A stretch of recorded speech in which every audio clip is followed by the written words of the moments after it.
He was supposed to be a low-key, patient owner of a medical clinic, but circumstances had pushed him to the brink where even survival had become questionable.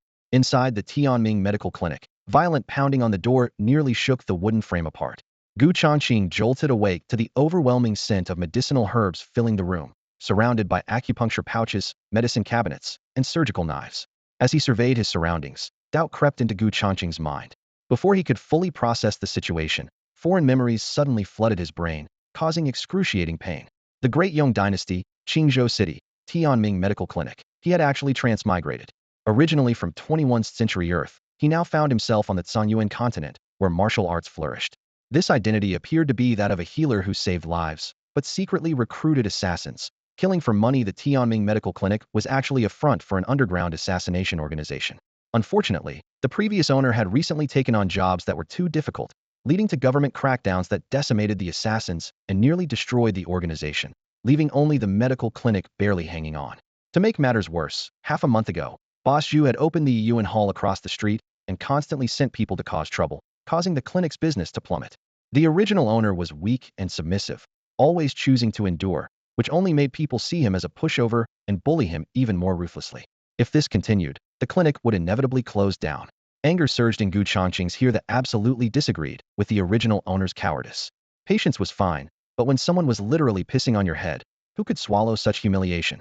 Bang, bang, bang. Outside, curses continued along with threats and door pounding, creating a cacophonous din. Unable to bear it any longer, Gu Changqing strode to the door and yanked it open. Standing outside was a burly, bald man with a full beard, leaning on a walking stick. It was Li Zhuang, who had come to the clinic a few days ago for a leg injury, a mere superficial wound that should have healed long ago, yet he was still pretending to limp. Li Zhuang's eyes narrowed as a cold smile played at his lips.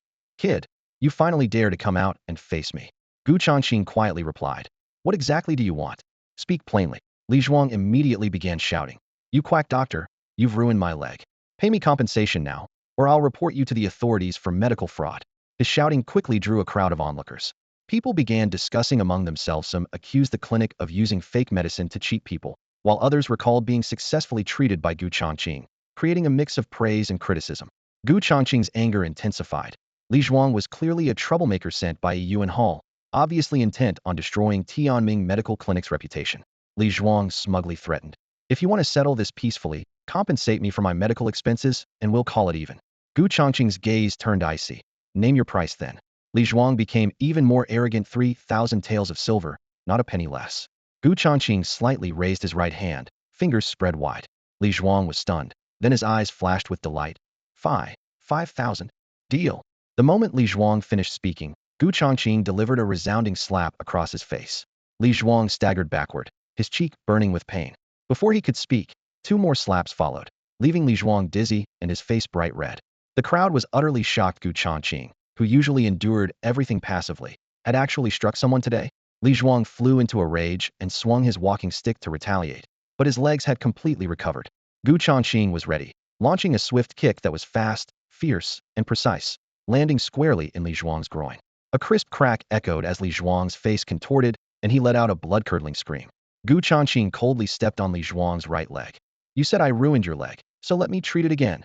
After all, the original owner had peak postnatal realm strength. How could he be bullied by street thugs? As his words fell, energy surged around Gu Changqing's body, his elemental force flowing powerfully. The onlookers all changed color. Elemental force manifested. He was actually a martial cultivator. On the Zhongyuan continent, one absorbed elemental energy to refine the body through the stages of qi condensation, postnatal, innate, Dao mortal, and core formation, each step a different realm entirely. Being able to cultivate elemental force marked the threshold of martial arts, and this young physician's elemental force was profound, indicating at least postnatal realm cultivation. Everyone's expressions shifted dramatically. Who would still believe he was a fraud? Li Zhuang was already terrified out of his wits, kneeling and begging for mercy. "Young master, spare my life. I was blind and foolish. Please don't cripple my legs." But apologies were useless. Gu Changqing's voice was ice cold, and with another crack, the sound of Li Zhuang's bones breaking was clearly audible as his screams continued. Gu Changqing kicked him away and turned back into the clinic. Such hired lackeys deserved severe punishment to prevent future troublemaking. As for the Yuan Hall across the street, as long as they didn't completely tear off the mask of civility, he would continue to bide his time. The Tianming Medical Clinic's assassination organization was now just an empty shell with insufficient strength. Direct confrontation wasn't a wise strategy. Just as Changqing stepped through the shop door, a mechanical voice suddenly echoed in his mind. Ding. System has successfully broken free from heavenly Dao constraints, beginning binding process. Ding. Zerg editing system successfully bound. The abrupt electronic synthesized voice exploded through the empty apothecary, causing Changqing's fingers to freeze instantly as uncontainable ecstasy burst forth in his eyes. As a true blood transmigrator, he was all too familiar with systems. This was his very own golden finger. Creak. He swung the shop door shut behind him and twisted the lock in one fluid motion. After confirming there was no risk of outsiders barging in, he closed his eyes and concentrated, calling forth the pale golden system panel in his mind. Zerg editing system. Host, Changqing. Strength, peak acquired realm. Energy points, 0. Pets, 0. Editing formula. Zerg human blood materials monster. Gather 3 types of materials to edit monsters.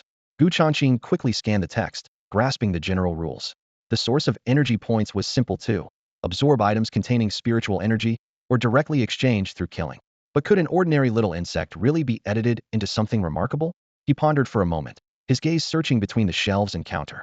Before long, he spotted a gray-brown spider in the corner's fine threads, busily weaving its web with delicate legs dancing back and forth. Target Lakitari the one. Changqing bent down and reached out, pinching with his 5 fingers together to capture the spider securely. Zerg material acquired. Next came the materials. He rose and went to the bottom of the medicine cabinet, pushing aside a hidden compartment where cold light suddenly gleamed. Poison needles, sleeve arrows, crossbow parts piled within, the chilling metallic scent hitting him in the face. Finally, his gaze settled on a palm-sized black dagger. The blade was entirely dark with dark silver patterns floating on its spine, forged from earth-grade, soul-devouring iron, combining sharpness with sinister poison. If I could fuse this murderous intent into the spider. He calculated in his mind, already envisioning the monster's ferocity. With this thought, he bit his fingertip without hesitation, letting a drop of crimson blood fall. System, I want to edit a monster. As soon as the words left his mouth, the system prompt followed. Congratulations, host has gathered all materials. Would you like to collect them? Yes. The dagger, human blood, and spider instantly transformed into points of light and vanished into the void. The next second, a translucent light screen unfolded before Changqing. In the center of the panel, 3 slots floated quietly with a synthesis button glowing with soft white light, each slot already embedded with one of the 3 materials. Earth-grade, soul-devouring iron detected in dagger material, requires 100 energy points to consume. First operation detected, system grants 1 free editing opportunity. Please confirm. Free. Changqing raised an eyebrow, the corner of his mouth lifting slightly. Confirmed. His fingertip lightly touched the button. Buzz. Light converged as the spider's shell was wrapped in black iron patterns, the dagger's sinister energy wildly intertwining with the life force of human blood, as if being smelted in an invisible forge. In just a few breaths, the 3 materials completely fused. Ding, editing successful. Congratulations, host has created your first Zerg monster. Please name it. Changqing already had a name ready, Shadow Spider. With naming complete, the panel data shifted, condensing into new information flow. Shadow Spider. Sequence, 001. Grade, Elementary. Strength Assessment, Chi Condensation Realm. Attack Skill, Deadly Venomous Fangs. Innate Ability, Poison Immunity, Form Switching. Energy points required for advancement, 100 points. Below the information bar, 2 illustrated guides appeared side by side. On the left, a black-armored spider crouched on dark stone, its 8 limbs robust with an exoskeleton that actually gleamed with metallic luster, its venomous fangs sharp enough to seemingly pierce through rock walls. The right illustration showed an alluring humanoid figure, slender limbs covered in dark gold chitin, fingertips curved into hooks gleaming with cold light, 6 thin spider legs extending from the spine, interweaving with the curved waistline to create an eerie beauty. Its fingertips bore hook-shaped blades while 6 elongated spider legs grew from its back, the overall form both bizarre and bewitching. The form-switching ability in his talent turned out to be transformation into humanoid monsters. Changqing stared at the 2 newly generated monster profiles, his heart pounding with shock. He particularly noticed the shadow spider's curvaceous figure with its prominent chest and shapely rear, clearly female, which made him feel quite excited, his eyes brightening considerably. With just 1 editing session, an ordinary little spider had undergone an amazing transformation, and the system's editing function completely exceeded his imagination. A system prompt then appeared. Material quality determines the monster's upper limit and initial strength. If the host wishes to create a second monster, it is recommended to use higher-grade materials. If a monster has innate deficiencies, energy points can be consumed later for advancement and enhancement. Gu Changqing nodded silently, firmly memorizing the upgrade logic of compensating for innate deficiencies with energy points. Knock, knock, knock. Deep, rhythmic knocking suddenly came from the door, like some kind of code, pulling Gu Changqing back to reality. He walked toward the door, remaining alert. Who is it? Dr. Gu. I'm Chen Kuei, the one who came to see you for treatment last time. A hoarse male voice came from outside the door. The original owner's memories flashed quickly through his mind. Chen Kuei, a black market middleman who specialized in connecting assassins with employers. Most of the dark jobs the original owner had taken came through him. After confirming the identity, Gu Changqing opened the door. Outside stood a short, middle-aged man who was staring at him with a smile. Gu Changqing said calmly, "Your illness, I can't treat it. Dr. Gu is being too modest. My illness can only be cured by you." Chen Kuei smiled mysteriously, stepping into the clinic with one foot, while his peripheral vision quickly swept the interior, only relaxing slightly after confirming no outsiders were present. Gu Changqing's gaze turned cold. "Stop beating around the bush. Speak plainly." Chen Kuei lowered his voice. "I've recently taken on a dark job. Interested? Not interested." Gu Changqing refused outright. When dealing with black market brokers, extra caution was always wise. "Boss Gu, don't be so quick to refuse." Chen Kuei stared at him, his tone meaningful. "Your assassination business has been struggling lately. This job could be a great opportunity to turn things around. The payment is 10,000 taels of silver." 10,000 taels. According to the Great Yong Dynasty's prices, this was indeed a major deal. Gu Changqing's expression shifted slightly, but he still maintained his composure. Being an agent is about mutual benefit. Chen Kuei continued applying pressure. "If Boss Gu misses this opportunity, there won't be much point in future cooperation between us." Gu Changqing remained unmoved and asked cautiously, "What's the target's strength?" "Qi condensation realm, but he has 8 bodyguards around him, one of whom is at the acquired realm." Chen Kuei spread his hands. "Sorry, since I haven't accepted the mission yet, this is all I can reveal. An acquired realm bodyguard would be troublesome, so the price seemed reasonable." Gu Changqing weighed the pros and cons. She currently lacked assassins, but if the Shadow Spider could take action, it might not be impossible. Moreover, editing monsters would require substantial resources going forward, and the clinic's income alone definitely wouldn't be enough. With this in mind, he made his decision. "All right, I'll take this job." Chen Kuei immediately broke into a smile. Boss Gu is indeed straightforward. "Here's the target information. Take a look." He pulled out a piece of paper from his chest and handed it over, adding, "You're in luck. The target location is nearby." "Nearby?" Gu Changqing raised an eyebrow slightly, took the paper, and looked at its contents. This paper was clearly an assassination contract. The yellowed surface and curled edges showed it had passed through many hands. At the top was a charcoal sketch of a middle-aged man, fat-faced with beady eyes, a prominent black mole on his left cheek, and a cruel smile that twisted his lips upward. Gu Changqing stared at that round face and smirked coldly. "Wasn't this Boss Zhu from Yuan Hall?" The same man who had sent thugs to cause trouble at his clinic this morning was now delivering himself right to Gu's doorstep, even allowing him to make a hefty profit. Talk about killing 2 birds with 1 stone. He focused intently and quickly scanned the text on the contract. Target, Zhu Dafu. Age, 38. Cultivation level, Qi condensation realm. Identity, owner of Yuan Hall. Bodyguards, 8 men, one of whom is an acquired realm martial artist. Location, Qingzhou City, Daong Dynasty. Payment, 10,000 silver taels. Deadline, 7 days. Following the basic information was a detailed list of Zhu Dafu's crimes: selling counterfeit medicine, secretly trafficking children, and providing special merchandise to wealthy merchants with twisted appetites. Gu Changqing's fingers tightened. "Scum like this deserve to die." "Boss Gu, since you're taking this job, let me be clear about something," said Chen Kuei, the broker sitting across from him with a grave expression. "According to our rules, if you fail to complete the task within 7 days, you'll owe triple the fee as penalty." Gu Changqing looked up and studied the man coolly. "What a clever scheme. Profit either way. When it's done, I'll come personally to settle the payment," Chen Kuei said before turning to leave the clinic, secretly hoping Gu Changqing would fail so he could pocket the triple penalty fee. The clinic fell silent. Gu Changqing settled back into his chair and began planning his approach. Though the Shadow Spider possessed unique abilities, it was still only an early-stage Qi condensation realm creature. He needed to first investigate Zhu Dafu's security arrangements. This mission couldn't afford any mistakes. With his mind made up, he summoned the Shadow Spider from his system space. Hiss! A ghostly light flashed as a fist-sized black spider descended on silver threads. "Unit 1, move out," he whispered. The Shadow Spider darted through the window crack and scuttled along the wall toward Yuan Hall, several hundred meters away. Dinga system notification chimed. Shadow Spider has moved beyond host's visual range. Activate shared perception? Yes, Gu Changqing responded instinctively.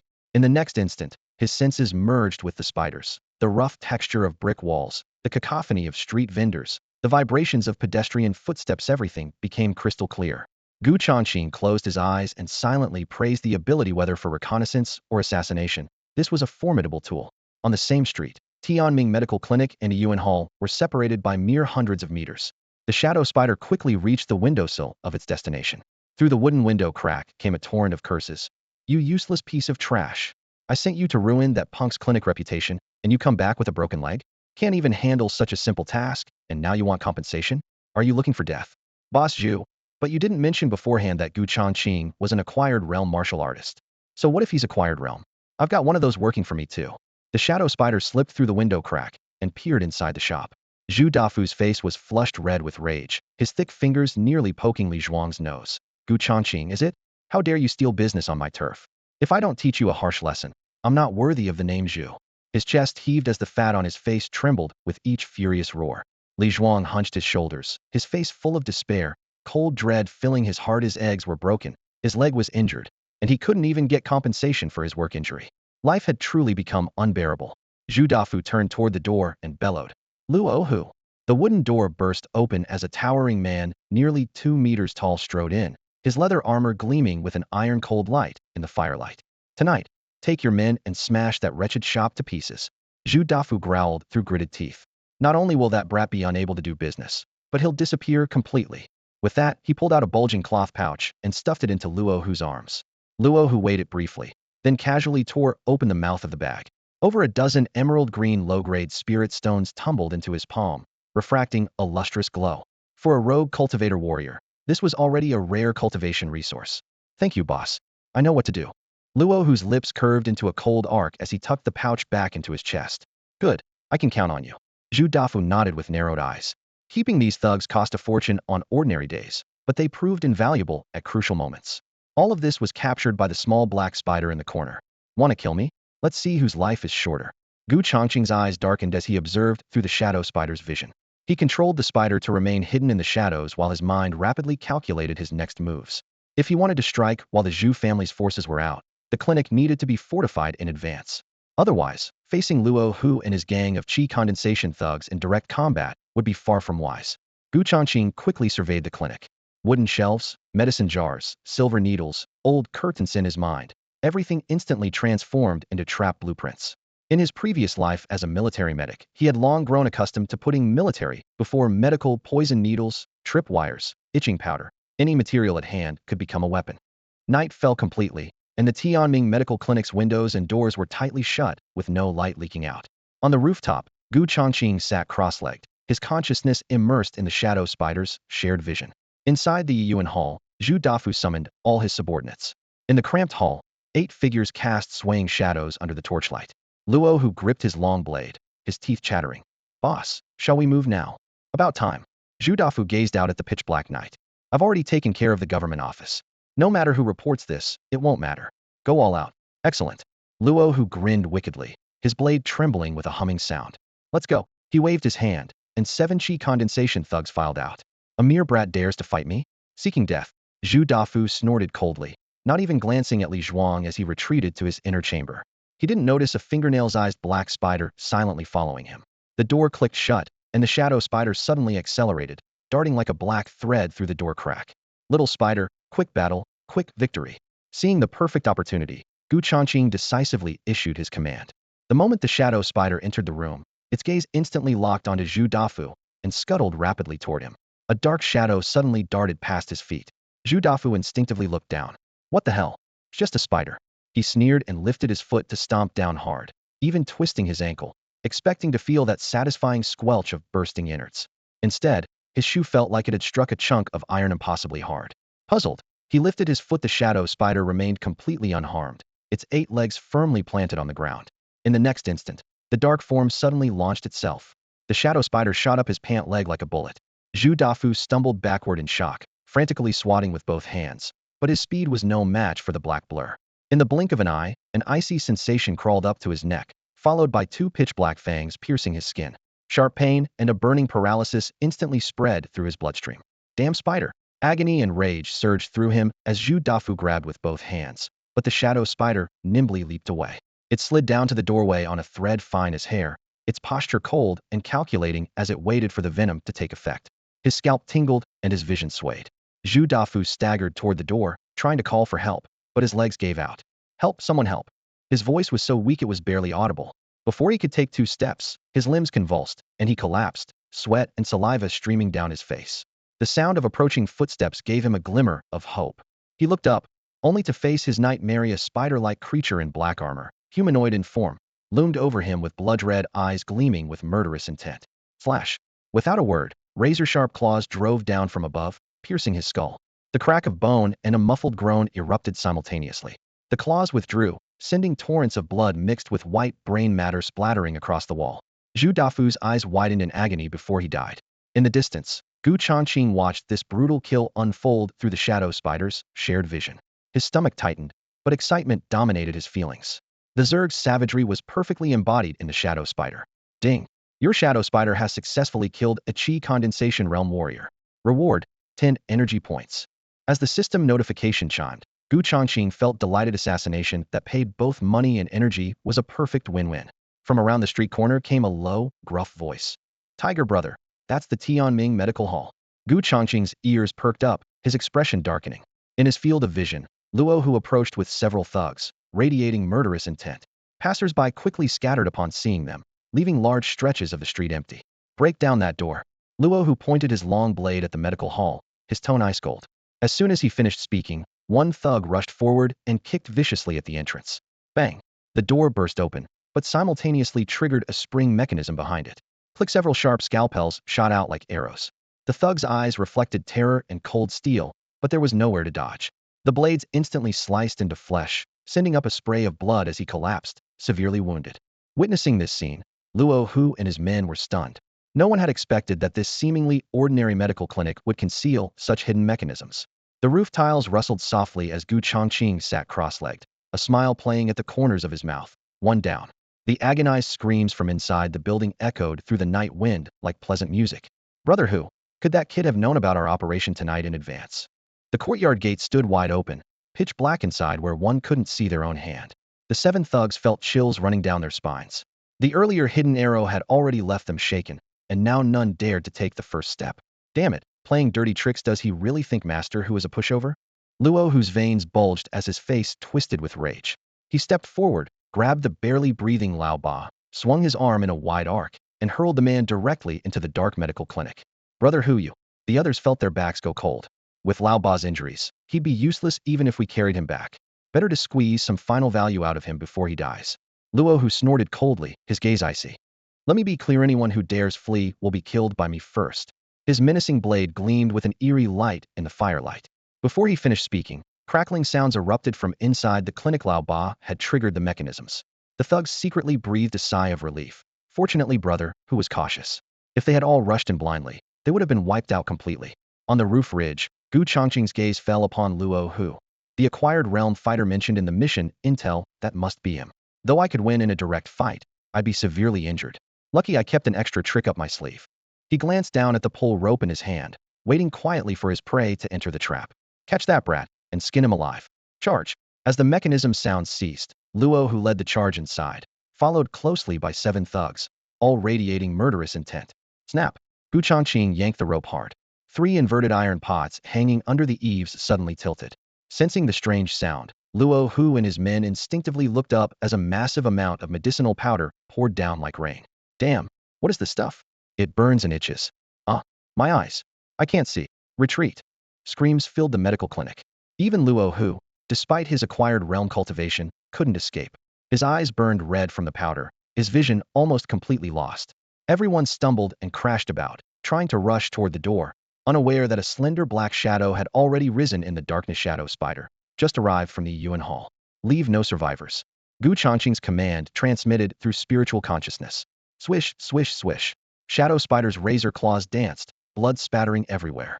Ding! Your shadow spider successfully killed a Qi condensation realm warrior, rewarding 10 energy points. Ding! Your shadow spider successfully killed a Qi condensation realm warrior, rewarding 10 energy points. Clear electronic chimes rang continuously in Changqing's mind. In mere moments, all 7 Qi condensation realm thugs were dead. Combined with the earlier kill of Zhu Dafu, his energy points accumulated to 80, just one person short. Through Shadow Spider's perspective, Gu Changqing locked onto Luo Hu, who was still groping around. Though this acquired realm warrior's eyes were damaged, his hearing far exceeded that of ordinary people. He had backed against the wall and managed to dodge Shadow Spider's earlier attack. You'd better stay back, or we'll both go down together. Luo Hu pressed his hands against his agonizing eyes, holding his long blade horizontally across his chest. Though his voice sounded fierce, cold sweat seeped from his palms. He shuffled step by step, his ears straining to catch any sound. The thick, metallic scent of blood in the air was so dense it seemed ready to condense into mist, drilling into his nostrils and chilling him to the bone. What had started as a simple job to wreck the shop and silence witnesses had somehow trapped him instead. At least he could be certain that besides himself, there was only one other person in the clinic if it really came to a desperate fight. Mutual destruction wasn't impossible. At the other end of the clinic, Gu Changqing quickly weighed his options and raised his hand in signal. Little spider, don't get entangled in prolonged combat. Leave him what seems like an escape route. He understood perfectly a cornered opponent was the most dangerous kind, and a heating confrontation wouldn't be worth it. Outsmarting was the better strategy. Shadow Spider understood, taking 2 deliberate steps forward and intentionally letting her shoes crunch on the scattered wood chips. Whoosh! The blade light tore through the air as Luo Hu's horizontal slash swept just inches from Shadow Spider's body. She had anticipated this, her form flickering as she slipped out of the strike's range. Joy flashed in Luo Hu's eyes as he seized the moment, spinning around and charging toward the clinic's main entrance. Night wind rushed into the doorway, but the moment his front foot crossed the threshold, a bone-chilling killing intent pressed against his back. Trying to run? I'm afraid it's a bit too late for that. Gu Changqing's low growl exploded behind him. In the next instant, a sharp scalpel pierced straight into Luo Hu's heart from behind, accompanied by a violent twist that crushed his heart completely. Ah! A piercing scream shattered the night. Luo Hu's body convulsed before he collapsed to the ground, left with only weak gasps. The onlookers gathered not far down the street hadn't been able to see clearly what was happening inside the clinic, but now they witnessed Gu Changqing striking at the doorway. Cries of alarm erupted. Murder! Someone's been killed. Quick, report to the authorities. Gu Changqing couldn't be bothered with the commotion. He grabbed the still-twitching Luo Hu with one hand and tossed him back into the dim clinic. Shadow Spider was his trump card, the less exposed, the better. Bang! Luo Hu's body crashed against the medicine cabinet and slid to the floor.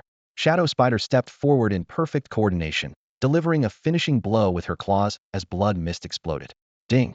Your Shadow Spider has successfully killed a postnatal realm martial artist. Reward, 50 energy points. Finally dealt with. Gu Changqing glanced at the corpses scattered across the floor without a trace of mercy. In this martial world where might made right, there was no rule of law like in his previous life. To live peacefully, one had to eliminate obstacles cleanly and efficiently.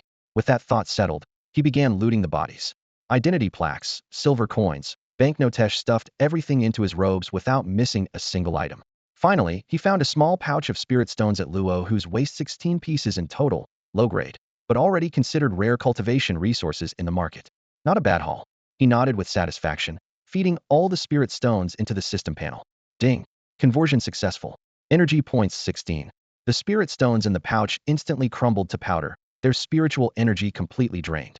Gu Changqing frowned. That's all. One low-grade spirit stone only gives 1 energy point. It's not even as efficient as directly killing people.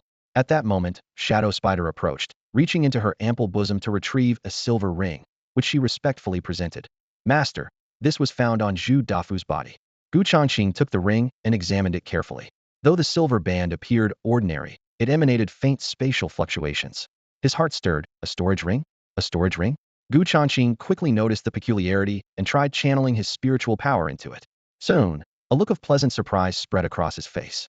He discovered that the storage ring contained hundreds of spirit stones. Though they were all low-grade, for Gu Changqing, this was still an enormous windfall from heaven. System, convert them all into energy points. He thought to himself. Ding!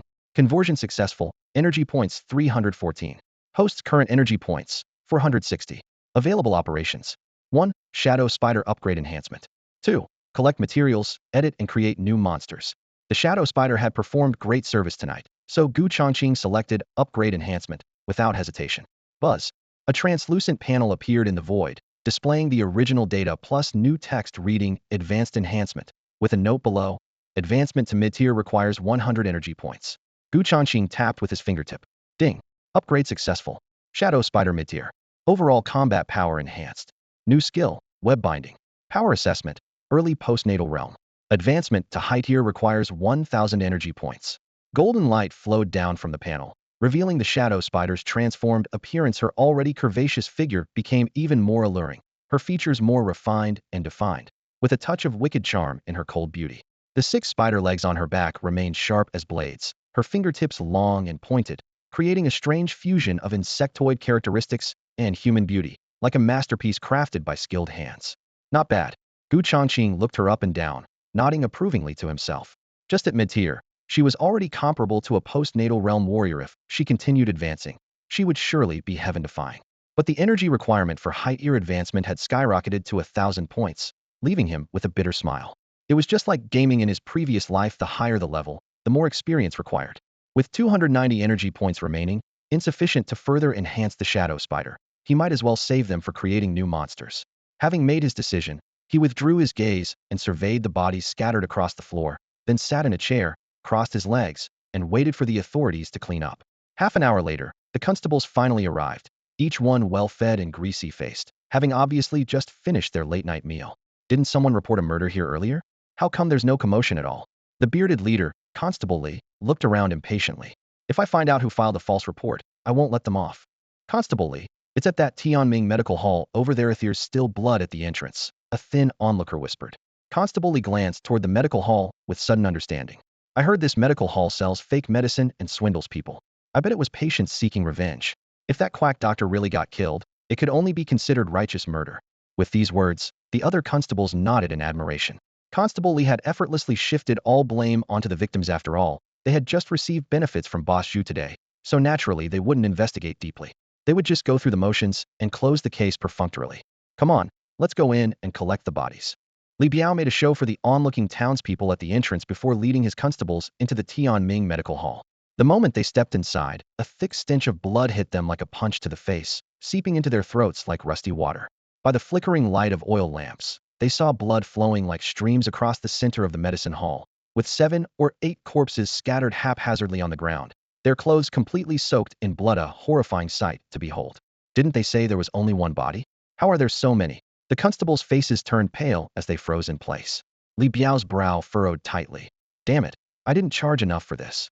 1 death case and 8 murder cases can't possibly be the same price. It should be several times more. Captain Li, doesn't this corpse look like Luo Hu from Yuan Hall? Someone crouched down to examine a face. Li Biao brought his lamp closer and immediately recognized the fierce visage. It wasn't just similar, it was definitely Luo Hu. What's going on here? His voice trembled, his throat feeling stuffed with cotton. The situation is quite simple. They attempted to rob my establishment, and I killed them in justified self-defense. A calm voice suddenly came from behind them. The constables jumped in alarm and turned around in unison. By the medicine cabinet sat a young man in white robes, legs crossed casually on a high stool. Boss, that's the owner of Tianming Medical Hall, Changqing, someone whispered. Li Biao's heart sank. Changqing was completely unharmed while Luo Hu and his men were all dead. This was completely beyond expectations. Captain Li, terrible news, came a voice from the doorway as a portly constable stumbled in. Boss Zhu has been assassinated at Yuan Hall. Li Biao nearly dropped his oil lamp as he whipped around. When did Boss Zhu die? The portly constable reported breathlessly. Based on blood coagulation, about half an hour ago. He died horribly. His head was pierced with holes by a sharp weapon, and the killer is nowhere to be found. Li Biao drew a sharp breath. Although Zhu Dafu only had qi condensation realm cultivation, he wasn't an ordinary citizen. To kill him silently required no ordinary assassin. With no leads, the only way to close the case was to find a scapegoat, and Changqing was the perfect target right now.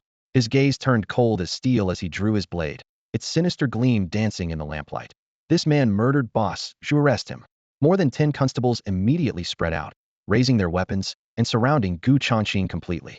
However, in the shadows of the eaves, a black shadow spider hung from its silk thread, 8 cold compound eyes locked on the entire scene, waiting for its master's signal to strike and kill.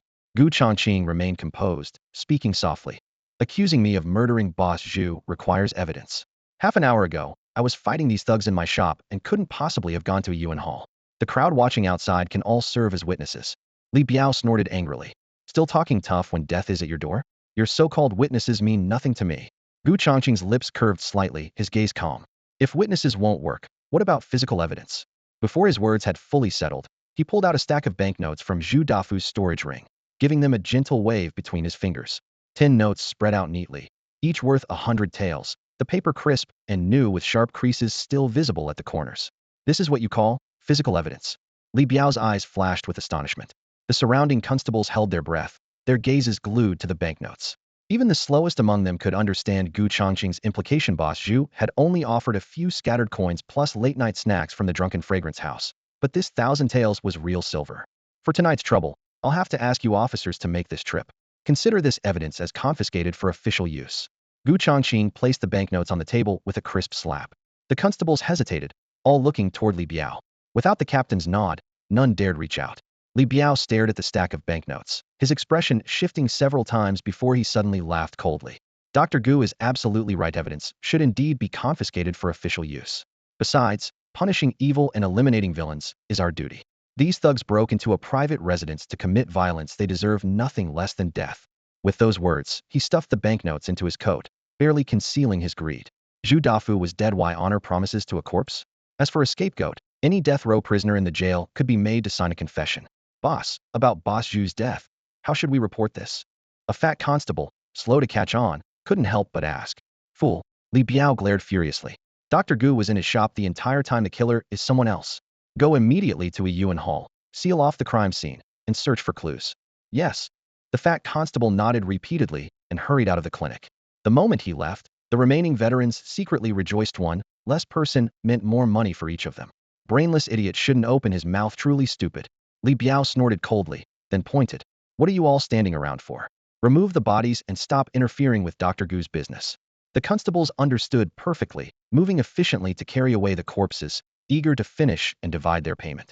Before leaving, Li Biao righteously patted his chest. Dr. Gu, rest assured if any more thugs cause trouble, just mention Captain Li's name. As long as it's within my power, I'll absolutely handle it for you. The implication was clear. You pay, I deliver. Then I thank Captain Li. Gu Changqing smiled faintly, responding while thinking to himself that money truly worked everywhere. The 1,000 taels were well spent, not only solving his immediate problem, but also securing a favor. After the constables left, he closed the shop door and summoned his shadow spider to clean the bloodstains. Though the floor looked spotless after washing, the sweet metallic smell still lingered. He mixed medicinal flowers, honey, and alcohol into a simple perfume and sprayed it throughout the room. Before the fragrant mist had fully dispersed, a hornet followed the scent through a window crack, its wings creating a sharp, buzzing sound. After a couple of flutters, it circled around Gu Changqing, drawn by the fragrance. Though small, hornets were notoriously aggressive, their venomous stingers capable of causing serious pain. Gu Changqing locked his gaze on the creature, and an idea immediately formed. The hornet was an insect, which perfectly met the requirements for editing insect-type monsters. A cold glint flashed in Gu Changqing's eyes as he raised his hand and commanded, Shadow Spider, capture it alive. Hiss. The shadow spider darted out from the shadows, its thin silk thread snapping onto the hornet with a sharp crack. In the blink of an eye, it wrapped the creature up like a dumpling and dragged it to the ground. Ding! Host has captured a hornet. Would you like to collect it as editing material? The cold mechanical voice followed immediately. Yes. Gu Changqing didn't hesitate for a moment. Collection successful. Please provide human blood and materials for editing as soon as possible. As the voice faded, the hornet's form was absorbed into the system's editing template, vanishing as if it had evaporated from thin air. Gu Changqing opened his left palm and used his fingernail to reopen the wound on his fingertip that hadn't fully healed. Dark red blood beads seeped out. This time he was smarter, quickly pulled out a small vial he had prepared and collected half a bottle's worth in one go for future use. Otherwise, having to bite his finger every time he edited a monster would be far too troublesome. Next came the materials. The original owner's possessions were nearly depleted, but fortunately, he had looted a batch of goods from Zhu Dafu's storage ring last night. The hornet relied on its tail stinger for attacks. If he could enhance this feature and add deadly poison, its power would multiply exponentially. With this thought, he extracted a thin needle from the ring. Though the needle was shorter than a finger joint, it was forged from heaven-grade crimson rock iron. Dark red in color and slightly warm to the touch, fire poison churned within it. Legend had it that if it pierced prey, even a full-grown tiger wouldn't last more than moments. Gu Changqing nodded. The material was perfect. Material selected. With a slight mental command, the poison needle vanished into thin air. System detection complete. Material is heaven-grade crimson rock iron. Extracting properties requires 500 energy points. Host balance, 290 points. Operation cannot be completed. The cold system once again poured a bucket of cold water over him. Gu Changqing frowned in thought. That San Yuan continent had strict grades for precious materials. Earth grade, heaven grade, mystic grade, spirit treasure, sacred item, and divine artifact. When he had previously used Earth-grade soul-devouring iron to enhance the Shadow Spider, it had only cost 100 points. Now the material was merely 1 grade higher, yet the price was 5 times greater. Clearly, the higher the grade, the more it could determine a monster's initial strength, but the energy consumption also increased geometrically. After understanding the rules, he had no choice but to set it aside for now. Once he completed his mission and received payment, combined with the banknotes he had looted last night, he could purchase spiritual materials to exchange for energy points. With everything settled, he washed up briefly and collapsed onto the bed. The Shadow Spider crouched in the shadows, standing guard, and the room was so quiet he could hear his own breathing. Changqing quickly fell into slumber, even dreaming that he used the editing system to build a monster assassination legion that swept across the entire martial cultivation world. His pleasant dream was interrupted by knocking at the door the next morning. Knock, knock, knock. The rhythmic tapping carried an urgent tone. Changqing opened his eyes, gazing at this room that was both familiar and strange, pulling himself from the dream. Though he had accepted the reality of transmigration, he still felt somewhat depressed. This era didn't even have toothpaste or toothbrushes, which was truly uncomfortable. He cupped his hand near his mouth and breathed into it, sighing with self-mockery before getting dressed and climbing out of bed. The distinct rhythm of the knocking let him guess who the visitor was without looking. When he opened the door, the short and stocky Changqing stood at the entrance, his face full of respect. Dr. Gu, your medical skills are truly remarkable. Not only was the treatment effective, but the recovery was incredibly swift. Changqing beamed with flattery, his shrewd eyes sizing up Changqing from head to toe. As a black market broker, he had informants planted everywhere, and last night's events had been thoroughly investigated. Changqing had not only completed the assassination swiftly, but also escaped unscathed, a stark contrast to the previous string of failures that had cost the Tianming Assassin Guild dearly. So you're here today to settle the payment? Changqing skipped the pleasantries and cut straight to the point. Naturally. Changqing nodded, pushing through the door and striding into the shop. He lifted his hand and placed a hefty ledger on the counter. According to the rules, after deducting the 20% commission, you're owed 8,000 taels of silver. He openly spread out a stack of banknotes, arranging them in piles of 10, slapping them down on the wooden counter as his fingers quickly tallied the amount. Changqing took the banknotes, cursing inwardly. Taking 20% right off the bat, this black market commission is absolutely ruthless. But he could only swallow his frustration. When the Tianming Assassin Guild was first established, the original owner had focused solely on recruiting without building his own network of agents or intelligence sources, relying entirely on Changqing to broker contracts, making their income extremely passive. To completely break free from this situation, he needed to first accumulate funds and expand both manpower and intelligence networks. Any new assignments? He asked casually, unable to hide the hunger for silver in his tone. I do have one on hand. A hint of amusement flickered in Changqing's eyes. The target comes from a wealthy noble family. If Boss Gu feels it's beyond his capabilities, don't force it. What's their strength level? Changqing's expression remained calm. As long as it wasn't a top-tier martial arts master, no matter how many guards they had, there would always be moments of vulnerability. Peak acquired realm. Changqing smiled with narrowed eyes. Are you really going to take this job? The black market had no shortage of assassins, but to ensure client satisfaction, he needed to choose those who could actually get the job done. The Tianming Assassin Guild's previous string of failures had already earned them the reputation of only taking low-level contracts. Changqing's lips curved slightly. If there's money to be made, why not take it? He felt confident the Shadow Spider's combat ability now rivaled that of a human-acquired realm warrior, and once he edited the Hornet into a monster, the two venomous creatures working together would have an extremely high assassination success rate. All right, it's settled then. Changqing closed the ledger. The intelligence needs to be verified before it can be distributed. I'll have everything gathered by tonight. Stay in the shop and don't wander far. Changqing calculated silently. He still needed 210 energy points to edit the Hornet, and he had to procure spiritual materials before nightfall to avoid last-minute chaos. Changqing suddenly dropped his smile. According to the rules, if a mission isn't completed on time, you pay triple the penalty fee. This contract pays 100,000 taels of silver. If you fail, Boss Gu might face bankruptcy.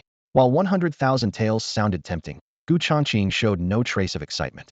The higher the amount, the more difficult the target, and there were certainly hidden dragons and crouching tigers around them. Tonight, I'll have someone deliver the mission details. Farewell. Changqing turned to leave after speaking. Wait. What's the matter?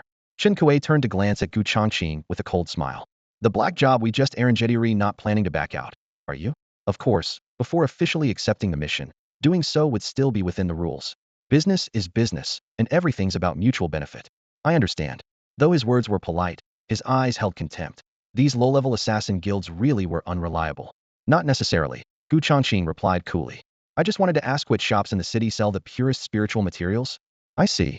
Changqing gave an awkward laugh, quickly adjusting his tone. If Boss Gu wants to purchase materials, Tianbao Workshop in the Eastern District is your safest bet. While it's not top tier, they never sell fakes. Gu Changqing mentally noted Tianbao Workshop and nodded. Good, I'll check it out later. After receiving his answer, Chun Kuei left with a forced smile. But the moment he stepped outside, his smile vanished instantly, and he sneered inwardly. Just pocketed 8,000 taels of silver and already wants to throw it at Tianbao Pavilion? Better spend it all, then he'll have to keep working like a dog for me, earning me commissions. Inside the shop, Gu Changqing watched him leave, a flash of coldness passing through his eyes. Having lived 2 lives, how could he not see through the man's schemes? For now, circumstances forced him to use Chun Kuei's channels to make money. But once the Tianming Assassin Guild's intelligence network was established, he'd kick this smiling tiger out and save on commissions too. Setting aside his thoughts, he changed into casual clothes, locked up, and left the shop. The Eastern District was half the town away from the Western District. He glanced at the row of carriages waiting for passengers at the street corner and walked over. You bastard. Next time you dare take my spot, I'll smash your broken cart. Get lost. As he approached, he heard rough shouting.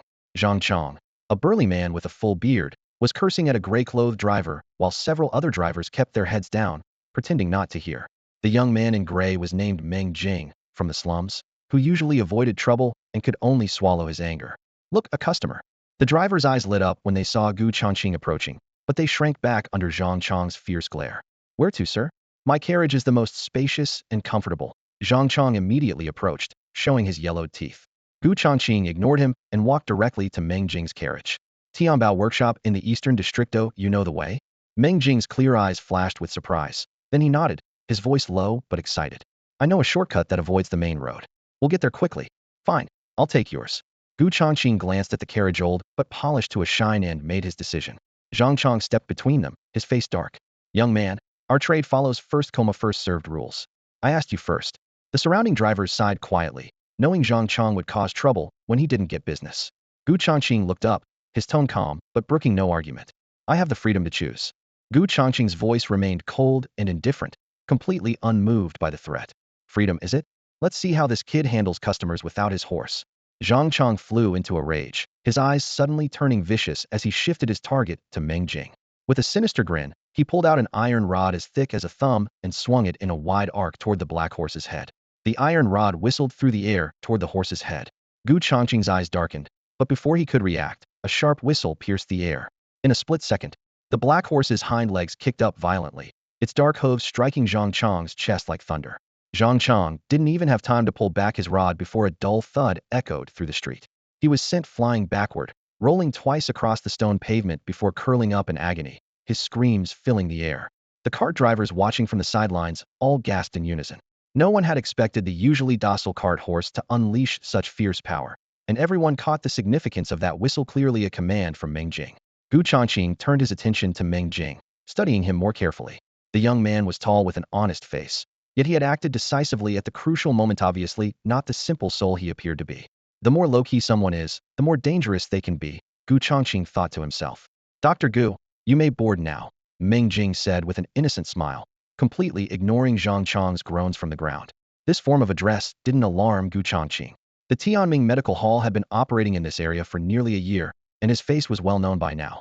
He lightly tapped his toes and leaped onto the cart. Giddy up, Meng Jing flicked the reins, and the black horse tossed its mane before pulling the cart forward at a steady pace. As the street scenery flowed past and the sounds of wheels and hooves mingled together, Gu Changqing lifted the curtain to watch the bustling crowds, though his thoughts had already wandered far away. The system had given him the ability to transform insect monsters into assassins, but building a truly vast intelligence network required infiltrating every circle of society, spreading out like a spider's web. The assassin organization needed human spies to gather intelligence. Monsters could only assist from the shadows. The operation needed to cover at least the entire Daong dynasty to function effectively. Therefore, his immediate priority was recruiting reliable intelligence operatives. He would need to visit the black market soon to find suitable candidates. If he could find a brilliant strategist to serve as his proxy and handle operations, that would be ideal. After all, with his current funds and connections, establishing an intelligence organization remained a long and arduous task. The cart wound through a narrow alley, turning left and right before finally entering the Western District. Meng Jing pulled the reins to slow down and called back. Sir, Tianbao Workshop is just ahead. Thank you for your patronage. The fare is 5 copper coins. Gu Changqing pulled out a silver ingot and handed it over. Wait for me outside. I'm hiring your cart for the entire day. The gleaming silver felt heavy in his palm, and Ming Jing was stunned in all his months of driving. This was the most generous payment he'd ever received. When he looked up to express his gratitude, he saw that Gu Changqing had already disappeared into the Tianbao workshop. As Gu Changqing stepped through the shop entrance, he immediately sensed the subtle spiritual energy fluctuations permeating the air.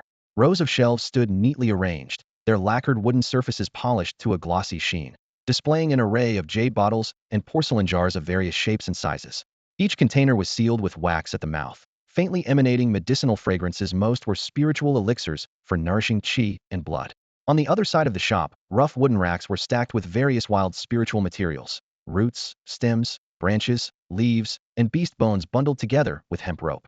Though their spiritual energy fluctuations were weak, they all bore frighteningly high price tags. Even low-grade items commanded steep prices. What can I help you with today, sir? The shop assistant approached with a beaming smile, flicking his sleeves to display an eager, servile attitude. I'll just browse for now, Gu Changqing replied casually, his gaze sweeping across the shelves as he carefully assessed the spiritual energy intensity emanating from each material. For him, energy value depended on spiritual energy concentration, not the label of precious materials. With rich spiritual energy at low prices were the optimal choice. When Gu Changqing reached out to examine a spiritual ginseng, the shop assistant immediately stepped sideways to block him. You can look, but no touching. He sized up Gu Changqing from head to toe. Ordinary clothing. Indifferent expression, clearly just another broke martial artist with empty pockets. Disdain immediately arose in his heart. Gu Changqing remained composed, continuing to compare the spiritual materials one by one. The shop assistant had no choice but to follow behind, his expression shifting from eager to irritated as he crossed his arms. What exactly do you need? If you're not buying, don't waste my time. His attitude turned cold. Did I say I wasn't buying? Gu Changqing looked up, his gaze piercing with cold intensity. The shop assistant met his eyes and felt a chill run through him, quickly averting his gaze. Fine then, what do you want to buy? He coughed lightly, his tone stiff yet reluctantly respectful. Spirit stones, Gu Changqing replied coolly. After his comparison, he had determined that spirit stones offered the best value. They were specifically for martial artists' qi cultivation without the premium markup for bodily nourishment, yet maintained extremely stable spiritual energy concentration. We currently only have low-grade spirit stones, 100 taels of silver each. How many do you want? The shop assistant said, casually pulling out 5 or 6 grayish-white stones from a counter drawer. Based on Gu Changqing's earlier penny-pinching behavior, he was certain the man could afford only these few stones at most. Gu Changqing pondered briefly, then held up one finger. 1 stone? You've got some nerve, the shop assistant sneered mockingly. Wrong, Gu Changqing shook his finger. 10 stones. The shop assistant frowned. Keep guessing, Gu Changqing said with calm indifference. Since you're so impatient, we can take our time. Don't tell me it's 100. The shop assistant's voice rose, his face full of disbelief. Gu Changqing closed his palm, his tone icy. I want 1,000 stones. What did you say? The shop assistant's eyes widened. 1,000 low-grade spirit stones. That's 100,000 taels of silver. 100,000 taels was an astronomical sum he could never earn in a lifetime. His mind went blank for a moment. Gu Changqing scoffed and turned to leave. With that attitude you just showed, even if you want to sell now, I'm no longer interested in buying. With service like that, forget it. TSK, if you can't afford it, just say so. No need to make excuses for yourself, the shop assistant taunted from behind. I've seen plenty of wannabes trying to act rich. Honored customer, please wait. Just then, a drawn-out call came from behind. Immediately, a middle-aged man with a handlebar mustache hurried to the shop entrance and intercepted Gu Changqing. Dear customer, our shop service was inadequate just now. Please accept our apologies.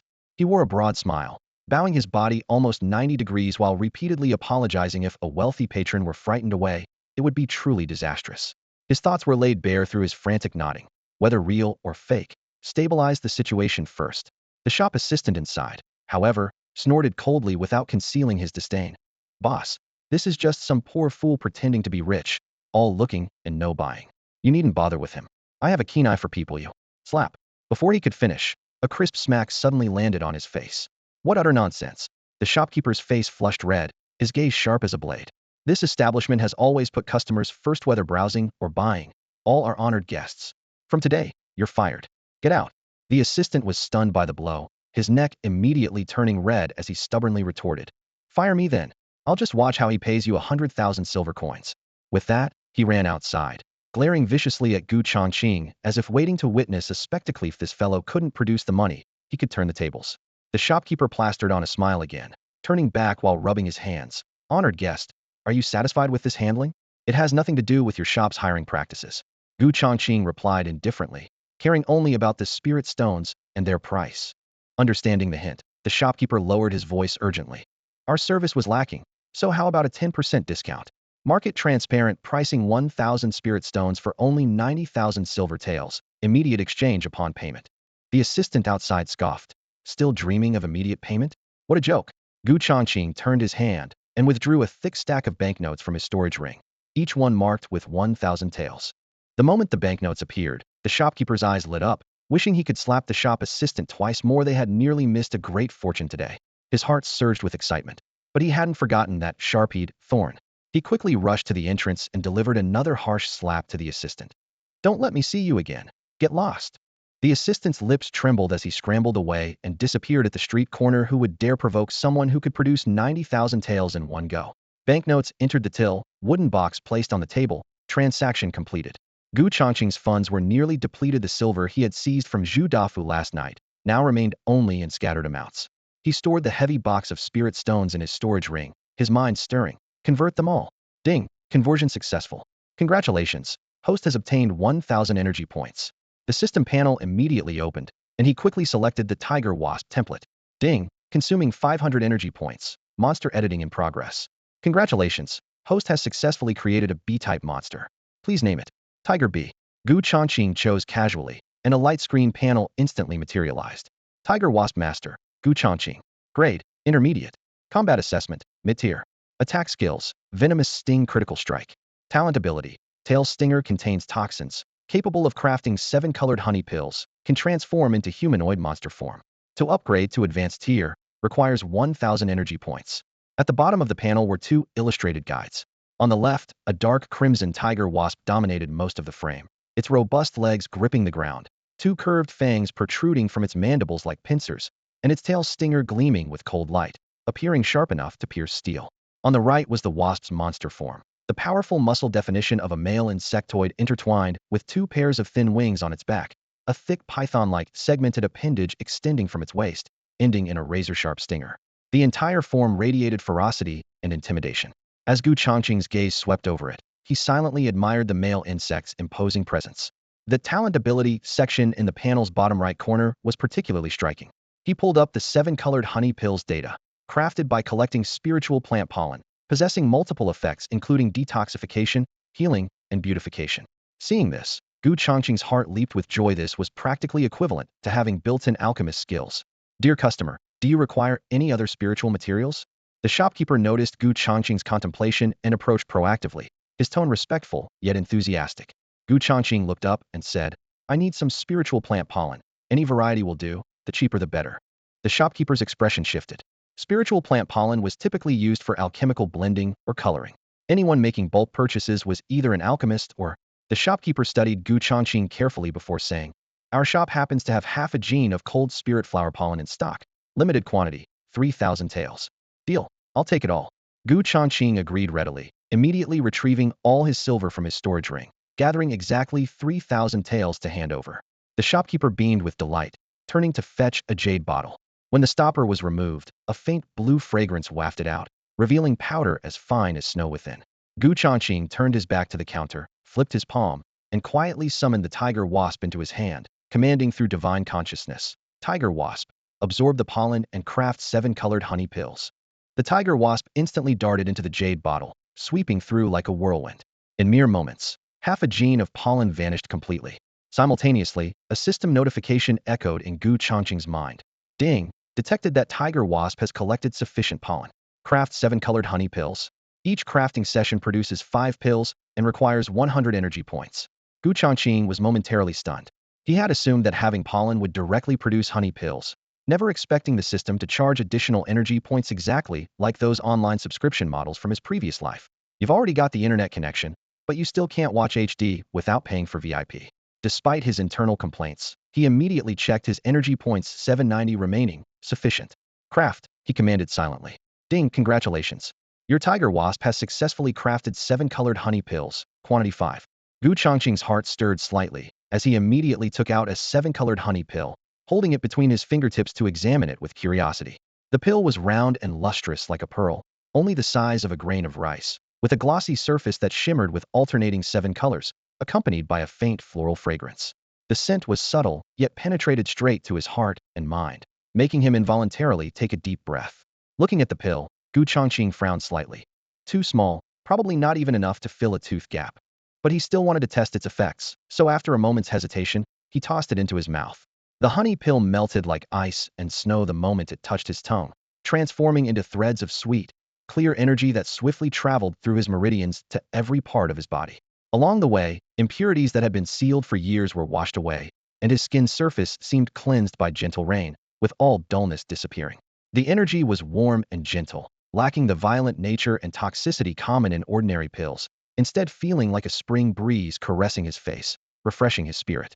In the blink of an eye, his complexion became rosy, his skin fair and delicate, and even old injuries from years of cultivation were quietly healing within his body. As the impurities were expelled, the vital energy within him suddenly surged like a torrential flood rushing through riverbeds, breaking through acupoints that had been blocked for years. Bang! Several acupoints were instantly opened, and Gu Changqing's internal vital energy formed with a thunderous roar. A Xiantian realm warrior was thus born. He took a long breath, his chest swelling, and uncontrollable energy spirals emanated from his body's surface, causing the jade bottles and medicine jars on the shelves to ring with ding-ding sounds. What's happening? The shopkeeper suddenly looked up, searching around for the source of the aura. With a thought, Gu Changqing immediately restrained his outward-flowing vital force, and the fluctuations instantly returned to calm. He lowered his gaze to look at the 4 remaining 7-colored honey pills in his palm, the corners of his lips curving slightly upward. Detoxification, healing, beauty enhancement, sweet taste. Melting upon contact. If these were put on the market, they would probably drive countless noble ladies into a frenzy. Having made up his mind, he turned to the shopkeeper with a smile. I have some pills here that can detoxify, heal injuries, and enhance beauty. Would you be interested in purchasing them? The shopkeeper was organizing his ledger and looked up upon hearing this, his tone perfunctory. Let me see them first. Gu Changqing opened his palm, revealing 4 7-colored honey pills arranged neatly like colorful stones. What? Just these little things? The shopkeeper was stunned for a moment. Then his expression darkened. If not for Gu Changqing's generous purchases earlier, he would have wanted to throw him out directly. Ordinary pills were typically the size of a finger joint, but these things combined wouldn't even equal half a normal pill. How could he price them? Though these pills are small, their effects are certainly not inferior. Why don't you name a price? Gu Changqing's tone was calm. If they're difficult to appraise, you could consign them in your shop first. The shopkeeper's eye twitched as he cursed inwardly, yet still maintained his merchant smile. Sorry, they don't meet our shop's purchasing standards. Please try elsewhere. With that, he pretended to be busy, rummaging through his inventory in an obvious gesture of dismissal. Oh my, what a lovely fragrance. A gentle female voice came from the doorway. The beautiful woman in red, Lu Riyun, paused outside the door, her nostrils flaring slightly as she inhaled the floral scent. She stepped inside, her gaze quickly locking onto the 7-colored honey pills in Gu Changqing's palm. The pills had 7 colors blending together without any disorder, with a fresh fragrance that carried a hint of coolness.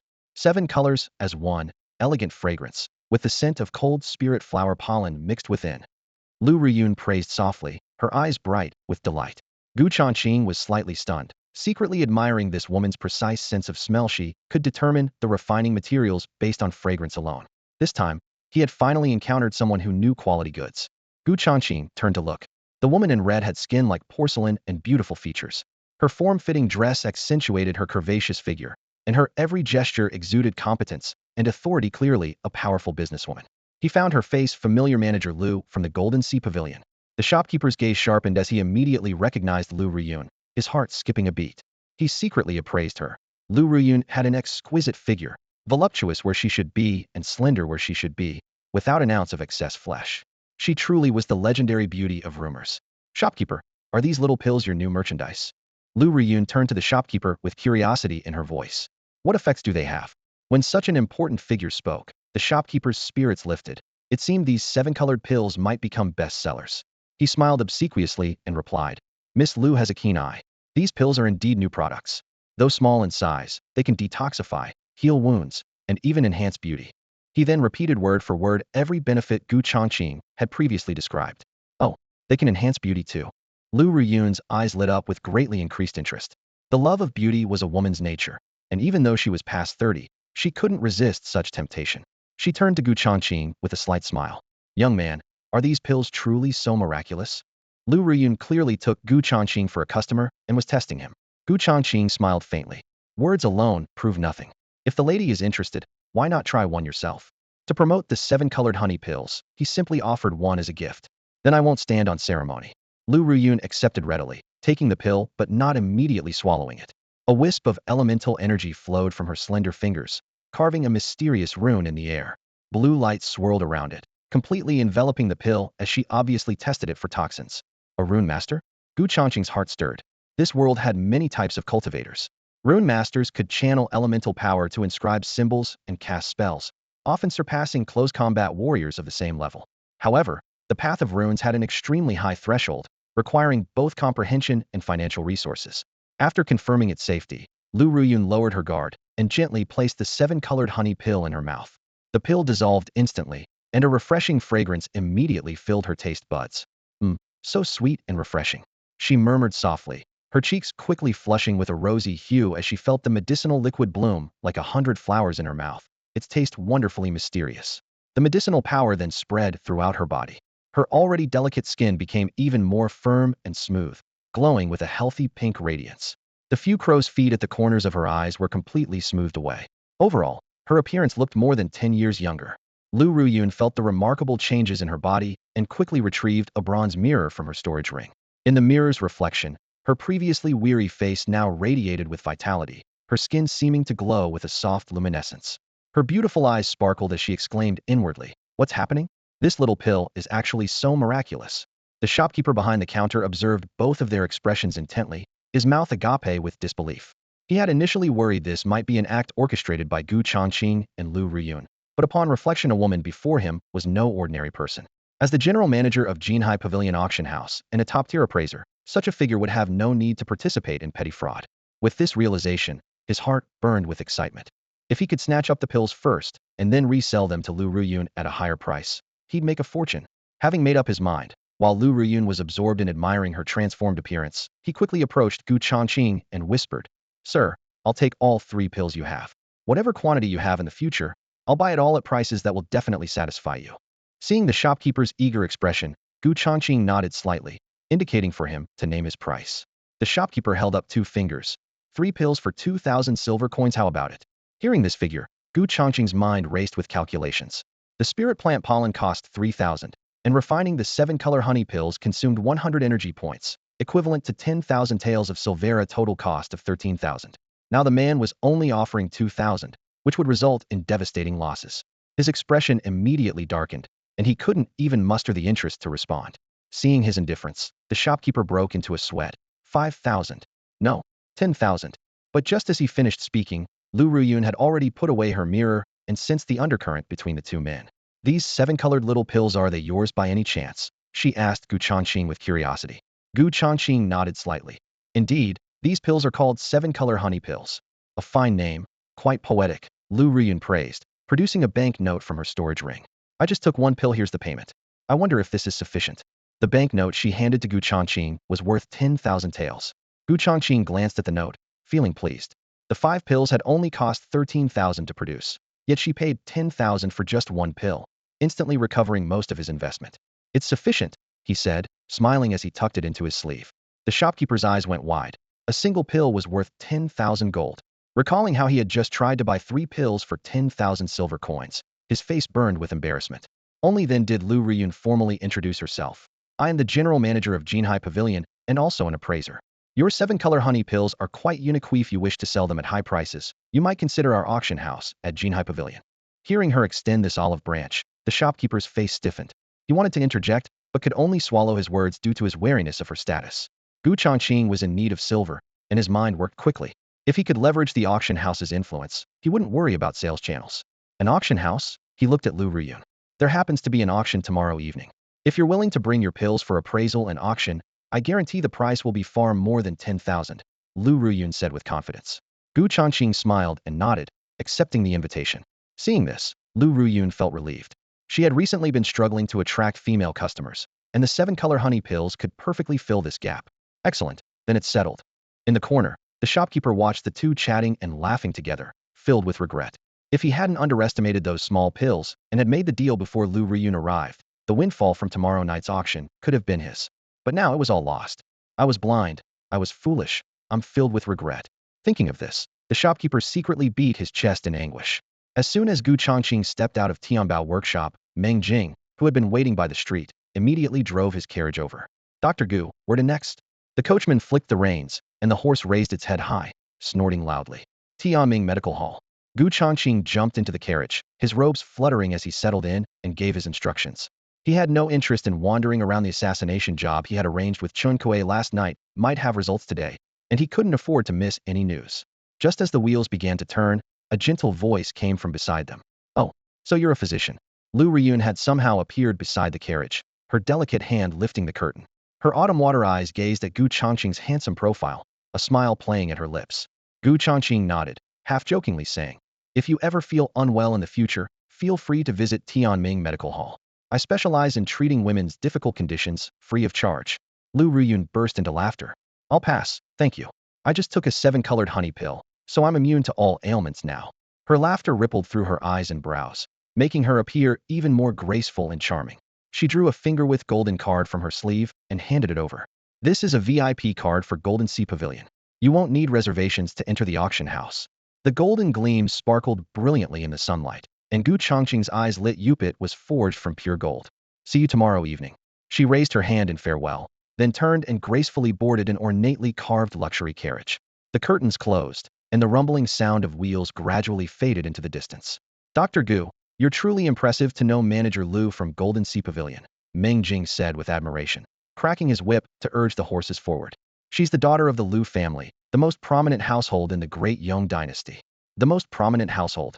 Gu Changqing was slightly stunned, thinking to himself that he had somehow gotten involved with such a woman. Wasn't this like landing himself a wealthy patroness? Meng Jing was clearly still lost in thoughts of the beautiful woman, murmuring additional details. They say Miss Lu is devoted to business and cares little for romance, having rejected countless young masters from noble families. But the Lu family has recently been trying to curry favor with the imperial court, so they'll probably arrange for her to marry into the royal family. Gu Changqing raised an eyebrow and glanced at him. For a coachman, you're remarkably well informed. Meng Jing grinned. I have a brother who likes to gather gossip and rumors. He told me all this. What does your brother do? Ahem. Meng Jing lowered his voice. To be honest, he makes his living selling intelligence on the black market. Recently, he's been maliciously suppressed by competitors and lost his income, so he's been staying with me. Intelligence? Gu Changqing perked up. He desperately needed someone to organize the Assassin Guild's intelligence network, and if he could recruit this person, many troublesome matters would be easily resolved. Pass along a message to your brother. I have a profitable opportunity, he said, his gaze growing deep. If he's interested, tell him to find me at Tianming Medical Hall. As for what kind of opportunity, he's probably heard something about what Tianming Medical Hall really does. Meng Jing's heart skipped a beat. He didn't dare meet Gu Changqing's eyes and said in a muffled voice, I understand. I'll tell him when I get back. With that, he composed himself and cracked the whip, urging the horses as the carriage raced along the eastern official road. During their bumpy conversation, Gu Changqing learned that the brother was named Feng Baiyu, and the two had grown up together in the city's slums without even having official household registration. You're still young, you could learn a trade, Gu Changqing suggested, thinking it would at least provide a better life than driving carriages. Meng Jing shook his head and grinned. These survival skills are just what life demands of me. My true aspiration is to cultivate the martial way. When speaking of his ideals, his eyes blazed with fervor, filled with longing for the future. Gu Changqing sat inside the carriage, his gaze passing through the window to carefully study Meng Jing's broad and sturdy back, a frame naturally suited for martial arts. However, he also understood that in the martial way, talent was merely the threshold. Resources were equally indispensable. Without the means to afford even the most basic body-tempering spiritual materials, even the finest talent would go to waste. The carriage continued down the street. The road was narrow, lined with shops on both sides, where hawking cries and crowds wove together into the usual cacophony of a bustling market. Suddenly, urgent shouts erupted from the street intersection ahead. Get out of the way. Move. Move quickly. The crowd parted like a tide as a magnificent steed dragging an ornate carriage came charging through recklessly. With each collision into a pedestrian, screams rang out as people fell to the ground, blood spattering everywhere, instantly throwing the scene into chaos. Trouble. Meng Jing's brow furrowed. The mad horse was charging straight toward them, and dodging was no longer an option. He touched his toe to the carriage roof, leaned forward, and swiftly drew a long whip from his waist. Crack! The black whip, about 5 meters long, cut through the air like a striking python and lashed viciously against the horse's head. With a dull thud, the steed lost its balance and toppled sideways along with the carriage, sending dust flying. Not bad skills. Changqing nodded silently to himself. What happened? An enraged roar exploded from within the overturned carriage. The coachman, clutching his injured leg, limped to the carriage side and reported in a low voice. Young master, someone blocked the way and injured the horse. The carriage door burst open with a bang, and a lavishly dressed young man with a sinister expression leaped down, his gaze piercing like needles as he stared at Meng Jing still standing atop the carriage. What lowly commoner dares to obstruct this young master's carriage? Meng Jing shrugged and spread his hands. The situation demanded I had no choice but to act. If there are damages, I'll compensate you at worst. Compensate? The brocade-clad youth sneered. This horse of mine is the finest crimson blood breed from the capital. Do you think a poor coachman like you can afford it? Before he finished speaking, over 10 retainers had already arrived on horseback from behind. All rode black horses and wore leather armor, their auras steady, clearly all experts of the acquired realm, obviously from a wealthy and powerful family. Compensation is fine, the brocade-clad youth said with cold eyes but a mocking tone. However, this young master lacks nothing in terms of money. Kneel down, kowtow an apology, then gouge out your own eyes, and this matter will be settled. The onlookers on the street exchanged glances, their eyes filled with sympathy as they looked at Meng Jing. Kowtowing might be bearable, but gouging out one's eyes was a death sentence. The brocade-clad youth then pointed toward the carriage. And you, the lowlife sitting inside there, get out here immediately. Changqing's expression remained calm, but his hand had already quietly formed seals within his sleeve. With a thought, the tiger wasp responded to his call. Buzz. The tiger wasp emerged from the carriage window, swiftly flying above the street, its crimson eyes locking onto the brocade-clad youth and his men below, awaiting orders. This guy seems pretty aggressive. What's his background? The onlookers exchanged furtive glances and whispered among themselves. He doesn't look like he's from one of the local noble families, does he? Probably from some wealthy clan outside the city. Another person glanced at the brocade-clad young man in the center of the street and muttered, an outsider daring to rampage through our Qingzhou city, how arrogant. Following his gaze, they could see the young man's luxurious robes with golden thread embroidered at the hems, and a jade pendant at his waist that clinked softly with each step. What made the crowd even more wary were the dozen or so guards clustered behind him, all with stern expressions and synchronized movements, clearly indicating considerable family power. Inside the carriage, Changqing sat with his eyes closed in meditation, though his consciousness was connected to the wasp hovering above. Through their shared vision, he could clearly observe the breathing patterns and pace of the dozen guards. All just acquired realm, not much of a threat. He calculated silently, his attention finally settling on the black-clad man beside the brocade-robed youth. The man carried a sword on his back, had cold, hard eyes, and emanated an aura sharp as a blade. Above innate realm, need to be cautious. The brocade-clad youth surveyed the crowd, his voice cold. I wanted to give you a chance to beg for mercy, but it seems you don't have that fortune. He first stared at Meng Jing, then glanced toward Changqing, who remained motionless inside the carriage, his expression darkening further, clearly feeling his dignity had been challenged. What are you waiting for? Beat them to a pulp. If anything happens, I'll take responsibility. At his command, the dozen guards drew their blades in unison, spurred their horses, and quickly surrounded the carriage. The sounds of scraping armor and clashing scabbards echoed through the narrow street, creating a murderous atmosphere like a well-trained military unit. Meng Jing, usually gentle-natured, now had a cold glint in his eyes. Dr. Gu, hold tight, he warned in a deep voice, yanking hard on the reins. The black horse beneath him whinnied and pushed off forcefully with all four hooves, actually dragging the carriage sideways across the stone-paved road, the rear wheels carving a half-arc before turning and galloping away, causing onlookers to cry out in surprise. Chase them, the brocade-clad youth shouted, his anger flaring. The guards spurred their horses in pursuit, their blade edges glinting coldly in the midday sun. He turned to the black-clad man beside him. Li Chao, you go too, especially that coachman. He must die. The black-clad man remained expressionless, his voice low. My duty is to protect the young master's safety without leaving his side. This is the family head's command. I hope the young master understands. Though his words were calm, his attitude was unyielding. The brocade-clad youth frowned but couldn't force the issue, only snorting coldly in resignation. On the street ahead, Changqing's carriage bounced violently, the wooden boards creaking and groaning. Behind them, hoofbeats thundered like drums as the pursuers steadily closed the distance. Changqing raised his hand and pointed. Tiger wasp, obstruct those men. The tiger wasp circling high above suddenly dove down, its tail twitching as hair-thin poisonous stingers shot through the air. Nay, the dozen fine horses almost simultaneously reared and screamed, their front legs buckling as they tumbled to the ground in clouds of dust, guards and mounts rolling together in a heap. Street vendors and pedestrians scattered in all directions as chaos erupted instantly. What happened? The fallen guards, still shaken, looked around warily. Someone noticed the tiny black thorns in the horse's legs and frowned. Poison needles? He pulled out a stinger and examined it for a moment, his face paling. So small yet so potent, the opponent must be a master of poisons. Stop the chase. Protecting the young master is more important. Confirming that the pursuers had stopped, Changqing sent a mental command. Tiger Wasp, return. The tiny wasp shadow shot into the clouds and vanished the next instant. Only then did Changqing withdraw his consciousness. The tiger wasp transformed into a faint gleam of light as he stored it in the system space. If it weren't broad daylight and inappropriate for killing, he would have let the tiger wasp harvest another wave of energy points. But to avoid drawing unwanted attention, he had to refrain. Dr. Gu, was that your doing just now? Sensing the series of agonized screams behind them had ceased, Meng Jing lowered his voice but couldn't help turning back to ask. Changqing glanced at him, neither confirming nor denying. You're absolutely incredible, taking down so many experts with a single move. Meng Jing's eyes blazed with admiration as he couldn't help but marvel. Fang Baiyu was right here, he definitely not an ordinary physician, but rather. Halfway through his words, he seemed to suddenly realize something and abruptly fell silent. Rather a cold-blooded assassin. Changqing calmly finished the sentence, his expression serene as if commenting on the weather. Since his identity had likely been guessed, he might as well admit it openly. Meng Jing's spine stiffened, sweat beading on his forehead.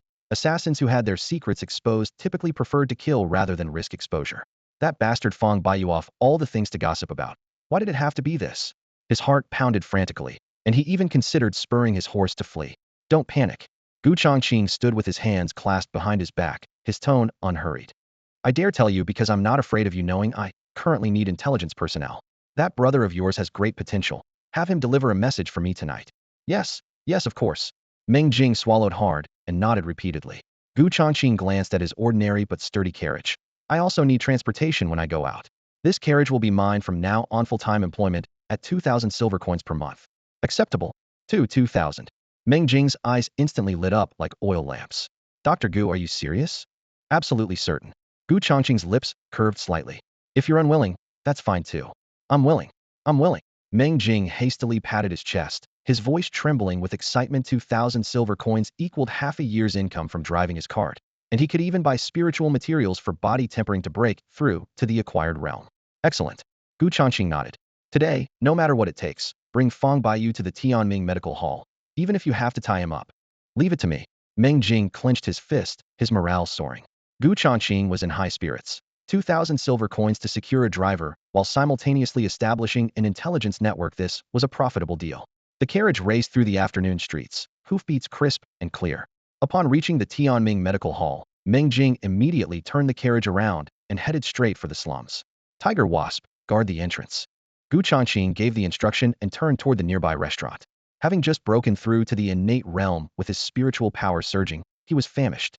The Tiger Wasp buzzed over to the medical hall's eaves, dutifully taking up its guard post. Master, let Spider keep me company. It pleaded through telepathic communication. Impossible, I only follow Master. The Shadow Spider's cold voice simultaneously echoed in Changqing's mind.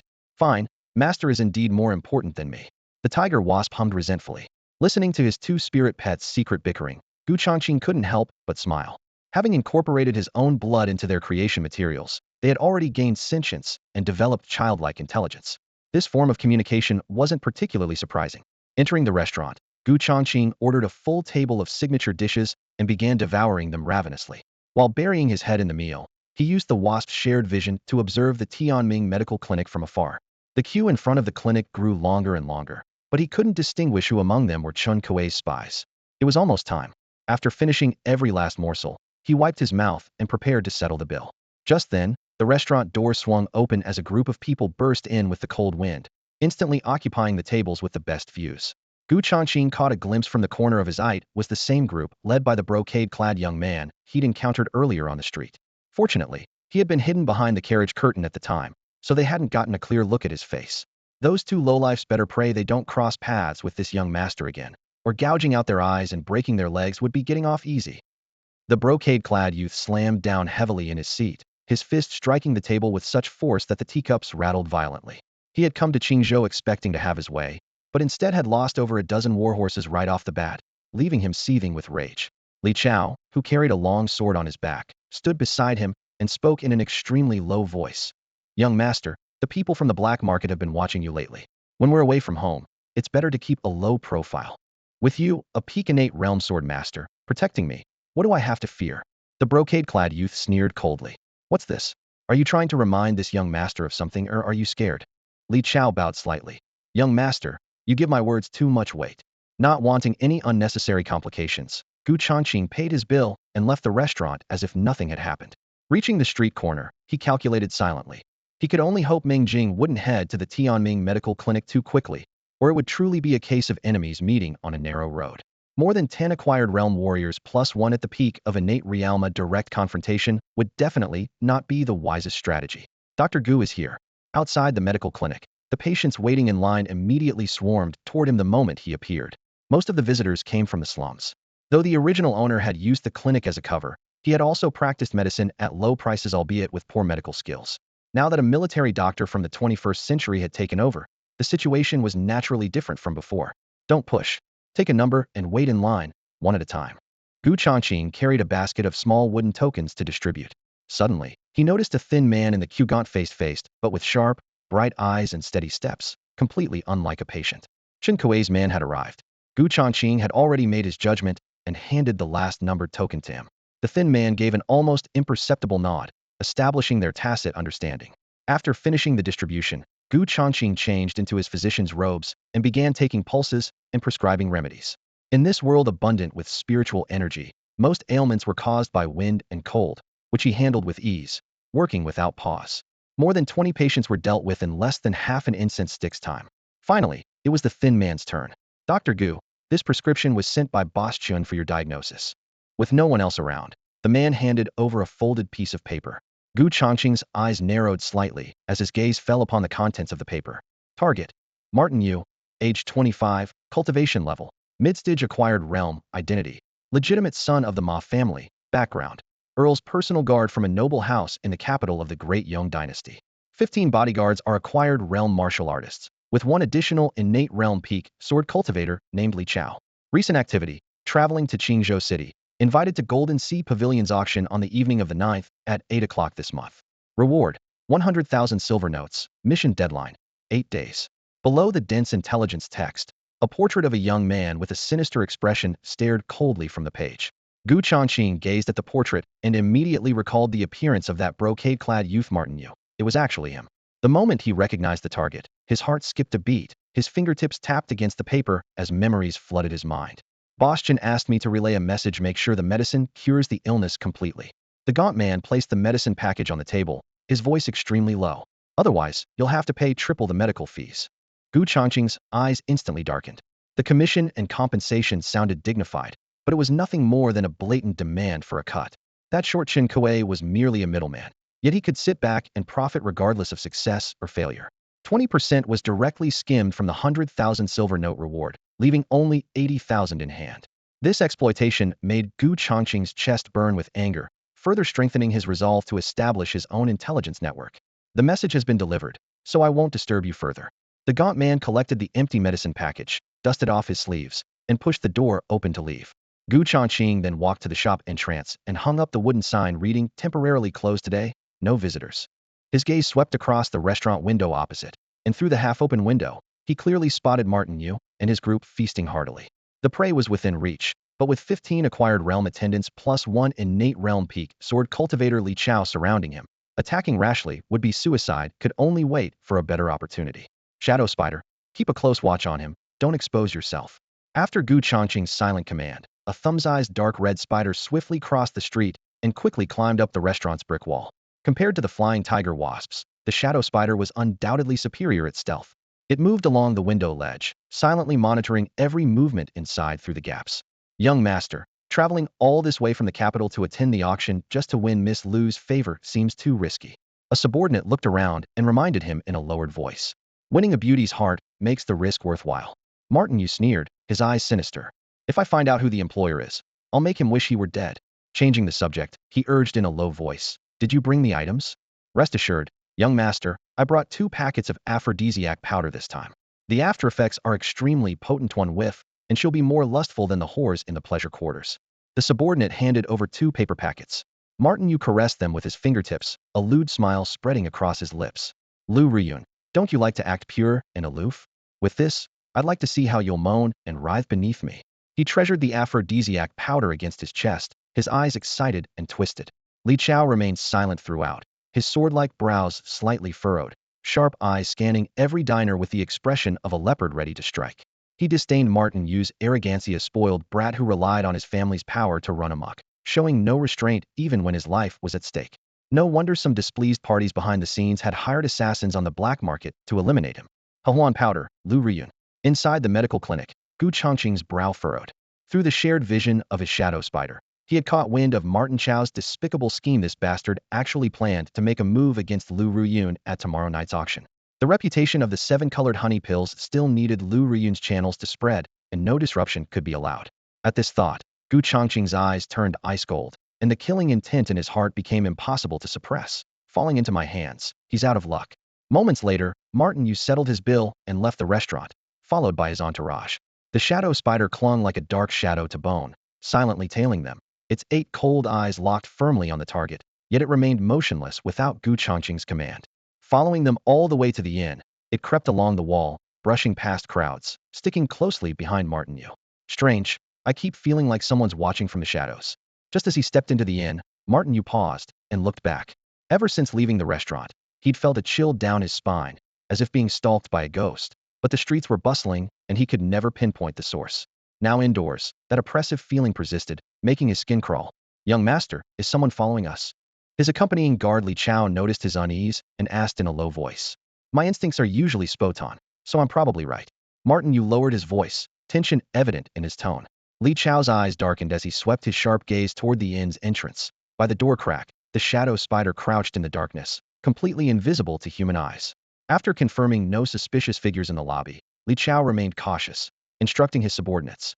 You 2 guard outside the door and report any disturbance immediately. You go to the government office and tell them that the legitimate son of Earl Li from the capital is staying here. Have them double the patrols. Yes. The 3 subordinates split up to carry out their tasks. With arrangements in place, Li Chao's gaze returned to Martin Yu, speaking solemnly. Young master, from now on, please don't leave my sight. All right. Martin Yu's lips trembled slightly, his earlier arrogance completely gone, replaced only by panic. In the shadows of the inn's 2nd floor, Gu Changqing observed clearly through the shared perception, murmuring to himself. Li Chao's vigilance is no joke. Tonight isn't suitable for action. But he didn't recall the shadow spider, instead ordering. Little spider, continue surveillance and slowly wear down their energy. Yes, master. The spider acknowledged, its gaze practically glued to Martin Yu every moment. Gu Changqing withdrew his perception, planning to let Martin Yu spend the night in fear. If anything changed, the spider would alert him through their mental link. Can things be settled with Meng Jing? Gu Changqing looked up at the street where pedestrians hurried past, lacking complete confidence himself. Information brokers were often eccentric and unpredictable. As the sunset faded and night fell, 2 figures finally appeared at the medical clinic's entrance. In front was Meng Jing, behind him a young man in white robes. This person had refined features, but his eyes were deep as an abyss, with a light of wisdom beyond ordinary people gleaming between his brows. However, his complexion appeared quite pale, unlike a normal skin tone, as if he suffered from some hidden ailment. Fang Baiyu stood by the table in a plain white robe, his arms casually crossed over his chest. The moment Gu Changqing stepped into the room, before Meng Jing could even make introductions, he caught sight of that sickly pallor. His eyes flickered, a faint smile playing at the corners of his mouth as he looked directly at the young man in white. Dr. Gu, seeing you in person surpasses your reputation. You certainly have your methods. Fang Baiyu studied Gu Changqing, his tone carrying a hint of resignation, as if this meeting wasn't entirely voluntary. Meng Jing interjected. Stop putting on airs. I didn't hold a knife to your throat. You've already gotten your benefits, so shouldn't I put on a show? Fang Baiyu shrugged, meeting Gu Changqing's gaze again, his smile suddenly becoming more animated. Fine, I'll lay my cards on the table. For 1,000 silver coins monthly, plus all expenses for intelligence gathering, that's at least 20,000 to start. Gu Changqing remained composed, saying simply, money isn't an issue. Good heavens. Meng Jing's eyes went wide. I only get 2,000 a month, and you're asking for 20,000 right off the bat? Fang Baiyu shot him a sideways glance. You do manual labor, I use my brain. How can they be the same? An intelligence network requires maintaining relationships at every level, plus supporting informants and runners. That's not even counting future expansion investments. Meng Jing listened in bewilderment, but said nothing more. Fang Baiyu turned back to Gu Changqing with a confident smile. Dr. Gu, if you're willing, we can formalize our partnership. Gu Changqing narrowed his eyes slightly, catching the implication. You mean just a partnership? Exactly. You provide the money, I provide the effort. Fang Baiyu spoke deliberately. From what I know, the black market broker Changqing takes a 20% commission on every job, and if a task isn't completed on time, there's a triple penalty fee. But I'm different. You only need to cover all intelligence gathering expenses without worrying about compensation risks. That's what I call mutual benefit. Gu Changqing remained silent. The terms were indeed better than Changqing's, but he wanted a completely controllable intelligence force, not an equal partnership. You clever fox. So that's your game plan. How cunning. Meng Jing suddenly understood, slapping Fang Baiyu on the shoulder. Though Meng Jing had restrained his strength, Fang Baiyu seemed struck by a boulder, his body swaying violently as he spat out a mouthful of fresh blood. The crimson stain on his white robes was shocking to behold. His already pale face instantly drained of all color, his lips taking on a grayish-purple hue, as if he might collapse at any moment. Baiyu, what's wrong? Meng Jing's expression changed drastically as he rushed to support him. Lay him flat. Gu Changqing's eyes darkened as he placed his fingers on Fang Baiyu's pulse point. The pulse beneath his fingertips was weak and erratic. Looking up, he saw a thin purple-black line slowly creeping up along the blood vessels on Fang Baiyu's pale wrist, a classic sign of poison reaching the heart meridian. You've been poisoned? Gu Changqing's brow furrowed. Yes. Fang Baiyu smiled bitterly. I had a conflict with black market competitors recently and was wounded by a poison needle. This toxin requires dragon whisker grass to cure, but that medicinal herb is extremely rare and expensive. I've been putting it off until now. He had originally planned to secure the medicine immediately after finalizing the partnership and receiving payment, but hadn't expected the poison to act so quickly. You bastard. Why didn't you say anything until now? Meng Jing roared, jumping to his feet. Even if I have to rob someone, I'll risk my life to get that dragon whisker grass. Don't waste any more time. The poison has penetrated deep into his bones. Even if we found dragon whisker grass, it wouldn't help much. Gu Changqing raised his hand to stop Meng Jing from rushing out, his tone calm, yet unquestionable. For him, this was both a medical assessment and an opportunity to win people's loyalty, one he couldn't afford to miss.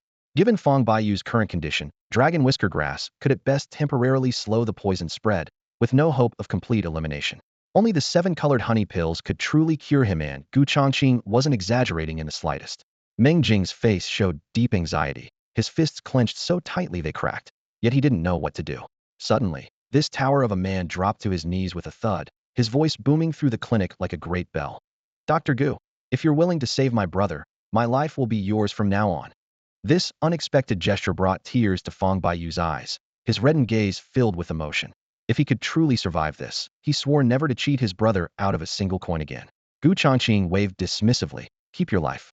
When the time comes, we'll deduct the treatment fee from your wages. Winning hearts required a natural approach, had no intention of appearing theatrical. As his words fell, he turned his palm and produced a pill the size of a sesame seed, its surface shimmering with brilliant colors. Take this medicine, and you'll recover quickly. That's it. Fang Baiyu held the tiny 7-colored honey pill, staring at it in bewilderment, suspicion written across his face. Meng Jing, impatient with the delay, snatched the pill and stuffed it directly into Fang Baiyu's mouth. The pill dissolved instantly upon contact, sending a warm current down his throat that immediately began flowing through his meridians. Wherever it passed, the black poisonous mist melted away like snow in spring. Fang Baiyu's eyes suddenly brightened as he felt his heavy limbs rapidly regaining vitality, and the deathly pallor on his skin quickly faded. Incredible! He stood up in amazement, patted his chest, and took a few small jumps, feeling completely energized. Though some residual poison remained, it no longer threatened his life. Gu Changqing produced 2 more identical pills and placed them in Fang Baiyu's hands. I only have 2 left. Take 1 daily, and it will completely eliminate the remaining poison. Dr. Gu, how much do these pills cost? Meng Jing couldn't help but ask. Lu Rian bought one for me today for 10,000 silver coins. Gu Changqing replied calmly. 30,000 silver coins. Meng Jing's heart pounded with shock, while Fang Baiyu swallowed hard, his hands trembling slightly as he held the 2 7-colored honey pills. This amount was equivalent to dozens of times his income from selling intelligence on the black market. Dr. Gu. Fang Baiyu's voice was hoarse, feeling the weight of this kindness was suffocating. Gu Changqing clasped his hands behind his back and smiled faintly. Medicine is meant to save lives, not to measure value. Upon hearing this, Meng Jing dropped to one knee again, pounding his fists against the wooden floor with dull thuds. Dr. Gu, thank you for your generosity. Fang Baiyu took a deep breath and knelt as well. Dr. Gu, your life-saving grace leaves me with no way to repay you. If you ever need anything in the future, I will go through fire and water for you. Gu Changqing's lips curved slightly upward. This was exactly what he'd hoped for. Since you're willing to follow me, this clinic will be your home from now on. With these words, he raised his palm in a lifting gesture, and a powerful force lifted both men to their feet from a distance. What pure elemental energy! Fang Baiyu's heart stirred slightly, and the reverence in his eyes deepened. This level of cultivation had at least reached the innate realm. Gu Changqing tapped his fingertips lightly on the armrest, his tone calm, yet probing. Baiyu, you've always been well informed. Do you know the current state of the Tianming Assassin Guild? The boss is testing my intelligence capabilities. I can't let him down. Fang Baiyu's thoughts raced. Then he respectfully replied. I do know quite a bit. The current Tianming Assassin Guild may still have its reputation intact, but it's essentially an empty shell. I won't speculate on the number of assassins, but intelligence has always been our weak point. Without dedicated agents, we rely entirely on black market intermediaries for contacts. Not only do they take commissions, but they often secretly undercut our prices. For 100,000 bounty, we only get 50,000 in the end. The rest goes into the intermediaries' pockets. Gu Changqing nodded slightly, silently praising Fang Baiyu's keen insight. In my opinion, Fang Baiyu continued, the urgent priority is to recruit an agent, then expand our intelligence network to create our own system. Once we break free from dependence on intermediaries, profits will naturally rise. Gu Changqing pondered for a moment, his gaze sweeping between Fang Baiyu and Meng Jing before finally settling on Fang Baiyu. I'll entrust this agent position to you. Fang Baiyu quickly waved his hands. I'm only skilled at building intelligence organizations. To truly serve as an agent, one must be familiar with both legitimate and criminal circles, able to navigate between various factions. I'm not qualified for that. Gu Changqing's expression shifted, apparently experiencing firsthand the complexity of the agent role for the first time. Boss, while I dare not take on the role myself, I know someone more suitable. Fang Baiyu grinned. She has a rather unique personality, and she's a woman. It depends on whether you're willing to meet her. Meng Jing interjected at this point, speaking unusually quickly. You're not talking about Sister Rong, are you? Rarely clever of you. Fang Baiyu raised an eyebrow, giving Meng Jing an approving look. Since we've both joined the Tianming Assassin Guild, naturally we should bring Sister Rong in too, to help you dominate the black market together, boss. A woman? Gu Changqing seemed slightly surprised. Can she really handle it? Rest assured, Fang Baiyu was confident. Sister Rong has quite a reputation in the black market, specializing in connecting various factions. In terms of connections and skills, she's no less capable than that old fox Changqing. As for trustworthiness, there's no need to worry. The three of us grew up together in the slums, depending on each other like siblings. Tomorrow I'll bring her to the clinic, and you'll know once you meet her. However, Gu Changqing shook his head. I have business tomorrow. We'll discuss this another day. With that, he retrieved a large denomination banknote from his storage ring and handed it over. Take this 10,000 silver coins first to set up the intelligence network. I'll provide additional funding later. Fang Baiyu accepted the banknote, a gleam flashing in his eyes as he tactfully withdrew from the clinic with Meng Jing. Based on his investigation of the black market, he had already guessed that the dark job Changqing mentioned was precisely what Gu Changqing had taken on. There would likely be major action tomorrow. Inside the clinic, Gu Changqing didn't dwell on the assassination mission but instead summoned his tiger bee.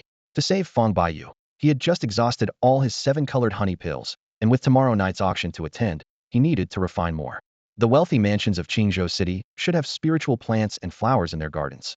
He murmured to himself, then commanded, Tiger bee, go collect pollen. Buzz. The golden-black striped tiger bee burst through the window, transforming into a streak of light. In an instant, all the wealthy mansions throughout the city became its targets. As a bee-type insect, the hornet possessed an innate keen sense of smell for pollen. It circled above Qingzhou City, its antennae trembling slightly, and within moments had locked onto a grand estate. The red-lacquered main gate bore the characters Lu Mansion, and though the buildings within showed signs of age, they still maintained an imposing grandeur, with pavilions and towers arranged in staggered formation according to the terrain. Gu Changqing received the images transmitted by the hornet and whispered, Indeed, it's the Lu family ancestral home. As soon as it flew into the mansion, the hornet caught a whiff of rich spiritual energy mixed with floral fragrance and immediately followed the scent. The source of the fragrance was a stone chamber at the end of a corridor, guarded by only 2 maidservants. Gu Changqing wondered silently. Aren't spiritual plants usually grown in gardens? Why would they be placed indoors? With this thought, he directed the hornet to slip inside to investigate. Beyond the ventilation opening lay an unexpected sight. The room contained a massive bathing pool, with steaming mist rising from it. Colorful flower petals floated on the water's surface, and due to the soaking petals, a woman was bathing completely nude in the pool. Gu Changqing instantly understood the source of the fragrance, his Adam's apple bobbing slightly. The woman finished bathing and slowly rose, her curves fully revealed as she emerged from the water. Through the hornet's compound eyes, he recognized the familiar face and felt his heart skip a beat. Lu Riyun. Her figure showed striking contrast between chest and waist, her skin snow-white, appearing like a lotus emerging from water in the mist, her charm undeniable. The hornet seemed to share its master's thoughts, circling above the bathing pool and observing the graceful curves from different angles. Lu Riyun looked up, noticing the hornet that had suddenly intruded, her beautiful eyes showing slight movement and puzzled observation. Changqing forcibly suppressed the restlessness in his heart and immediately controlled the hornet to retreat. Seeing the hornet fly away, Lu Riyun didn't pursue the matter further and simply called for her maidservants to enter and help her dress. Master, should we sneak back in? The hornet transmitted thoughtfully. Changqing scolded quietly. Don't be cheeky, focus on business. He secretly felt that the hornet had become increasingly improper since gaining intelligence, but had no time to deal with it. Subsequently, the hornet continued searching within the mansion and finally discovered an independent garden in the rear courtyard, surrounded by several Lu family guards maintaining strict watch. It folded its wings and landed in a dark corner of a nearby pavilion, observing cautiously. The garden was planted entirely with valuable spiritual plants, purple monkey flowers, silver horn trees, sky blue flowers, and other rare varieties interspersed throughout, with visible spiritual energy fluctuations and overwhelming fragrance. In such an environment, even ordinary people could extend their lifespan by residing there long-term. However, cultivating such spiritual plants required enormous human and financial resources, daily watering with clear mountain spring water, and constant attention to pruning and pest control, which only families with deep foundations could sustain. Suddenly, the hornet's compound eyes caught what seemed to be human figures moving in the open space at the garden's center. Changqing's gaze sharpened slightly, his vision focusing through the hornet's compound eyes on the open ground in the center of the garden. There, a young woman in white robes sat cross-legged with her eyes closed, wisps of spiritual energy flowing around her body, forming a faint halo as she cultivated. Her skin was as white as snow, with waterfall-like black hair cascading down her back. Her delicate features bore some resemblance to Lu Riyun, though clearly more youthful, appearing to be around 17 or 18 years old. The girl's posture was graceful and elegant, like a fairy carved from white jade, her ethereal beauty radiating an inviolable sanctity. The patrol guards outside the garden occasionally glanced inside. The young miss is truly diligent, still cultivating this late at night. No wonder she secured a guaranteed spot at the 7 profound martial academy. That's an opportunity even imperial descendants can't squeeze into. The young miss is naturally gifted, and with such dedication, she'll probably surpass even her aunt, Steward Lu, in the future. The white-robed girl was named Lu Shuang'er, the sole precious daughter of the current Lu family head. Her status was noble, and her talent even more remarkable. The guards spoke in hushed tones, their admiration evident in their voices. At this moment, Changqing remained hidden in the shadows. His gaze lingered on Lu Shuang'er for a moment before shifting to the spirit flowers swaying gently in the moonlight. Time was pressing, and he had no intention of waiting for the girl to finish her cultivation. Tiger Bee, move out. As his words fell, a black shadow shot skyward. The tiger bee swept into the flower beds, spreading its thin wings and greedily absorbing the essence from the flower stamens. Wherever it passed, the originally dancing butterflies scattered in panic. The subtle sound of beating wings disturbed Lu Shuang'er. She suddenly opened her eyes, her clear gaze sweeping the surroundings. She saw only butterflies flying chaotically while the patrol guards continued their routine rounds. Nothing seemed amiss. It seems my mental state still needs refinement if such a small disturbance can disrupt my focus, she murmured to herself. Before her words had fully faded, she flipped her jade hand and retrieved a talisman from her storage ring. Hiss, the talisman paper ignited, countless light patterns weaving together into an array that enveloped her figure in a hazy light barrier. The young miss has activated her isolation array again. Now there's nothing to see. The outer guards sighed in disappointment upon witnessing this. Night patrols were already tedious, and being able to watch Lu Shuang'er cultivate from afar had been a welcome distraction. Now they could only catch glimpses through the semi-transparent light barrier. An isolation talisman? Changqing raised an eyebrow. Perfect for my purposes. Freed from concern, the tiger bee's proboscis extended 3 inches, causing flower stamens to wither instantly along its path. In the blink of an eye, the system's storage compartment was filled with lustrous, jade-like spirit flower pollen. Ding. Detection complete. Tiger bee has collected sufficient pollen. Current reserves can produce 2 batches of 7-colored honey pills, requiring 200 energy points. Host current balance, 690. Proceed with 7-colored honey pills production. 2 batches make 10 pills total, enough for tomorrow's auction. Changqing's thoughts stirred. System, refine all the pollen. In an instant, 200 energy points were deducted, the pollen disappeared, and 10 7-colored honey pills appeared in the storage compartment. Tiger bee, mission complete. Changqing was in excellent spirits. If tomorrow's auction went well, funding for establishing his intelligence network would be secured. Just then, a cold voice echoed in his mind. Master, the prey is now isolated. Shall we proceed? Changqing's gaze sharpened as he suddenly switched to the shadow spider's visual perspective. On the top floor of the inn, inside a luxurious guest room, Changqing had just established his shared perception with the shadow spider, and the surrounding scene instantly burned into his mind. Windows and doors tightly shut, dim lamplight, and barely a whisper of sound in the air. On the bed, Ma Dingyu lay sleeping on his back, his faint snoring particularly clear in the quiet night. While Li Chao and the others stood guard in the outer corridor, their shift changes proceeding in an orderly fashion. Such vigilance. Yet it was precisely the moment when guards were most likely to let down their defenses. Changqing didn't rush to order the assassination, instead commanding in a low voice, Tiger Wasp, go support Shadow Spider. What appears to be a secure situation must be watched for hidden traps. The Tiger Wasp, which had been flying toward the Tianming Medical Hall through the night sky, immediately turned around and swooped toward the nearby inn like a striking predator. Through the insect's microlight perception, Changqing surveyed the entire street. The various pedestrians near the inn appeared ordinary at first glance, but were actually all security soldiers from the prefectural office, each wearing bronze badges at their waists. To mobilize such manpower from Qingzhou Prefecture required far more than just the status of an earl's legitimate. Sun the Ma family's influence in the imperial court was evident. Restrain your wing beats when entering the inn. Don't expose yourself, Changqing added. The tiger wasp immediately folded its wings and landed silently on the door eaves, crawling up along the wall cracks. Upon reaching the top floor, it moved along the wall, taking in the narrow corridor with its compound eyes. 6 guards patrolled in crossing patterns, their gazes missing nothing from the long lamps to the carpets. While at Ma Dingyu's door, Li Chao sat cross-legged with his sword across his knees, eyes lightly closed, his breathing like withered stone. Such an internal and external pincer defense would make it difficult for any top assassin to infiltrate without a trace. Changqing sneered coldly to himself. Earlier, his opponent had been scared half to death by intuition, yet now slept like a dead pie. Must have left himself a backup plan. He switched back to the shadow spider's perspective, staring at that sleeping face on the bed, cold intent flashing in his eyes. Little spider, test his defenses. From an inconspicuous shadow in the corner, the shadow spider suddenly activated. It transformed into its monster form the size of a fist, leaped to the bedside, and struck directly at Ma Dingyu's heart with gleaming claws. Clang! The sound of metal collisions suddenly exploded. The claws were blocked by a layer of silver scale-like patterns 3 inches from his heart. All force dissipated. The shadow spider reversed its strike toward his forehead, but a silver light shield burst forth from beneath his clothing, shocking it back to the foot of the bed. As expected, he was pretending to sleep. Changqing's pupils contracted as he immediately ordered, "Little spider, hide." The shadow spider flashed back to spider form and disappeared without a trace into the cracks at the foot of the bed. Almost at the same instant, Ma Dingyu's eyes snapped open, a mocking smile crossing his lips. His gaze swept toward the bedside, but saw only emptiness. "Assassin!" Li Chao roared, bursting through the door with his sword, while the 6 guards also swarmed in, turning the room upside down. "Where's the assassin?" Li Chao looked around, his brow furrowed deeply.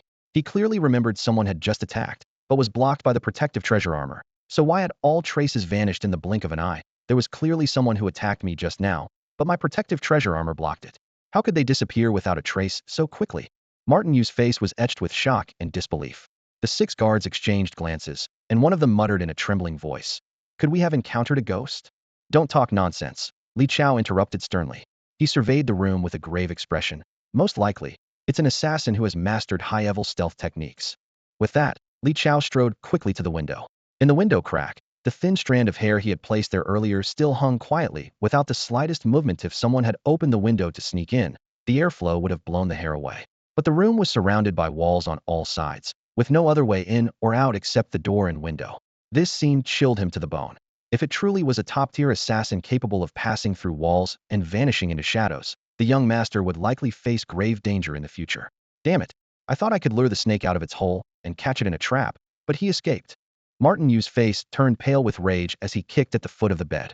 The bed frame shook violently, dust cascading down and settling on the shadow spider crouched beneath the bed, yet it didn't stir in the slightest. In the corridor, the tiger wasp remained hidden and ready, waiting to provide backup the moment the shadow spider was exposed.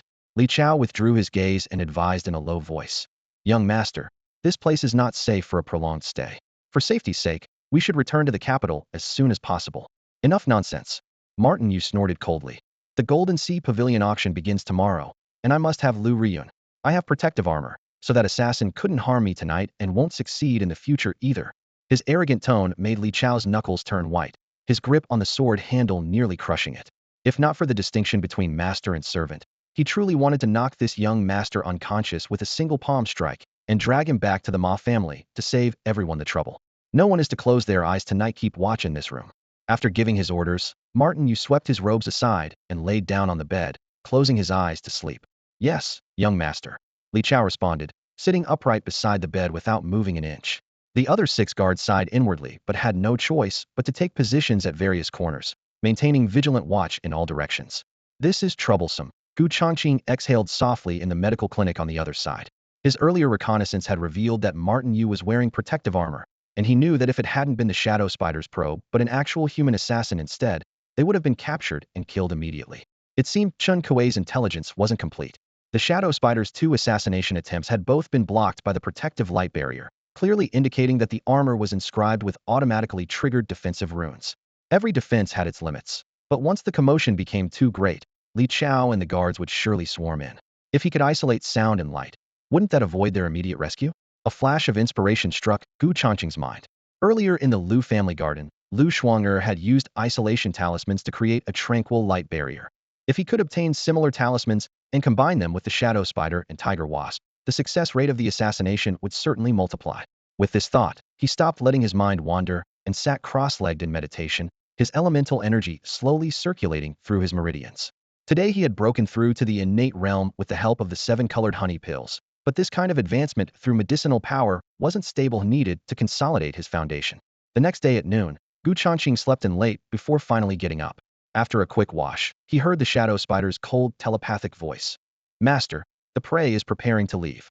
Keep watching, Gu Changqing responded mentally, wringing out his towel as his gaze fell on the window outside. To make his move, he first needed to obtain isolation talismans. Without them, everything would be pointless. Meanwhile, Ma Tingyu and his group, who had barely survived last night's attack, had been on edge until dawn. Their spirits were nearly depleted, and the guards were yawning one after another, their vigilance far from what it once was. At this rate, a few more days would drive them insane even without talismans, but the mission only lasted 8 days, and Gu Changqing didn't have that much time. The courtyard gate creaked open. Meng Jing had been waiting early at the clinic entrance and immediately leaped down from the carriage upon seeing someone emerge, striding forward. Boss, are you going out today? If not, I'll help out in the shop. To the talisman shop, Gu Changqing climbed directly into the carriage. Indeed, having a dedicated driver was convenient. Even better, Meng Jing had actually refurbished that broken carriage overnight. The boards were waxed, the curtains replaced, making it look brand new. Talismans. Meng Jing mounted the driver's seat, frowning and shaking his head. Those are rare treasures that only ancient martial families can afford. You can't buy them on the regular market. Gu Changqing paused. What about the black market? You can buy them, but the prices are outrageous. Even ordinary spirit-gathering talismans cost over 10,000 taels. He took a deep breath, cursing inwardly.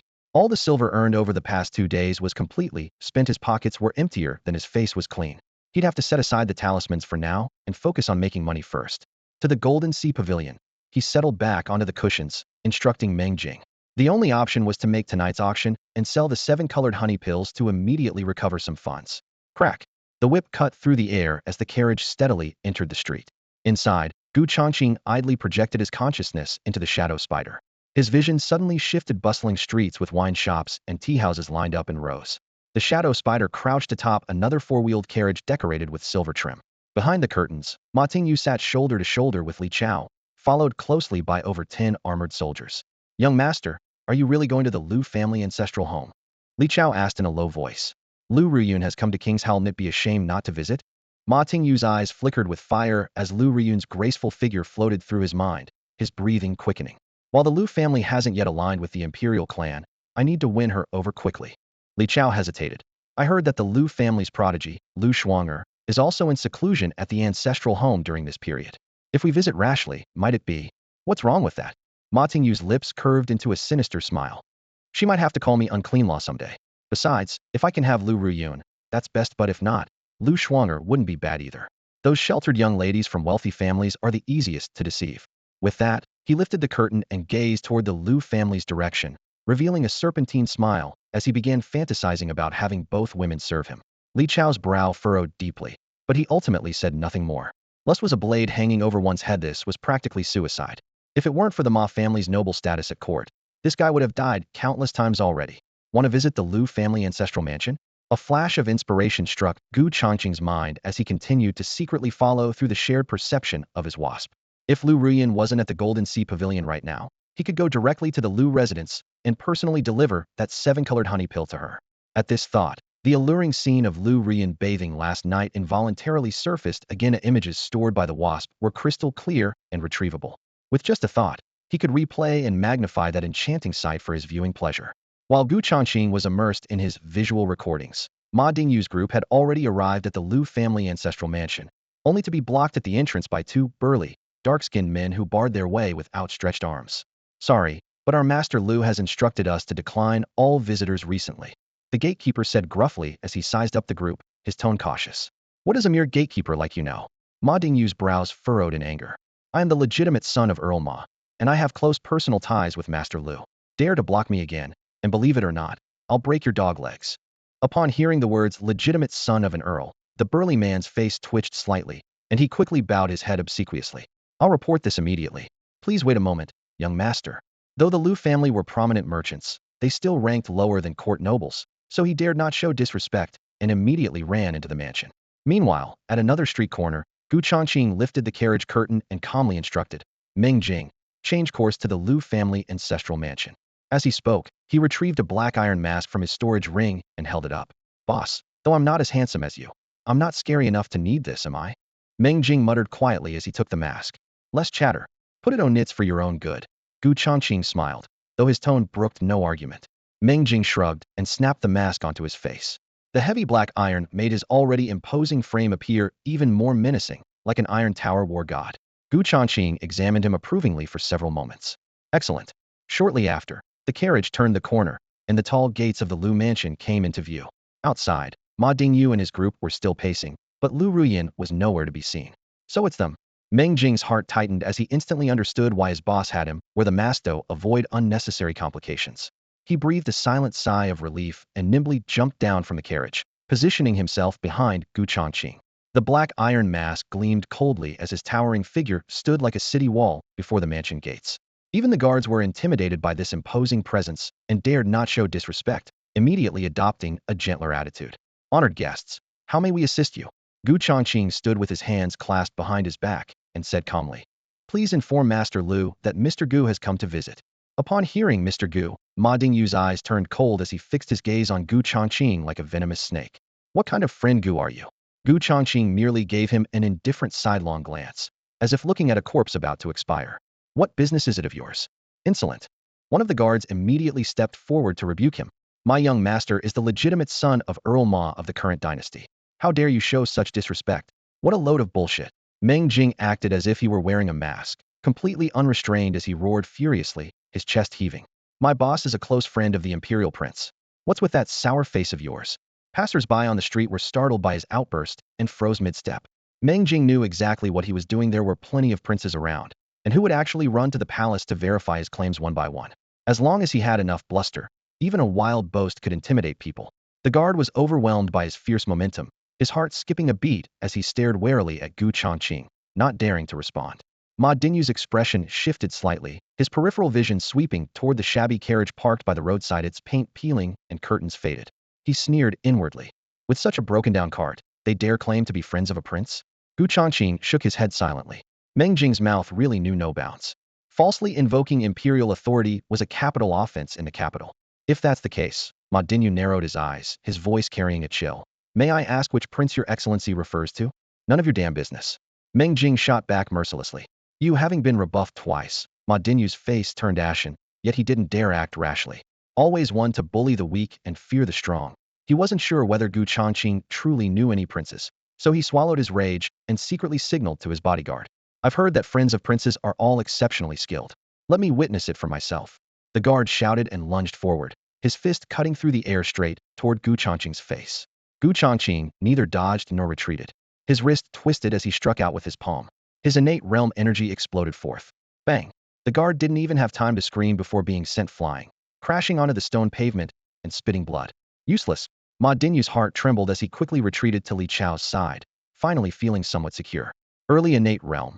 Li Chao assessed with narrowed eyes. This was worlds apart from ordinary martial artists. Even he would need considerable effort to defeat such a person. From within the estate gates, a cool female voice rang out. What are you all doing? Lu Ruyun emerged with her household guards.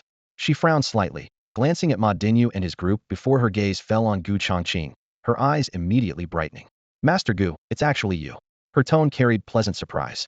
Gu Changqing smiled and nodded courteously. I hope this sudden visit isn't inconvenient. How could it be? You're my honored guest-iri, welcome anytime. Lu Ruyun laughed softly, her manner warm. She had originally worried that Gu Changqing wouldn't come to the Golden Sea Pavilion, never expecting him to visit directly. Miss Lu, in just these few days, you've become even more enchanting. Ma Dingyu's eyes burned with desire as he licked his lips and praised. Your skin is even more tender than a teenage girl's. Though his words were sleazy, Gu Changqing privately had to admit Lu Ruyun was indeed a beautiful young widow. And after taking the 7-colored honey pills, her skin had become even more radiant, like a freshly peeled lychee. If she demonstrated their effects, the pill's reputation would surely spread like wildfire. Master Gu, I was just about to head to the Golden Sea Pavilion to prepare for tonight's auction. Might I trouble you for a ride? Lu Ruyun's gaze was gentle, her request clear. No problem at all. Gu Changqing readily agreed, as he happened to need her help with something privately. Miss Lu, his shabby carriage is truly pathetic compared to my spacious and comfortable one.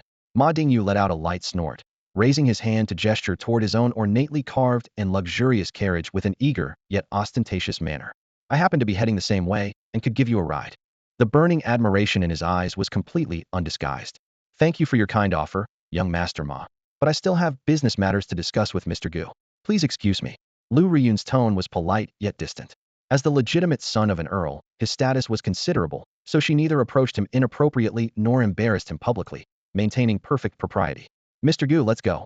With those words, she stepped directly toward the paint-peeling old carriage by the street, moving as naturally as if it were her own. The carriage door creaked open as she lifted her skirt and settled inside. Though the carriage was shabby, with a beauty as companion, the atmosphere remained fragrant. Gu Changqing cast a casual glance at Ma Dingqiao, the Ma family guard standing nearby, smiled slightly, and climbed into the carriage. Did you see that? That's my boss's charm in action. The coachman Ming Jing boasted proudly as he mounted his horse. With a light flick of his whip, the worn wheels began rolling slowly forward under Ma Dingyu's jealous gaze. Wench, how dare you make me lose face? Sooner or later, I'll have you begging for mercy beneath me. Ma Dingyu muttered through gritted teeth at the street corner, malice churning in his eyes. Thinking of tonight's auction, he pulled a packet of aphrodisiac powder from his storage ring, his knuckles white as he formed a sinister smile. Tonight, you won't escape my grasp. Inside the carriage, the light was dim and yellow. As the carriage jolted along, Lu Ruyun sat upright, her slender waist swaying gently with the motion, making her chest particularly eye-catching. Gu Changqing sat beside her, gazing out the window, though his peripheral vision could still clearly sense the rhythmic movement of her curves. With such a stunning figure, no wonder Ma Dingyu was willing to risk assassination attempts to pursue her relentlessly. Manager Lu, are you well acquainted with that Ma fellow? Gu Changqing withdrew his gaze and made casual conversation. At the mention of Ma Dingyu, Lu Ruyun's brow furrowed slightly, disgust flashing across her face. The Lu family has some business dealings with the Ma family, so I've only met him a few times. He relies on his ancestors' merits in the imperial court to act arrogantly. Mr. Gu, unless necessary, it's best to avoid any dealings with him. Gu Changqing's heart stirred slightly.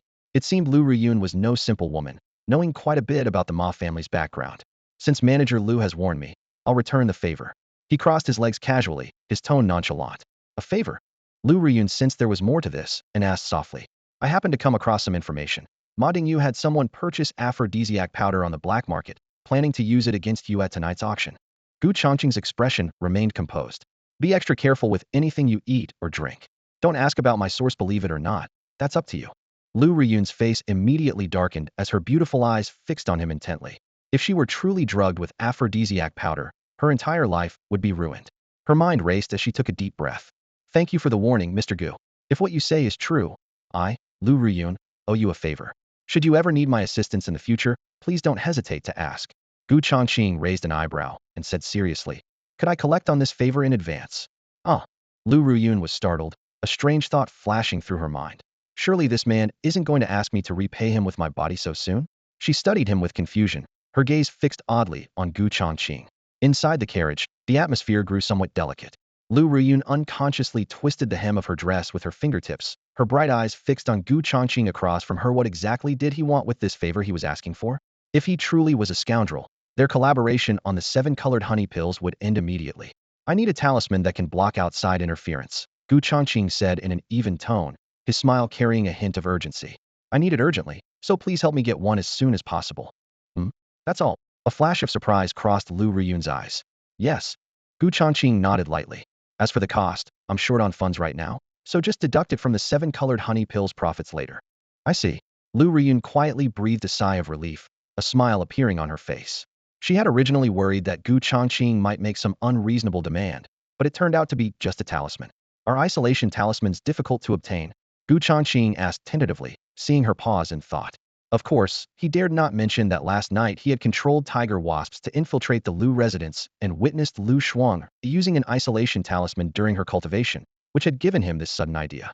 I rarely go into secluded cultivation, so I don't carry such talismans with me, Lu Riyun said with a gentle laugh, her tone warm yet confident.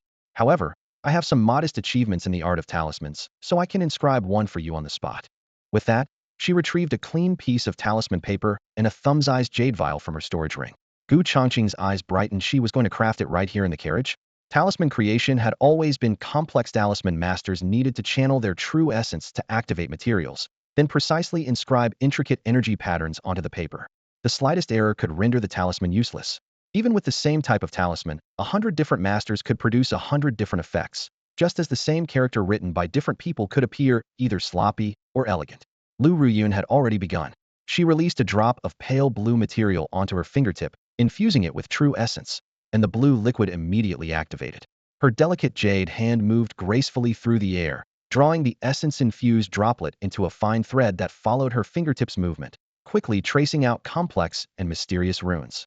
The runes hung suspended in midair, about 2 fingers in size, flickering like starlight and emanating subtle, obscure fluctuations.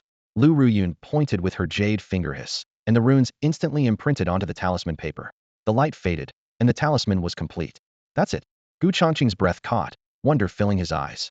Such skillful talisman crafting technique, if he could learn it, he could make a fortune selling them in the black market. Master Gu, here's the talisman you requested. Lu Riyun handed over the paper with a gentle smile.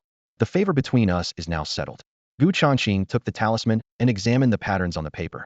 To confirm its effectiveness, he immediately focused his mind and channeled his true essence into it. The talisman's light patterns flowed, and it burst into flames. The next moment, a translucent barrier whooshed into existence, enveloping the entire carriage. The noisy sounds from outside were instantly completely blocked out. What was he planning to do? Gu Changqing's sudden unusual behavior left Lu Riyun quite puzzled. She never expected that the talisman Gu Changqing needed would activate an isolation barrier right here. If he truly harbored ill intentions, even if she screamed her lungs out, no one would notice. This thought flashed through her mind, and Lu Riyun instantly restrained her smile, her jade hand reaching toward her storage ring while her gaze locked onto Gu Changqing with vigilance. Gu Changqing was completely oblivious to her wild thoughts. He tilted his ear slightly, carefully listening for any sounds beyond the light barrier. Then he shouted toward the outside of the carriage, Meng Jing. However, Meng Jing outside showed no reaction, clearly having heard nothing at all. After personally confirming this, Gu Changqing nodded with satisfaction. Not bad. What do you mean by this? Lu Riyun couldn't help but speak up, her eyes full of suspicion. First time using a talisman, wanted to test its effectiveness, Gu Changqing replied without hesitation. Hearing this explanation, Lu Riyun didn't know whether to laugh or cry.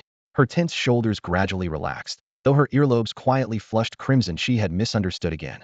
Having navigated the business world for years and encountered all sorts of people, she had developed the habit of always expecting the worst. If it had been someone like Ma Tingyu just now, with a man and woman alone trapped within an isolation barrier, things definitely wouldn't have ended so simply. Thinking of this, she secretly breathed a sigh of relief, yet inexplicably felt a small sense of loss. Was her charm really inferior to a mere talisman? Gu Changqing showed an apologetic smile. Could you create another one for me? I can, but this time you'll owe me a favor. How about that? Lu Riyun's beautiful eyes blinked lightly, using teasing to mask her embarrassment. Deal? Gu Changqing nodded readily. Lu Riyun once again poured out a drop of material liquid. Elemental power flowed around her fingertips, and beautiful, mysterious runes soon appeared. She flicked her wrist, and the runes gracefully imprinted onto the talisman paper with fluid movements. Gu Changqing watched her every move intently, even secretly summoning his tiger bee to record the entire process. Done. You can't waste this one. Lu Riyun's red lips curved slightly as she handed the newly crafted talisman to Gu Changqing. Though she appeared relaxed, a trace of fatigue showed at her brow. revealing the tremendous mental strain of inscribing runes. Thank you. Gu Changqing accepted the talisman, then looked at the bottle of material liquid beside her, asking curiously, "Can this liquid also create other types of runes?" No. Lu Rian shook her head in explanation. Different runes require different materials to be combined and prepared into corresponding liquids. Besides making talismans, runes can also be inscribed on equipment and pills to enhance abilities. When cultivated to the extreme, they can even be inscribed on certain parts of the human body to temporarily boost strength. This is the result of countless predecessors and great masters on the Zhongyuan continent who spent tens of millions of years gradually researching and accumulating knowledge. After hearing this explanation, Gu Changqing's eyes lit up, his interest in the art of runes growing even stronger. If he could create runic armaments for his shadow spider and tiger bee, their combat power would surely be much greater. Mr. Gu, if you're interested in runic arts, there's still half of this isolation material solution left. If you don't mind, you can take it for research. Lu Riyun noticed Gu Changqing's hidden curiosity and handed over the fist-sized jade bottle in her hand, its surface reflecting soft, cold light in the dim carriage. One bottle is worth 10,000 taels of silver, so use it sparingly, she specifically reminded him. That expensive? Upon hearing the price, Gu Changqing's pupils contracted sharply, and for the first time he truly understood the weight of the saying, the poor study literature while the rich practice martial arts. Learning runic arts required not only passion but also deep pockets. Weighing the jade bottle in his hand, he sighed slightly. To walk this path, he'd first need to fill his coffers. As soon as this thought arose, the urge to try followed. Gu Changqing poured out a drop of emerald green material solution onto his fingertip, replaying Lu Riyun's inscription steps in his mind before attempting to copy them. His true essence flowed like a fine thread into the droplet as he raised his hand, guiding the green light with his fingertip to trace runes in the air. The runic patterns gradually brightened, but just as they were about to close, his true essence fluctuated slightly, causing unstable energy supply. With a soft hiss, the rune instantly collapsed, turning to dust that scattered down. Have you studied runes before? Lu Riyun couldn't hide her astonishment. No, I was just copying your movements to test the difficulty level. Unfortunately, I failed. Gu Changqing chuckled softly, flicking away the ashes. Only then did Lu Riyun realize that on his first attempt, he had managed to completely outline the runic pattern, failing only due to a minor mistake in controlling his elemental power. She remembered when she first learned Ranesh had spent half a year studying thick stacks of theoretical books and practiced finger techniques daily. Yet her first Hansen attempt collapsed halfway through before even forming a proper shape. For Gu Changqing to achieve this level without guidance, learning and applying simultaneously, was something she wouldn't have believed if she hadn't witnessed it herself. Simply monstrous. She took a deep breath, her gaze moving between Gu Changqing and the pile of ashes, secretly shocked. However, he showed no pride in his view. Failure to succeed was simply failure, and talent was merely others' consolation. The urgent matter remained 2 words, making money. Without financial power, everything was just empty talk. Boss, we've arrived at Golden Sea Pavilion. Meng Jing's voice came from outside the carriage as it stopped steadily by the street. Gu Changqing took out 8 7-colored honey pills and placed them in Lu Riyun's hands, keeping only 2 for emergencies. Manager Lu, I won't accompany you inside. Lu Riyun put away the pills, her smile unchanged. I've reserved a seat for you at tonight's auction. Please do come. There are patients waiting for treatment at the clinic. Gu Changqing politely declined, casually offering an excuse. He knew clearly that with the isolation talisman in hand, the optimal moment for assassination was approaching, and to avoid complications, it was best not to encounter Ma Tingyu, a physician's benevolent heart Yuri, quite dedicated to your calling. Lu Riyun nodded approvingly. All right then, I'll keep the auction seat reserved for you. Even if you arrive late, it won't matter. Gu Changqing nodded calmly, then watched her leave. Boss, Manager Lu seems quite enthusiastic about you. Don't you have any feelings? Meng Jing leaned against the car window, nodding toward Lu Riyun's graceful retreating figure with a grin. As the saying goes, a woman 3 years older brings a fortune of gold bricks, especially when she's a wealthy beauty with such strong backing. Gu Changqing couldn't be bothered to respond, and simply waved his hand dismissively. I have other matters to attend to. Head back first, and have Fong Baiyu purchase a batch of communication talismans. Meet me at the clinic tonight. With that, he jumped down from the carriage and quickly disappeared into the nearby tavern. Seeing his mysterious behavior, Meng Jing didn't dare ask questions and hurriedly turned the carriage around to handle his assigned tasks. On the 3rd floor of the tavern, Gu Changqing chose a private room by the window and sat down, his gaze fixed on the main entrance of Golden Sea Pavilion through the latticed window. Through the shadow spider's shared vision, he could see Ma Dingyu approaching with about 10 guards. Golden Sea Pavilion had strict rules not all guards could enter. In the end, only Li Chao accompanied Ma Dingyu inside. Little spider, rest now. Gu Changqing quietly recalled the shadow spider and released the tiger bee instead.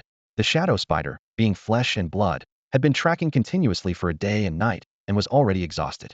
It was perfect timing to let it recover before nightfall. As darkness fell, luxury carriages gathered outside Golden Sea Pavilion.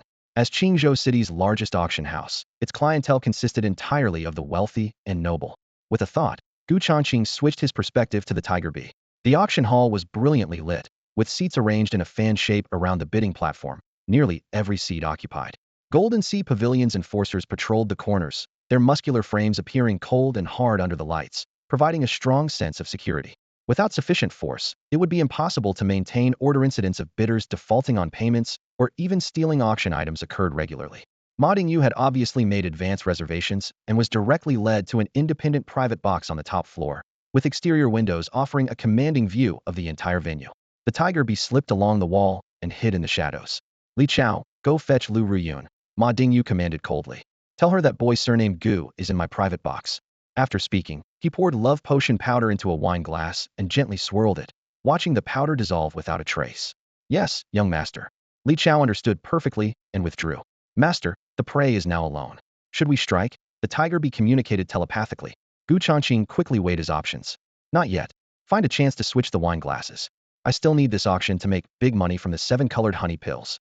If someone dies, the auction will definitely be cancelled.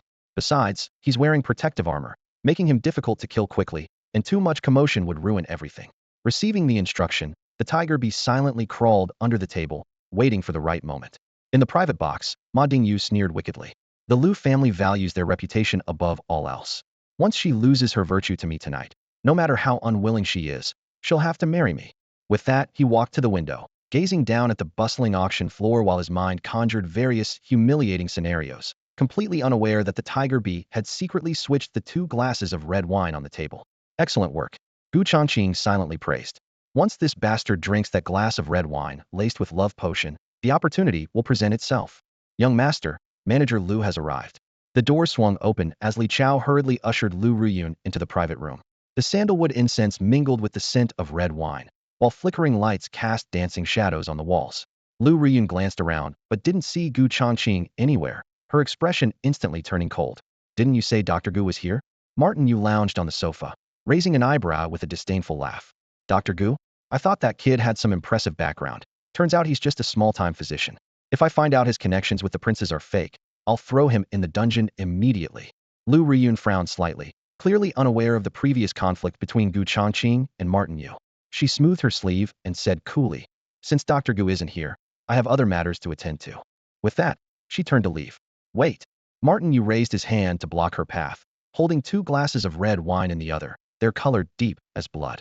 On behalf of the Ma family, I'd like to toast to the success of your auction tonight. Refusing to drink would be disrespecting the Ma family. He smiled, offering her the glass without the drug. In the distance, Gu Changqing watched through the compound eyes of a wasp, his heart skipping a beat. Had Martin mixed up the glasses? Dr. Gu was right, this guy is definitely up to no good, Lu Ruyun thought to herself.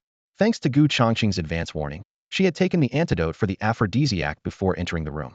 Her eyes shifted, and suddenly she reached out, taking the glass Martin had intended to drink himself.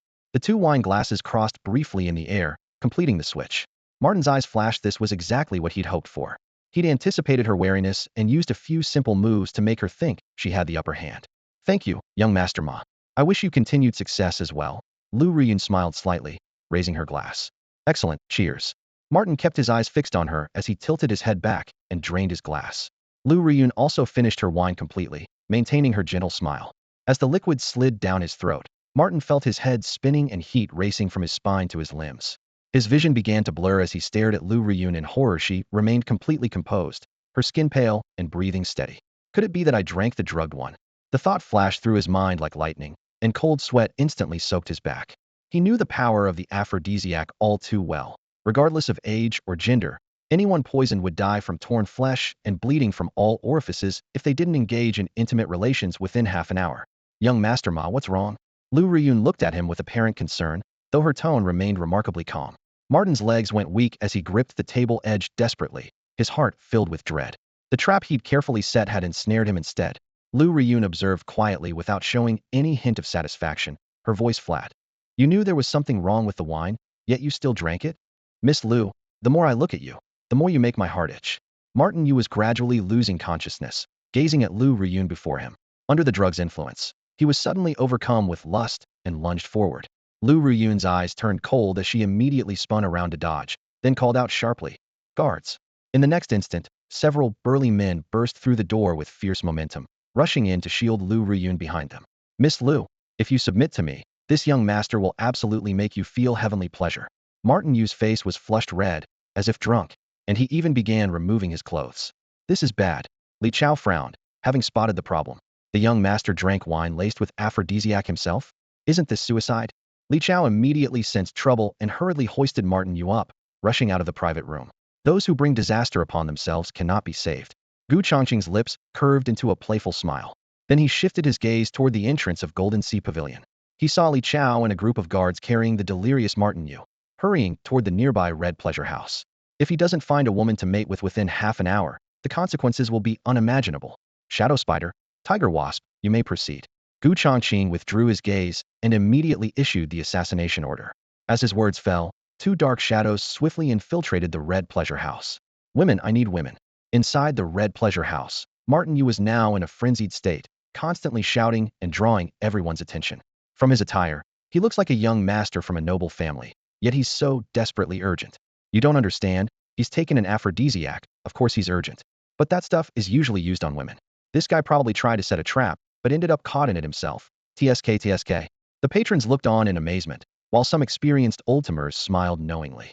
Fortunately, the Red Pleasure House was a place where women were never in short supply, and soon a courtesan was arranged for the private room. Everyone stay alert, don't let anyone approach. Li Chao closed the door and barked coldly at the guards. Before long, sounds of moaning echoed from within the room. Martin Yu was now completely consumed by lustful fire, his clothes completely removed, even his protective armor cast aside on the floor. Spider, that position looks quite intense. How about we spar sometime? Tiger Wasp's gaze burned hot as it stared at the two figures entwined on the bed, suddenly transmitting its thoughts. Get lost. Shadow Spider's cold gaze remained locked on Martin Yu, its crimson eyes filled with killing intent. It retrieved an isolation talisman prepared by Gu Changqing from the system space and ignited it directly. As the talisman's light flowed, a semi-transparent barrier immediately appeared, suddenly enveloping the entire room. When Shadow Spider activated the isolation talisman, Tiger Wasp stopped its chatter and instantly entered killing mode. Whoosh whoosh whoosh. Its tail vibrated slightly, shooting out several poisonous stingers rapidly. But just then, the two on the bed happened to change positions, and the courtesan suddenly became a human shield, directly struck by the stingers in her buttocks. Ah! The courtesan's moans suddenly turned to screams as she fainted on the spot. So satisfying. After his release, Martin Yu collapsed limply on the bed in convulsions, the drug's effects gradually wearing off. Unaware, a spider silk had quietly wrapped around his neck and suddenly tightened. Instantly, his throat bones made cracking sounds of dislocation under the silk's strangulation. Martin Yu was terrified into immediate consciousness, frantically struggling and rolling off the bed, making hoarse choking sounds. Li Chao, save me. However, the isolation talisman's barrier had already sealed the entire room, and his voice couldn't escape at all. At that moment, Tiger Wasp had already burst forth from the shadows. Its stinger flashed with cold light, striking directly at his throat. Faced with the wasp's attack, Martin Yu's pupils trembled violently, but it was too late to dodge. Whoosh! The venomous stinger cut through the air and struck his throat with deadly precision. Paralyzing toxins spread instantly through his body, his blood vessels feeling as if molten fire had been poured into them. Ugh! He let out a strangled scream before his body lost all support, crashing heavily onto the blue brick floor in front of the bed. His limbs convulsed as if struck by lightning. The Shadow Spider silently swooped in, its dark form casting a fleeting shadow across the floor. Two gleaming, poison-coated fangs bit down on the same spot on his throat.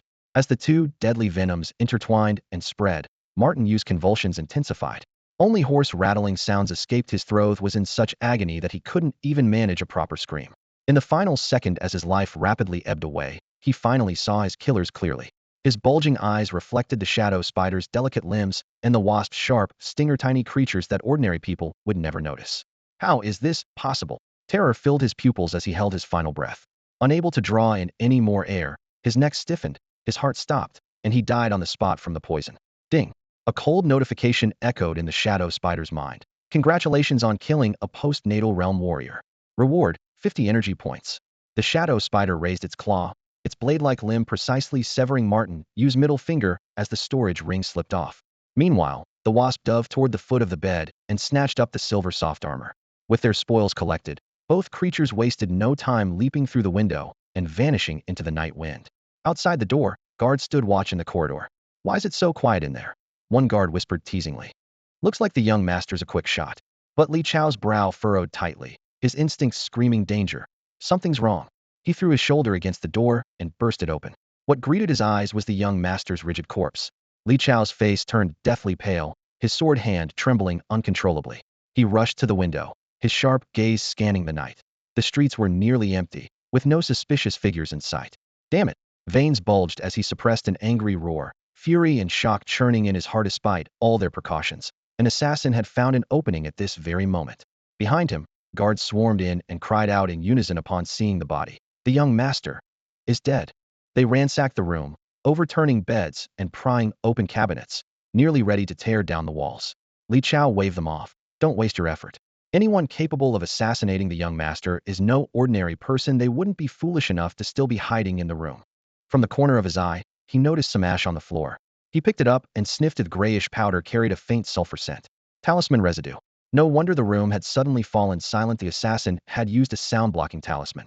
Crouching to examine the corpse more closely, he saw that the wound edges on the throat were jagged, clearly not from a blade, but more like tears from some creature's bite. At the same time, he extracted a broken stinger fragment. It was a wasp's tail stinger. A wasp's stinger. Li Chao's heart lurched in disbelief. The young master's assassin was likely a mutated venomous insect. His mind involuntarily recalled the encounter while pursuing Meng Jing's carriage days ago. The horses had died silently, all from similar stingers. It seemed they had been marked as targets since then. Such a meticulous assassination could only be carried out by a top-tier assassin. If he had been the target instead, he would likely have met the same fate. At this thought, Li Chao drew a sharp breath, a chill running down his spine. Mission complete. Inside the tavern, Changqing watched as his tiger bee and shadow spider returned to his side, rewarding each with a roasted chicken. Fragrant grease dripped down the crispy skin as the tiger bee buzzed its rigid wings in delight, while the shadow spider's 8 legs moved in perfect coordination, swiftly wrapping around the chicken and whisking it away like a fleeting shadow. Seeing his two companions thoroughly satisfied, Changqing finally retrieved the greatest spoils of this venture from his system, Spasea, set of silver armor and a golden storage ring. The armor felt remarkably light to the touch, its scales densely packed and layered like fish scales, covered in intricate mystical runes. When the shadow spider had assassinated Ma Tingyu the previous night, its fangs couldn't pierce through the armor plating, demonstrating its formidable defensive capabilities, clearly reaching spiritual treasure grade. As Changqing donned the silver armor, the runes suddenly blazed to life, rings of light rapidly contracting along his form until they molded perfectly to his skin like custom-fitted undergarment. He then pulled on a black outer robe, completely concealing the precious protective treasure beneath. "Not bad at all," he nodded approvingly. Such defensive measures undoubtedly provided him with another life-saving trump card. Next, he picked up the golden storage ring and extended his spiritual consciousness into it. Vast resources immediately came into view. Approximately 1,000 spirit stones neatly stacked, emanating dense spiritual energy, alongside 50,000 taels and silver notes gleaming brilliantly. Remembering how his assets had been completely depleted from creating monsters and establishing his intelligence network, Changqing's lips curved in pleasant surprise. The Ma family was indeed wealthy beyond measure, and this ring would perfectly fill the void, elevating his overall strength to new heights. The auction should be starting soon. Perfect timing to see what price the 7-colored honey pills can fetch. With his mission accomplished, he felt completely relaxed and was even in the mood for some entertainment. If he encountered suitable insect breeding materials, he could bid on those as well. With a thought, the tiger bee and shadow spider transformed into streams of light and disappeared into his system space. Changqing straightened his robes and headed directly toward the Golden Sea Pavilion. Just as he reached the entrance, a blue-robed attendant stepped sideways to block his path. "My apologies, but the auction has already begun and ordinary guests cannot enter. If you wish to proceed, please present your VIP card." The attendant maintained a courteous smile, though his gaze swept over Changqing's plain clothing with barely concealed disdain. Probably never even seen what a VIP card looks like. Changqing casually flicked his wrist, and a pure gold VIP card appeared between his fingers, its brilliant gleam nearly blinding. "This esteemed guest, please come in." The attendant froze in place, quickly returning the VIP card with both hands and bowing as he stepped aside. "My surname is Gu. Manager Liu reserved an auction seat for me. Take me there." "You must be Mr. Changqing?" The attendant's expression grew serious, silently grateful he hadn't spoken disrespectfully earlier. Just then, a melodious female voice called from behind. "The physician from Tianming Medical Hall." Gu Changqing turned around to see a young woman standing quietly in the moonlight, her pale dress making her snow-white skin seem to glow. Her beauty so breathtaking it left one speechless. It was none other than the Lu family's daughter, Lu Shuang'er. "Who are you?" Looking at the white-robed young lady before him, Gu Changqing's expression shifted slightly as he immediately recognized Lu Shuang'er. Having snuck into the Lu residence last night to practice alchemy and glimpsed her through the window paper, he could only pretend this was their first meeting. "My aunt is Manager Lu of the Golden Sea Pavilion." Lu Shuang'er's voice was crisp and clear as she revealed her identity with a simple statement. "So you're the one who refined the 7-colored honey pills. It's a pleasure to meet you." Gu Changqing nodded with a smile, his gaze naturally taking her in. The young lady wore a white dress that accentuated her slender waist. Her features bore a 3-point resemblance to Lu Riyun, though she lacked the mature allure and possessed instead an ethereal, refined beauty. The Lu family women were indeed beauties through the generations. "Aunt mentioned that the 7-colored honey pills will be auctioned tonight. I came specifically to see them." Lu Shuang'er pressed her red lips together lightly before changing the subject. "If there's an opportunity, I hope to win them." "With the Lu family's wealth, that shouldn't be difficult," Gu Changqing replied casually. "Not necessarily," Lu Shuang'er murmured quietly. "My personal savings aren't that substantial." Just then, a uniformed attendant hurried over with a respectful expression. "Young miss, your reserved private box is ready. Please follow me." Lu Shuang'er looked up, her eyes bright and clear, turning to Gu Changqing. "Dr. Gu, if you don't mind, would you care to join me in the private box to watch the auction?" The attendant was greatly surprised by this. The young miss had always been cold as frost toward unfamiliar men, yet now she was actively inviting one to sit with her. This was a first. "Certainly," Gu Changqing readily agreed. The company of a beautiful woman was more than he could ask for. A trace of joy flashed in Lu Shuang'er's eyes. If the bidding failed later, she could still privately request to purchase a few 7-colored honey pills, making this trip worthwhile. The two ascended the spiral staircase to reach the auction house's top-floor private box. Pushing open the door, they found the interior softly lit with an entire wall converted to floor-to-ceiling glass, offering a complete view of the bustling crowd below. Exquisite pastries and chilled fruit juices were neatly arranged, with even the coasters embroidered with golden willow leaves. The entrance fee for this box alone would cost at least several thousand taels of silver.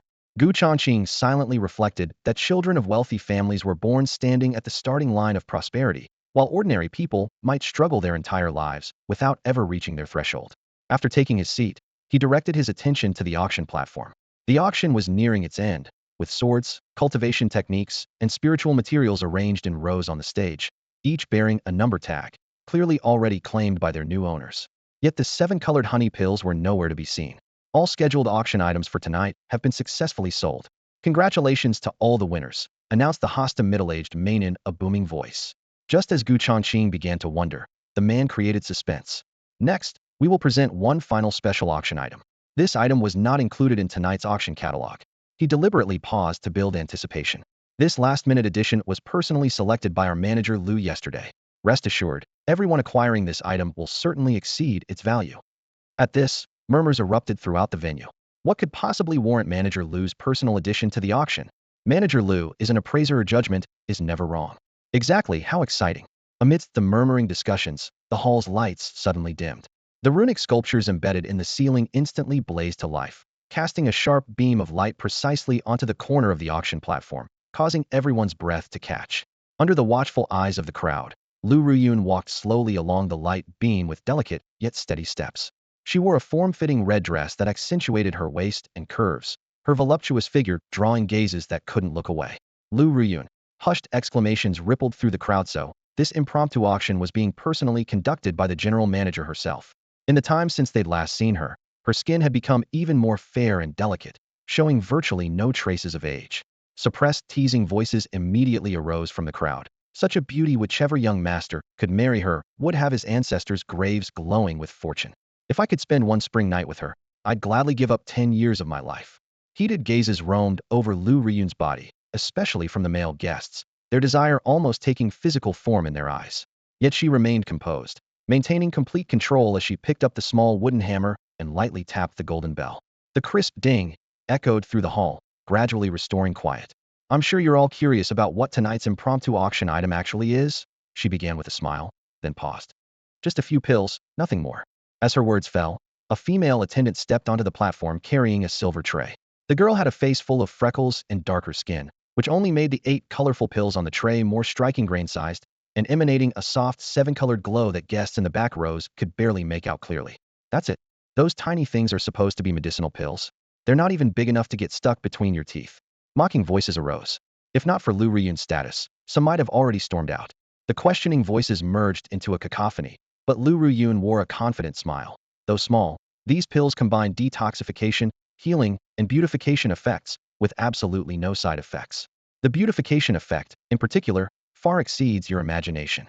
The male guests scoffed continuously, but the female guests were instantly intrigued, casting believing glances at her flawless, luminous complexion. Manager Lu was no longer young, yet her skin was like congealed cream, a living advertisement. Words alone proved nothing.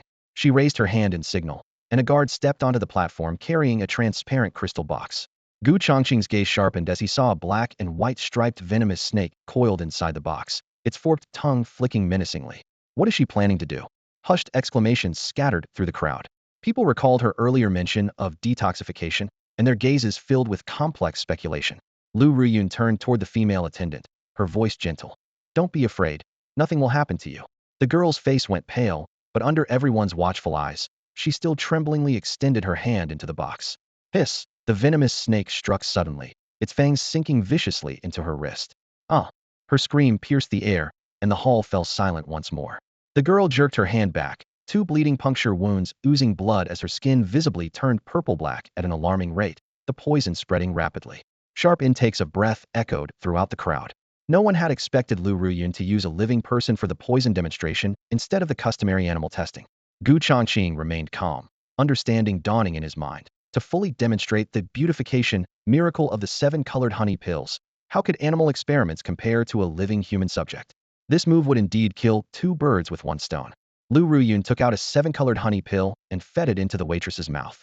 The moment the pill touched her tongue, it burst into a stream of colorful light that flowed through her limbs like a brook. Within just a few breaths, the waitress's complexion changed from deathly pale to rosy.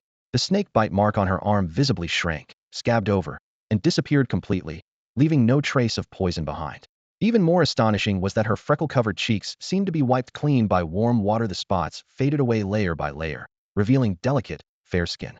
She looked so beautiful it was as if she had a completely new face. This effect is absolutely miraculous.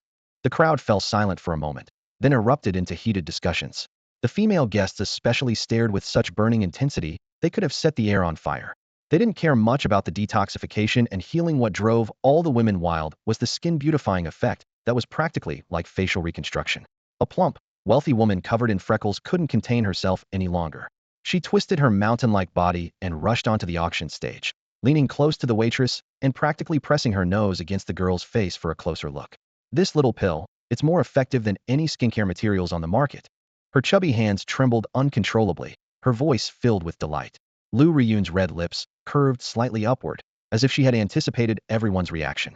While there were plenty of healing and detoxifying pills on the market, those with beautifying effects were as rare as phoenix feathers and unicorn horns for women. This was an almost irresistible temptation. How amazing! In a distant private box, Lu Shuanger's eyes lit up, her love of beauty instantly captivated by the 7-colored honey pill. Ladies and gentlemen, you've witnessed the pill's effects with your own eyes. No further explanation is needed from me. Lu Riyun struck while the iron was hot, announcing in a clear voice. The bidding begins now for 7 pills, starting priced in 1,000 taels of silver.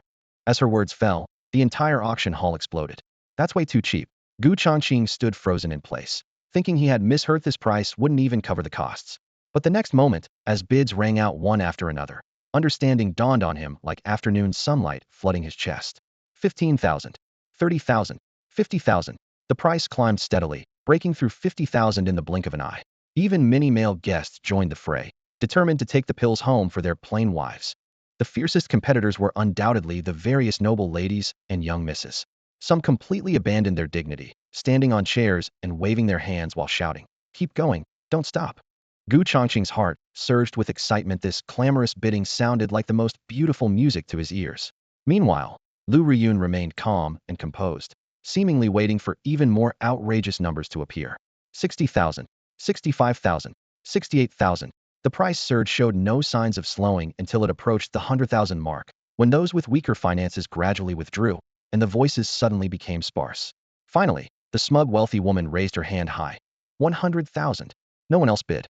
Seeing the momentum slow, Gu Changqing felt relieved. This price was already a solid profit. If you wanted beauty, it all came down to who had more money. The plump woman twisted her hefty hips, preparing to go on stage to collect the pills, her smile stretching almost to her ears. 150,000. A cold female voice suddenly pierced through the noisy air, instantly overturning what everyone thought was a settled auction. The wealthy woman froze mid-motion, whipping her head around to find the source of the voice, but could only see the one-way glass of the private box, with no way to glimpse the person inside. It's actually her. Changqing turned his head and saw Lu Shuang'er beside him, unable to help but gasp inwardly with one bid. She had jumped the price directly from 100,000 to 150,000. She had just claimed her private savings weren't much, yet called this amount small. Rather than the tedious back and forth of incremental bidding, she decided to go all in. Lu Shuang'er covered her lips with a light laugh and revealed her bottom line, 150,000. That's absolutely my limit. The moment those words left her lips, Changqing secretly rejoiced, wishing his opponent would bid even more aggressively. 150,000, going once. Are there any other bidders? Lu Ryu surveyed the entire hall, pausing briefly as no one below responded. She continued her announcement in a loud voice. 150,000, going twice. 150,000, going 3 times sold. As the gavel fell, the auction hall returned to silence. Lu Ryu cast a peculiar glance toward Private Box 08, clearly recognizing Lu Shuang'er's voice. Congratulations to our distinguished guest in Box 08 for successfully winning the 7-colored honey pills. Please arrange for a private transaction with me shortly. With her final words, tonight's auction came to a successful conclusion. Before long, Lu Ryu personally entered carrying the 7-colored honey pills. Upon seeing Changqing, she paused momentarily. Aunt. Lu Shuang'er giggled and winked at her. Lu girl, I knew it was you. Lu Ryu shot her an exasperated look the moment she stepped through the door. Aunt's insight is truly sharp, nothing escapes your notice. Lu Shuang'er linked arms with her aunt and acted coquettishly. Could I possibly put this on credit? Nice try. Lu Ryu gently tapped her forehead. I worked so hard creating momentum in the auction hall to encourage competitive bidding. And what do? You personally bid on your own family's items. If I'd known, I would have just had Mr. Gu sell them to you privately. You know I'll be heading to the 7 Mysteries Martial Academy in a few days, so I wanted to buy these as gifts for my senior sisters. Lu Shuang'er stuck out her tongue playfully. Lu Ryu merely snorted softly, then turned to Changqing. Mr. Gu, according to our establishment's rules, we deduct a 20% commission, leaving you with 120,000. She produced a stack of gold notes and handed them over. Much appreciated. Changqing calmly accepted them. The cost of 8 7-colored honey pills was merely 200 energy points, equivalent to 20,000 silver coins, yet this transaction netted him a profit of 100,000. Seeing his composed expression, Lu Ryu extended an invitation. Mr. Gu, should you have more 7-colored honey pills in the future, you're always welcome at Golden Sea Pavilion. In just half an incense stick's time, she had earned the pavilion 20,000 in commission naturally. She wouldn't let such high profits slip away. Moreover, the wealthy ladies who had bid unsuccessfully tonight would surely return with fuller purses next time. Changqing shook his head. The refinement process is quite difficult.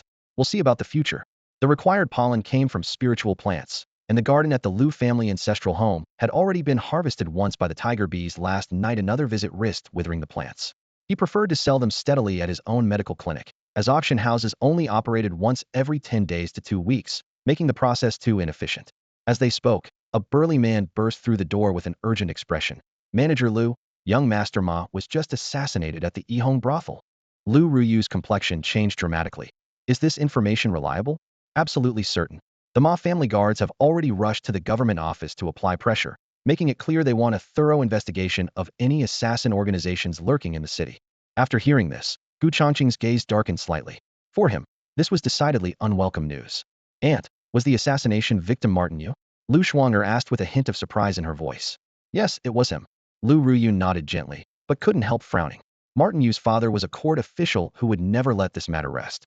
Qingzhou City would likely face turbulent times ahead. At this thought, she felt secretly alarmed. Strictly speaking, Martin Yu had flown into a rage because of her, which led him to vent his frustrations at the Yihong brothel, ultimately resulting in his assassination. If Earl Ma thoroughly investigated this matter, he might very well take his anger out on the Lu family. Given that old fox's vindictive nature, smoothing things over would be no easy task. Mr. Gu, I still have matters to attend to. If there's an opportunity in the future, let's collaborate again. With worries surging through her mind, Lu Riyun set aside her troubled thoughts and smiled politely at Changqing. Changqing maintained his composed expression, cupped his fists in farewell, and took his leave. Knowing that the authorities would soon take action, he needed to plan ahead. Watching his departing figure, Lu Riyun suddenly asked in a low voice, Shuang'er, when did you and Dr. Gu arrive? Not long ago, Lu Shuang'er recalled carefully. We arrived just in time for the impromptu auction of the 7-colored honey pills. Upon hearing this, Lu Riyun's heart skipped a beat. She remembered that earlier today, outside the Lu family ancestral home, Gu Changqing had quarreled with Martin Yu. Afterward, he had escorted her to the Golden Sea Pavilion but declined to enter, using an excuse.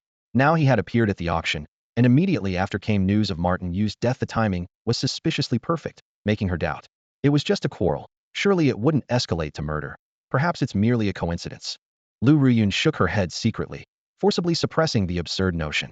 Assassinating Martin Yu would be no simple task. He had over a dozen elite guards, and Li Chao, a master of the innate realm, never left his side. Unless it was a top-tier assassin, it would be impossible to take his life in broad daylight. How could Gu Changqing, a physician dedicated to saving lives, be an assassin? Aunt, you've been staring in Dr. Gu's direction this whole time. Lu Shuang'er blinked and teased gently. Could it be that you're interested in him? Don't talk nonsense. Lu Riyun's beautiful eyes flashed with reproach. Then she pondered. I just find him difficult to read. Aunt, you've navigated the business world for years, yet there's still someone you can't see through? Lu Shuang'er was quite surprised. There are always people beyond people, and skies beyond skies. Lu Riyun smiled slightly. Someone capable of creating such miraculous medicine as the 7-colored honey pills. How could he be just an ordinary physician? I'm simply curious about his methods. Lu Shuang'er's eyes sparkled as she suggested. Since you're curious, why not visit the Tianming Medical Hall someday? You might make some unexpected discoveries. Lu Riyun nodded slightly, clearly pleased with this suggestion. At this moment, Gu Changqing had already left the Golden Sea Pavilion and was walking through Qingzhou's ancient, charming streets and alleys. When he reached the Yihong brothel, he saw official seals posted on the main gate and several bailiffs standing guard with swords. I heard the one who died was the legitimate son of the Ma family from the capital. What a tragedy! Someone shook their head inside. A noble earl's son dying in a place of pleasure. The Ma family's reputation is completely ruined. Even more mysterious is that assassin. Over a dozen Ma family guards were nearby, plus Li Chao, an innate realm master. Yet someone still managed to strike without anyone knowing. Exactly. Not only did they fail to catch the culprit, they didn't even catch a glimpse of the assassin's shadow. The onlooking crowd whispered among themselves, all expressing shock when discussing the mysterious assassin. Gu Changqing lingered for a moment, but hearing no useful information, he chose to leave. He knew that to appease the Ma family, the authorities would inevitably conduct a citywide search.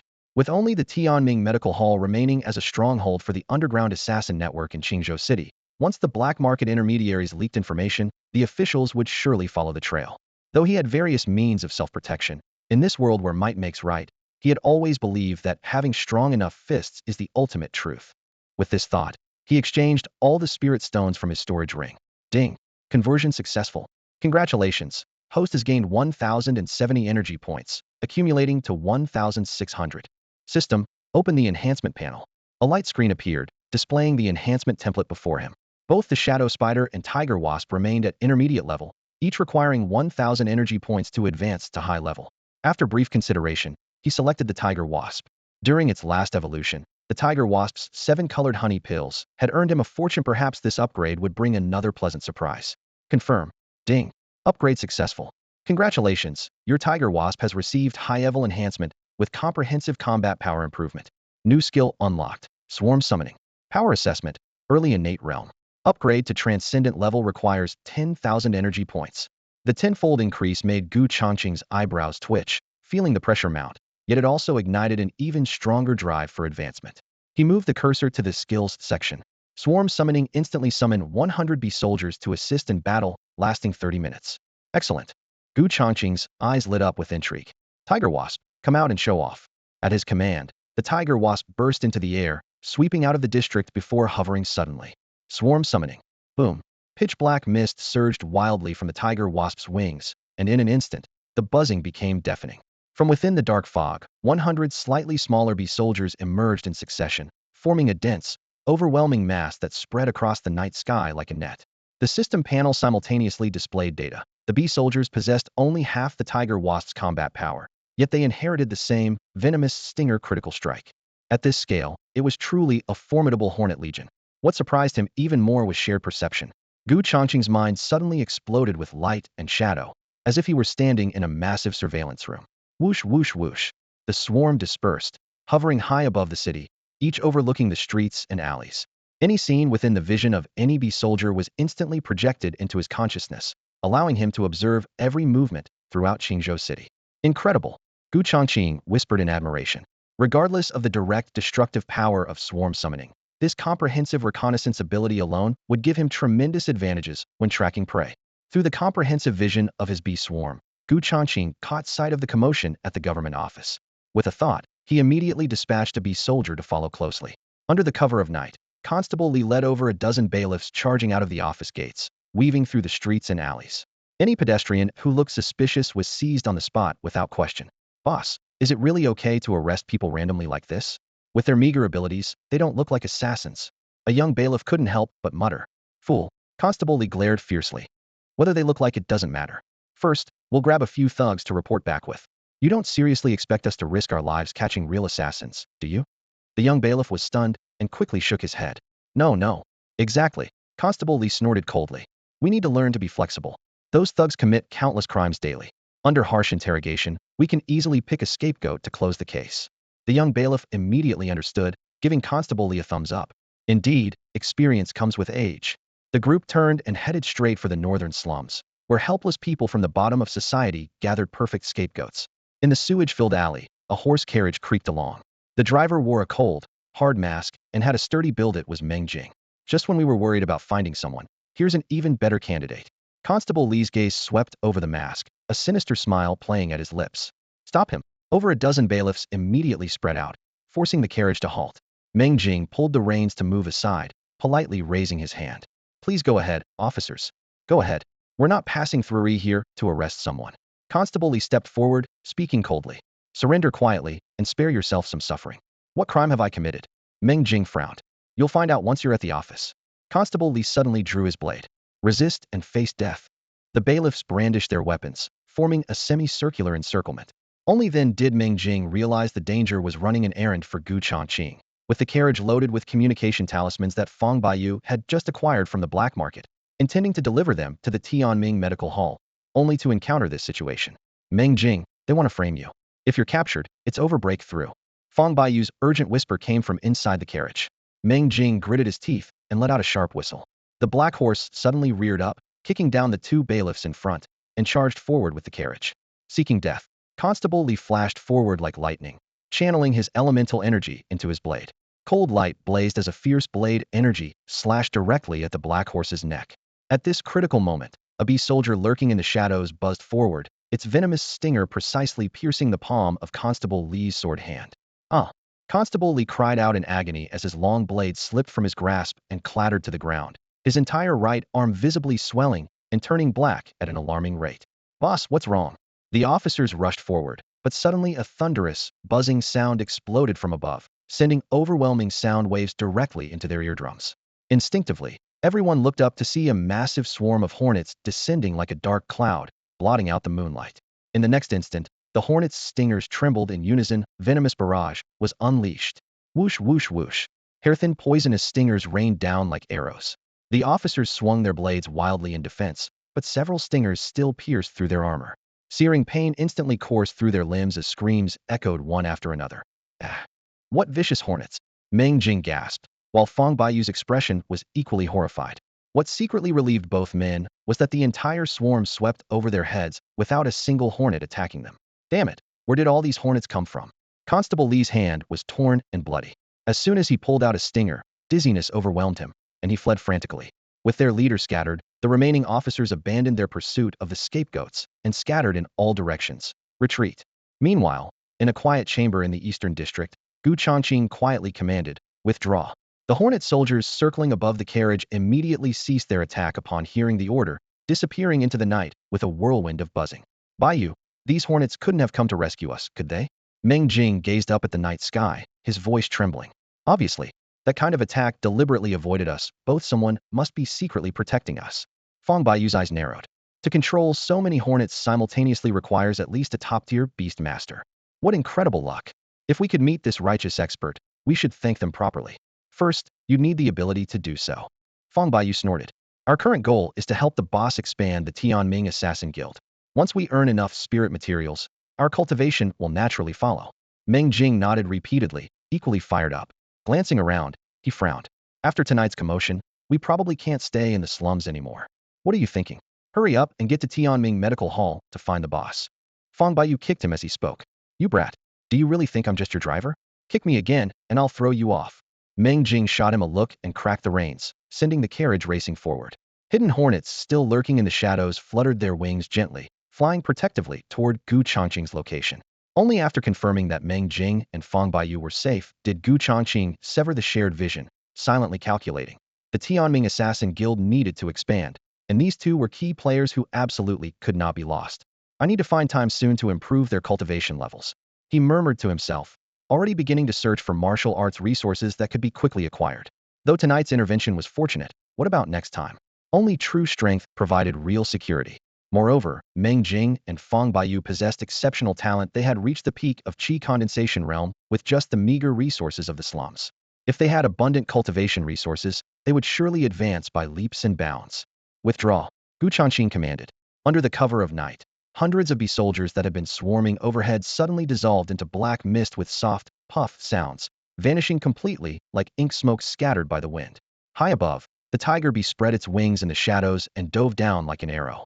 In the blink of an eye, it landed steadily on Gu Changqing's shoulder. The tiger bee had now undergone comprehensive height-year enhancement in speed, strength, and armor. Its 6 limbs were like steel hooks that could tear through rock with a flash of cold light.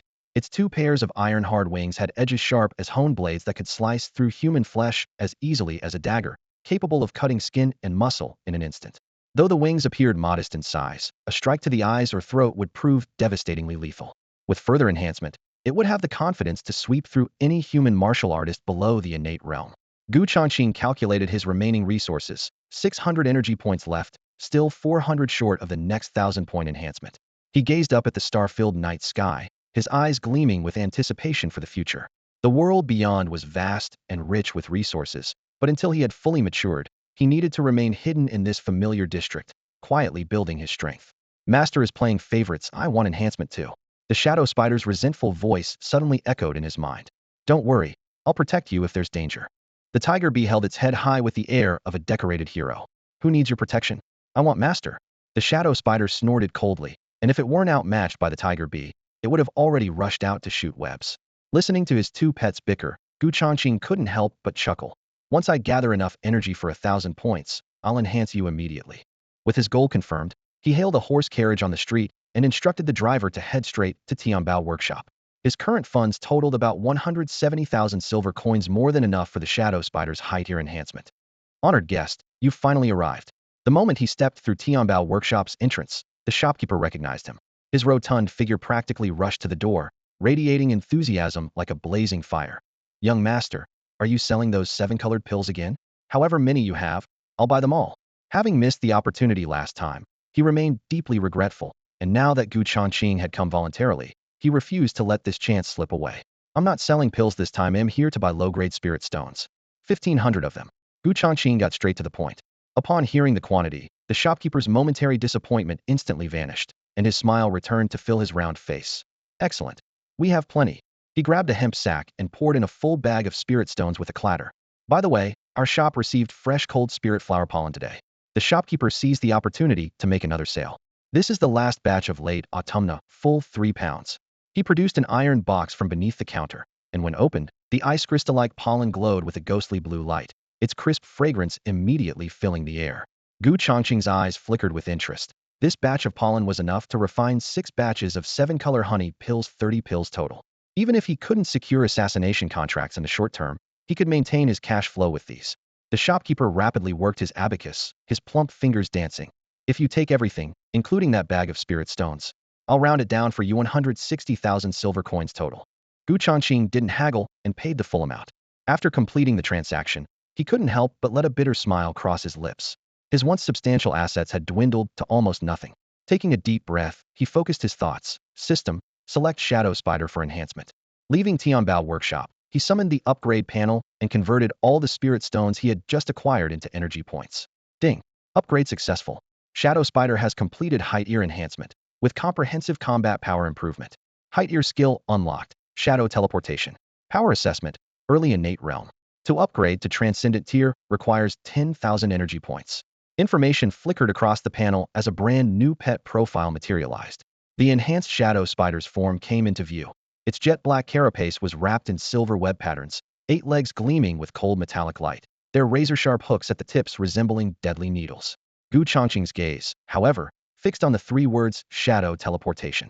He accessed the information a dark-type spatial displacement skill combining stealth, assault, and evasion capabilities, requires contact with or proximity to shadows, using shadows within visual range as anchor points for instantaneous travel within a 100-meter radius. This is essentially short-range teleportation, he thought, his eyes gleaming. Though not as unrestricted as true teleportation, it was still incredibly powerful. Master, the shadow spider's excited telepathic voice echoed in his consciousness. I've learned shadow teleportation. Before he could respond, it materialized from his shadow, then instantly teleported to the shadows by a wall several yards away. Impressive, Gu Changqing praised sincerely, though he couldn't help feeling envious. Unfortunately, the system's shared perception didn't grant him access to this ability. After a brief moment of longing, he quickly adjusted his mindset. The stronger the shadow spider became, the more powerful their team would be overall. Checking his remaining energy points, 1,100. More than enough to craft 6 batches of 7-color honey pills.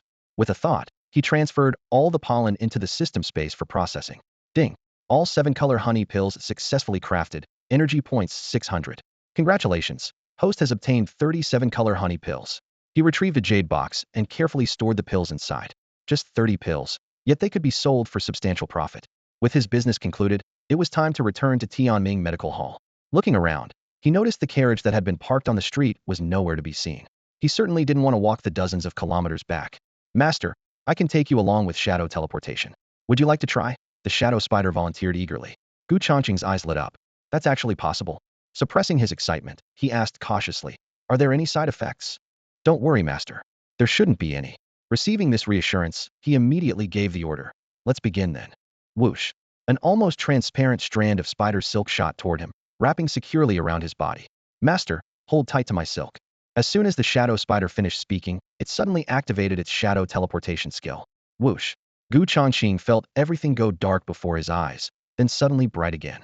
In the blink of an eye, he was astonished to find himself still standing upright, but now positioned in the shadowy corner dozens of meters away. It worked. This was undoubtedly an excellent method for concealing one's tracks, and his heart surged with excitement. Master, how do you feel? Came the shadow spider's concerned voice echoing in his mind. Gu Changqing quickly examined his limbs, blood circulation, and spiritual energy. Everything was normal. No problems, continue. As his words fell, the spider's silk trembled, and he and the shadow spider instantly vanished from their original position. Whoosh, whoosh, whoosh. Man and beast moved like streaks of black lightning, constantly leaping along the shadows of the streets. Gu Changqing felt his body being pulled by a mysterious dark force, flowing rapidly along the texture of shadows. His skin, bones, and even every cell seemed to merge with the darkness, moving in perfect rhythm with the shadow spider. At one moment, he caught a glimpse of an indescribable profundity, but it slipped away in an instant. He simply closed his eyes, focusing on experiencing that strange sensation of gliding through dark space. Darkness was not emptiness, but flowing veins. As his understanding deepened, he noticed that each traversal first involved being swallowed by darkness, then being expelled to a new location. During this process, he resonated with the shadow force until completely merging with it. This realization sent shockwaves through his heart, as he vaguely touched the threshold of artistic conception. In martial arts, artistic conception transcended pure power. Once comprehended, one could create their own martial techniques and experience a surge in combat ability. He understood clearly that he had only reached the doorway, not truly stepped inside. Speed up, don't stop, he immediately commanded. Though puzzled, the shadow spider still accelerated with full force. Whoosh, whoosh, whoosh. Afterimages frantically shuttled through the air, with every shadow on the street becoming a stepping stone, the turbulent airflow stirring up whirlwinds. Strange, why are there gusts of eerie wind tonight? Yes, and the wind direction is completely erratic. Passers-by were blown by the sudden turbulence, their clothes fluttering as they looked around in amazement. At this moment, Gu Changqing was completely immersed in the sea of darkness, with only the spider silk connecting him to reality. He was no longer passively following, but actively extending his perception to guide the shadow spider's route. The shadow spider was secretly surprised. Master is directing my shadow traversal? Sensing that Gu Changqing's will was subtly changing their course, it didn't resist, but instead cooperated accordingly. When control was in his hands, the pitch blackness before Gu Changqing's eyes revealed countless fine mesh patterns, veins of light and shadow interweaving, like underground pipelines beneath the city. These are the trajectories of shadows. His heart trembled with shock as his consciousness reached toward those veins. Boom. In that instant, Gu Changqing's mind seemed to be pulled into an even deeper layer of darkness, and an unprecedented enlightenment exploded in his consciousness. Ding. Host detected comprehending the dark intent. Current understanding progress. 5. 10:15. The mechanical, cold system notification echoed in Gu Changqing's mind. As his comprehension approached 20, the originally profound and tranquil dark space suddenly shattered. Puff.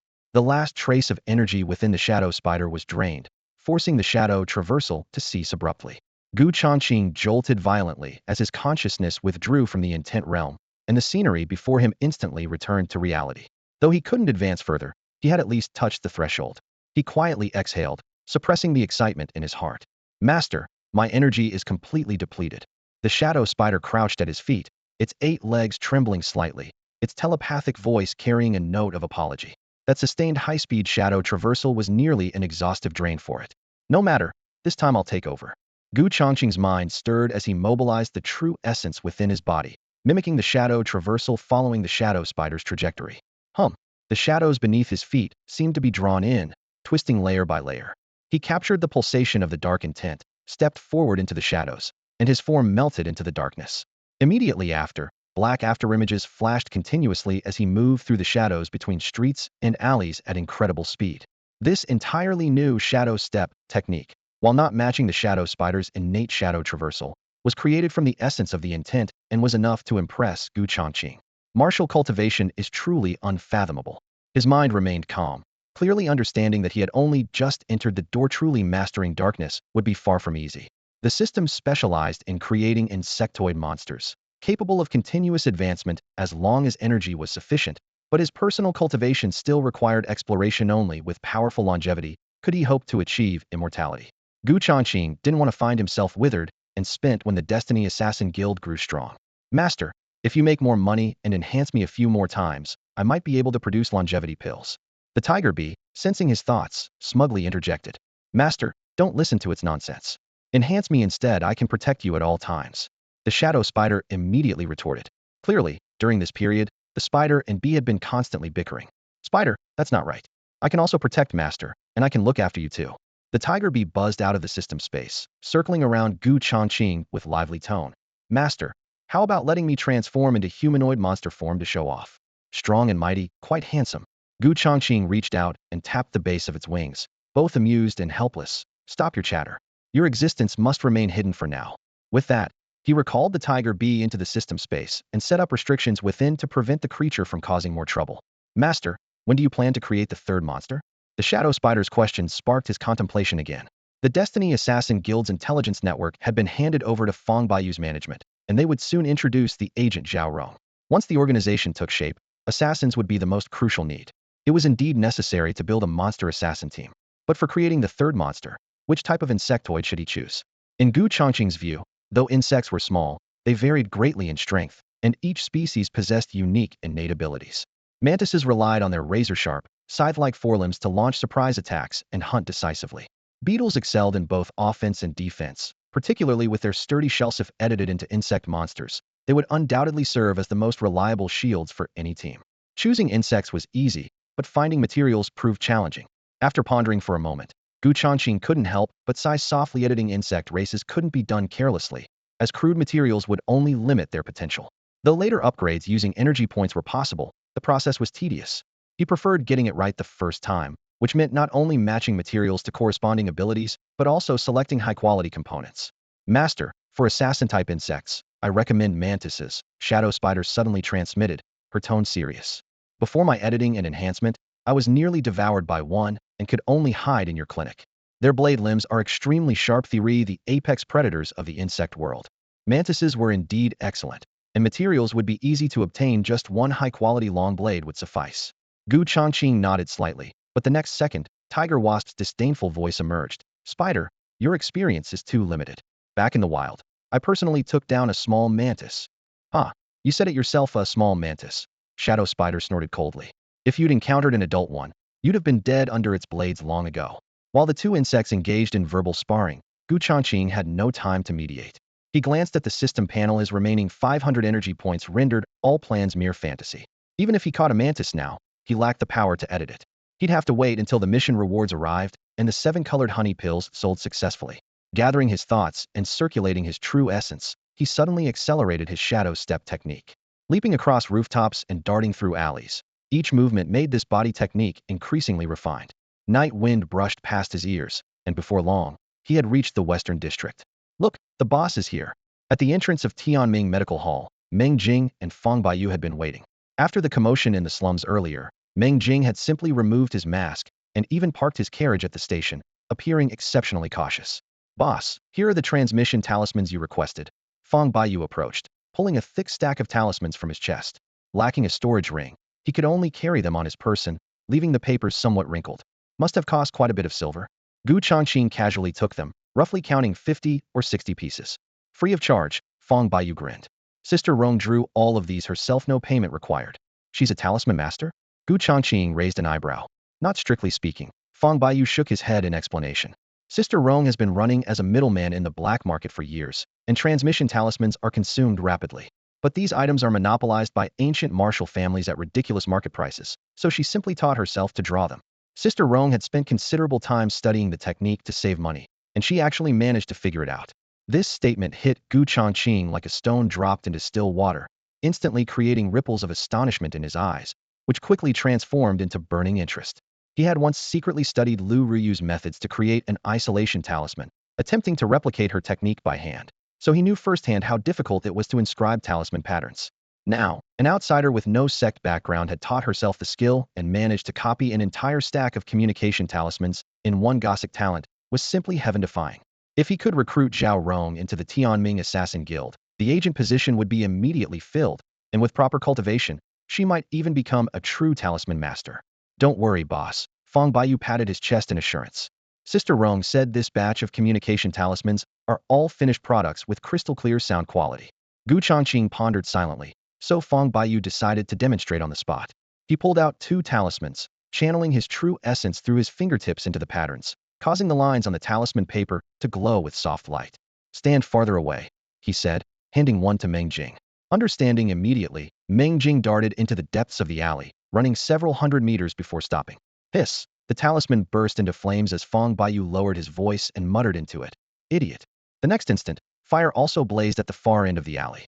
The talisman in Meng Jing's hand ignited with a whoosh, and Fang Baiyu's low curse reached his ears without any diminishment. You bastard! How dare you call me an idiot? You're dead! The furious roar exploded through the quiet night, as Meng Jing charged back like an unleashed beast. Fang Baiyu immediately pressed his palms together, his face full of pleading. Don't be impulsive.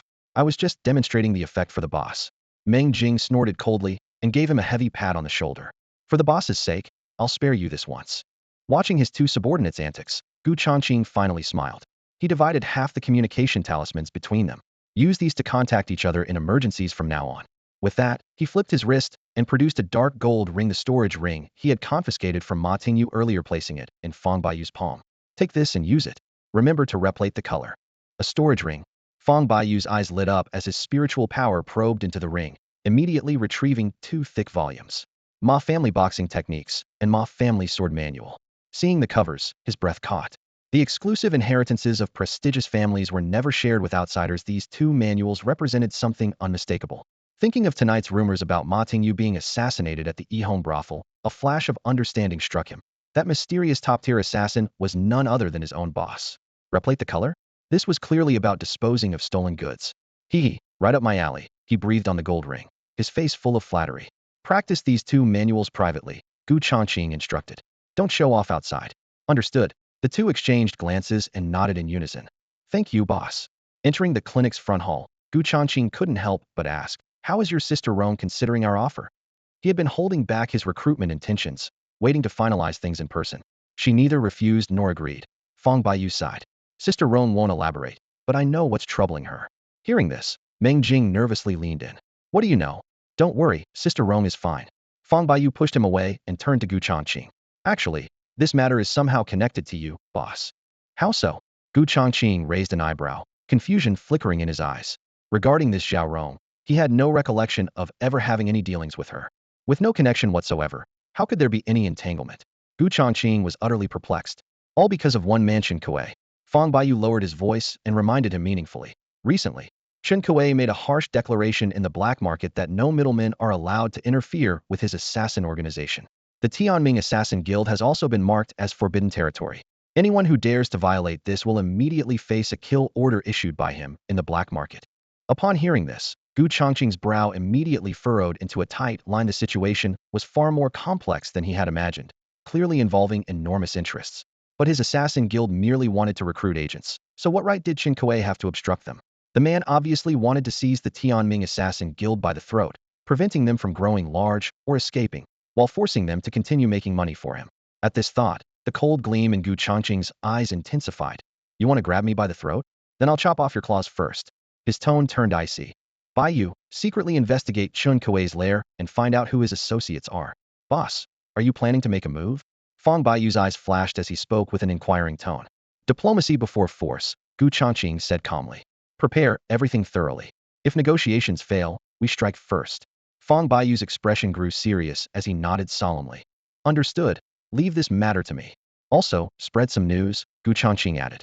The 7-colored honey pills that appeared at tonight's auction at the Golden Sea Pavilion will be sold at Tianming Medical Hall starting tomorrow. 7-colored honey pills. Fang Baiyu was slightly stunned, his gaze locking onto Gu Changqing with disbelief. After the auction ended, the wealthy families and major merchants of Qingzhou City were frantically searching the entire city for sources of 7-colored honey pills, nearly going mad. Yet throughout all of Qingzhou City, not a single pill could be found. They were even rarer than foundation-building pills. Now Tianming Medical Hall was actually going to sell them publicly. Fang Baiyu suppressed his inner shock and probed in a low voice. Boss, are you the mysterious seller behind the 7-colored honey pills? Gu Changqing merely smiled faintly without confirming or denying, which was tantamount to acknowledgement. Good heavens, Fang Baiyu could no longer contain his excitement. Tonight, 7-colored honey pills sold for the high price of 150,000 silver coins, which means each pill is worth at least 20,000. We're going to be rich. Meng Jing, standing nearby, was completely confused, obviously having no concept of what 7-colored honey pills were. His intelligence network was incomparable to Fang Baiyu's. Fang Baiyu patted his chest in assurance. Boss, rest assured, just wait to collect the money tomorrow. After speaking, he hurriedly left the medical hall with Meng Jing. Watching their retreating figures, Gu Changqing smiled. With these two capable assistants, many trivial matters no longer required his personal attention. If he could also recruit Zhao Rong, the prototype of the Tianming Assassin Guild would be truly complete. Once funds were abundant, he would also need to find a more spacious location. Gu Changqing looked around, weighing the small medical hall. When the Assassin Guild expanded in the future, this place obviously wouldn't be able to accommodate it. Dr. Gu, please help us quickly. A hoarse cry for help came from the doorway, pulling his thoughts back. He saw Constable Li and more than 10 bailiffs supporting each other, walking unsteadily into the shop. Every one of them was pale as a ghost with purple lips, clearly showing signs of severe poisoning. Gu Changqing swept his gaze across the hall and saw it packed with constables, some clutching faces swollen like steamed buns, others gasping for air while holding necks thick as tree trunks. The long benches were stained dark with sweat and blood, while the air reeked of pungent medicine mixed with the faint sickly sweet scent of bee venom. He understood immediately these were the aftereffects of the earlier bee swarm attack. Fortunately, they weren't tiger bee stings, or these men probably wouldn't have even made it through the clinic doors. Constable Li, what on earth happened to you all? Gu Changqing hurried forward with just the right amount of surprise. We were pursuing an assassin when a swarm of venomous bees attacked us viciously. Constable Li slumped in his chair, sweat trickling down his neck. God knows what breed they were, absolutely ruthless. My hand got stung once, and it still feels like it's on fire. He raised his right hand as he spoke. The back was swollen like a pancake, skin purple and shiny, fingers barely able to bend. Constable Li's injury was actually mild compared to the others. The other constables were in worse shape. Some had eyes swollen to mere slits. Others had cheeks puffed so high that the venom had compressed their vocal cords, making their voices hoarse. The most severely affected constable had a neck swollen like it was wrapped in rope, his breathing producing sharp whistling sounds from his throat. Bee stings? This poison isn't difficult to treat. Gu Changqing smiled calmly, rolled up his sleeves, and began treatment efficiently. Silver needles flashed as he quickly extracted stingers and drew blood, then applied cooling medicinal paste to the wounds. The herbal juices seeped into their skin, releasing a faint medicinal fragrance. In just the time it takes to drink a cup of tea, the purple swelling on Constable Li's hand faded to dark blue, and the burning pain receded like a tide. The other constables regained their color and looked significantly better. Dr. Gu, your medical skills are truly remarkable. Constable Li flexed his elbow, unable to hide his delight. It's still a bit numb, but the pain is gone. Please write up a bill for the medical fees. He lowered his voice. You can add 30% extra.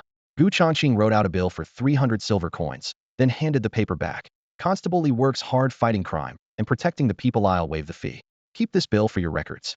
Constable Li raised an eyebrow slightly, thinking smart man to himself, but kept his approval hidden in his eyes as he pocketed the bill. Gu Changqing seized the opportunity to probe further. I heard you mention pursuing an assassin earlier. Has something serious happened in the city? His expression showed curiosity, his tone casual, as if making small talk after receiving such a favor. Information might slip out. Just a murder case. Constable Li exhaled, but lowered his voice. Problem is, the victim was the eldest son of the Earl Ma family from the capital. That sounds like no small matter. Gu Changqing pressed unnaturally. Did you catch the assassin? Catch my ass. Constable Li slammed his hand on the table edge, unable to contain his anger. The Ma family guards didn't even catch a glimpse of the assassin's shadow. Where are we supposed to find him? The higher-ups gave us 3 days to catch the killer and uncover whoever's behind it. He cursed under his breath. Damn it. Easy for them to say. Let them try it themselves if they're so capable. At this point, Constable Li's mood turned foul, and he angrily kicked over a wooden stool beside his feet. Inside the clinic, following Constable Li's lead in complaining, the other officers began voicing their grievances as well. The boss is right. To catch someone, we need at least a description or some distinguishing features to give us direction. Running around blindly like headless flies might even offend the wrong people. Exactly. And with only 3 days to do it, even the greatest detective would struggle. The group grew more agitated as they spoke, their armor clanking softly, faces filled with indignation. This does seem quite unreasonable for you officers. Gu Changqing nodded sympathetically, then pressed further. If you can't catch the assassin within 3 days, won't you all face punishment? Not necessarily. Constable Li snorted, patting the blade at his waist. After 3 days, we'll turn Qingzhou City's black market upside down. Especially the underground assassin guilds hiding in the city. We'll root them all out. Even if we can't catch the real culprit, it'll give our superiors something to report. Gu Changqing's eyes narrowed slightly as he feigned surprise. Where exactly are these assassin organizations hiding in the city? I make house calls frequently, so I should avoid those areas. Constable Li waved dismissively in frustration. If I knew that, I would have raided them already. But no matter when the time comes, we'll arrest a few black market middlemen and interrogate them thoroughly. We'll get our leads eventually. Excellent plan. Gu Changqing smiled and nodded. Having gathered enough information, he packed his medicine box and said no more. Dr. Gu, I'll remember tonight's favor. Constable Li tucked the medical bill into his robes, his tone carrying weight. If you ever run into trouble, just say the word. Thank you, Constable Li. Gu Changqing clasped his hands in farewell, watching the officers leave the clinic. As the door closed and the wooden bar fell into place, his expression turned ice cold. Little Spider, follow them in the shadows. If anyone leaks information about this clinic to the authorities, kill them. At his command, Shadow Spider instantly melted into the night, using Shadow Traverse to tail them silently. Gu Changqing secured the door and returned inside, his heart completely calm. As long as the authorities hadn't discovered the true nature of the mandate of Heaven Assassin Guild, everything remained under control. As for those black market middlemen, he wasn't worried those old foxes would go into hiding at the first sign of trouble. Unless someone deliberately leaked information, no one would discover that Mandate of Heaven clinic was actually an assassin's den. After a quick wash, he sat cross-legged on his bed, breathing deeply and slowly, his mind quickly settling into cultivation. In this world where the strong devoured the weak, he would never allow himself to become a stepping stone. To stand atop the pyramid and feast, he had to grow stronger by any means necessary. The next morning, noisy sounds jolted Gu Changqing from his cultivation. He looked toward the window. Dawn was breaking, and he thought with surprise, it feels like I just closed my eyes for a moment, and it's already morning. Time truly flies during cultivation. Suddenly, a clear voice rang out from beyond the door. Before the clinic opens, everyone must form a line. Regardless of status or position, everyone follows the rules. Anyone who causes trouble will immediately lose their purchasing privileges. Gu Changqing's ears perked up, recognizing Fong Baiyu's voice. What is that boy up to? Filled with curiosity, Gu Changqing hurried toward the door. The moment he opened the door, the sight before him left him momentarily stunned. A long line of people snaked from the clinic entrance all the way to the street corner, easily over 100 people at first glance, most dressed in fine silks and adorned with jewels. The Tianming clinic is finally open. Is that young man Dr. Gu who created the 7-colored honey pills? He's so young, can we really trust him? Doubtful voices filled the air, yet despite all the chatter, no one was willing to leave the line, afraid of missing their chance. When Gu Changqing appeared, all eyes turned to him. Fong Baiyu sidled up to him and whispered proudly, "Boss, my marketing campaign was pretty effective, wasn't it?" "Not bad."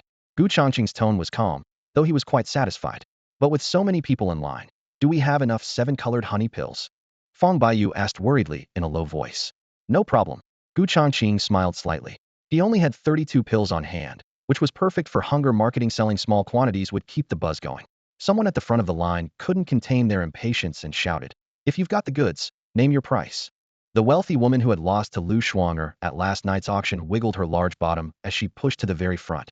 "Handsome, bring out those 7-colored honey pills. Money's no object." The time was right. Gu Changqing gave Meng Jing and Fang Baiyu a meaningful look. "Get some rope and section off the line after the 30th person." The two understood immediately and quickly strung up a thick rope. The back of the line erupted. "What's this supposed to mean? Those in the back don't qualify. We've been waiting since before dawn. Why won't you sell to us?" These wealthy nobles, accustomed to constant flattery, couldn't stomach such treatment. Amid the commotion, Gu Changqing spoke calmly. "Please, everyone, settle down. Today our shop is only selling 37-colored honey pills, one per customer, priced at 20,000 each. As for customers beyond the 30th position, you may receive reservation tickets for priority purchase next time we open." This announcement quelled most of the complaints, but a pockmarked young man tore down the rope and bullied his way to the front. "I want mine today? You'll sell to me whether you like it or not. Money? That's the last thing I lack." Gu Changqing's eyes darkened slightly. Fang Baiyu stepped forward and scolded. "So what if you're rich? We're not selling to you." Before he finished speaking, two bodyguards behind the pockmarked youth blocked his path. "If you want to fight, you'll have to get past me first." Meng Jing stepped forward like an iron tower, his mountain-like presence making the two men's hearts skip a beat. Fang Baiyu's inner energy surged, instantly releasing his acquired realm aura 2 days ago. After taking the 7-colored honey pill, not only had his poison been cured, but all impurities in his meridians were cleansed, allowing his cultivation to break through directly. Gu Changqing shook his head gently, signaling the two not to resort to violence. He had plenty of ways to deal with such unruly spoiled brats. "Kid, I have deep connections with Constable Li, so if you know what's good for you, you'd better hand over a 7-colored honey pill as tribute to this young master." The pockmarked youth stared coldly at Gu Changqing, his voice gloomy and menacing, as if he might strike at any moment. Then he raised his hand, pointing at the shop signboard, and made a vicious threat. "Otherwise, I'll make sure this little clinic of yours can never survive in Qingzhou City." Faced with such blatant intimidation, Gu Changqing didn't even bother to raise an eyebrow. Glancing at the customers lined up like a long dragon, he calmly reminded them. "As I mentioned earlier, our shop only has 37-colored honey pills available. If someone forcibly cuts in line, one of the first 30 customers will lose their purchasing qualification." With a shift in tone, a playful smile appeared at the corner of his mouth as his gaze swept over those at the front of the queue. "Everyone, I wonder who would be willing to give up their spot?" That single sentence ignited a powder keg. The faces of the customers at the front changed dramatically, and chaos erupted instantly. "Are you kidding me? I'm not giving up my spot. I know this guy, he's from the Zhou family, just a wastrel from a third-rate clan. A mere third-rate family dares to throw their weight around? Ridiculous. So what if he knows Constable Li? I'm best friends with the city lord's wife. That's right. From now on, your Zhou family's rice shop can forget about getting any supplies from my Li family." The crowd was filled with righteous indignation, spittle flying as they all turned their anger toward the pockmarked youth. The most striking was a jewel-bedecked wealthy woman who directly threatened to cut off the Zhou family rice shop's supply chain with a single sentence. Under such a fierce attack, Zhou Tao's face turned deathly pale. He had never expected that a single threat would make him the target of everyone's anger. Using others as a weapon, boss, that move was brilliant. Fang Baiyu secretly gave a thumbs up, deeply admiring Gu Changqing's tactics. "You worthless son, you've completely disgraced our Zhou family." The crowd parted as a burly middle-aged man rushed forward in a panic. Without a word, he delivered 2 resounding slaps that sent Zhou Tao staggering. "Now kneel and apologize to everyone." He pressed his large hand on his son's shoulder, forcing him to kneel. Only then did Zhou Tao come to his senses, realizing his father was giving him a way out. "I was wrong. I was shameless. I shouldn't have tried to cut in line. Please, distinguished guests, show mercy and don't let my mistake ruin business with the Zhou family." He kowtowed repeatedly with sincere words, yet never offered a single word of apology to Gu Changqing clearly. He only feared offending the truly powerful. Gu Changqing was completely indifferent to this. Achieving the desired outcome was the best result. "Get lost and stop being an eyesore here." Fang Baiyu snorted dismissively. Seeing that the crowd was no longer pursuing the matter, Zhou Tao scrambled to his feet and left in disgrace. Before departing, he glanced back at Gu Changqing, a flash of malice in his eyes. Gu Changqing remained nonchalant. As the behind-the-scenes boss of an underground assassin organization, would he really fear some wastrel? If that guy had a death wish, he wouldn't mind sending him to an early grave. For now, making money was more important. Subsequently, Fang Baiyu and Meng Jing handled distributing reservation slips and registering names, while Gu Changqing personally took out 37-colored honey pills, collecting payment and delivering goods in a simple, straightforward process. Before long, all 30 pills were sold out. Golden banknotes piled up in a stack, total revenue of 600,000. After deducting costs, they had netted over 500,000 in pure profit. Fong Baiyu's eyes gleamed as he excitedly lowered his voice. Boss, these pills are incredibly profitable. Fong Baiyu's face lit up with barely contained excitement as he whispered eagerly. If we could make more of these, we could get rich just selling them alone. Why would we need to do any dirty work? Meng Jing stood nearby, nodding silently. He had never understood the intricacies of business, but he could see that in just half a day, they had earned more money than he could make driving carriages for a lifetime. The feeling was truly wonderful. This can only bring quick money in the early stages. It's not a long-term plan. Gu Changqing sat calmly at the table, his tone flat, but unquestionable. Among those people who bought the 7-colored honey pills just now, someone will definitely take them to an alchemist for analysis. Once they figure out a similar formula, the market will be flooded with imitations, and prices will plummet. Fong Baiyu's excitement dimmed slightly as he frowned in thought. True. Whenever something new appears on the market, it gets copied within days, and then comes the price war. Meng Jing nodded again, clearly agreeing with Gu Changqing's assessment. Seeing that both men had calmed down from their euphoria, Gu Changqing said nothing more. He knew the real limitations went far beyond imitations. The 7-colored honey pills came from the tiger bee's unique skill, which wasn't like a machine that could produce endlessly. While pollen ingredients were easy to find, the skill itself had a cool-down period. Only 10 batches could be made per month, meaning 50 pills total. Over the past few days, he had already made 8 batches, leaving only 2 batches remaining. Whether due to imitation competition or cool-down restrictions, the 7-colored honey pills could only serve as a short-term source of income, unable to sustain long-term profits. Boss, I spotted Chen Kuei's spy among the crowd earlier. Fong Baiyu turned his gaze toward the street outside the clinic, lowering his voice. He's probably left by now. Gone. Gu Changqing raised an eyebrow, puzzled. Logically, Chen Kuei should know that Ma Dingyu had been successfully assassinated and should have sent someone with payment. But instead of delivering money, he was secretly monitoring them? Boss, you made so much money today that you're bound to attract jealous attention from all sides. Fong Baiyu's expression grew serious. You must be extra careful recently, especially with Chen Kuei. That man is insatiably greedy. If he finds out the 7-colored honey pills come from you, he'll definitely try to get his share. Gu Changqing's lips curved slightly as he said calmly, You're right about that. He's already here. As soon as he finished speaking, his gaze sharpened as he looked toward the clinic entrance. Who? Meng Jing and Fong Baiyu looked startled and followed Gu Changqing's gaze outside. On the signboard of the Tianming Medical Hall, a tiger wasp lay dormant in stillness. Through the compound eyes of this spirit insect, Gu Changqing spotted a short, stout middle-aged man approaching rapidly from the street corner. His heavy footsteps contrasted sharply with his rotund figure.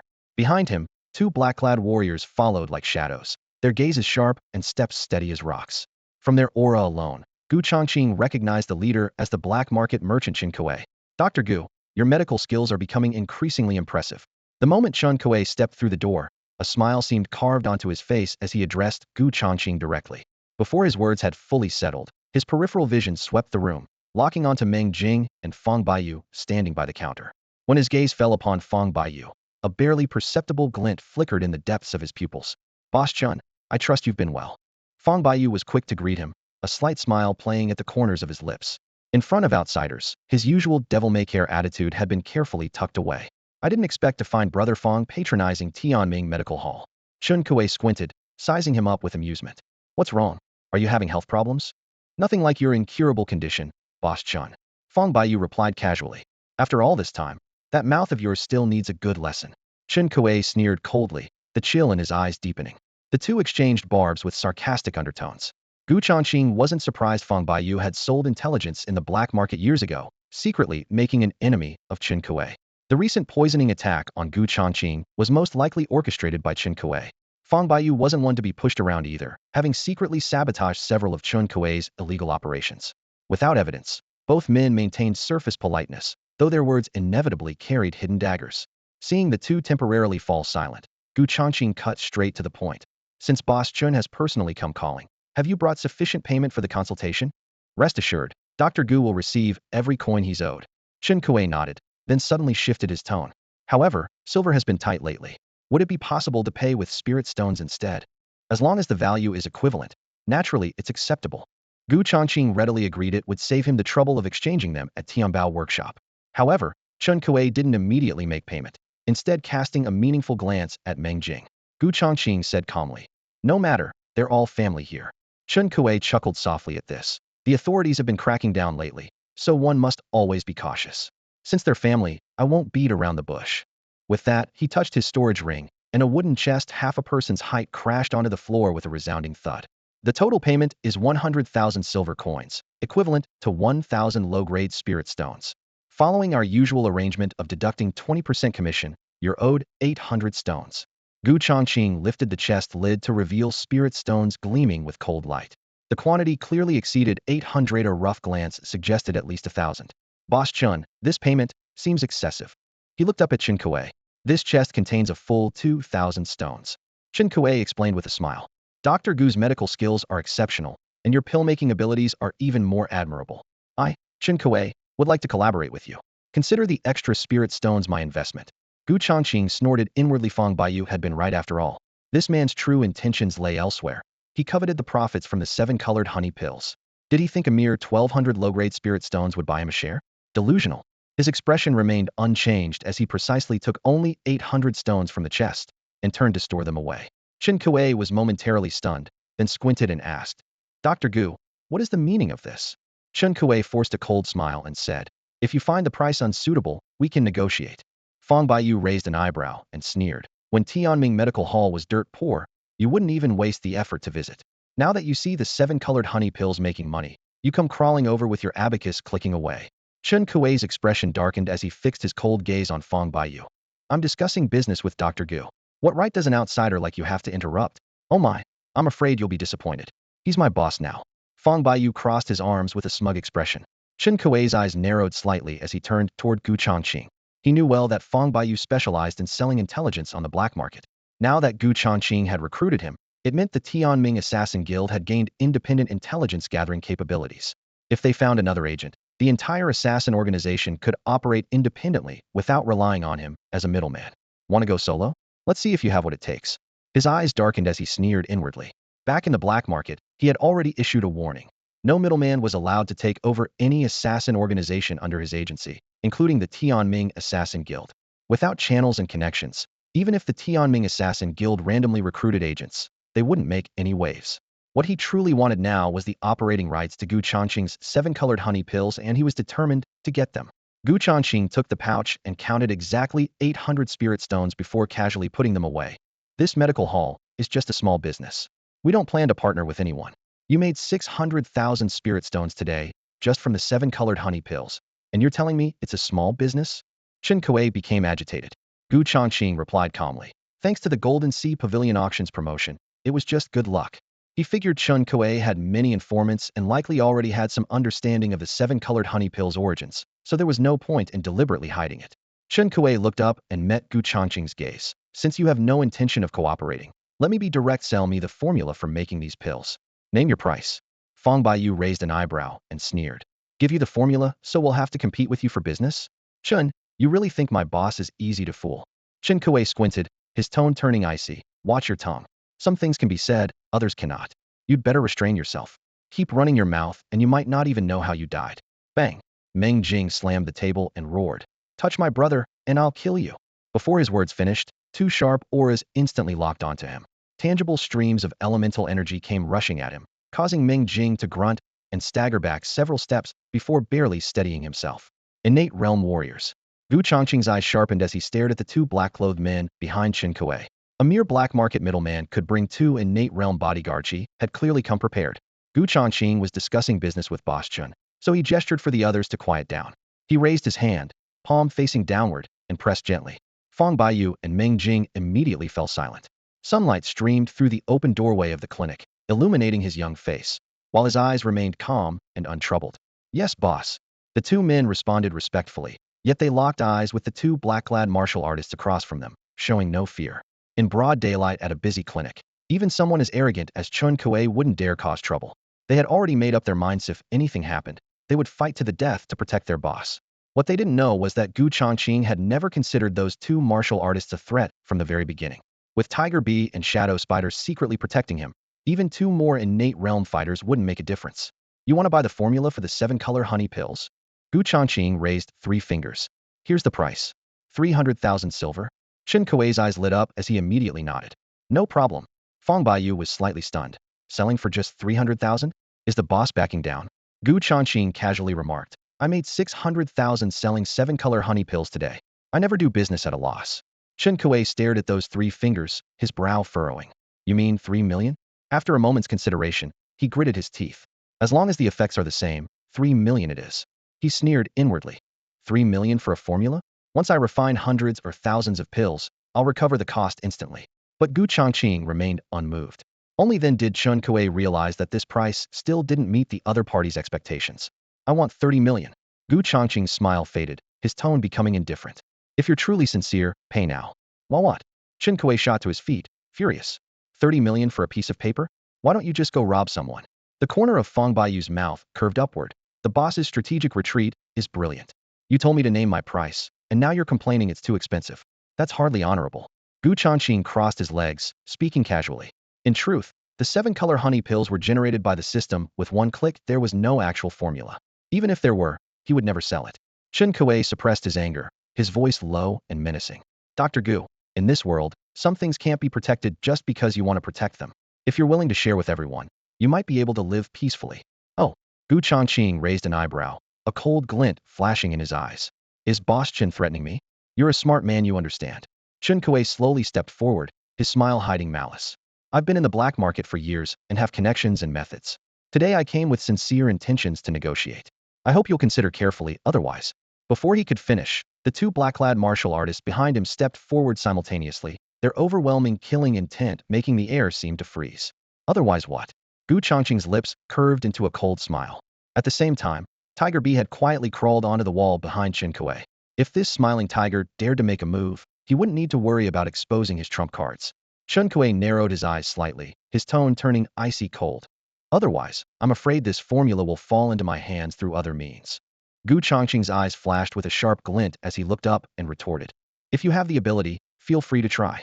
Before his words had even finished, he was already rising from his chair, standing tall and straight without an inch of retreat. Chen Kuei's face flickered between light and shadow in the candlelight. The 2 innate realm masters he had brought stood on either side behind him, thinking this would be enough to make Gu Changqing submit.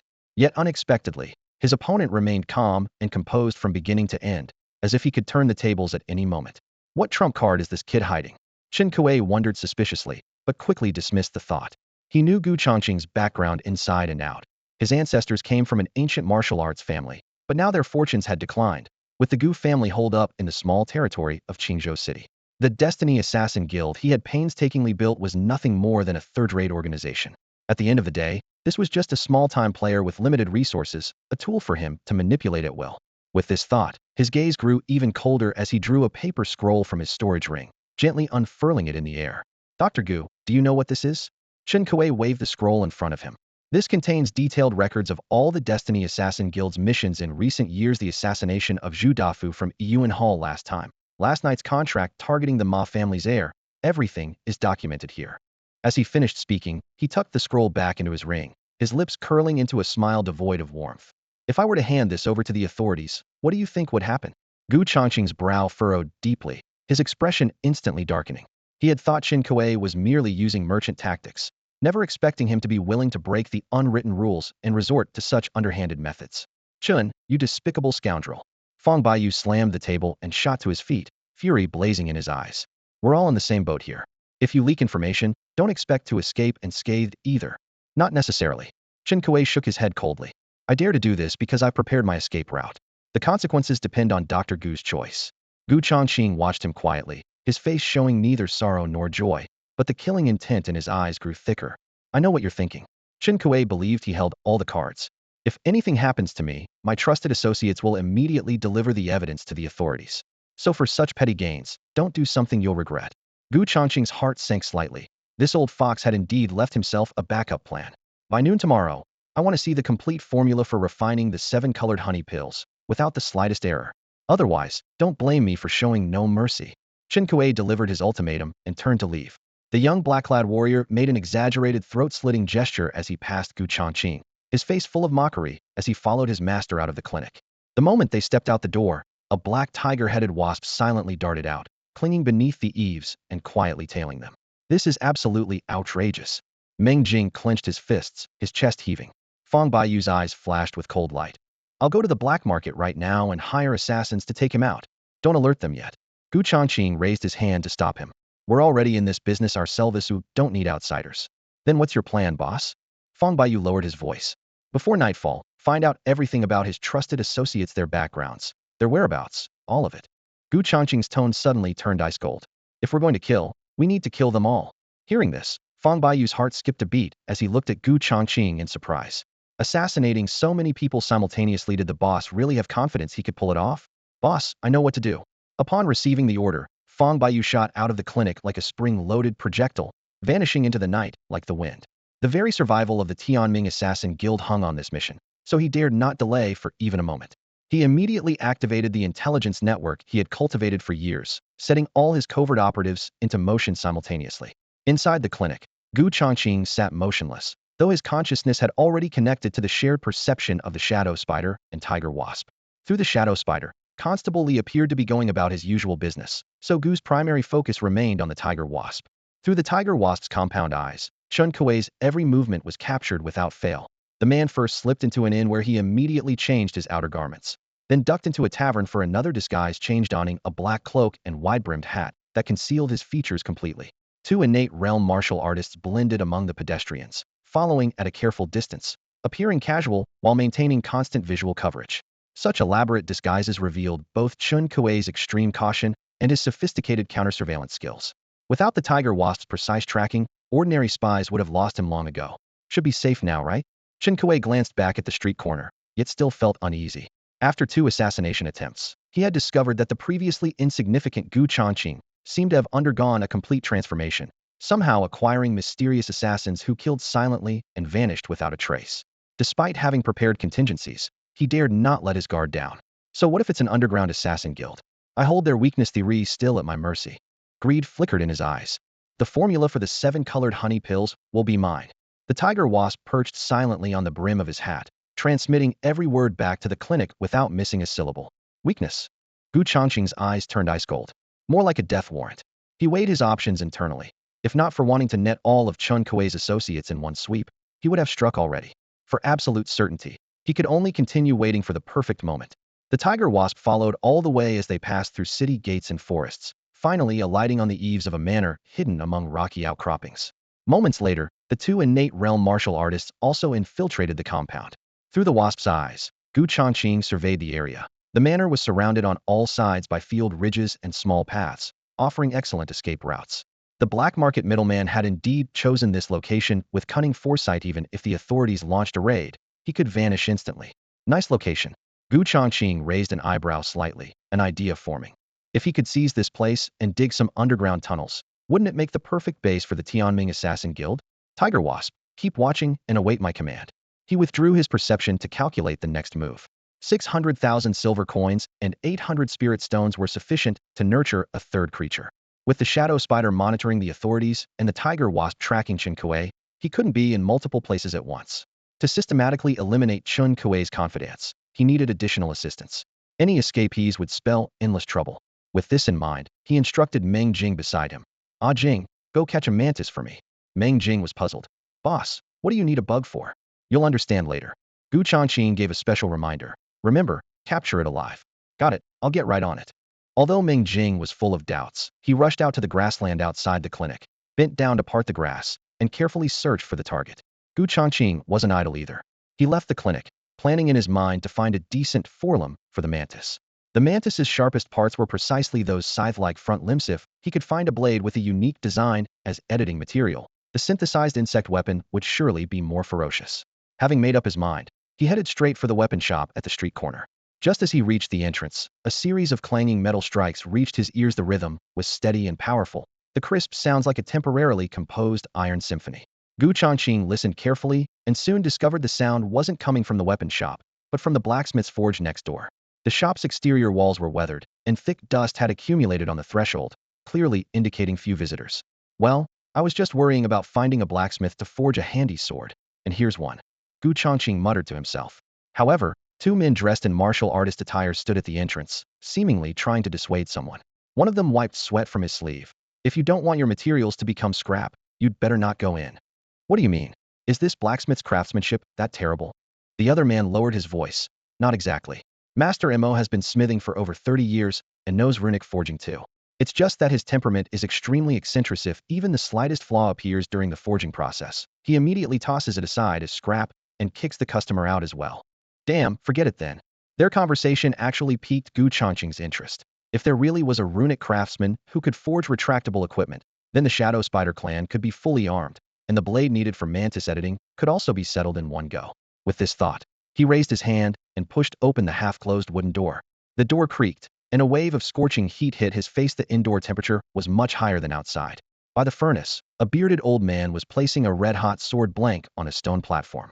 His arms were muscular with bulging veins, and sparks flew as his hammer rose and fell. Bang, bang, bang. Each strike sent the sword blank dancing with sparks. Even though he noticed someone entering, he didn't stop his work. This must be Master Mo, Gu Changqing realized. So he leaned against the wall to observe quietly without disturbing him. He glanced toward the corner, where a mountain-high pile of scrap iron contained knives, swords, spears, and axes, all in half-finished states. The materials and craftsmanship were even better than those sold in weapon shops, but they had been discarded as waste by their maker for slightly uneven patterns or slightly off curves. Such demanding pursuit was almost obsessive. Moments later, the hammering stopped abruptly. Master Mo suddenly plunged the formed sword blank into cold water with a hiss as white steam rose. He stared closely at the blade's edge, then spat and cursed. Damn it! Failed again. With that, he tossed the sword blank into the scrap pile. As he threw it, he turned his head sideways, his piercing gaze fixed on Gu Changqing, this uninvited guest. Master Mo, I've heard so much about your reputation. Gu Changqing was the first to greet him with a smile, saying, I'd like to forge.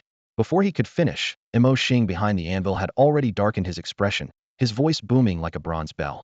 Let me make this clear, I don't craft ordinary weapons here. No haggling, no rushing. If you can accept that, bring your materials. If not, get lost. Gu Changqing swallowed hard, silently lamenting that this old man had such a peculiar and explosive temper. No wonder his shop was so deserted. Having come in haste without any materials, he spoke honestly. I didn't bring any materials with me. Do you happen to sell them here? You brought nothing at all. Mo Xing squinted and snorted coldly, but still raised his hand toward the left wall. Since you didn't interrupt me earlier, I'll provide just one piece. Third shelf on the left wall, pick it yourself. Gu Changqing walked to the rust-covered shelf and casually scanned it, immediately drawn to a dark red metal. Its texture was uniform, clearly heaven-grade material. Just as he reached for it, a thunderous shout erupted behind him. Not that one. Mo Xing strode over aggressively, snorting through his nose. If you're going to pick such garbage, I won't bother lifting my hammer. Gu Changqing's hand froze midair, puzzled. Heaven-grade material was considered garbage? He knew that the heaven-grade crimson rock iron he'd previously used for the tiger bee's poison stinger could extract fire toxins potent enough to amplify attacks to the postnatal realm. This dark red metal before him was also heaven-gradologically. Its effects shouldn't be poor. He simply stepped back. In that case, please choose one for me, senior. You can name the price.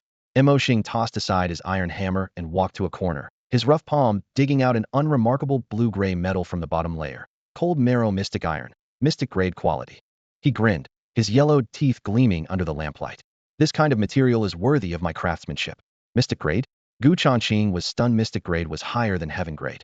Yet this metal appeared entirely blue-gray with dull patterns, looking more like earth-grade scrap. Your eye for materials shows you're clearly a novice. Mo Xing drew out a blade. What the naked eye can see is just the surface. As the blue-gray outer shell was scraped away, brilliant blue light patterns instantly emerged from within, releasing bone-chilling cold that even formed a thin layer of frost on the shelves. Gu Changqing's pupils contracted slightly. So this iron actually contains such intense cold. See that? Cold marrow mystic iron naturally condenses frost patterns during tempering. Mo Xing explained casually. If forged into a blade or sword, it can seal throats without drawing blood. Gu Changqing thought about how he controlled shadow spiders of the darkness element and tiger bees with fire poison. If he could also cultivate an ice frost mantis, wouldn't that make his arsenal even more comprehensive? His interest was immediately piqued. What kind of weapon do you want to forge? Mo Xing asked. A blade inscribed with runes, any size will do. Gu Changqing replied promptly. Mo Xing nodded decisively. Fine. Material cost plus forging fee 300,000 silver coins, final price. During the crafting process, you bear all losses yourself. With that said, he extended his right hand to take the money, leaving absolutely no room for negotiation. Gu Changqing quickly weighed his options. A mystic-grade blade with runic inscriptions would easily cost 500,000 at any weapon shop. Having this temperamental old craftsman forge one on the spot would theoretically be more cost-effective, but carried the hidden risk of failure and ending up with scrap metal. After a brief moment of contemplation, he lowered his voice. I need it urgently before nightfall. Can you arrange the forging now? My rules are simply no haggling, no rushing. Mo Xing's gruff voice echoed dully against the anvil, but then his tone suddenly shifted. However, today I might make an exception. With a slight flick of his wrist, his storage ring flashed with cold light, and a slender, willow leaf-shaped azure blade silently slipped into his palm. In the dim workshop, the blade emanated an eerie chill as runic patterns flowed across its surface like frost. Gu Changqing's pupils contracted sharply. There was already one in stock. This blade is called Frostbite, one of my finest works from years past. Mo Xing's rough fingers gently caressed the edge, and visible cold air spread outward, freezing even the surrounding atmosphere. I've been itching to reforge one, so I'm selling this old one for funds. If you want it, cash on delivery. Before he even finished speaking, Gu Changqing handed over 300,000 in silver notes. With the transaction complete, he gripped the blade bone chillingly cold, yet weightless. As he channeled his true essence into it, ghostly blue radiance erupted instantly, and thin frost formed on the stone floor beneath his feet. Excellent blade. His praise came from the heart. Mystic grade frost marrow black iron was already rare material, and Mo Xing had pushed its potential to the absolute limit. The frost properties perfectly matched his mantis modification needs. As the thought crossed his mind, he willed the long blade into his system's synthesis space. System scan complete. Primary material detected, frost marrow black iron. The cold, mechanical notification flashed through his consciousness. Mo Xing had already resumed swinging his hammer, turning his back to continue his work, casually tossing the 300,000 silver notes into a corner. Money and goods exchanged. You may leave now. However, Gu Changqing seized the opportunity to probe further. Master Mo, would you have any interest in crafting insectoid armaments? For example, spiders, hornets, mantises. They can mimic human form, so the armaments must be able to extend and retract freely. Mo Xing's movements froze, and when he turned around, his gaze was filled with confusion and shock. Seeing this reaction, Gu Changqing fell silent. Never mind, pretend I said nothing. He turned to leave. Stop. The thunderous roar shook the door panels. Bang! The shop door slammed shut with invisible force. Mo Xing strode forward rapidly, his large hand clamping down on Gu Changqing's shoulder, fanatical light burning in his eyes. Are you telling the truth? Mo Xing's voice trembled, his tone filled with barely contained excitement. Speak up. Are these humanoid Zerg creatures real or not? Mo Xing grabbed Gu Changqing's sleeve, his eyes blazing with fervor and agitation. If this kid dared to fool him, the iron hammer in his arms might come swinging at any moment. Gu Changqing quietly swallowed, not expecting such an intense reaction from the old craftsman. Since he would eventually need to collaborate with him on forging Zerg armaments anyway, he simply nodded in confirmation. Summon one right now? I need to see its joint structure with my own eyes so I can craft custom weapons. Mo Xing's breathing grew rapid, his grip on the hammer making it creak. Decades of blacksmithing had made forging conventional swords and blades utterly tedious, but now hearing about this unheard-of concept of Zerg armaments, his blood boiled with excitement, like an old bachelor stumbling upon a naked beauty, trembling all over. Sorry, I'm just asking on behalf of someone else. I don't have the ability to summon Zerg myself. Gu Changqing offered an apologetic smile while keeping his guard up. What? Mo Xing's face instantly darkened as he slammed his hammer against the anvil, sending sparks flying. You dare toy with me, boy. If I were really toying with you, what would I gain from it? Gu Changqing remained calm, then added. However, asking on someone's behalf doesn't mean there's no possibility. At these words, Mo Xing's eyes lit up. That makes sense. If Master Mo can forge such items at a reasonable price, we'll consider it then. No need to consider it's free. Gu Changqing was cut off mid-sentence. Mo Xing's fighting spirit blazed. Help me pass along this message. Give me just 10 days, and I'll show him what true Zerg armaments look like. All expenses waived, just bring him here. Gu Changqing raised an eyebrow. Such a good deal was naturally worth accepting. Agreed. He cupped his hands in farewell and left the smithy. At Tianbao workshop, he spent all 2,000 spirit stones, which combined with the 800 from his mission rewards, were converted into energy points, totaling 3,000. By the time he finished, evening had arrived, and Gu Changqing returned to the medical clinic. Inside, Meng Jing had been waiting for quite some time, crouched on the ground, teasing an emerald green mantis with a blade of grass. The mantis held its scythe like 4 legs high, slashing at the grass with swift, decisive movements. Boss, how about this one? I specifically picked a young, strong male mantis. Excellent. Gu Changqing nodded with satisfaction, casually grabbed the mantis, and walked straight into the inner room. The boss isn't planning some kind of medicinal experiment, is he? Meng Jing scratched his head, still unable to fathom Gu Changqing's mysterious nature. Ding! A system notification rang in Gu Changqing's mind. Detected that host has captured a mantis. Add his pet. Yes. With a thought, he then retrieved a drop of human blood from his storage ring and fed it into the editing interface. With all three materials gathered, the system immediately displayed a pop-up. Scan determined that the Frostblade's material is Mystic-grade cold marrow ice iron. Editing requires 2,000 energy points. Confirm operation? Gu Changqing took a deep breath, his gaze fixed firmly on the system interface as he confirmed without hesitation. Confirm operation. Ding. 2,000 energy points consumed. Zerg monster editing in progress.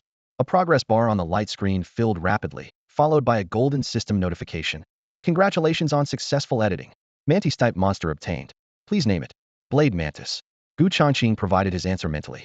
With the naming complete, the information panel suddenly flipped to a new page. Blade Mantis. Master, Gu Changqing. Level, High Tier. Combat Assessment, Innate Realm. Attack Skills, Extreme Frost / Mimetic Ice Armor. Innate Abilities, Twin Blades contain frigid energy. Attacks inflict frost erosion and armor penetration. Can transform into humanoid monster form. Upgrade to Transcendent Tier, requires 10,000 energy points. Come out. Too lazy to browse through the Zerg catalog again, he directly issued the summoning command. White light flashed, and the Blade Mantis landed on the floor. Though its form resembled an ordinary mantis, its pair of curved scythe-like forelimbs were translucent ice blue, covered in fine ice crystals along the blades, radiating cold gleams. Show me your transformed state. Light and shadow surged as the Blade Mantis's shell suddenly shattered, its form stretching upward to 2 meters tall. Its limbs were elongated with icy crystal spikes protruding from the joints. Its head bore a fierce half-human, half-insect visage. Ice blue armor covered its chest and abdomen, with snowflake patterns flowing with brilliant light. Most striking were its hand blades, wreathed in cold mist and incomparably sharp. Compared to the shadow bee's eerie nature and the tiger bee's imposing presence, the Blade Mantis appeared more ruthless, emanating bone-chilling coldness throughout its being. This chest armor must be the mimetic ice armor. Gu Changqing squinted as he examined it, reaching out to touch. The icy, hard texture instantly crawled up his fingertips, thin frost condensing as cold penetrated his skin. At least I won't worry about air conditioning when it gets hot. He chuckled softly, nodding with satisfaction. Suddenly, voices came from outside the door. Aging, did you put ice blocks in the shop? It's so cool. I find it strange too. The temperature suddenly dropped quite a bit. Meng Jing agreed. Where's the boss? I have urgent matters to report. He caught a mantis and went into the inner room. Seems to be refining medicine. A mantis? What could he possibly make with that? Fang Baiyu was puzzled. Though he didn't peek, his ears perked up, trying to eavesdrop through the wall. With a thought from Gu Changqing, the Blade Mantis dissolved into points of light and returned to the system space. The cold air immediately dissipated, and room temperature returned to normal. It really was the boss's doing. Fang Baiyu caught the temperature change detail, his eyes flashing. The wooden door of the inner room creaked open as Gu Changqing stepped out. The task I assigned you, is it done? He spoke first. Everything investigated thoroughly, not a single detail missed. Fang Baiyu nodded solemnly, then retrieved 3 pieces of parchment from his storage ring. Only 3 people, that wasn't too many. Gu Changqing took the paper and scanned it quickly, committing the information to memory. The document contained not only the names, cultivation levels, and characteristics of Chun Kuei's 3 trusted subordinates, but also clear portraits. At this moment, they were stationed at the Yongla Gambling House, the Drunken Immortal Tavern, and the East Street Night Market respectively. All 3 locations surrounded the government office and teemed with crowds. Clearly, Chun Kuei had deliberately scattered his informants among the masses so that if anything happened, they could quickly return to the office from all directions to report. Boss, what should we do now? Fang Baiyu asked in a low voice, his brow furrowed. If one of the assassinations fails, it won't bode well for us. I have my own plan. Gu Changqing replied calmly, his expression remaining composed. Nothing else for now. You 2 go have dinner and bring me back some braised chicken rice. Fang Baiyu was stunned at such a critical moment. The boss was still thinking about food? He couldn't fathom Gu Changqing's intentions. Boss, this is an isolation talisman from Sister Rong. She said you might find it useful. As he spoke, he produced several talismans and handed them over. Gu Changqing accepted them, raising an eyebrow slightly. Zhao Rong's timing was impeccable. The isolation talismans could conceal one's aura, perfect for the upcoming assassination. Fang Baiyu and Meng Jing departed as ordered. The room fell silent again as Gu Changqing lowered his gaze and re-examined the intelligence in his hands. Zhao Pan, nicknamed One-Eyed Dragon, early stage acquired realm cultivation, currently at the Yongla Gambling House. You'll be first, he said, his gaze fixed on the portrait at the bottom of the page. Bald head, eye patch, bulging muscles, and an unmistakably fierce demeanor. Blade Mantis, time to work. As his words fell, the Blade Mantis emerged from the shadows, then shrank to its original mantis form and slipped out through the window. Gu Changqing spread out a map of Qingzhou City, located the Yongla Gambling House, and connected his consciousness with the Blade Mantis. controlling it as it streaked through the air at high speed. Caw! A harsh cry rang out from above. The blade mantis looked up to see a crow circling in the clouds, suddenly diving down as if treating it as prey. The blade mantis couldn't be bothered and beat its wings faster, becoming a streak of green light. The crow missed its target, but its crimson eyes locked onto the mantis and gave relentless pursuit. Through their shared perception, Changqing saw everything clearly. A thought crossed his mind. Since the creature was being so persistent, why not take the opportunity to test the blade mantis's killing power? Make it quick. Upon receiving the command, the blade mantis suddenly wheeled around, its cold light cutting through the air straight toward the crow. Caw! Caw! The crow shrieked, opening its sharp beak in a vicious attempt to strike a fatal blow to the throat. The blade mantis neither dodged nor evaded, instead pushing its speed to the absolute limit. Its two scythe-like limbs glowed with an icy blue radiance, instantly forming razor-sharp ice blade skill. Frigid slash. Whoosh. A cold gleam flashed, and the crow's neck was sliced open by the blade, leaving a long, narrow wound. Yet not a drop of blood spilled from the cut. Instead, a layer of frost spread across it at a visible rate. The crow trembled violently, trying to cry out in pain, but its throat had already frozen solid, managing only weak croaking sounds. Within mere moments, frost spread from the tip of its beak throughout its body. Its feathers became encrusted with crystalline white frost, bones and blood vessels froze in succession, and the entire crow transformed into an ice sculpture of piercing cold. Crash! The ice sculpture plummeted from midair, smashing heavily onto the stone pavement below and shattering into countless tiny fragments. What the hell just happened? The sudden thunderous crash made passers-by gasp in shock, crying out in alarm. Staring at the scattered fragments of the crow's icy remains, people's pupils contracted sharply as they instinctively looked up to search for the culprit, but the sky above was empty, save for a fading trace of blue shadow in the distance. Not bad. Changqing nodded approvingly in secret. This was true, killing without spilling blood. Once the icy chi invaded, there was no blood flow, yet it could instantly freeze blood vessels and meridians, making it far more lethal than ordinary blade wounds. Master, hunting such small birds is child's play for me. Tiger Bee's voice echoed in his mind with a hint of pride. If you don't believe me, I'll catch one for you to taste sometime. Cut the chatter and focus on your current prey, Changqing replied with amusement, though he didn't deny Tiger Bee's capabilities. While Tiger Bee's core material was only heaven-grade red rock iron, one tier below Blade Mantis, its combat power after advancement was no less formidable. Each had their own strengths. With a shift of thought, he reconnected to Blade Mantis's vision.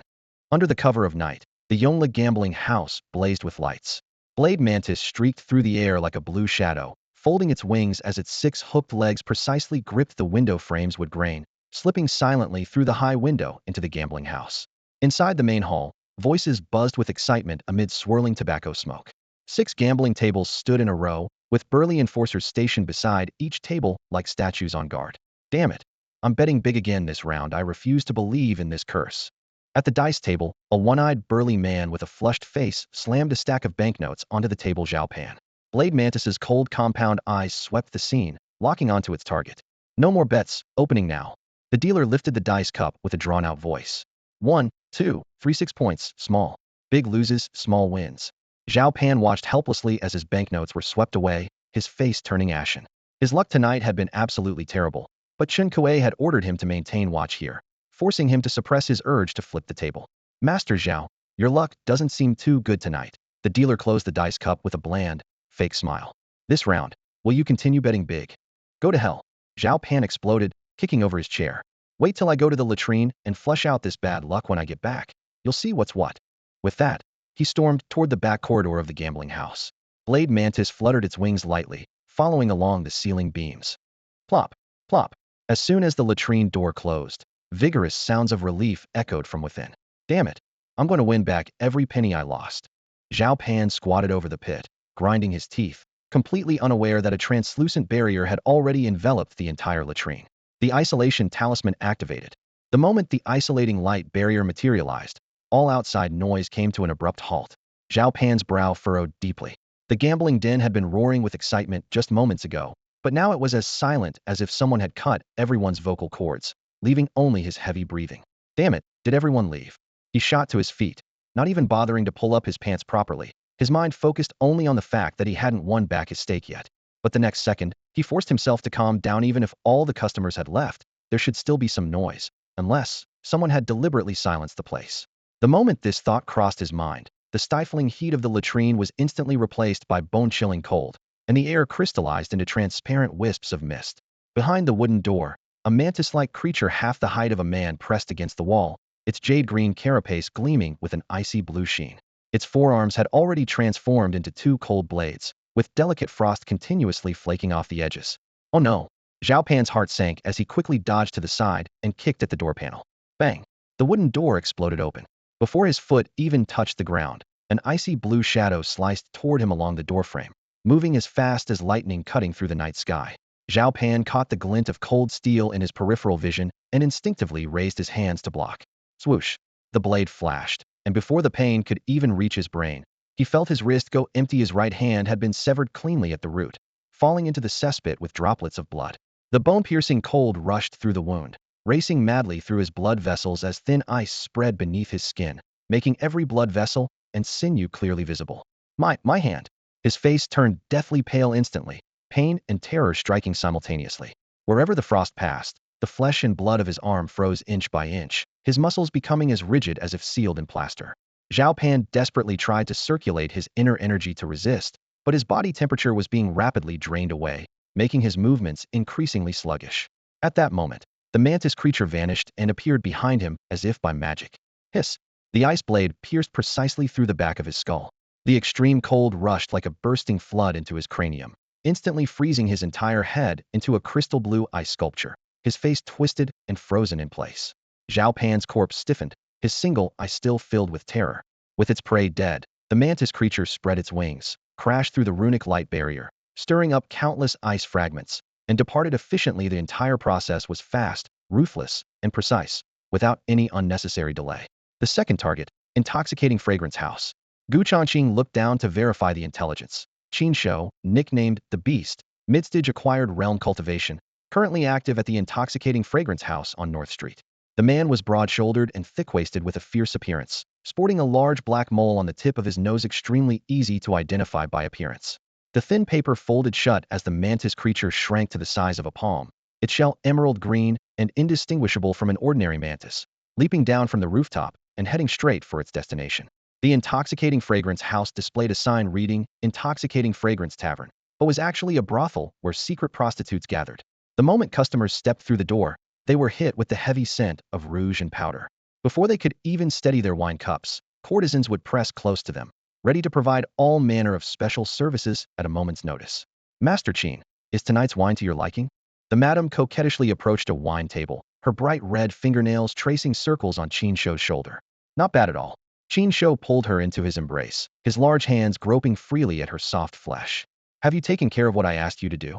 He squinted, a lustful gleam flickering in his eyes. He wasn't alone on this trip. Several burly thugs surrounded him. Xiaohong and Xiao Cui are already waiting in the premium suite, guaranteed to give you the time of your life. The madam called out in a sultry voice, swaying her slender waist as she settled onto Qin Shou's lap. Still possessing her charms, her silk dress brushed against his thighs as her fingertips traced teasing patterns. Excellent. Ha ha. Qin Shou rose with the reek of alcohol, his voice rough with laughter. If I don't fight until dawn tonight, I'll have wasted all that aphrodisiac wine. Arrange something for my brothers here too. After giving his orders, he strode purposefully upstairs, his body burning with desire. Target confirmed. From the shadows outside, Gu Changqing locked onto Qin Shou's features through the shared vision of his mantis, marking him clearly. Follow him, he whispered.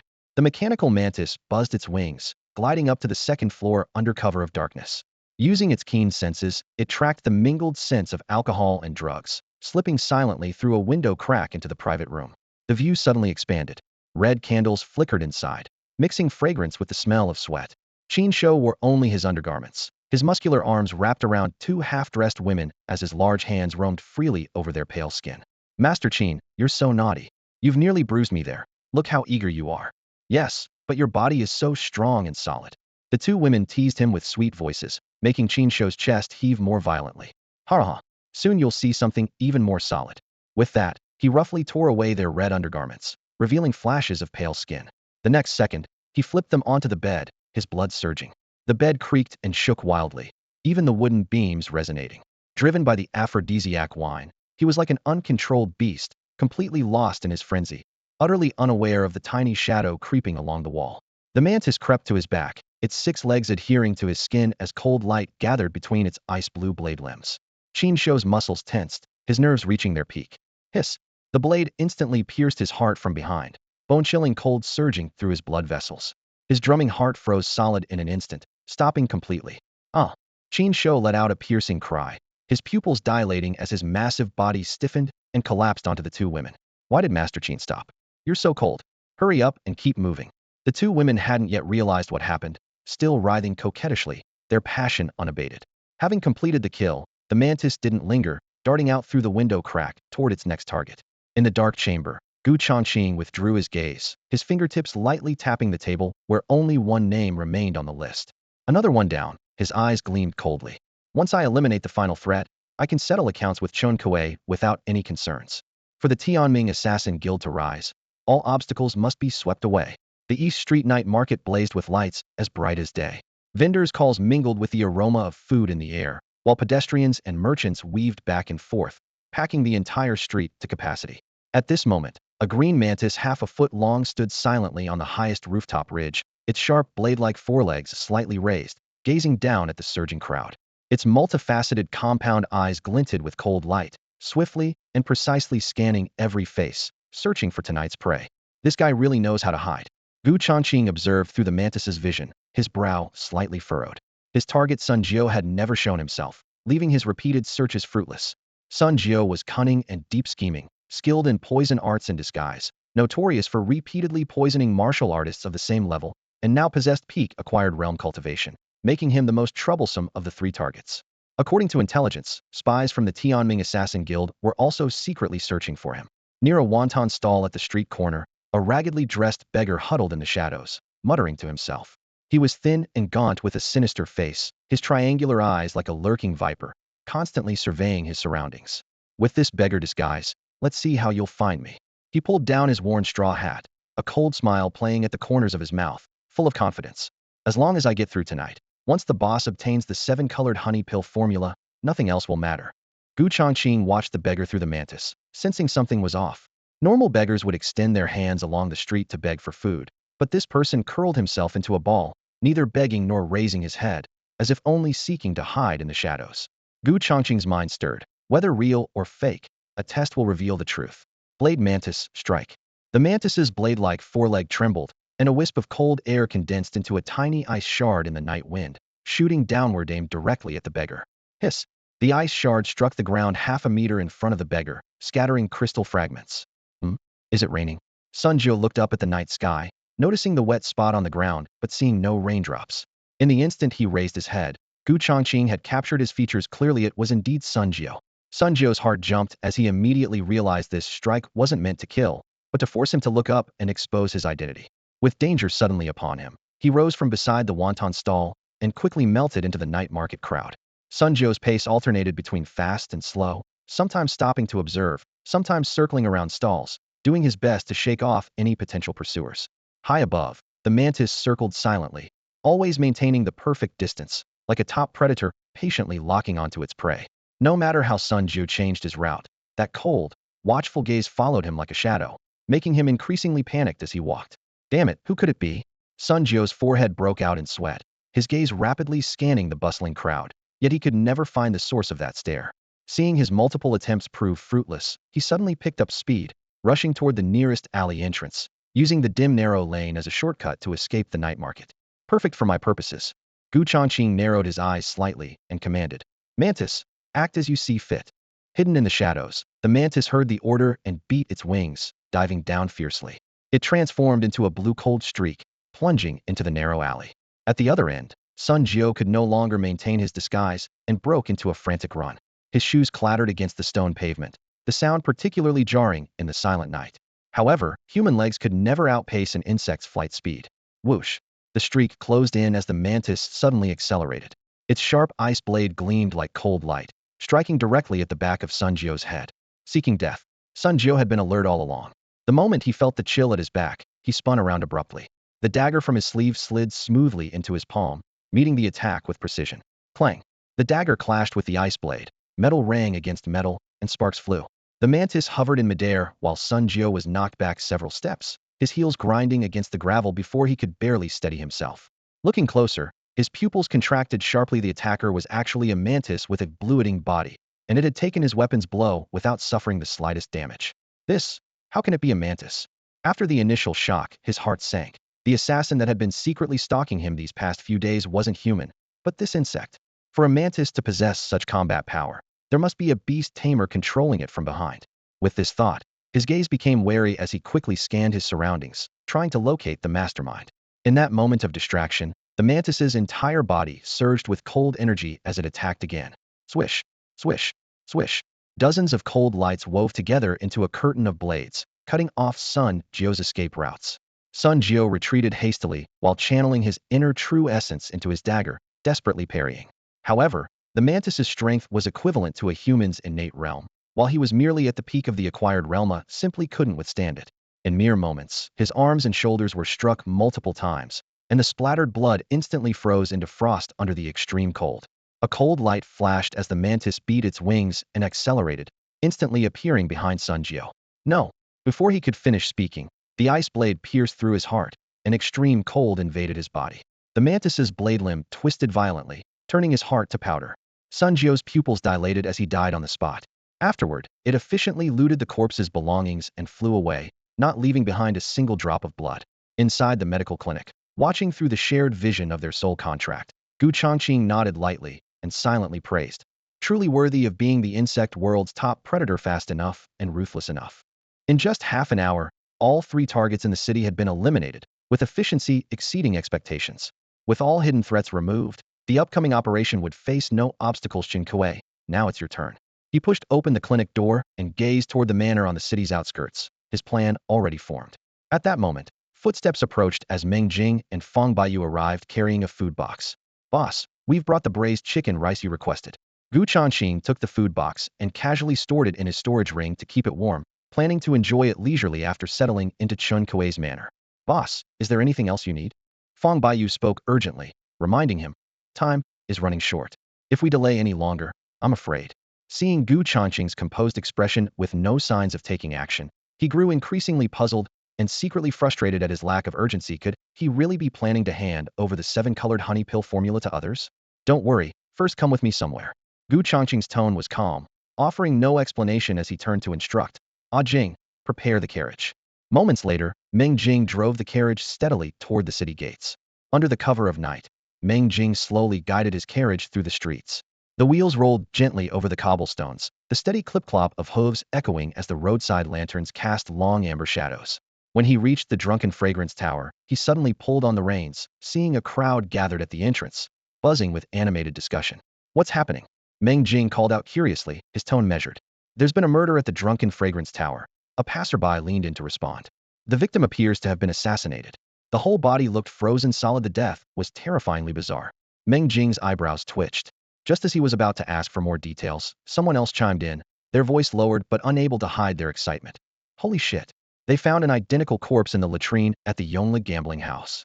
And in that alley by the East Street night market, a beggar was found dead, but turns out it was Sun Jio, the famous black market dealer. 3 kills in one night, someone gasped. How skilled must this assassin be? The constables at the magistrate's office are going to be run ragged. These words spread like sparks hitting dry grass, and the onlookers' faces changed dramatically as the chatter exploded into chaos. Inside the carriage, Fang Baiyu heard every word through the curtain and couldn't help but swallow hard. Changqing's 3 trusted lieutenants, all dead? He stared in shock at Changqing, who sat across from him with eyes closed in meditation, his heart pounding wildly. Boss. He lowered his voice, his Adam's apple bobbing. Sun Jio and the others. Was that your handiwork? Even after the words left his mouth, they still carried a tremor. Changqing simply responded with a quiet, The moment of confirmation sent chills straight up Fang Baiyu's spine. He had known that Changqing commanded a team of mysterious assassins, but he hadn't expected them to act with such lightning speed, eliminating 3 threats in a single night, methods that rivaled the most elite killer organizations. Seeing the city gate ahead, he carefully ventured. So we're leaving the city to lay low? Through the carriage window, he noticed the street patrols had suddenly intensified. Rows of security guards were making rounds, even conducting house-to-house searches. The atmosphere stretched taut. Our identities haven't been exposed yet, so why panic? You'll know where we're going soon enough. Changqing's voice remained calm, like a hunter suppressing a smile while waiting to close the net. Fang Baiyu was full of questions, but could only suppress them. adding another mark to his boss's inscrutability. As a minor leader in the black market intelligence network, he thought he understood Gu Changqing's background, but the man's current actions seemed like a completely different person from the old files. Gu Changqing kept his eyes closed, but his consciousness connected through contracts to his three pet senses. In the night sky, Blade Mantis glided on spread wings, quietly following above the carriage. At the suburban estate, Tiger Wasp crouched on a branch, monitoring Changqing at this moment lounged like a wealthy landlord, with several maids attending to him with shoulder rubs and leg massages, completely oblivious to his three lieutenants' deaths. And on the magistrate's office rooftop, Shadow Spider remained motionless, watching for any official activity, detecting nothing unusual for now. Blade Mantis, take Little Spider and rendezvous with Tiger Wasp. Gu Changqing's thoughts flashed as he issued the command. Yes, master. Blade Mantis beat its wings powerfully, swooping over the rooftops. Shadow Spider quickly climbed onto its back armor, and the two creatures became an arrow cutting through the dim night toward the outskirts of the city, vanishing from sight in the blink of an eye. Stop right there. During curfew hours, all departures from the city require inspection. Night winds whipped the banners as torches blazed brightly before the city gate. A squad of fully armed security soldiers formed a human wall, completely blocking the only passage. Constable Lee arrived with his officers, their iron boots ringing crisply against the stone. He strode forward, first fixing his gaze on the coachman Meng Jing, then sweeping his cold, blade-like stare toward the carriage window, his right hand already resting on the hilt of his sword. Who's inside the carriage? Come out immediately. Meng Jing gripped the reins tightly, leaning slightly forward, ready to force his way through at any moment. He replied with forced steadiness. Constable Lee, it's Dr. Gu from the Tianming Medical Hall. He needs to leave the city to purchase medicinal herbs. Dr. Gu, Constable Lee's furrowed brow relaxed slightly, and the officers behind him instinctively released their sword hilts. After all, they had all received favors from Gu Changqing. The carriage curtain lifted slightly as Gu Changqing emerged, the lamplight illuminating his young, handsome face with striking clarity. Constable Lee, still searching for criminals this late? Constable Lee responded gravely. Another assassin killed 3 people tonight, suspected to be accomplices of those who murdered the Ma family's heir. The city lord has ordered a city-wide manhunt. If I catch them, they'll face death by 1,000 cuts. You've all worked through the night for the people's safety. That must be exhausting. Gu Changqing produced a 500-tael silver note and handed it over. A small token of appreciation for your late-night meal. I urgently need to gather herbs outside the city. I hope you can accommodate me. As the silver note fell into Constable Lee's hands, his face immediately brightened, and he quickly tucked it into his robes. Dr. Gu serves the people with his healing arts. How could we dare delay you? Let them pass. With a single glance, the officers ordered the security soldiers to clear the roadblock. Meng Jing hesitated no longer, gently flicking the reins as the carriage wheels rolled over the cobblestones and headed straight through the city gate. Boss, this Dr. Gu is really generous, a young officer whispered with a grin. Remember this carriage from now on. Let it pass without question whenever we encounter it. Constable Lee patted his shoulder lightly. Dr. Gu's 7-color honey pills are in high demand among the city's elite. Making things convenient for him benefits us too. The officers and security soldiers exchanged knowing looks and nodded silently in agreement. However, just steps away in the shadows beyond the torchlight, a figure slowly emerged. With stern features and a sword strapped to his back, it was Li Chao Ma Dingyu's personal bodyguard and a swordsman at the peak of the innate realm. Since Ma Dingyu's assassination, he had remained in the city, vowing to root out the true culprit. Meng Jing wore no mask, and his face reminded Li Chao of the carriage collision on the street several days ago. Over a dozen guards unable to catch up, all the horses poisoned and dead, with the same type of poison darts found on Ma Dingyu's corpse. If I capture that coachman, I can follow the trail to its source. A flash of killing intent crossed his mind as Li Chao's form shot forward like an arrow, suddenly darting out of the city gate. The night was as black as ink. Li Chao raced along the faint wheel tracks left by the carriage, his true essence surging through his meridians. His footsteps were swift and silent, like a night swallow gliding through the air, while cold light gradually condensed in his eyes. At the crossroads ahead, the carriage paused briefly. Meng Jing pulled on the reins and asked in a low voice. Boss, which way should we go next? Left. Gu Changqing looked up toward the dark distance. There's an estate about 10 miles ahead. With that, he gave Fong Baiyu a half smile. With your intelligence skills, you should be able to guess what that place is, right? Fong Baiyu was momentarily stunned, then understanding flashed across his face as he blurted out. Boss, you're going to Chen Kuei's residence. Well investigated. Gu Changqing nodded slightly. That will be the new base for the Tianming Assassin Guild. The implication was crystal clear. Fong Baiyu drew in a sharp breath, suppressing the shock and doubt churning in his heart. Even the slowest person would have figured out Gu Changqing's intentions by now. Suddenly, The mantis's telepathic voice echoed in Gu Changqing's mind. Master, someone is following you. His thoughts stirred. How many? One. High in the night sky, the mantis circled above the estate, its ice-blue compound eyes locked onto the rear. A black shadow was racing along the ground. It was Li Chao. Through the mantis's vision, Gu Changqing could see the figure clearly. So it was him. Li Chao was at the peak of the innate realm, while he himself had just entered the early stage. Meng Jing and Fang Baiyu beside him only had acquired realm cultivation. With such a gap in power, their chances were 50-50 at best. Boss, what's wrong? Fang Baiyu sensed something amiss. There's a return of the Ma family's men following us, Gu Changqing replied calmly. Fang Baiyu was startled and was about to look back when Gu Changqing raised his hand to stop him. Don't panic. Let him follow. Meng Jing frowned. Should we change routes and shake him off first? No need. Keep going. Gu Changqing's tone remained calm. Pick up the pace. You got it. Meng Jing cracked the reins hard, and the carriage suddenly accelerated, leaving clouds of dust to be torn apart by the night wind. Behind them, Li Chao squinted as he watched the carriage lights recede, thinking to himself, have I been discovered? I've been extremely careful to stay hidden this whole way, yet I still couldn't escape detection. After this thought, his expression darkened. He channeled true essence into his legs, and with a light touch of his feet on the ground, he became a blur. No longer caring about stealth, he surged forward with murderous intent toward the carriage ahead. On the carriage roof, Gu Changqing closed his eyes slightly, his thoughts racing. Mantis, shadow spider, eliminate him.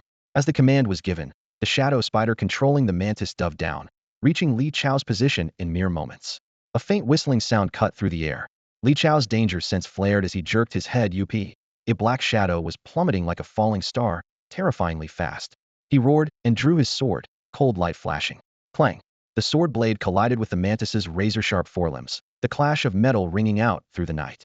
The mantis, with only early innate realm strength, was sent flying backward. A mantis? Li Chao was shocked, but his attack didn't cease.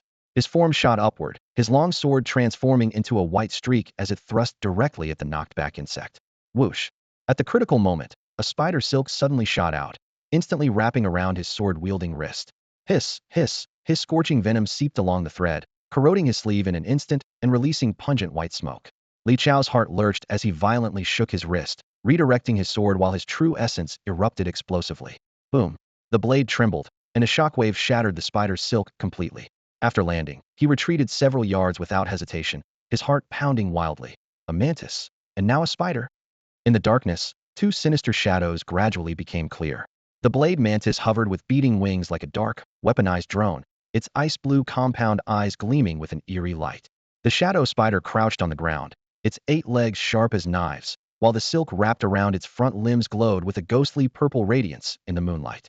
What shocked Li Chao even more was the coordination of that attack and entanglement precise as trained assassins. An insect master? His spine ran cold. The insect-controlling sect of the martial cultivation world had been extinct for a century. If someone truly could command insect creatures, their background would be extraordinary indeed. But even so, what of it? He snorted coldly as wisps of elemental energy spiraled around his sword blade. The greatest weakness of beast tamers was their frail bodies. Kill these creatures, and their controller would be powerless. His gaze swept toward the departing carriage, killing intent crystallizing in his eyes. He could now confirm that the assassin targeting Ma Dingyu was hidden in that vehicle. Li Chao licked his dry lips. After years of cultivation without facing insect creatures, today he would see whether his blade was sharper or their shells harder. With those words, his sword energy flashed like lightning, aimed directly at the blade mantis and shadow spider. However, just as he gathered his strength to strike, a sudden transformation occurred. The blade mantis's body abruptly swelled, its joints dislocating and twisting as it instantly transformed into a humanoid monster with dual blades for arms.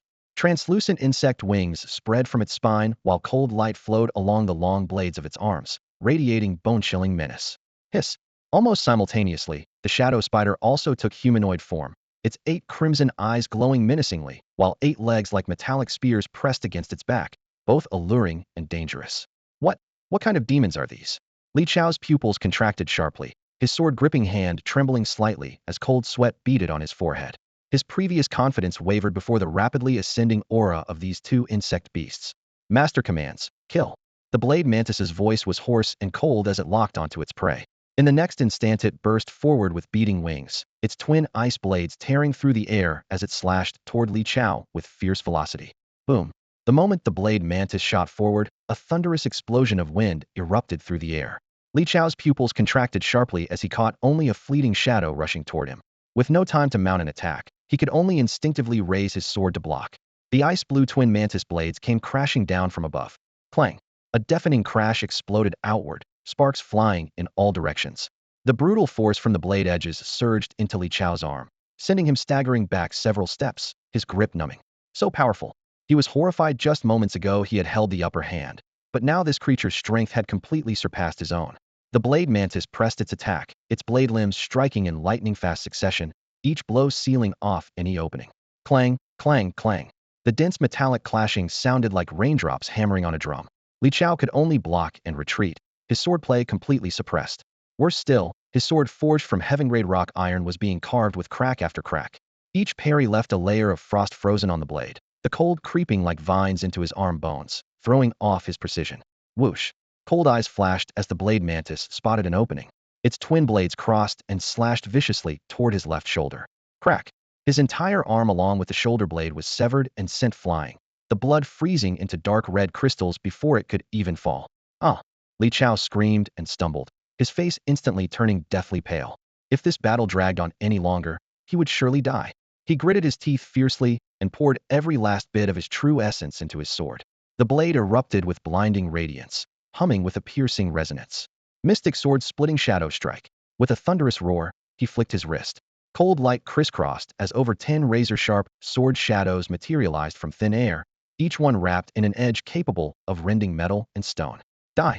Li Chao's face twisted with savage fury as his sword tip aimed straight for the blade mantis's vital points. The sword energy surged forward like a raging tide, but the ice armor on the blade mantis's surface suddenly displayed eerie frost patterns. The crystal surface rippled like water waves, completely devouring all the sword energy. This, impossible. Li Chao's heart plummeted. His killing move executed with everything he had couldn't even break through its defense. He immediately spun around to retreat, but just as he lifted his foot, a massive spider web dropped down from above, binding him tightly. The shadow spider that had been lying in wait had already crept behind him, its cold compound eyes locking onto this prey. Hiss, hiss, hiss. The poisonous silk corroded flesh and skin, searing pain accompanied by acrid burning smell spreading rapidly. Li Chao gritted his teeth and ignited his true essence, his sword energy slashing furiously until he finally tore through the web. However, the blade mantis had already closed in like lightning, its ice-blue twin blades sweeping horizontally splurt. His head flew high into the air, blood spraying through the sky as his corpse crashed to the ground. The blade mantis cast a cold glance at the body, confirming no life remained, then sheathed its blades and reverted to its insect form. If you don't want this corpse, consider it my greeting gift.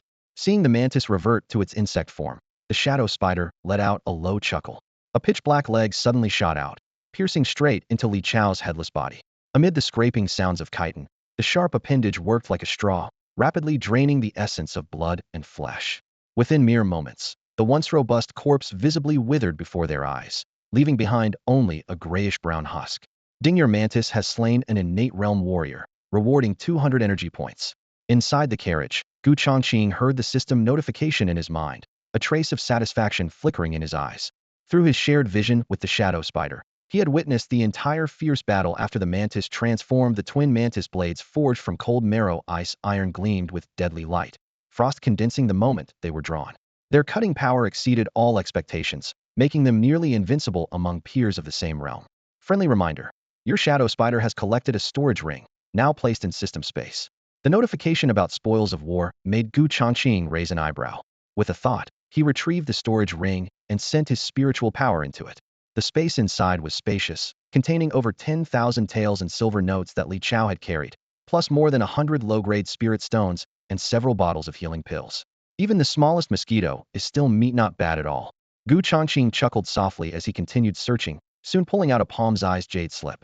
Cloud patterns flowed across its surface, with 8 seal characters prominently carved in the center. 7 Mysteries Martial Academy registered disciple. This guy was actually a registered disciple of the 7 Mysteries Martial Academy. Changqing was mildly surprised. The 7 Mysteries Martial Academy had always been exclusive, never teaching martial arts to outsiders. Though registered disciples weren't truly admitted, they could receive modest cultivation resources and use the academy's reputation to their advantage when traveling.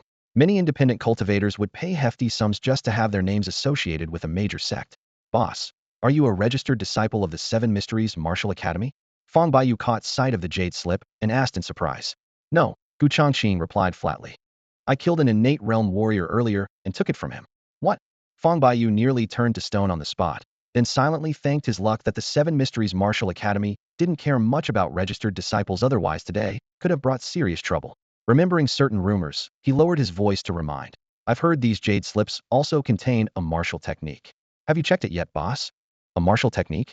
Gu Changqing raised an eyebrow. Martial arts in the Tsangyuan continent were divided into 9 grades, with first grade being entry level, ninth grade the highest, and above that lay the legendary spirit martial arts. He sent his spiritual power into the jade slip, and as points of light flickered, information about a sword technique suddenly flooded in the mystic sword shadow cleaving strike. This sword technique used sword chi to create shadows, condensing the ethereal into reality. The more sword shadows, the greater the power. Though only third grade, if cultivated to perfection, one could manifest over 100 sword shadows with a single thought, delivering devastating killing power. The sword technique Li Chao used earlier must have been this one. Gu Changqing nodded to himself, feeling a spark of interest. After all, he came from humble origins, and the only technique he could rely on now was the dark intent he had previously comprehended. Rather than clinging to old moves, it would be better to integrate the dark intent into his swordsmanship, perhaps that could unleash an even sharper edge. In a flash of inspiration, Gu Changqing quietly began sketching out the prototype of his own sword technique in his mind. Boss, did you find anything useful in that jade slip? Amid the soft sound of wheels rolling over gravel, Fong Baiyu finally couldn't help but ask in a low voice. There is indeed a third-grade sword technique. Gu Changqing closed the jade slip, his gaze calm. Once I've fully comprehended it, I'll share it with you and Meng Jing for practice. Thank you, boss. A barely concealed joy flickered in Fong Baiyu's eyes. While third-grade martial arts might be nothing special to a colossal force like the Seven Mysteries Martial Academy, for independent cultivators like them who belong to no sect or school, it was a rare opportunity. The carriage jolted slightly, and Meng Jing's voice came from outside. Boss, Chun Kuei's private estate is just ahead. You two stay here. If anyone tries to escape, kill them without mercy. Gu Changqing pushed open the door and stepped out, the night wind catching his robes as his voice turned cold and hard. You're going in alone? Fong Baiyu's face changed dramatically as he hurried forward half a step. Chun Kuei's estate keeps many thugs, and he has 2 innate realm warriors by his side. It's too dangerous. I have my own plans.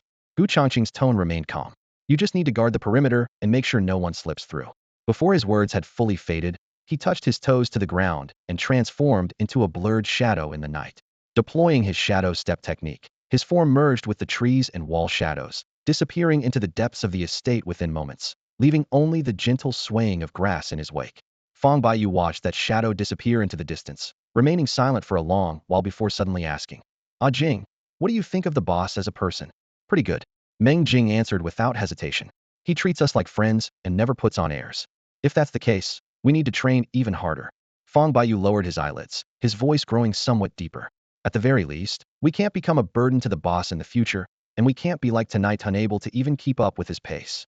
With those words, he clenched his fists and said no more.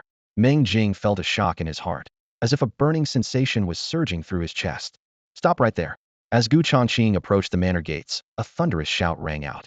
The burly gatekeeper, his face covered in a thick beard, shifted his stance and blocked the path with his blade. Who are you? State your name.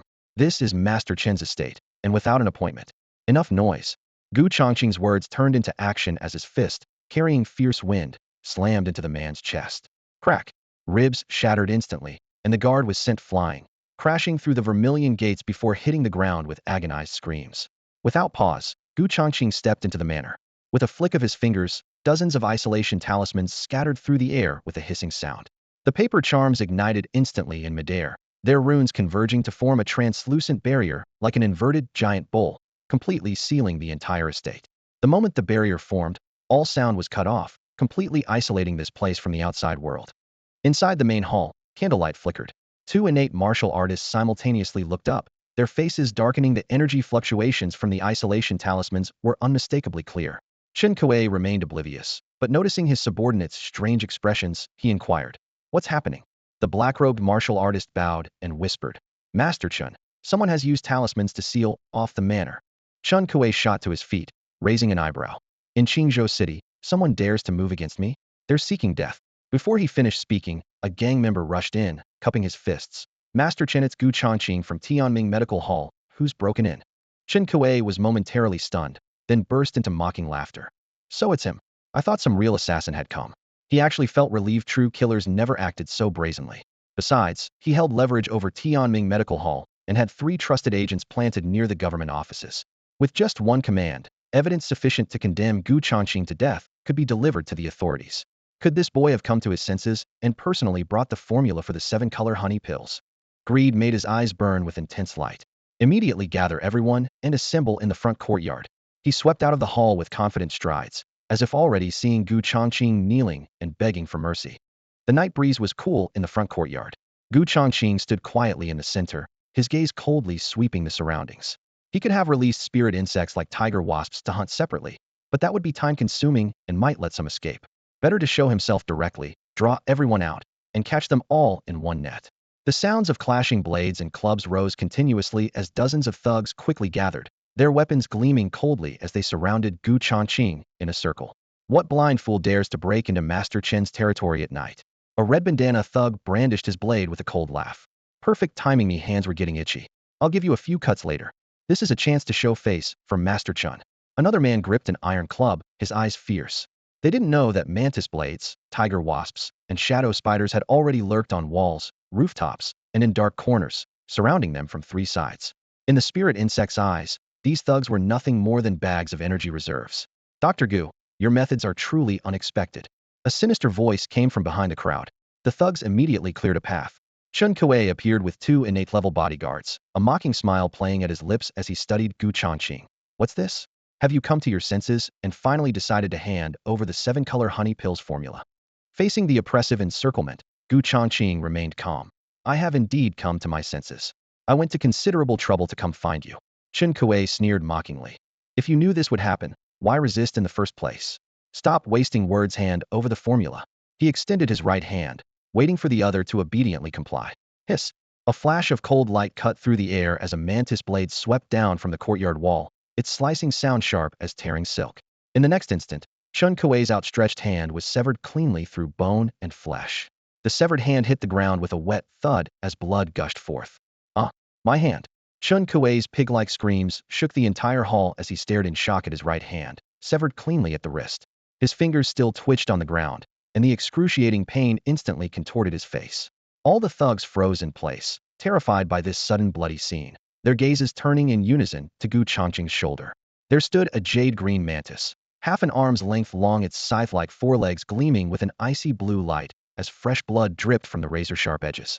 Only then did everyone realize that the weapon that had severed the hand was actually an insect. The air immediately filled with sharp intakes of breath. Protect Master Chen. 2 innate martial artists' faces changed drastically as they simultaneously positioned themselves in front of Chun Kuei, their internal energy surging with murderous intent. You bastard, how dare you ambush me? Chun Kuei glanced at the blade mantis, then glared viciously at Gu Changqing, roaring through gritted teeth. Whoever kills him gets 50,000 silver notes. No, 100,000. And chop that damned mantis into pieces too. The 100,000 silver reward made all the thugs in the hall smell blood money, and they howled like men possessed by strong liquor as they charged toward Gu Changqing.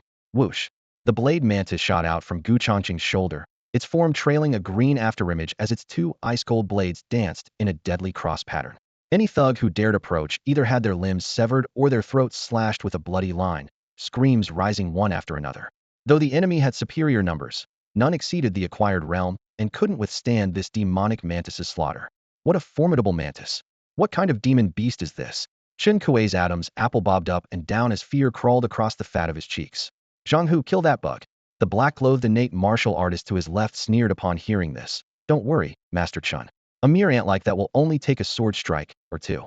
Before his words finished, he leaped forward, his long sword erupting with cold light as it shot through the air straight at the blade mantis. Die! Buzz! A black shadow suddenly darted out from the Cornera dark tiger wasp that rapidly expanded in midair, transforming in the blink of an eye into a humanoid form over 10 feet tall. Squelch! The blade-like insect arm easily pierced through the black-clothed martial artist's chest.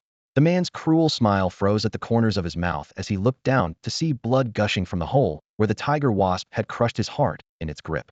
The piercing scream cut off abruptly as the corpse crashed heavily to the ground. So what if it's just an insect race? Still only took one move. The tiger wasp shook the blood droplets from its claws, its cold compound eyes looking down at the corpse at its feet. Monster! The remaining thugs turned deathly pale, their minds shattered as they retreated in panic. Could this monster also be something Gu Changqing brought? Chun Kuei's pupils shook violently, and even the innate martial artist beside him broke out in cold sweat. Run! The blade mantis's ferocity had already chilled them to the bone, and now with the tiger wasp's appearance, their mental defenses had completely collapsed. None of them dared to continue besieging Gu Changqing, and they all scattered in panic, frantically rushing toward the courtyard exit. Useless. A bunch of useless fools. Chun Kuei roared in fury when he saw his subordinates fleeing instead of protecting him. However, before his words had even finished echoing, the three fastest runners suddenly let out agonizing screams as they found themselves stuck to a massive spider web. At the courtyard gate, a spider web had somehow appeared, blocking the exit.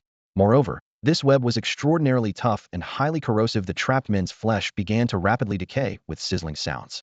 The thugs running behind them stopped dead in their tracks, staring at the horrifying scene in terror.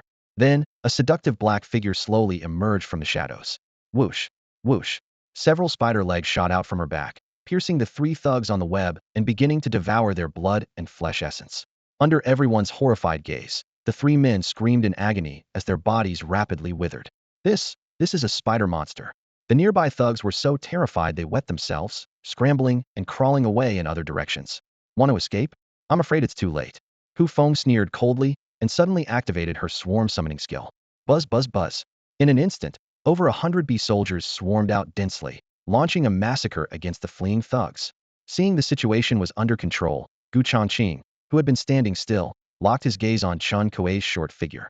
Chun Kuei was hastily hiding in the back hall under the protection of that innate martial artist. Gu Changqing stepped forward, his form transforming into a dark shadow, gliding through the chaotic crowd like a ghost. In the blink of an eye, he had swept into the main hall. Dr. Gu, we can discuss this. Don't be rash. I don't want the 7-color honey pill formula anymore. Let's cooperate in the future 60-40 split. No, 70-30 works too. Chun Kuei watched Gu Changqing approaching step by step, forcing a smile on his face that looked worse than crying. As long as you spare my life, I'll agree to any conditions, even my entire fortune. He begged with a trembling voice, completely devoid of his previous arrogance. Keep you alive so you can find opportunities for revenge? Gu Changqing's tone was cold as he flicked his wrist, and a long sword suddenly materialized in his hand. Stop him! Quickly stop him! Chun Kuei turned pale with shock, shrieking as he retreated, pushing the black-clothed martial artist beside him forward. Annoying. The black-clothed warrior's eyes turned cold. He suddenly roared and spun around, striking at Chun Kuei with his sword instead. Uft! The sword tip pierced through his chest, instantly penetrating his heart. You? Chun Kuei's eyes widened in disbelief as he stared at the man. I've always treated you well. Why? While he felt somewhat guilty about Gu Changqing's revenge, his subordinate's betrayal was undoubtedly unacceptable. Those who understand the times are wise, Master Chun. I'm sorry. The black-clothed warrior's tone was sinister as he violently withdrew his blood-stained sword. I curse you, to die a horrible death. Chun Kuei glared at the black-clothed warrior with venomous eyes, then couldn't catch his breath, convulsed twice, and collapsed dead. Seeing this, Gu Changqing raised an eyebrow, quite surprised by this turn of events. He clearly hadn't expected this man to betray Chun Kuei. Dr. Gu. Chun Kuei was treacherous and greedy. He deserved to die. The black-clothed warrior knelt on one knee, speaking solemnly in a low voice. I am Zhao Bing, and I wish to follow you and serve you faithfully. Gu Changqing glanced at him with a calm expression and said, I have no interest in disloyal subordinates. Who knows when you might betray me in the same way? The black-clad warrior's face changed drastically upon hearing this, his temples visibly throbbing as he hastily defended himself. Chun Kuei was utterly corrupt. I've long wanted to eliminate him. I was merely seizing the opportunity. Gu Changqing raised an eyebrow slightly, a cold smile playing at the corners of his lips. Save those words to explain to Chun Kuei himself. In the brief silence that followed, the black-clad warrior's gaze suddenly turned icy cold, murderous intent flashing like a blade from his eyes. He snorted coldly, and his kneeling form instantly exploded into action. His abdominal muscles tensed as his sword, gleaming with deadly light, thrust viciously toward Gu Changqing's chest. Swoosh! The sensation of his blade piercing flesh came immediately, meeting no resistance. A flash of satisfaction crossed the black-clad warrior's eyes, but in the next instant, his pupils contracted sharply. It was merely a faint afterimage. The figure pierced by his sword dissipated like smoke into the air. I just said you were unreliable, and you've proven me right so quickly. Gu Changqing's voice came from the right. He had used shadow steps to gracefully flash several yards away, his robes fluttering slightly, his expression ice-cold. He raised his hand with a chilling tone. Kill. Whoosh. A black gleam flashed as the shadow spider emerged silently from the shadows behind the black-clad warrior. Its obsidian carapace reflected the dim light as its 8 legs carried it soundlessly across the ground. In the next moment, several pitch-black spider threads shot out like venomous snakes, precisely binding the warrior's hands, feet, and neck. The sudden restraint sent a chill through the black-clad warrior's heart. He struggled frantically, his muscles bulging, but the spider silk was terrifyingly resilient. With each exertion, the fine threads embedded deeper into his flesh, blood seeping along the strands and staining his robes. The tearing pain forced his breathing into chaos. Squelch! The shadow spider pressed closer, its rear legs suddenly spreading wide as blade-sharp segments pierced deep into his body. The icy sensation accompanied by bone-deep agony washed over him as he could clearly feel his life essence being drained away bit by bit. No, don't. His arrogance crumbled as the black-clad warrior's face contorted, his voice trembling as he begged for mercy. Dr. Gu, don't kill me. I can tell you Changqing's secrets will definitely benefit you. Oh, let's hear it. Gu Changqing's eyes sharpened as he spoke coldly. It better be valuable, or you know the consequences. The shadow spider stopped feeding with perfect understanding, though its blood-stained leg remained pierced through the black-clad warrior's shoulder blade, with fresh blood dripping from the tip. Veins bulged on the warrior's forehead as he gritted his teeth and made his demand. You must promise first that you'll spare my life. Fine, speak. Gu Changqing nodded indifferently, his voice tinged with impatience. My patience is limited. With this assurance, the shadow spider slowly withdrew its limb, leaving a dark red trail of blood in the air. The black-clad warrior took a deep breath and spoke in a low voice. Changqing has been secretly working for the imperial court all these years, earning handsomely for each completed mission. He has a communication jade talisman in his storage ring that allows direct contact with his handler. With Changqing dead, you could take his place.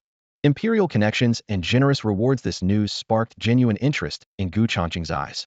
When it came to wealthy patrons, none were more generous than court nobles. They spared no expense in their power struggles. If he could tap into this network, the Tianming Assassin Guild would gain another lucrative income stream. With this thought, Gu Changqing's gaze fell on Changqing's corpse nearby. The body's remaining left hand was empty. The storage ring had obviously been severed along with the right hand. How's that? This information is worth something, right? A promise is a promise. Let me go now. Seeing Gu Changqing's expression change, the black-clad warrior immediately pressed. Gu Changqing lifted his chin slightly, signaling the shadow spider.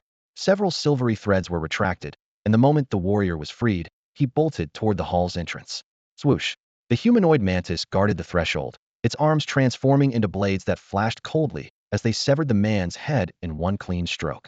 Blood sprayed across the doorframe as the head rolled to Gu Changqing's feet. His gaze remained indifferent, showing no mercy. If even one person escaped tonight, the Tianming Assassin Guild would have no foothold left in Qingzhou City. Keeping promises with enemies was tantamount to seeking one's own destruction. Master, everything has been cleaned up completely. None escaped. The mantis retracted its blades and reported coldly. Naturally, the tiger wasp strode in carrying a bloody severed hand, proudly patting its chest armor. With my wasp legion, even if they crawled into cracks in the ground, we'd drag them out. Master, the ring on this hand should be a storage ring. Take a look at what treasures it holds. As the severed hand was presented, blood droplets slid between the fingers. Gu Changqing removed the bloodstained ring and sent his spiritual consciousness into it. Instantly, a dazzling array of resources appeared in his perception. Over 1 million taels and silver notes, neatly arranged. More than 5,000 low-grade spirit stones radiating rich spiritual energy. Various rare medicinal materials, weapons, and armor, all categorized and stacked. No wonder he could maintain so many subordinates. A satisfied smile curved Gu Changqing's lips. While this fortune couldn't match the top aristocratic families, it was comparable to a regional tycoon's wealth. Not bad at all. Gu Changqing assessed inwardly, a faint smile flickering in his eyes. This windfall would be more than enough to support the Tianming Assassin Guild's future development. After that, Gu Changqing searched through his storage space and finally found the transmission jade talisman, taking it into his hand. The jade talisman was lustrous throughout, and when grasped, a chill first penetrated his fingertips, followed by a strange warmth that seemed like some kind of life pulse. Its smooth surface was covered with intricate runic patterns, with faint spiritual energy flowing within, clearly different from the disposable paper transmission talismans that burned after one use. This was a high-grade magical artifact that could be activated multiple times. He condensed his spiritual power into fine threads and probed into the jade talisman. The patterns immediately lit up with a dim yellow glow, drawing his consciousness toward the other end like flowing water. Changqing, how are things progressing? A deep, hoarse male voice flowed directly from the jade talisman into his sea of consciousness, so realistic it resembled real-time communication from his previous life. Gu Changqing's heart skipped a beat, feeling like a thief who had stolen someone's phone. so he remained silent. After a few moments of silence, the other party suddenly sneered coldly. Boy, Chun Kuei's belongings have actually fallen into your hands. Who exactly are you? Chun Kuei is dead, and I've taken over his business. Gu Changqing replied without changing expression. Just you? You think you're worthy? Came a contemptuous snort from the Jade Talisman. Do you know who I am? I don't care who you are. Gu Changqing retorted sharply. If you're interested, speak with my agent first. The other side fell quiet, seemingly weighing options. After a moment, that hoarse voice spoke again, its tone somewhat softer. If I'm not mistaken, you should be the mastermind behind the assassin organization. Interesting.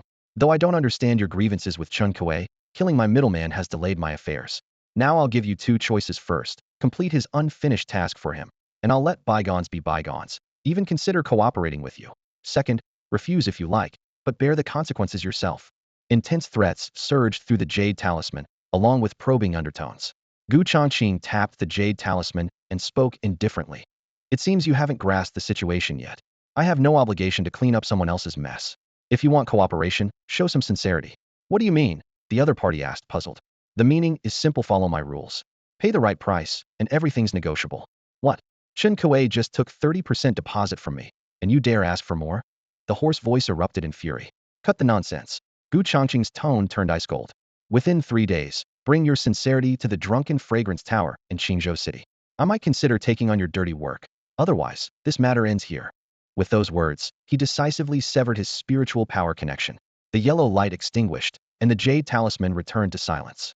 Gu Changqing looked down at the jade surface with its interplay of cold and heat, rapidly calculating his next moves. After all, he had no idea whether the other party was human or ghost. Had to prepare in advance. In the dead of night, the carriage sat parked on a thorn-lined forest path. Fang Baiyu and Meng Jing climbed onto the roof, letting the night wind tug at their robes as they kept their eyes glued to the dark, imposing manor in the distance. Both men felt their hearts racing with anxiety. What if something had happened to their boss, who had been inside for so long? Should we go check on the situation? Meng Jing pulled his collar tighter, his brow furrowed with worry. Fang Baiyu pondered for a moment before finally shaking his head. The boss told us to stay put. He must have his reasons. We shouldn't act on our own. Meng Jing had no choice but to suppress his restless urges. Buzz. In the silence, the communication talisman in Fang Baiyu's storage ring suddenly vibrated. With a thought, the talisman flew before his eyes and burst into flames in midair. From within the fire, Gu Changqing's indifferent voice emerged. This manor will now serve as the headquarters for the Tianming Assassin Guild. Go inform Sister Rong and have her come see me immediately. As his words faded, the flames died out. Fang Baiyu's pupils contracted sharply, shock written across his face. What is it? What did the boss say? Meng Jing couldn't help but press for answers. Fang Baiyu took a deep breath and repeated Gu Changqing's instructions word for word. He's already taken over Chun Kuei's territory. Meng Jing stared blankly for a moment before turning to stare intently at the manor. The boss's strength is far beyond what we imagined. Fang Baiyu felt equally excited. The black market's biggest middleman had been wiped out in an instant. Such methods gave him hope that the Tianming Assassin Guild could rise to the top tier. Don't just stand there, hurry and notify Sister Rong.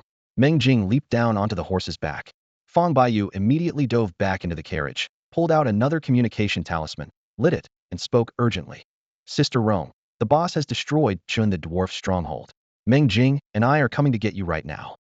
Inside the manor, the scattered debris was being swiftly cleaned up by shadow spiders and other spirit insects, with corpses disappearing into the night. The cool breeze diluted even the lingering scent of blood. Gu Changqing opened his system panel. The energy gained from the slaughter had shot up by 2,000 points. However, the upgrade thresholds for the tiger wasps, shadow spiders, and blade mantises had reached 5 digits each, totaling 30,000, far beyond his current resources. Since it's not enough, I might as well focus on improving myself first, he murmured, making his decision.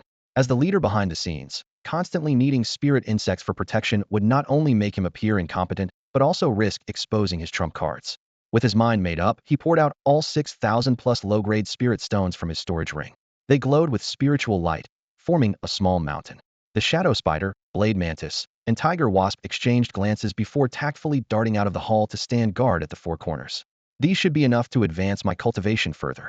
Gu Changqing glanced at the spirit stones, then sat cross-legged. His true essence surged, and a layer of elemental energy enveloped the stone pile. In an instant, over 100 stones from the top layer crumbled to dust. As their spiritual energy was extracted, it transformed into streams of pure spiritual power that circled around him before being absorbed through every pore of his body. Gu Changqing focused his mind and guided this energy to transform into his own true essence. Time passed silently as he sat cross-legged in the center of the spirit stone pile. Pale, milky spiritual energy surged into his body with each breath, and the half-percent high mountain of spirit stones visibly shrank into a low mound. His meridians trembled slightly under the pressure of true essence, with humming sounds coursing through his limbs and bones, as if ready to break through all constraints at any moment. Still not enough. He suddenly opened his eyes and swept his hand, draining all the remaining spirit stones completely. Boom. Torrential spiritual energy rushed into his body like a flood. Excruciating pain tore through his meridians like sharp blades, but Gu Changqing forcibly suppressed it. His cultivation technique operated at full power, quickly forming a vortex deep within his dantian. His true essence was like molten iron being hammered, constantly refining and surging.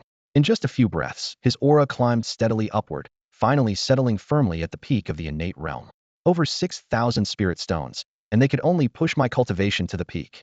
Gu Changqing finished his practice and stood up, a sharp gleam flashing briefly in his eyes.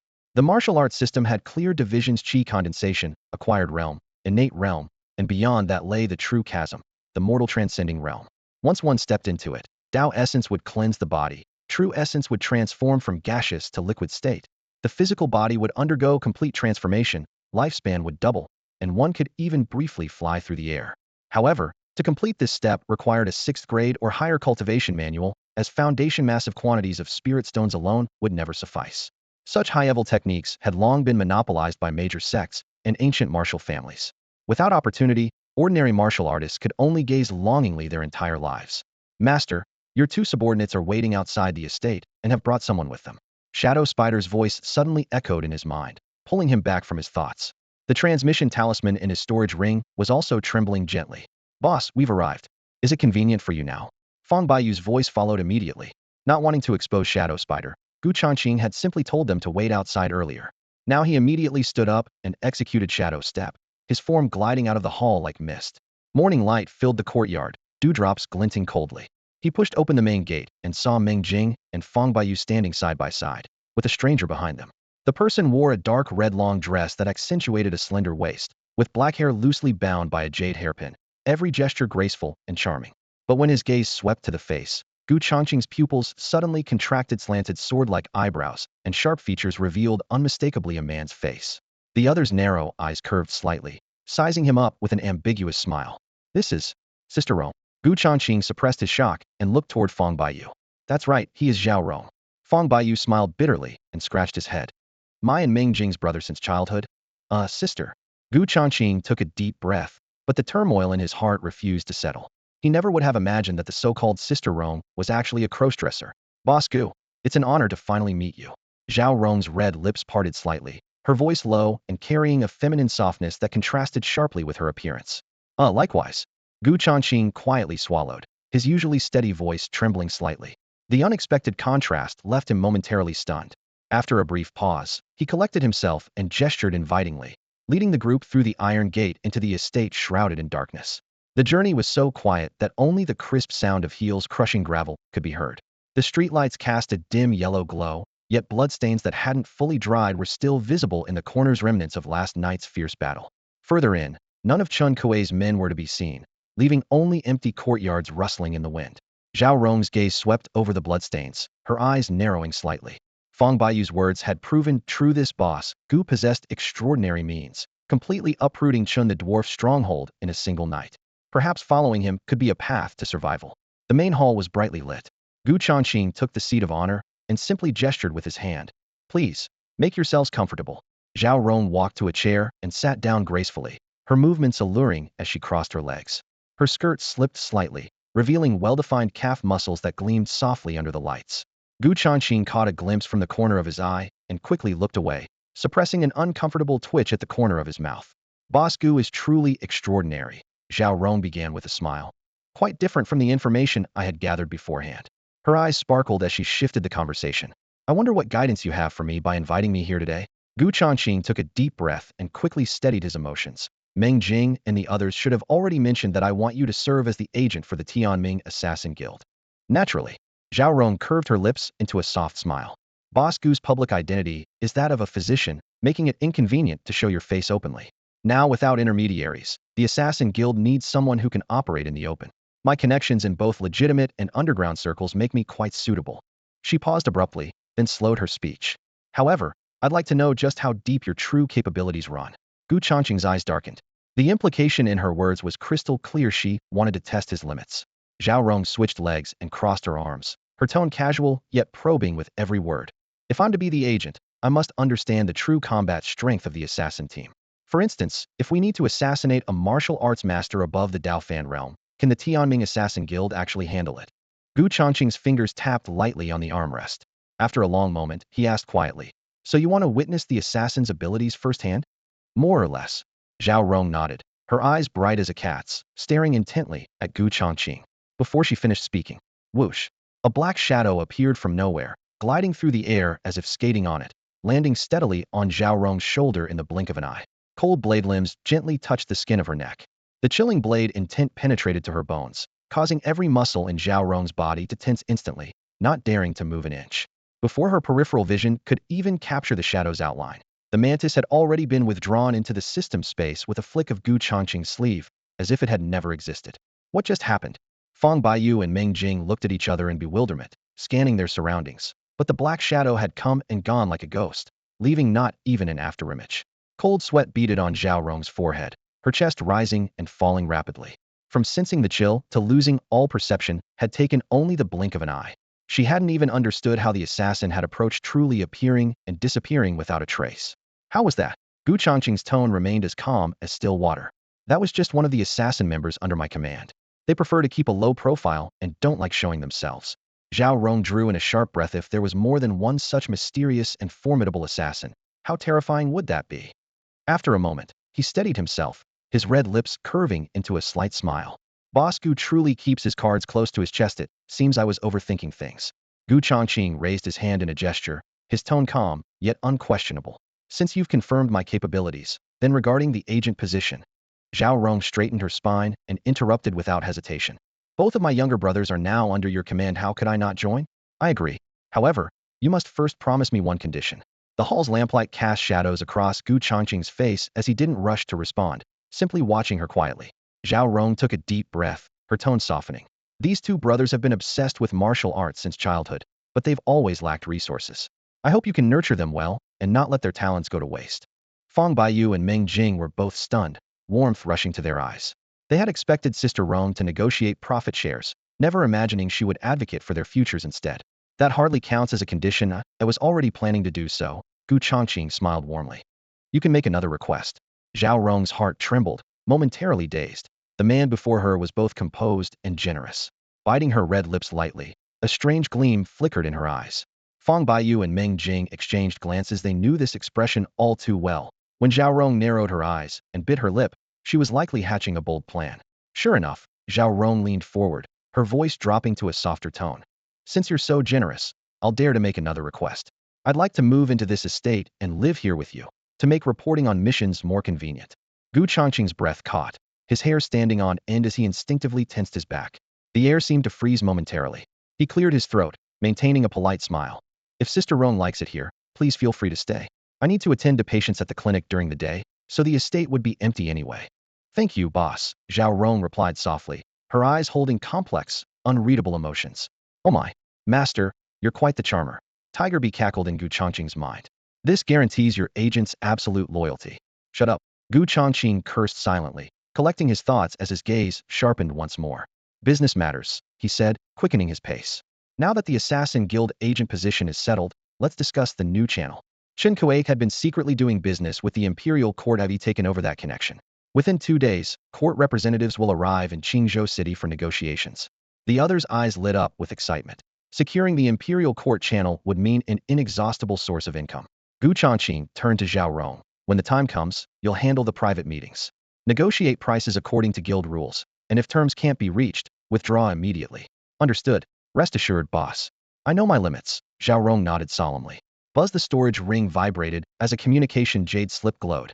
Gu Changqing retrieved it, and a deep male voice emerged. My people are waiting at Zuixiang Tower, private room number 3. Within 1 hour, if your agent fails to appear, this matter will be dropped. As his words fell, the transmission jade talisman's glow instantly dimmed, leaving no trace of spiritual fluctuation in the room. Gu Changqing put away the jade talisman, still feeling its residual warmth on his fingertips as his eyes narrowed slightly. The mysterious employer was moving much faster than he had anticipated. By normal reasoning, it should have taken at least 2 to 3 days for them to dispatch someone to Qingzhou, yet after just one night, someone had already infiltrated the city.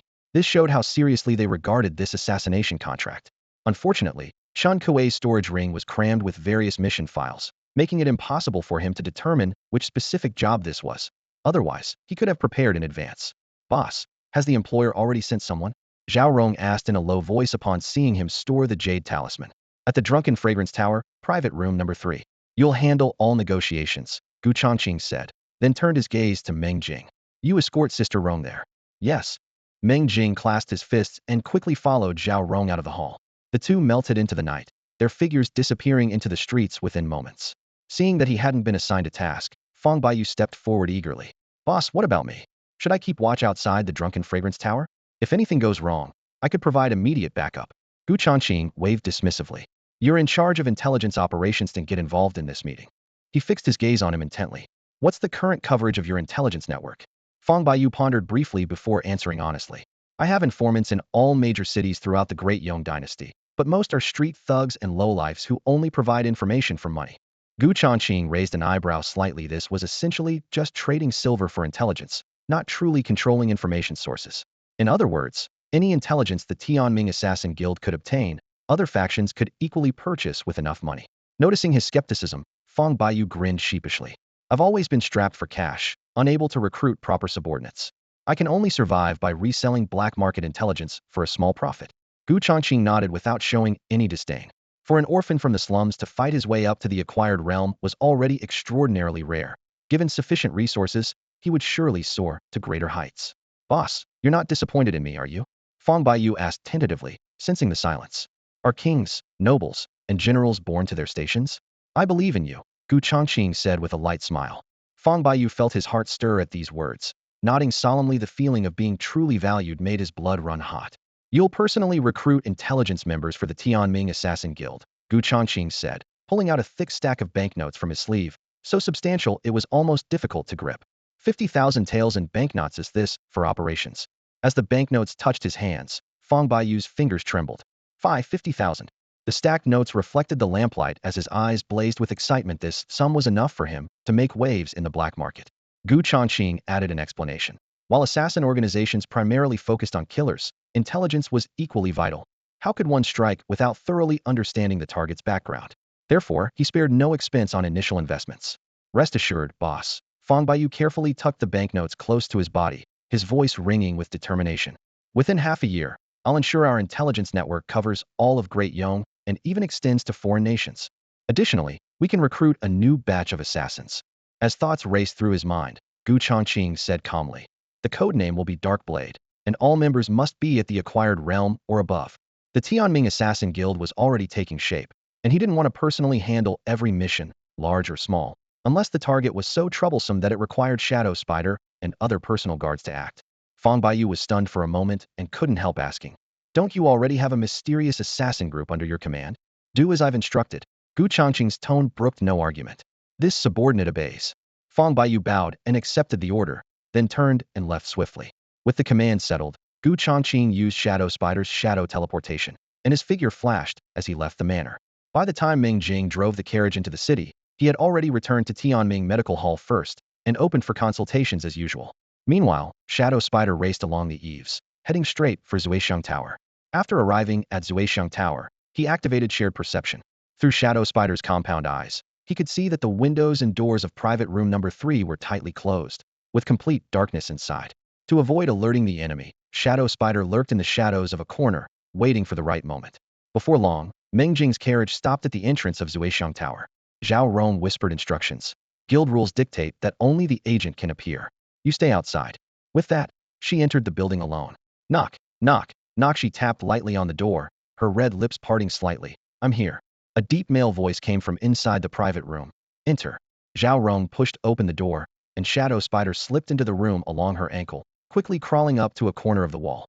Through its vision, Gu Changqing finally saw the scene inside. Clearly a mysterious man in a black cloak and dark gold mask. With her imposing build, standing with his hands behind his back. Even upon seeing Zhao Rong's masculine facial features, his gaze remained coldly indifferent. This composure made Gu Changqing nod inwardly. Indeed, seemed like an assassin who had undergone strict training. Sit. The hoarse voice was obviously disguised. Zhao Rong didn't rush to close the door, first scanning every corner of the private room. Relax, it's just me here. The black-clothed man saw through her wariness.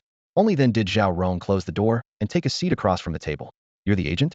Which assassin organization do you belong to? The black-clothed man got straight to the point. Tian. Zhao Rong had just opened her mouth when her storage ring suddenly vibrated, and a voice transmission talisman flew out. Gu Changqing's voice echoed in her mind. Tianming Assassin Guild is changing its name. Remember, it's called Tianji Pavilion.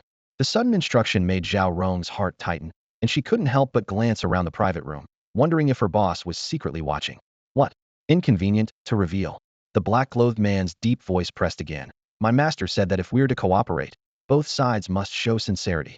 Zhao Rong smiled. Don't misunderstand. That was just a subordinate reporting. Our name in the black market Tianji Pavilion. Hearing her timely correction, Gu Changqing secretly breathed a sigh of relief.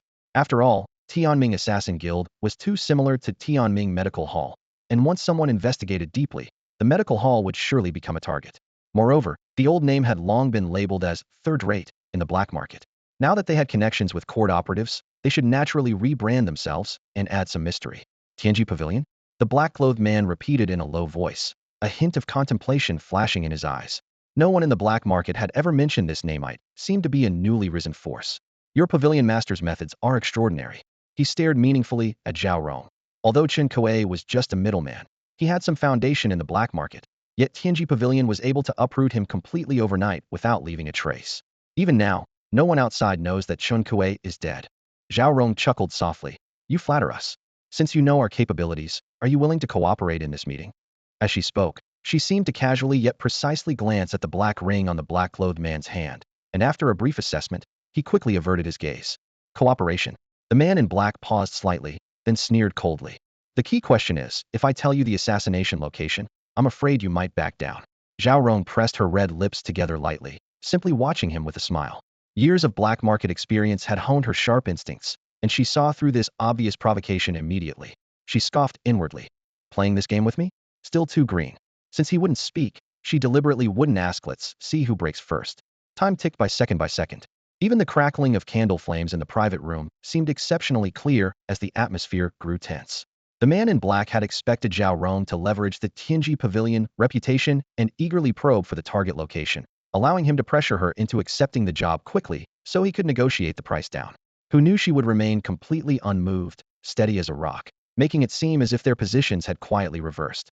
Finally, he lowered his voice and spoke. To be honest, the mission location is the 7 Profound Martial Manor. After a pause, he added, the assassination must take place on the day of their recruitment examination. Zhao Rong's heart suddenly tightened. The 7 Profound Martial Manor was a colossal sect-level power within the Great Yong dynasty, the only entity not bound by imperial law. Ordinary forces would never dare provoke them, and even the royal family had to show them respect. Yet the client demanded an assassination right at their doorstep. During the bustling chaos of examination, even top assassins would face almost certain doom. The man in black observed her expression, a mocking smile playing at his lips. Well, scared? If so, it seems I need to reassess Tianji Pavilion's capabilities. Not necessarily. Zhao Rong maintained her composure and pressed on. What cultivation level is the assassination target? Peak innate realm, the man in black answered readily. He'll be participating in the 7 Profound Martial Manor's disciple recruitment examination. Meanwhile, in another hidden chamber, Gu Changqing had been listening to the conversation through secret techniques. Hearing peak innate realm, his eyes brightened slightly. While the target's cultivation was high, it wasn't at a hopeless level. With proper planning, Shadow Spider and other assassination methods still had a chance of success and escape. Gu Changqing immediately searched through the thick mission ledger left by Chen Kuei, using 7 Profound Martial Manor as his keyword. Within moments, he pulled out an assassination contract. Target, Ma Xiao. Identity, Ma family heir. Father is a current earl. Cultivation, peak innate realm. Location, Great Yong dynasty capital. Recent movements. Will attend 7 Profound Martial Manor recruitment examination next month. Mission requirement. Assassination must be completed on examination day. Payment, 250,000 silver notes. At the bottom was the target's portrait, bearing considerable resemblance to the previously assassinated Ma Dingyu brothers from the same bloodline, though this heir held a more prestigious position with tighter security. After a moment's consideration, Gu Changqing lit a message talisman, the flame instantly turning to blue smoke. We'll take this job, but the payment needs to be 500,000. Just as Zhao Rong was hesitating, the message arrived like a shot of adrenaline, making her eyes shine brightly. If the boss dared accept it, Shadow Spider was capable enough to handle it. The ghostly figure from that night at the estate flashed through her mind, and she had complete faith in Gu Changqing's judgment. This mission of yours is indeed challenging. Zhao Rong shook her head slightly, her tone measured. With Tianji Pavilion's capabilities, we're still confident we can complete it. However, regarding payment, we'll need this amount. At this point, Zhao Rong held up a single finger. 1 million. What? The usually composed man in black's voice shot up instantly, sharp as shattering glass. In the dimly lit private room, his pupils contracted slightly from shock. Gu Changqing, sitting nearby, clicked his tongue in amazement. Zhao Rong's opening bid was even more ruthless than he had anticipated, far exceeding any reasonable markup. Changqing only charged 250,000 back then, yet you're asking for this much. The man in black's face darkened abruptly, his brow furrowing into a tight knot. The Tianji Pavilion certainly has quite the appetite. Zhao Rong's red lips curved slightly upward, calm and unhurried. Changqing is Changqing. When it comes to the Tianji Pavilion, we're worth this price. She slowly spread her hands. At the very least, we can guarantee the mission will succeed. The man in black's expression shifted rapidly as his fingertips drummed a dull rhythm on the table. Then he spoke through gritted teeth in a low voice. 500,000. Not a penny more. Deal. Zhao Rong agreed readily, without hesitation. The man in black froze in place, seemingly unprepared for her swift acceptance. Though the price had been brutally cut in half, it somehow left him feeling conflicted and strangely uncomfortable. Brilliantly done. Gu Changqing whispered in admiration. In the past, Changqing had always set the prices for their jobs, never proactively raising them like this. She had multiplied their profits several times over in one stroke, exhilarating. Seeing her counterpart's unsettled state, Zhao Rong struck while the iron was hot. Since we have a deal, let's start with half as a deposit. She extended her palm, her tone casual, yet brooking no refusal. The man in black snapped back to attention, cold light flickering in his eyes. Money isn't the issue. His tone turned suddenly frigid. But the mission must be completed at the designated time and place. Otherwise, the Tianji Pavilion can forget about operating in the black market ever again. Before his words had fully faded, his elemental power suddenly erupted, his robes billowing. Boom. Violent energy waves swept through the room, overturning tables and chairs in complete disarray. Half-step down mortal realm. Zhao Rong's expression tightened, all traces of her earlier nonchalance vanishing as her gaze grew grave. If a mere subordinate sent to negotiate possessed such cultivation, how much more formidable must the employer behind the scenes be? Half-step to the mortal Dao realm meant having 1 foot already across the threshold of that cultivation stage. The black-robed man stood at the entrance of the stone-littered alley, his robes billowing without wind as surging spiritual energy transformed into invisible waves that crashed outward, as if the entire street had been locked down by his aura. Below this realm, he had virtually no opponents. Oh my, I'm so scared. Zhao Rong deliberately cooed in a sweet voice, clasping her hands to her chest and tapping her toes as she struck a pose of a frightened little girl.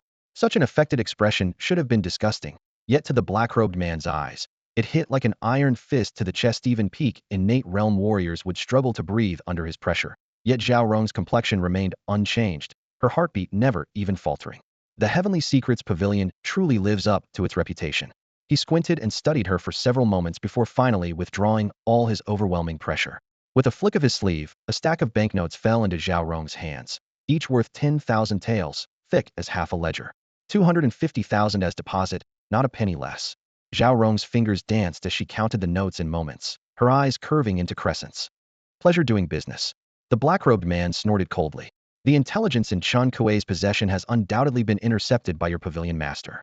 I have no interest in wasting more time. After the deed is done, the remaining payment will be delivered as promised.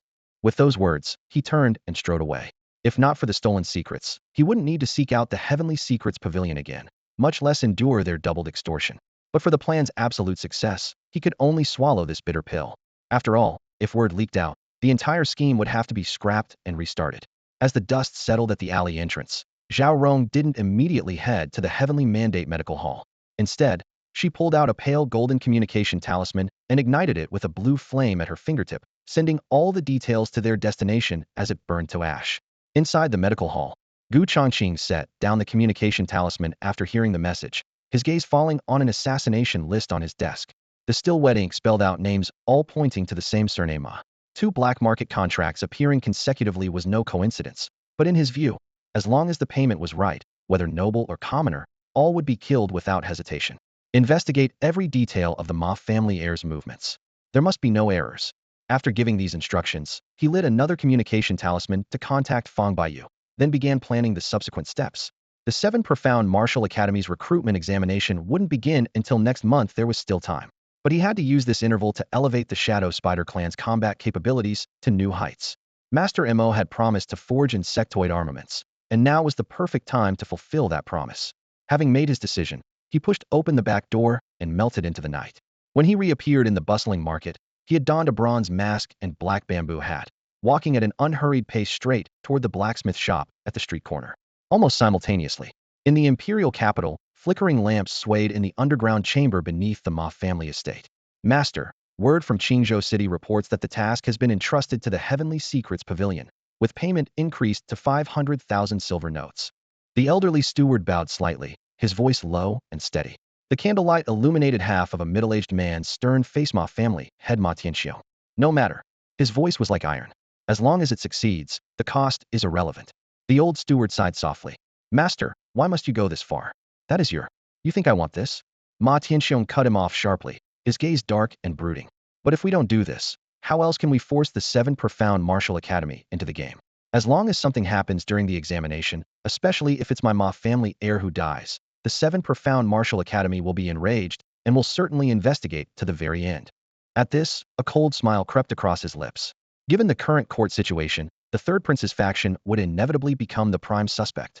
When that time comes, His Highness the Crown Prince need only provide subtle guidance to use the Wu family's power to crush the Third Prince's momentum. The old steward's throat bobbed as his voice trembled. But the young master is your own flesh and blood. Precisely because of that, his life carries enough weight. Ma Tianxiong stood with his hands clasped behind his back at the window, morning mist rolling outside. Once the Crown Prince ascends to the throne, the Ma family will be the foremost contributors. Nobility and high office await us. The old steward fell silent as a cicada, cold sweat beading on his forehead. He had never imagined that the family head could be so ruthless as to use his own son as a pawn. Ma Tianxiong's expression hardened once more. Go make the preparations. On the day of the Wu family's examination, collect Shower's body and ensure the funeral follows our family's highest ceremonial standards. Here, his deep voice trembled slightly, unable to completely hide a trace of grief. The blacksmith shop. Changqing pushed open the door, and scorching waves of air mixed with the scent of rust hit him in the face. The furnace roared, sparks flew, and Mo Xing swung his hammer bare-chested, sweat dripping along the lines of his muscles. Master Mo, Changqing lowered his voice, his step steady. I come on behalf of a friend. I hear you can forge insect clan armaments. The iron hammer stopped abruptly. Mo Xing was about to fly into a rage when he heard the words, insect clan armaments, and his eyes blazed with fierce light. He wiped away the sweat and strode closer. You're that beast tamer who can summon insect clan monsters? Changqing no longer concealed the truth and nodded slightly. Enough talk, summon one for this old man to see. With a slight mental command, 3 small insect shadows appeared from thin Era Shadow Spider, Ice Mantis, and Tiger Wasp. At first glance, they appeared to be merely a spider, mantis, and hornet.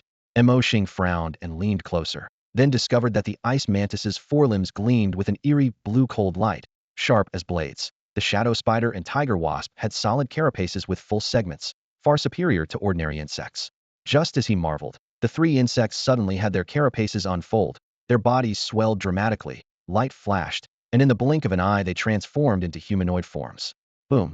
Fierce insect aura penetrated the narrow blacksmith shop, even forcing the furnace flames to cower low.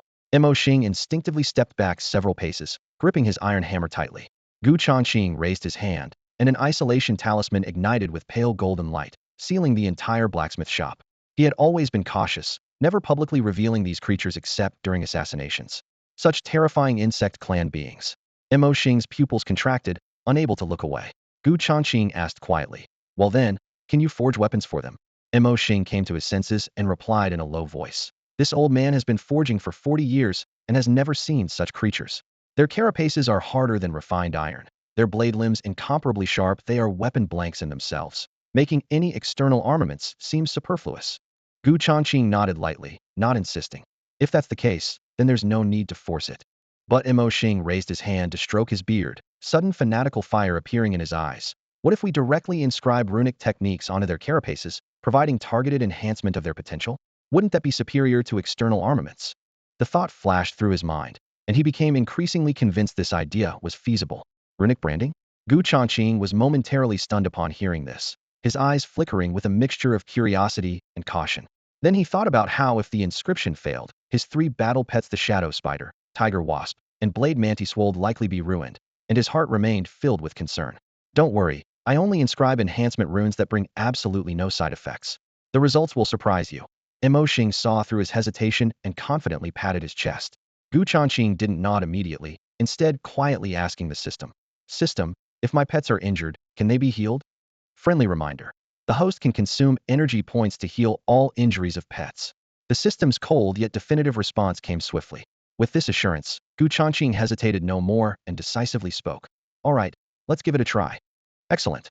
Xing readily agreed, his eyes lighting up with eagerness to demonstrate his skills, but then he steadied his emotions. Before we begin, I need to extract their blood and fuse it with materials to complete the runic branding. As he spoke, his gaze swept over the shadow spider, tiger wasp, and blade mantis with slight wariness.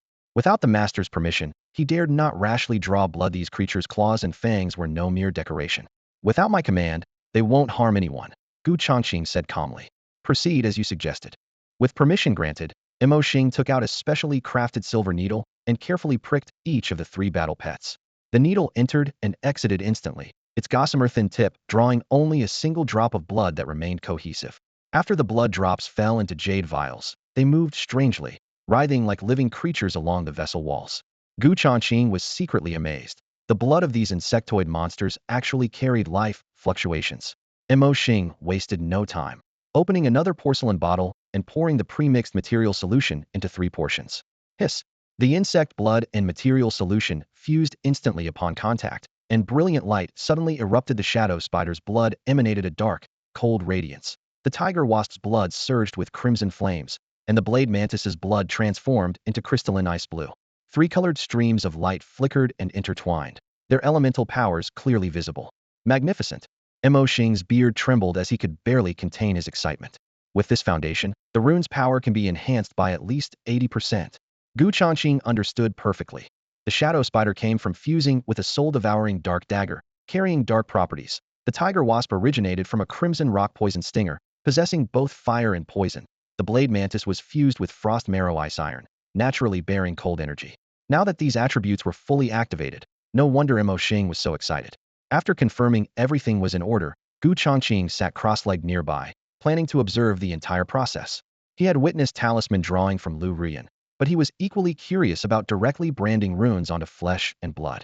Xing merely glanced at him briefly before beginning the operation. With a flick of his fingertips, the 3 mixed solutions floated in midair, their surfaces gently rippling. The next moment, his hands suddenly ignited with unusual flames nearly transparent in color, yet radiating intense spiritual fluctuations. Spiritual fire. Changqing's heart tightened slightly. This was a technique mastered only by grandmaster artificers, and now he was witnessing it firsthand. Xing divided his attention to control the fire, splitting the spiritual flames into 3 streams that each enveloped the floating material solutions. Fire tongues coiled around them, rapidly heating the vials as the air filled with faint explosive sounds. Hiss, hiss, hiss. Under the scorching flames of spiritual fire, the 3 liquids instantly began to boil, rapidly evaporating all impurities within. Bubbling foam burst with hissing sounds as milky white, deep red, and pitch-black vapors intertwined, forming a rolling curtain of mist that hung in midair. Once the liquid surface calmed, Xing extended his right hand with trembling fingertips, his invisible spiritual power transforming into countless fine threads that forcefully drew out the pure black liquid. The black liquid separated from its container, floating flawlessly before Xing's palm as if molded by invisible hands. With perfect control, he traced and sketched through the void, stretching, twisting, and weaving the liquid until it crystallized into a ring-shaped rune of intricate structure and mysterious patterns. Each line emanated a faint, ink-like glow, appearing motionless, yet concealing hidden flow. Fuse, Xing commanded in a low voice, his spiritual power surging violently. The rune transformed into a sharp beam of light, piercing into the shadow spider's back in a flash. The searing arc of light broke through the carapace and embedded into flesh.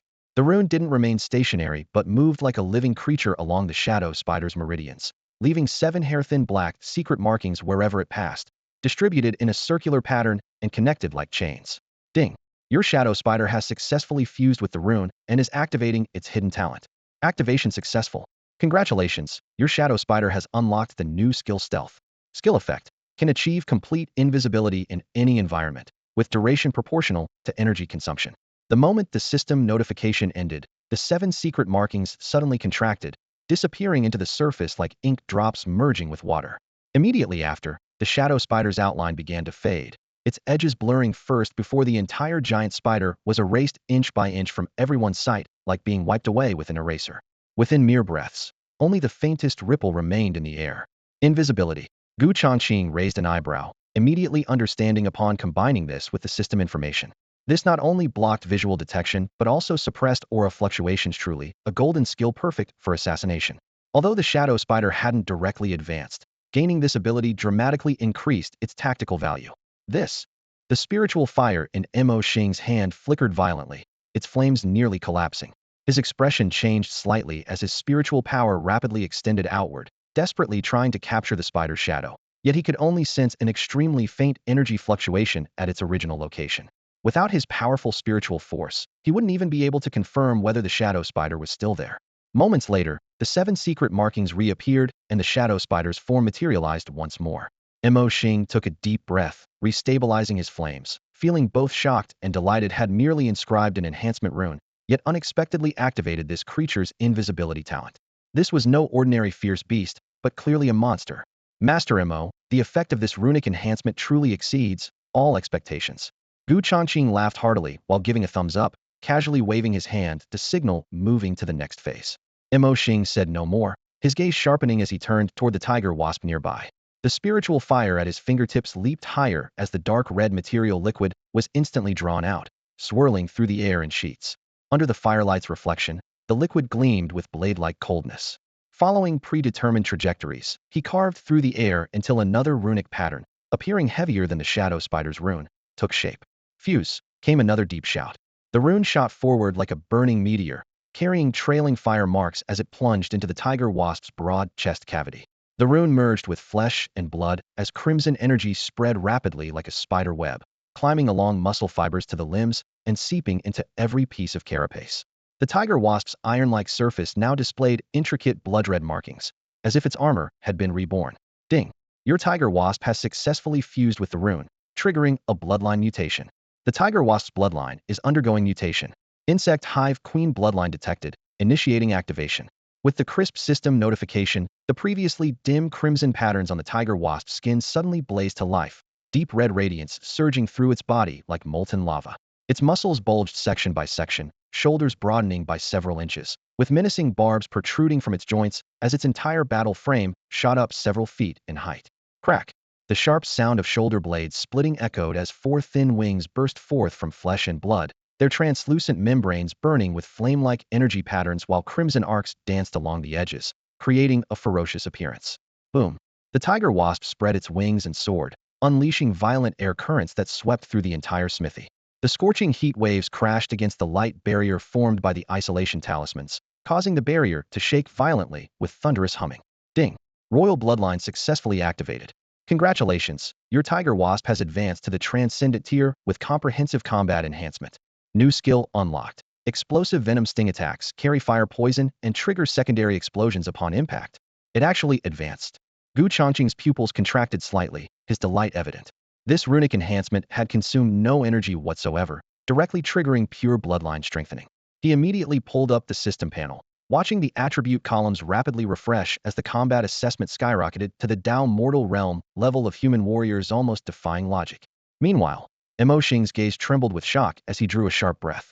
The shadow spider's invisibility had already amazed him, but he never expected the enhancement runes to awaken the insect royal bloodline. Within the tiger wasp, the energy fluctuations were countless times stronger than before. In all my years, this is the first time I've witnessed creatures with such terrifying potential. He murmured to himself, his hands trembling with excitement. Shut up. The tiger wasp's eyes rolled with killing intent as it coldly glanced at Mo Xing, its entire being radiating dominance. But when it turned to Changqing, it instantly switched to a fawning smile. Master, don't I look impressive? Changqing shook his head with amusement. More ferocious in appearance, yet still the same show-off personality. Blade bro, don't be jealous. The tiger wasp raised its stinger, grinning smugly at the blade mantis. Your turn is coming up. The blade mantis remained silent like a sword-bearing guard, surrounded by chilling aura, offering no response whatsoever. Master Mo, we can continue. Gu Changqing gestured for the blade mantis to step forward. As the cold presence approached, Mo Xing's heart skipped a beat, his gaze fixed on the blade mantis. What kind of enhancement would this mantis creature display? He squinted with growing interest. Old man, stop dawdling. The tiger wasp urged without courtesy. Move faster, we don't have time to watch you space out. Mo Xing showed no anger, nodding with a smile. He had to admit that the successive shocks had left him momentarily stunned. Adjusting his breathing, he spread his arms wide as spiritual flames blazed in his palms. The final vial of material liquid was drawn out, suspended in midair and transformed into intricate runic patterns. Fuse, he commanded in a low voice, the runic imprint instantly striking into the blade mantis's carapace with blinding light. After completion, Mo Xing's eyes burned with intensity as he stared motionlessly at the blade mantis, awaiting its reaction. Hiss! In an instant, the runes on the mantis's icy armor began spreading like living creatures. Ice blue patterns snaked along the carapace, crawling over each joint before finally converging at the tips of its blade-like limbs, crystallizing into two spiral frost patterns. Ding! Your mantis has successfully fused with the runes and awakened its Zerg killing genes. The system's characteristically calm mechanical voice suddenly rang out. In that moment, cold light exploded around the mantis, and frost rapidly spread outward from its position as the epicenter. Thin ice crept along the brick cracks, and the roaring forge at the center of the smithy was swallowed by icy mist. The flames died with a sharp hiss, leaving only cracked furnace walls. Though the mantis's body size hadn't increased significantly, its blade limbs had grown a full half-meter longer, their edges covered in a crystalline ice-blue gleam. Murderous intent spread with the cold air, stirring up a bone-chilling current that made skin ache. Ding! Zerg killing genes successfully awakened. Congratulations, your mantis has advanced to the transcendent tier with comprehensive combat enhancement. New skill unlocked Frost Prison Slash, capable of releasing a freezing killing domain during strikes. Gu Changqing's eyes narrowed slightly. The brief, cold skill description on the system panel sent a shock through his heart. This was no longer mere physical slashing, but terrifying power that touched upon natural laws. The ability to construct an ice prison domain centered on itself was simply monstrous. Mo Xing drew in a sharp breath, his gaze sweeping the surroundings. Anvils, tongs, hammers, every piece of iron had become a frost-white ice sculpture, and even the isolation barrier was covered in thick frost. Not bad, barely able to keep up with my pace, the wasp said, shaking ice crystals from its wings with a teasing tone. Before it could finish speaking, Gu Changqing raised his hand. A flash of green light recalled both the wasp and mantis into the system space. Crack! The frost shattered the isolation barrier into a spider web pattern before it completely collapsed. The cold current rushed out like an unleashed beast tide, instantly sweeping onto the street. What the hell? Why is it suddenly so cold? Pedestrians on the street shivered and clutched their clothes tighter, faces filled with shock. Gu Changqing paid no attention to the crowd's exclamations, turning to bow to Mo Xing. Master Mo, thank you for today's assistance. The transformation of his 3 Zerg had added substantial odds of success to his upcoming assassination plan at the 7 Profound Martial Academy. This old man merely added finishing touches, Mo Xing said, shaking his head in amazement. Your ability to cultivate such insect companions is what truly opened my eyes. He then added solemnly, rest assured, I swear on my reputation that today's events will never be revealed. Gu Changqing nodded with a faint smile. From the barely concealed wariness in Mo Xing's eyes, he could tell the man had connected recent murder cases with his 3 Zerg's abilities. The wasp's deadly poison and the mantis's extreme cold had both left traces on the corpses. However, he had no intention of silencing the witness. After a slight nod, he departed decisively. As night deepened, street lights grew sparse. Gu Changqing slipped into a dark alley, changed his clothes in a few steps, and emerged as a white-robed young man. Just as he prepared to return to the medical hall, a communication talisman in his storage ring suddenly vibrated. The paper burst into green smoke, and Feng Baiyu's urgent voice came through. Boss, I just received word at Tianming Medical Hall is completely surrounded by government officers. You'd better not go there. Government officials surrounding my clinic? Gu Changqing frowned, utterly perplexed. By all logic, with Chun Kuei eliminated, no one should be able to expose the secrets of the Tianming Assassin Guild. What could have gone wrong? He immediately crushed a communication talisman. The city lord of Qingzhou has personally issued a search warrant to investigate the clinic for prohibited medicinal materials. Feng Baiyu's voice came through the talisman's inscription. Gu Changqing's heart sank slightly. I had no dealings with the city lord, yet the man was suddenly making a move against him? After a moment's thought, he immediately grasped the key point. The so-called prohibited medicinal materials were obviously targeting the formula for the 7-colored honey pills. This ploy was rather crude. Having just dealt with Changqing, now a city lord popped up. Did they really think he was easy to bully? A trace of coldness flickered in his eyes. Changqing raised his finger. Tiger Bee, go take a look. The evolved Tiger Bee transformed into a black shadow, instantly weaving through the streets and alleys, hovering above the Tianming Medical Clinic within moments. With shared perception activated, Changqing's vision connected to the bee's sight. The clinic's door panels had been smashed to pieces, with over a dozen officials ransacking the place, picking out a pile of mildly toxic medicinal herbs. Nitpicking, Changqing sneered inwardly. Outside the door, Constable Li frowned at the seal. Dr. Gu has always saved lives and healed the wounded. Surely it wouldn't come to this. The official posting the seal lowered his voice. The city lord has ordered it. Once the clinic is sealed, Dr. Gu will surely come personally to plead. When that time comes, won't any conditions be up to the city lord to dictate? Constable Li cursed silently. Bastard. Taking in this scene, the killing intent in Changqing's eyes intensified. Sensing its master's emotions, the Tiger Bee immediately requested instructions. Master, should I go kill the city lord? No need. Changqing shook his head indifferently. Killing a city lord over such petty gains would bring us no benefit. A mere clinic was already of little importance. Opening the shop initially was just to disguise his identity. Since his next assassination target was at the 7 Profound Martial Manor, and the route would necessarily pass through the imperial capital, reopening a clinic in the most prosperous district would be more suitable. The imperial capital was where ancient martial families gathered. Perhaps he could even acquire a 6th grade cultivation technique along the way. Changqing was currently at the peak of the innate realm, just one step away from the downmortal realm, but without a 6th grade mental cultivation method to guide him, even forcing a breakthrough with pills would be difficult. In a frontier town like Qingzhou, 6th grade techniques were unheard of, and even 5th grade ones were rare. Moving to the imperial capital would bring more benefits than drawbacks. However, before departing, he needed to request some travel funds from that city lord. A spiritual light flashed at his fingertips as a communication talisman ignited. Baiyu, I need a detailed layout of the city lord's mansion within half an hour, delivered to the estate. As the talisman's ashes scattered, Changqing's robes fluttered, and he stepped into the shadows at the street corner with his shadow step technique, his figure silently vanishing. About half an hour later, Changqing sat in the main seat of the grand hall within his estate on the city's outskirts. Heavy silk curtains hung from the massive pillars, and the lamplight cast shadows across his calm features. Zhao Rong, Feng Baiyu, and Meng Jing were seated on either side, their expressions solemn. Boss, are you really taking us to the imperial capital? After hearing the plan, Feng Baiyu's eyes flashed with brilliant light, his speech quickening involuntarily. That's the center of the Great Yang's power, with countless business opportunities. Zhao Rong lifted her gaze slightly and added, if we could open a restaurant in the imperial capital and secretly gather intelligence from all regions, it would be far more convenient than staying in Qingzhou. Sister Rong speaks my mind exactly.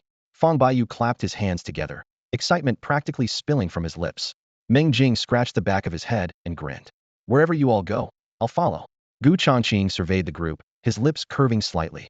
Since no one objects, we depart tomorrow. As his words fell, he unfolded the paper in his hands, the layout map of the city lord's mansion that Feng Baiyu had just delivered, with clear ink lines and detailed annotations. His gaze swept across the outer walls before pausing at the eastern storehouse, marked prominently with a red dot. Eastern storehouse, he murmured softly, his fingertips stopping at the treasury's location on the map. Zhao Rong sensed his intention, and her expression grew stern. Boss, you're not planning to kill the Qingzhou city lord, are you? He just sealed our medical clinic. If something happens to him now, it would be too conspicuous. Moreover, he's a court-appointed official. Once an investigation begins, the Tianming Medical Clinic won't be able to escape suspicion. Even if we go to the imperial capital, we'd likely be unable to clear our names. Feng Baiyu and Meng Jing also looked nervously toward Changqing. Who said anything about killing? Changqing raised his eyes to meet theirs, his words laden with meaning. This time we're just playing games, collecting a little interest. The three exchanged glances, increasingly unable to fathom his calculations. Little did they know that Shadow Spider had already infiltrated the city lord's mansion, awaiting orders. Little Spider, it's your turn, Changqing thought. Yes, master. The response from the shadows was cold and clear. Shadow Spider's form became like mist, instantly vanishing into the night, gliding along walls straight toward the mansion's treasury. Meanwhile, the city lord's mansion blazed with candlelight. The Qingzhou city lord reclined against his rosewood chair, brushing dust from his sleeves. How did things go? The advisor stood below the steps, bowing as he replied. Your orders have been carried out, my lord. I sent people to seal the Tianming Medical Clinic, though that physician surnamed Gu never showed himself. With his clinic sealed, he's keeping remarkably calm. The city lord snorted coldly. Keep waiting. I don't believe he can still sell those 7-color honey pills without his clinic. The advisor's eyes gleamed as he leaned closer with a fawning smile. When he comes begging to you in desperation, a 70-30? No, an 80-20 split would be generous. 80-20. The city lord scoffed. I want him to kneel and hand over the formula. Thinking of the enormous profits, the greed in his eyes nearly solidified. Report. The hall doors burst open as a guard stumbled in, his face pale. The city lord raised an eyebrow, smiling. Has Physician Gu arrived? No, no. The guard's throat tightened. The silver and treasures in the treasury have all been stolen. What? The advisor stumbled. The city lord shot upright, his voice rising sharply. Say that again. During my routine inspection, the main door was intact, but everything inside was gone. Not even a single silver coin remained. Cold sweat poured down the guard's forehead. Outrageous. Where were the guards? The city lord slammed the table in fury. They said no one entered or left, and there are no traces at the scene. The guard's voice grew quieter and quieter. The hall fell silent except for the crackling of candle wicks. That was 1,000,000 taels of tribute silver for the court this year. The Qingzhou city lord's lips turned ashen, his legs went weak, and a sudden chill gripped his heart. The Qingzhou city lord's face turned deathly pale as he collapsed to the ground in despair. It's true that shady dealings bring in money fast. In the manor's main hall, Changqing took the storage ring from Shadow Spider, a slight smile playing at the corners of his mouth. His spiritual power probed inside, revealing 20 ironwood chests neatly arranged with their lids open, gleaming gold and silver that dazzled the Isa, full 1,000,000 silver taels, equivalent to Qingzhou City's annual tax revenue.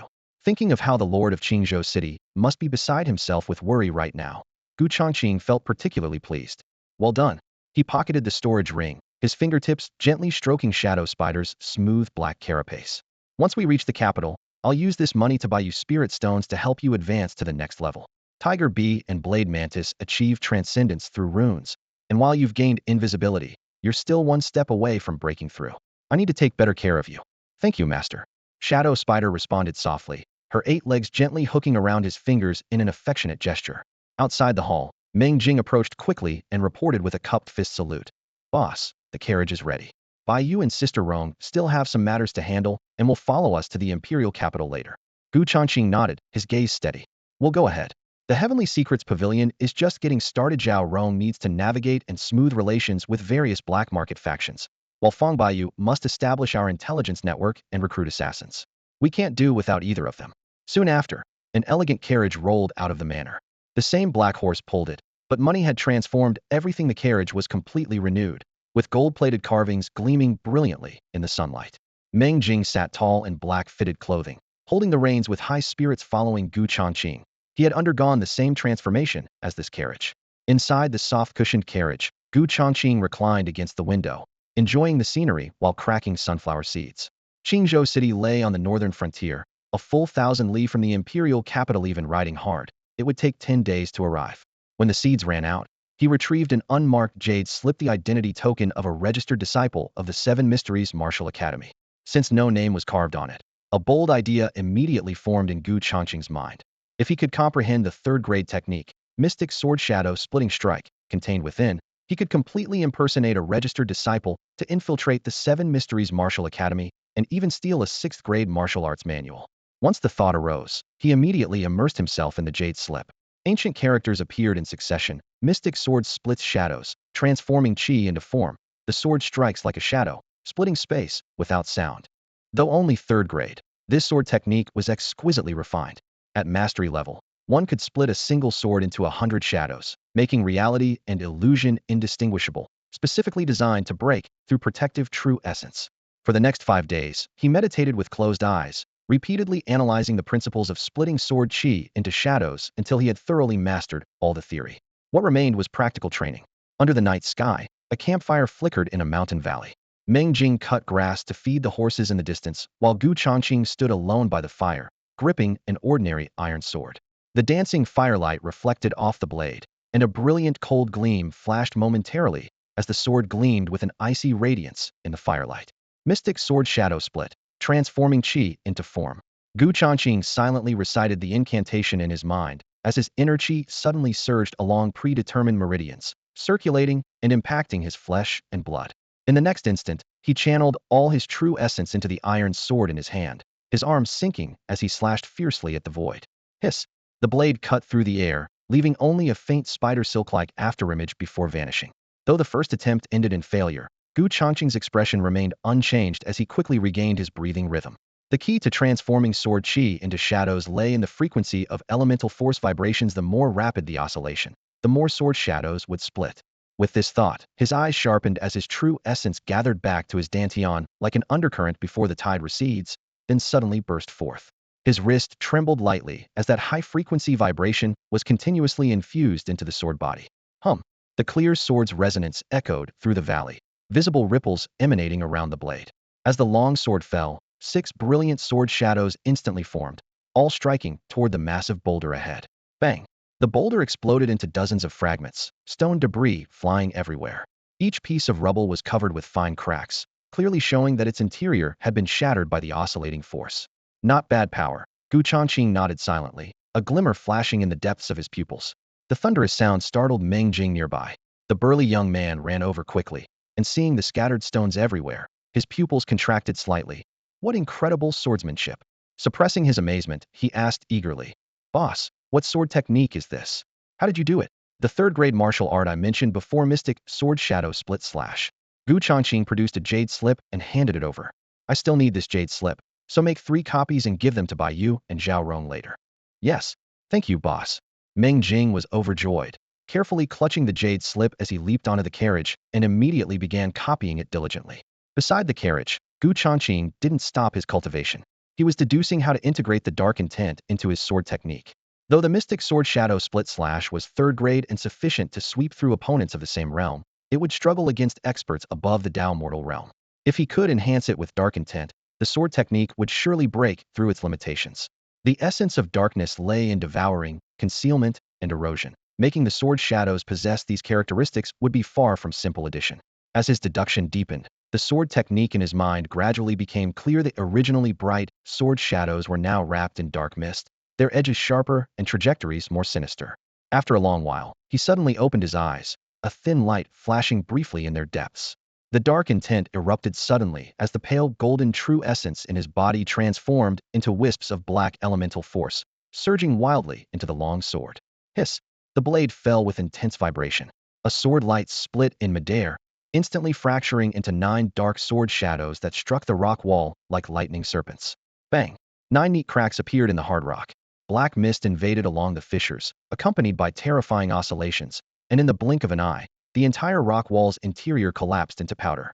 The fine dust had barely risen before being completely devoured by the black mist, leaving not even a trace behind. Hiss! Meng Jing looked up and witnessed the entire process, nearly dropping his brush. He had just been copying the sword technique and had some understanding of its mysteries, but never imagined that the boss could multiply its power several times with just slight modifications. Even a half-step Dao Mortal Realm warrior would probably be unable to withstand this strike. The effect is acceptable. Gu Changqing sheathed his sword and stood, quite satisfied with this training session. With this killing move, when they reached the chaotic imperial capital in a few days, even without summoning trump cards like the Shadow Spider, it would be enough to establish his authority. Alert! Suddenly, a thunderous shout exploded through the valley. Gu Changqing and Meng Jing's eyes sharpened slightly as they both looked toward the source of the sound. Someone's ahead. Protect the 6th young master. Under the bright moonlight, the galloping convoy suddenly came to a halt at the valley entrance, with several fine horses neighing incessantly. Over a dozen burly men leaped down from their mounts, swiftly drawing their long sabers and sturdy bows, their killing intent palpable as they faced the depths of the valley. Gu Changqing's earlier shadow-splitting slash had pierced through the night, and the resonating sword cry had left the entire merchant caravan on edge. "Boss, should I go explain?"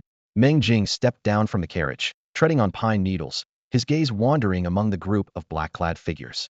"No need." Gu Changqing raised his hand to stop him, his voice steady. "If they have guilty consciences, they'll stay put. If we approach them first, we'll be at a disadvantage instead." As his words fell, he retrieved several pieces of raw beef from his storage ring, set up an iron pan over the campfire, and began cooking with practiced ease, applying oil, sprinkling salt, and flipping the meat with sizzling sounds. The aroma quickly spread throughout the valley with the night breeze. Meanwhile, Meng Jing remained on guard throughout, his eyes locked firmly on the group of strangers at the valley entrance. The opposing group consisted of about 20 people, all dressed uniformly in black, tight-fitting clothes, their weapons reflecting the moonlight as they advanced in a fan-format Iona formation that only battle-hardened elites could execute. "Boss, these people are no ordinary folk," Meng Jing whispered. "Look like military?"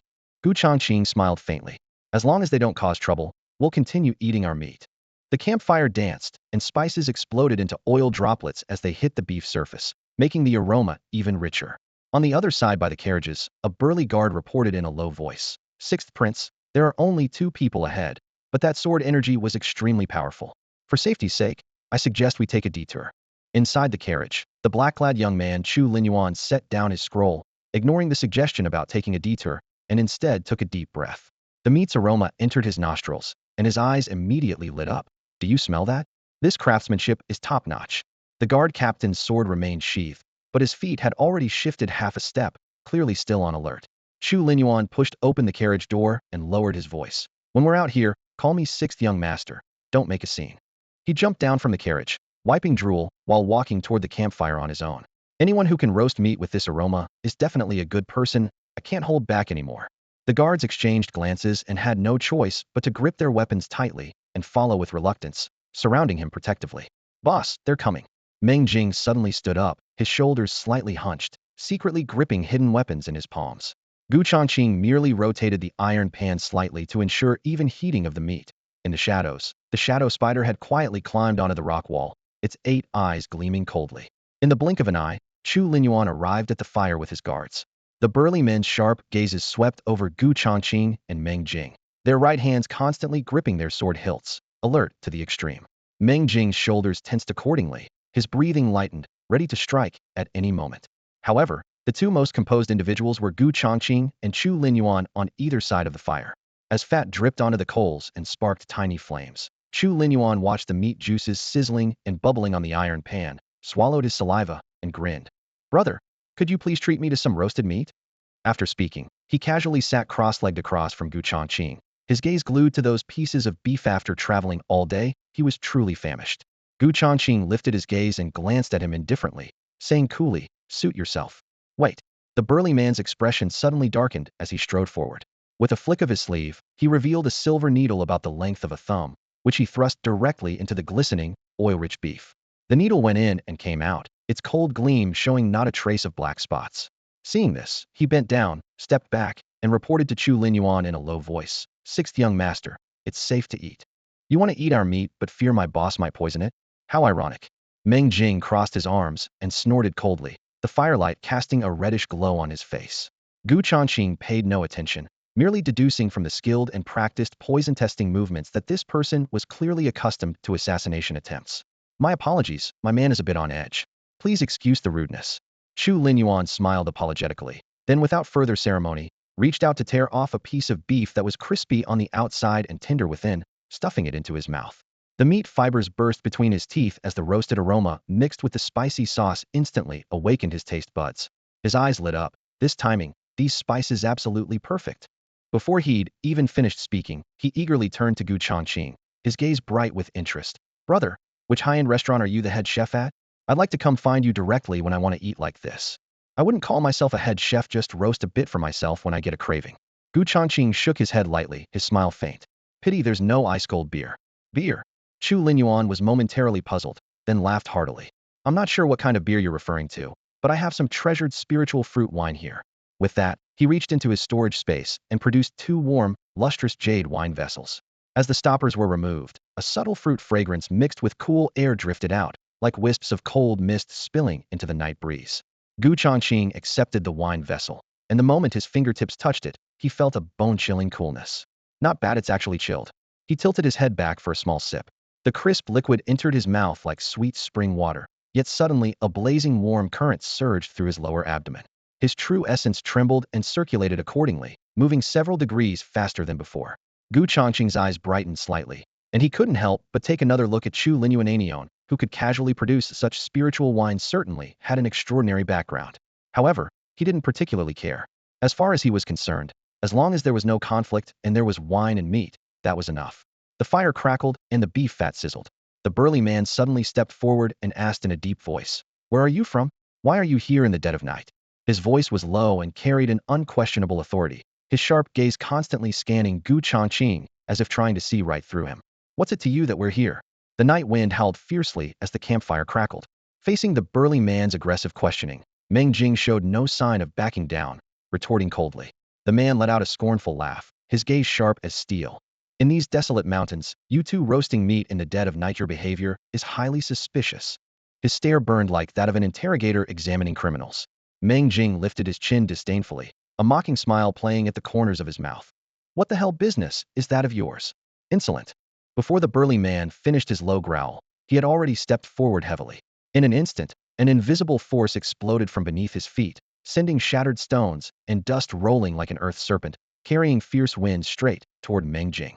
This was the military's secret fourth-grade martial technique mountain-shaking force designed to attack the lower body. Any ordinary martial artist hit by this move would suffer broken bones at the very least. As danger pressed in, Meng Jing's expression shifted slightly. He suddenly circulated his true essence and stomped down hard with his right foot. Bang! With a dull, thunderous sound, the ground beneath his feet exploded, instantly forming a crater half a meter wide. The surging shockwave forced him to retreat several steps before he could barely steady himself. Though he hadn't suffered serious injury, his blood and chi churned violently, leaving his chest tight and uncomfortable. The burly man narrowed his eyes, coldly appraising him. A mere early-stage acquired realm cultivator who can withstand my strike. Your constitution isn't bad. But the next move won't be so easy. He clenched his 5 fingers, joints cracking, as the aura of peak innate realm cultivation roared forth. Zhao Hu stopped, not far away. Chu Linyuan frowned slightly and looked up, shouting sternly. Zhao Hu's burly Mundared not disobey, and his momentum immediately subsided. But would things end just like that? A cold glint flashed in Gu Changqing's eyes, attacking without provocation, and now thinking to end it all with a single word? Where in the world was there such a bargain?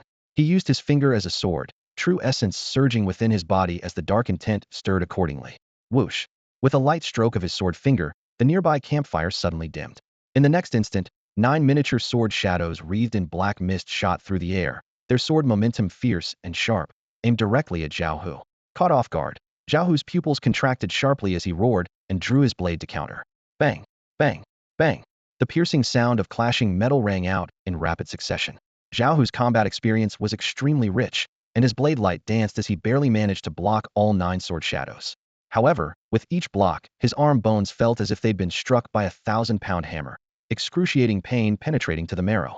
Even more terrifying was how the oscillating force contained within the sword shadows accumulated layer upon layer, while the eerie black chi clinging to them like maggots to bone frantically corroded the true essence in his blade. The tide of battle turned, and in mere moments, Zhao Hu was forced into continuous retreat, his internal organs churning as his 5 viscera and 6 bowels suffered considerable damage. He finally managed to steady himself, but could no longer suppress the roiling blood chi. A mouthful of fresh blood sprayed out as his face instantly turned deathly pale. The long blade in his hand was covered with spiderweb cracks, ready to shatter at any moment. Black mist swirled around Gu Changqing's fingertips as he laughed coldly. A mere peak innate realm cultivator dares to show off being able to take this strike of mine shows you have some skill. These words returned Zhao Hu's earlier mockery of Meng Jing in exactly the same tone. Zhao Hu looked up, staring at Gu Changqing in disbelief. This was clearly the mystic sword shadow slash, so why was its power so terrifying? Dark intent. Noticing the black chi that had yet to dissipate from Gu Changqing's fingertips, Zhao Hu's mind reeled in shock. Could it be that he had infused dark intent into his sword technique? At this thought, cold sweat immediately broke out across his back, his eyes filled with astonishment. If his opponent had used a real sword instead of just a finger, the injuries he sustained would have been far more severe. Zhao Hu knelt on one knee, blood seeping through his fingers. The faces of over 20 guards changed instantly as they drew their blades in unison, surrounding Chu Linyuan in a protective circle. Cold steel gleamed menacingly, and the atmosphere grew tense in an instant. I was enjoying my barbecue, just fine. Why are you all creating this tension? Gu Changqing lazily waved the skewer in his hand, looking utterly helpless. Chu Linyuan frowned and pushed aside the 2 guards blocking his path. He gave Gu Changqing a complicated look before cupping his hands and saying in a low voice, "My subordinate was at fault first. Please forgive the offense." Gu Changqing said nothing more, casually tossing the half-eaten meat back toward the fire. His mood had been completely ruined. "Ah Jing, prepare the carriage," he commanded indifferently. Meng Jing acknowledged the order and cautiously glanced at Zhao Hu and the others before leading the horse over. "You're leaving already?" Chu Linyuan hurried forward, clearly reluctant to part with the barbecue and fine wine. "Yes, thank you for the excellent wine." Gu Changqing smiled lightly and mounted the carriage. "Hiya." Meng Jing cracked the reins. Hooves kicked up dust as the wheels rolled over gravel, and they were gone in moments. How disappointing. Chu Linyuan watched the retreating carriage, frowning as he glared at Zhao Hu before turning away in frustration and climbing into his own carriage. Night fell, and the mountain road grew treacherous. The two carriages emerged from the valley one after the other, and at a fork in the road, they coincidentally turned onto the same path. The sound of wheels echoed through the night wind. Boss, they seem to be taking the same route as us. Meng Jing glanced back and lowered his voice. Pay them no mind. Everyone travels their own path. Gu Changqing leaned against the window, his fingertips lightly tapping the window frame as his gaze swept over the dark forest shadows. Before he finished speaking, a cold gleam flashed in his peripheral vision. Whoosh! A sharp arrow cut through the air like lightning, embedding itself viciously in the gravel ahead of the carriage, its shaft trembling violently. Boss, we're under attack. Meng Jing yanked hard on the reins, and the carriage lurched to a violent stop amid the horses' neighing. Whoosh, whoosh, whoosh. Dense whistling sounds erupted from the bamboo groves on both sides as dozens of poisoned arrows rained down like a torrential storm. The arrow shadows blotted out the sky, targeting not only Gu Changqing's carriage, but also enveloping Chu Linyuan's convoy behind them. Gu Changqing's eyes darkened as he leaped onto the carriage roof. True essence surged as he unsheathed his sword and struck with tremendous force. Over 10 black sword shadows wove into a net, crashing into the arrow storm. Bang, bang, bang. The arrows shattered into dust midair, and the few remaining ones lost their momentum, clattering weakly beside the carriage, no longer capable of causing harm. Behind them, Chu Linyuan faced an even denser barrage of arrows. His guards couldn't block them all completely, and several men fell with arrows in their bodies, their cries of pain rising one after another. Just as the arrows were about to pierce the main carriage, complex runes suddenly blazed across its surface. Golden light surged wildly, instantly forming a hemispherical barrier. Ding, ding, ding. The crisp sound of arrowheads striking the barrier rang out continuously as all the arrows were forcefully deflected by the light shield. Boss, this attack seems to be targeting them.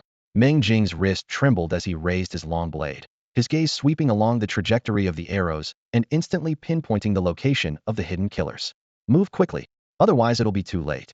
As his words fell, he yanked the reins hard, the whip cracked, and the carriage shot forward. The wheels crushed fallen leaves, dust flying everywhere, but the second wave of arrows was already descending like dark clouds. The whistling sound of projectiles cutting through air rushed toward them. Nay, the lead black horse's neck was pierced by a poisoned arrow. After a wild cry, it relied on its final muscle memory to bring the carriage to a steady stop before crashing to the ground. Little black. Horse blood splattered as Meng Jing's eyes turned red. This 7-colored honey pill, give it to the horse. Gu Changqing tossed over a medicinal pill, his voice steady. While the pill was still in midair, he had already vanished from his original position. Since we're caught up in this, we can't just sit here waiting for death. Shadow Step activated. He transformed into a black afterimage and plunged into the nearby bamboo grove. Almost simultaneously, the shadow spider, tiger wasp, and blade mantis all emerged from their insect pouches, diving into the heavy shadows beneath the moonlit forest. Squelch, squelch. The sticky sounds of blades piercing flesh rose one after another, followed immediately by terrified screams. Ding! Your shadow spider has killed a post-natal realm warrior, rewarding 50 energy points. Your tiger wasp has killed a post-natal realm warrior, rewarding 50 energy points. Your blade mantis has killed an innate realm warrior, rewarding 200 energy points.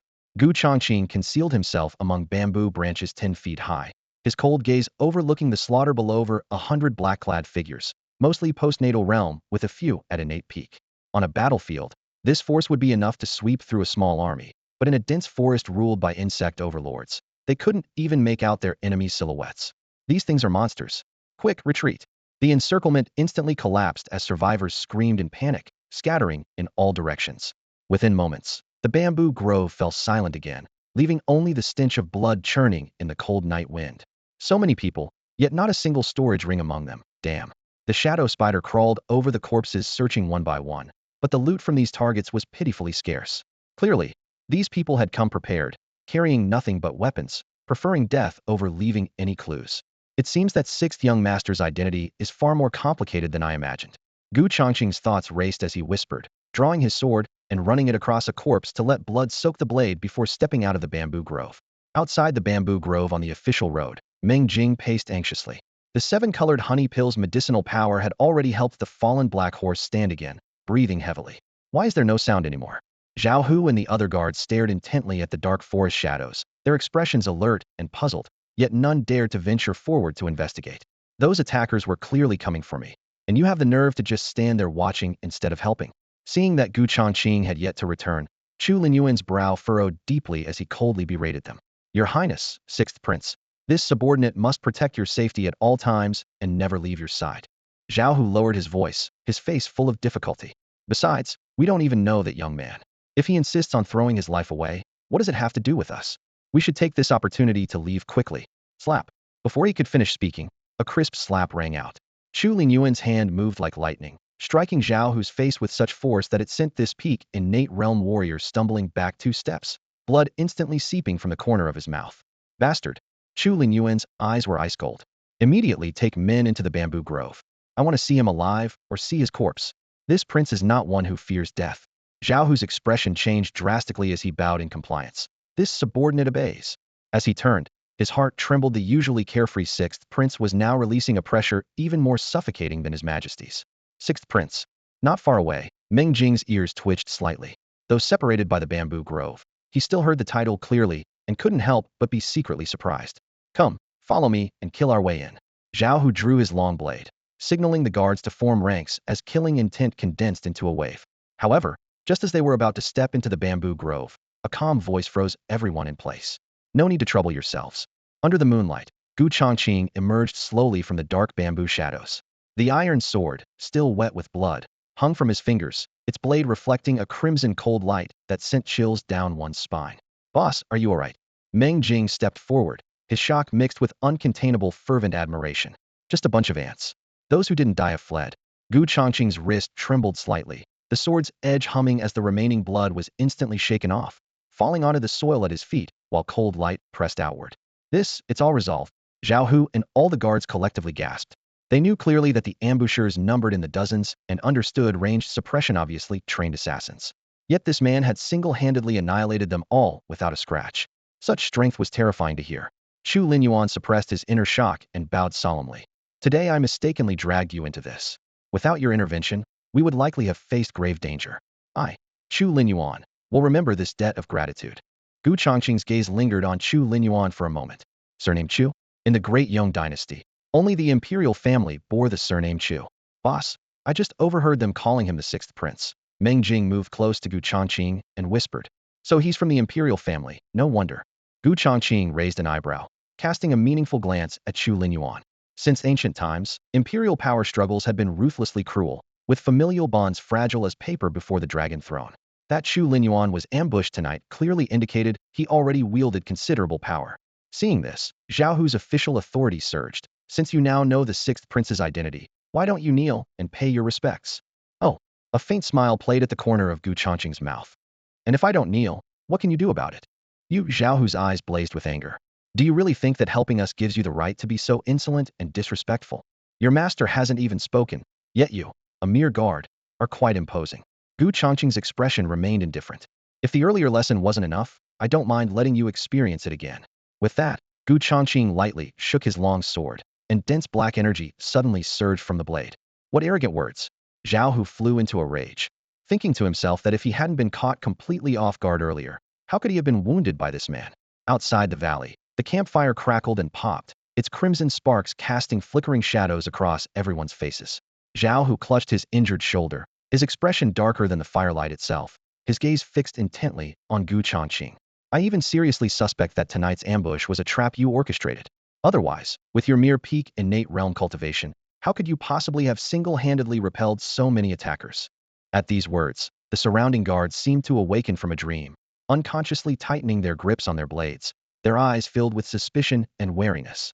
Zhao Hu, cease your wild accusations. Chu Linyuan's gaze turned suddenly cold, his tone calm, yet carrying an oppressive weight. If he truly meant me harm, why would he go to such elaborate lengths? Wouldn't it be far simpler to just bring men and attack directly? Changqing glanced over at these words, silently admiring the 6th prince's sharp thinking despite his seemingly carefree demeanor. Exactly, Meng Jing snorted with laughter, crossing his arms provocatively. Just because your skills are inferior, don't go pinning blame on my boss to make excuses. Ignoring the mockery, Zhao Hu quietly moved closer to Chu Linyuan and lowered his voice. Your Highness, I fear someone is deliberately scheming to approach you with ulterior motives. Think about Ite in the valley. He deliberately made noise to draw our attention, then conveniently traveled the same route as us. Then assassins appeared, yet he managed to repel them single-handedly, naturally earning your trust. He paused meaningfully. All of this seems far too coincidental. Oh, Changqing smiled enigmatically, raising an eyebrow. Then in your opinion, what should my next move be? Zhao Hu snorted coldly, glancing at him. Naturally, you'd want to use this merit of saving the prince to secure some official position and curry favor with the powerful. What utter bullshit. Meng Jing leaped to his feet, his voice thundering with rage. What kind of man is my boss? How could he grovel like you servile dog, seeking rewards through such petty favors? Slander him again, and I'll tear that foul mouth of yours apart, even if it costs me my life. As he finished speaking, his eyes blazed wide and his knuckles cracked audibly. Clang, cold steel flashed as Zhao Hu's blade emerged halfway from its sheath. As a fifth-rank Imperial Guard, his status had always ranked above local magistrates. Yet here he was being repeatedly insulted by a commoner. Killing intent immediately surged in his eyes. Zhao Hu, stand down. Chu Linyuan finally spoke, his voice neither loud nor soft, yet carrying unquestionable authority. Zhao Hu gritted his teeth, but ultimately pushed his blade back into its sheath and stepped back half a pace. The firelight flickered in the clearing, and the atmosphere finally eased somewhat. Chu Linyuan turned to Gu Changqing with a warm smile. You're a merchant? Yes. Gu Changqing's tone remained calm. I'm traveling to the capital to find a shop and do some business. Perhaps opening a tavern? Chu Linyuan's eyes lit up. With your skill at roasting meat, paired with good wine, business would surely boom. If I'm in the capital, I'll definitely be your first customer. Gu Changqing shook his head slightly. Land in the capital is precious. I haven't decided on a specific venture yet. That's no problem at all. Chu Linyuan grinned broadly. Leave the shop matter to me. I'll definitely get you a prime location. Hearing this, Gu Changqing felt a surge of joy. The capital lay at the feet of the imperial family, and a single word from the sixth prince could secure a storefront far more easily than his own efforts running around everywhere. When traveling, connections truly are essential. He mused silently, then formally cupped his hands in salute. Then I shall thank you in advance for this favor. Nearby, Meng Jing could barely contain his excitement at this development. Who would have thought that even before reaching the capital, I'd already have a powerful patron backing me? The boss is absolutely incredible. Your Highness, you mustn't. The night wind stirred the sparks from the campfire as Zhao Hu stepped forward, his sword-like brows furrowed tightly, glaring at Gu Changqing. This man's background is unknown and his behavior suspicious. How can you trust him so easily? Chu Linyuan snorted coldly, the firelight reflecting a flash of coldness in his eyes. Must I seek your approval for my decisions? I wouldn't dare. Cold sweat beaded on Zhao Hu's forehead, yet he stubbornly persisted. It's my duty to remind you rashly helping a stranger could be dangerous.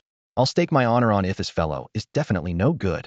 With that, he dropped to one knee, pressing his forehead to the dirt. Please see clearly, Your Highness. Gu Changqing had been quietly observing, his expression unruffled, but he caught the underlying tension. This man's words were too extreme, clearly unwilling to let his master get close to him. Logically, a guard shouldn't interfere so boldly. The other guards remained silent, yet this one alone kept obstructing, must be hiding something. Since you're so certain, Gu Changqing bent down to pick up a black poisoned arrow from the ground, twirling it lightly between his fingers as the arrowhead's cold gleam reflected the firelight. How about a wager? Zhao Hu's gaze darkened as his fingers slowly gripped his blade handle. What kind of wager? You suspect I have ulterior motives, so let's do this. If I can expose the mastermind behind tonight's attack, you'll kowtow and apologize publicly. If I fail, you can deal with me as you see fit. How about it? Gu Changqing's lips curved in a smile, though his voice was cold.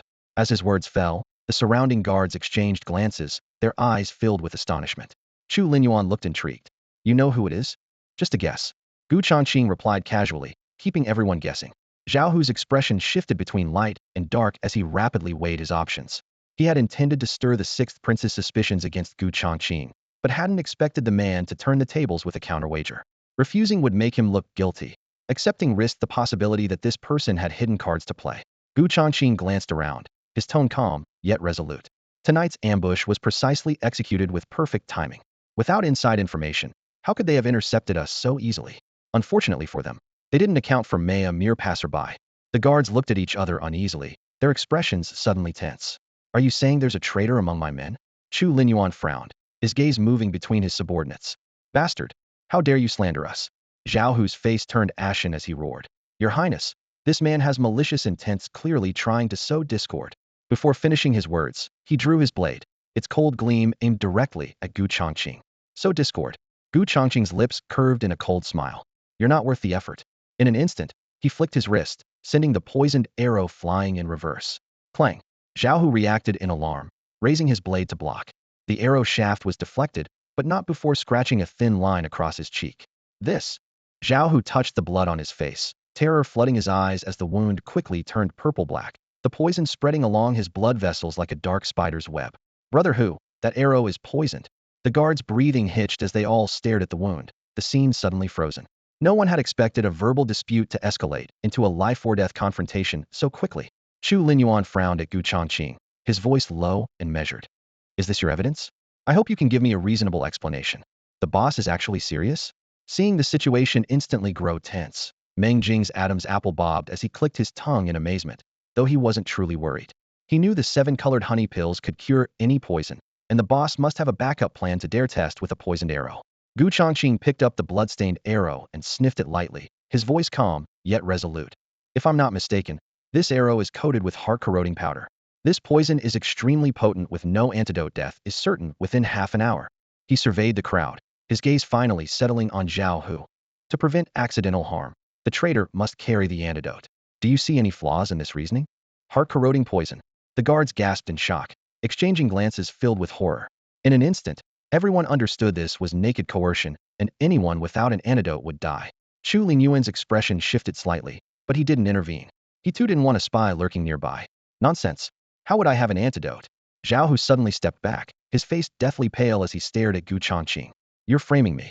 Gu Changqing remained unmoved, saying coldly. If you truly don't have one, you can simply endure until the poison kills you. Zhao Hu's shoulders trembled as turmoil raged in his heart. Which step had exposed him? Meanwhile, the heart-corroding powder fully erupted within his body, black toxins racing through his meridian straight toward his heart. Excruciating pain like 10,000 ants gnawing his bones made him suddenly spit out a mouthful of black blood, cold sweat dripping from his chin. Several friendly guards rushed forward to support him, their faces also showing terror. Gu Changqing watched expressionlessly, though he wasn't entirely certain if his judgment was wrong. Not only would the 7-colored honey pills be wasted, but he'd also have to hand over prime commercial property in the imperial capital. Chu Linyuan gave Gu Changqing a complex look, but ultimately chose silent complicity in this gamble. You're ruthless. Zhao Hu gritted his teeth, trembling as he reached into his robes and pulled out a small celadone bottle. Before he could open it, Gu Changqing suddenly kicked upward, sending the bottle flying into his palm. Give me back the antidote. Zhao Hu's face changed drastically as he lunged forward with a roar, but the toxins made his steps unsteady. Gu Changqing called out, his gaze locking onto Chu Linyuan. Your Highness, now that the truth is clear, I need say no more, do I? Hearing this, the guards supporting Zhao Hu immediately released him and stepped back, staring at their former comrade with suspicion and uncertainty. Chu Linyuan's brow furrowed deeply as he asked coldly, how have I ever wronged you? Zhao Hu's face was ashen as he smiled bitterly. You've treated me well, but that's far from enough. You're a prince, yet you idle away your days while we followers can't even secure decent positions. He swayed as he straightened his back, madness flickering in his eyes. The 4th prince promised that upon success, I could be appointed a first-rank guard and granted the title of Marquis of Wuhan. At this point, Zhao Hu has nothing left to fear. He laid everything bare. 4th brother, is it really him? Chu Linyuan lowered his eyelids slightly, his gaze dark and brooding, his breathing slow and heavy in his chest. No one could tell what he was calculating at this moment. You beast. His Highness the 6th prince has always treated us well, yet you betrayed him for a mere title. You're asking for death.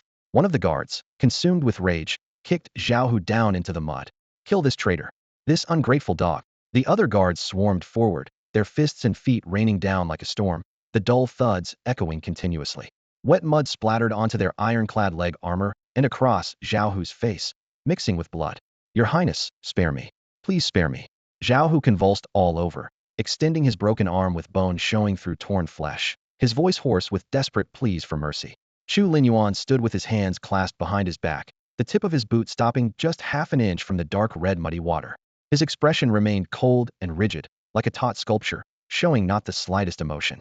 Zhao Hu's final muffled groan died in his throat as his head lolled to one side, his corpse still twitching, yet the 6th prince's expression remained completely unchanged. What a stark contrast to his earlier frivolous playboy image. Gu Changqing observed from several steps away, his eyes darkening slightly. This 6th prince was definitely not as superficial as he appeared. As for Zhao Hu, he could only blame himself for his fate. Gu Changqing had originally been too lazy to interfere in royal disputes, but since the man kept causing him trouble, this was the inevitable outcome. I owe you a great debt today for your keen insight. Otherwise, I might still be kept in the dark. Chu Linyuan turned to Gu Changqing, genuine gratitude evident in his expression, showing none of the typical royal arrogance. It was nothing. Gu Changqing nodded with a smile, his tone casual. But Chu Linyuan shook his head. I'll remember this favor. Once we reach the imperial capital, I must properly repay you. At this point, he suddenly raised an eyebrow. However, who exactly are you? An ordinary merchant wouldn't possess such skills and perception. My name is Gu Changqing. As for the rest, Gu Changqing's expression grew meaningful. If we have business dealings in the future, you'll find out naturally. Chu Linyuan was momentarily stunned, staring at him for a moment before bursting into laughter. Excellent. I love this mysterious and pretentious attitude of yours.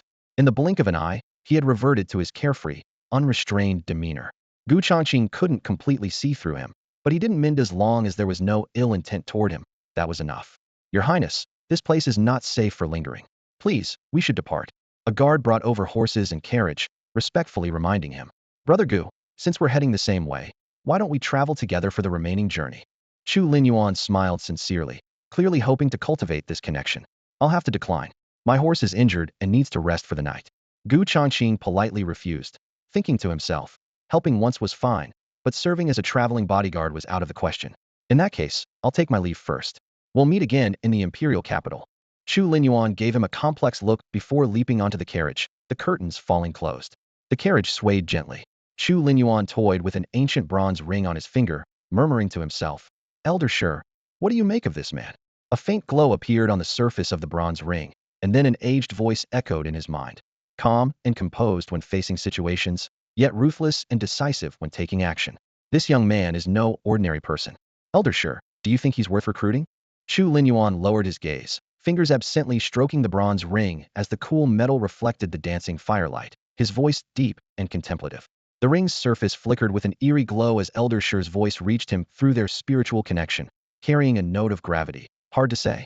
This man's origins are shrouded in mystery, and his methods are unpredictable. Rushing into an alliance could easily backfire. However, there's no need to deliberately distance yourself either.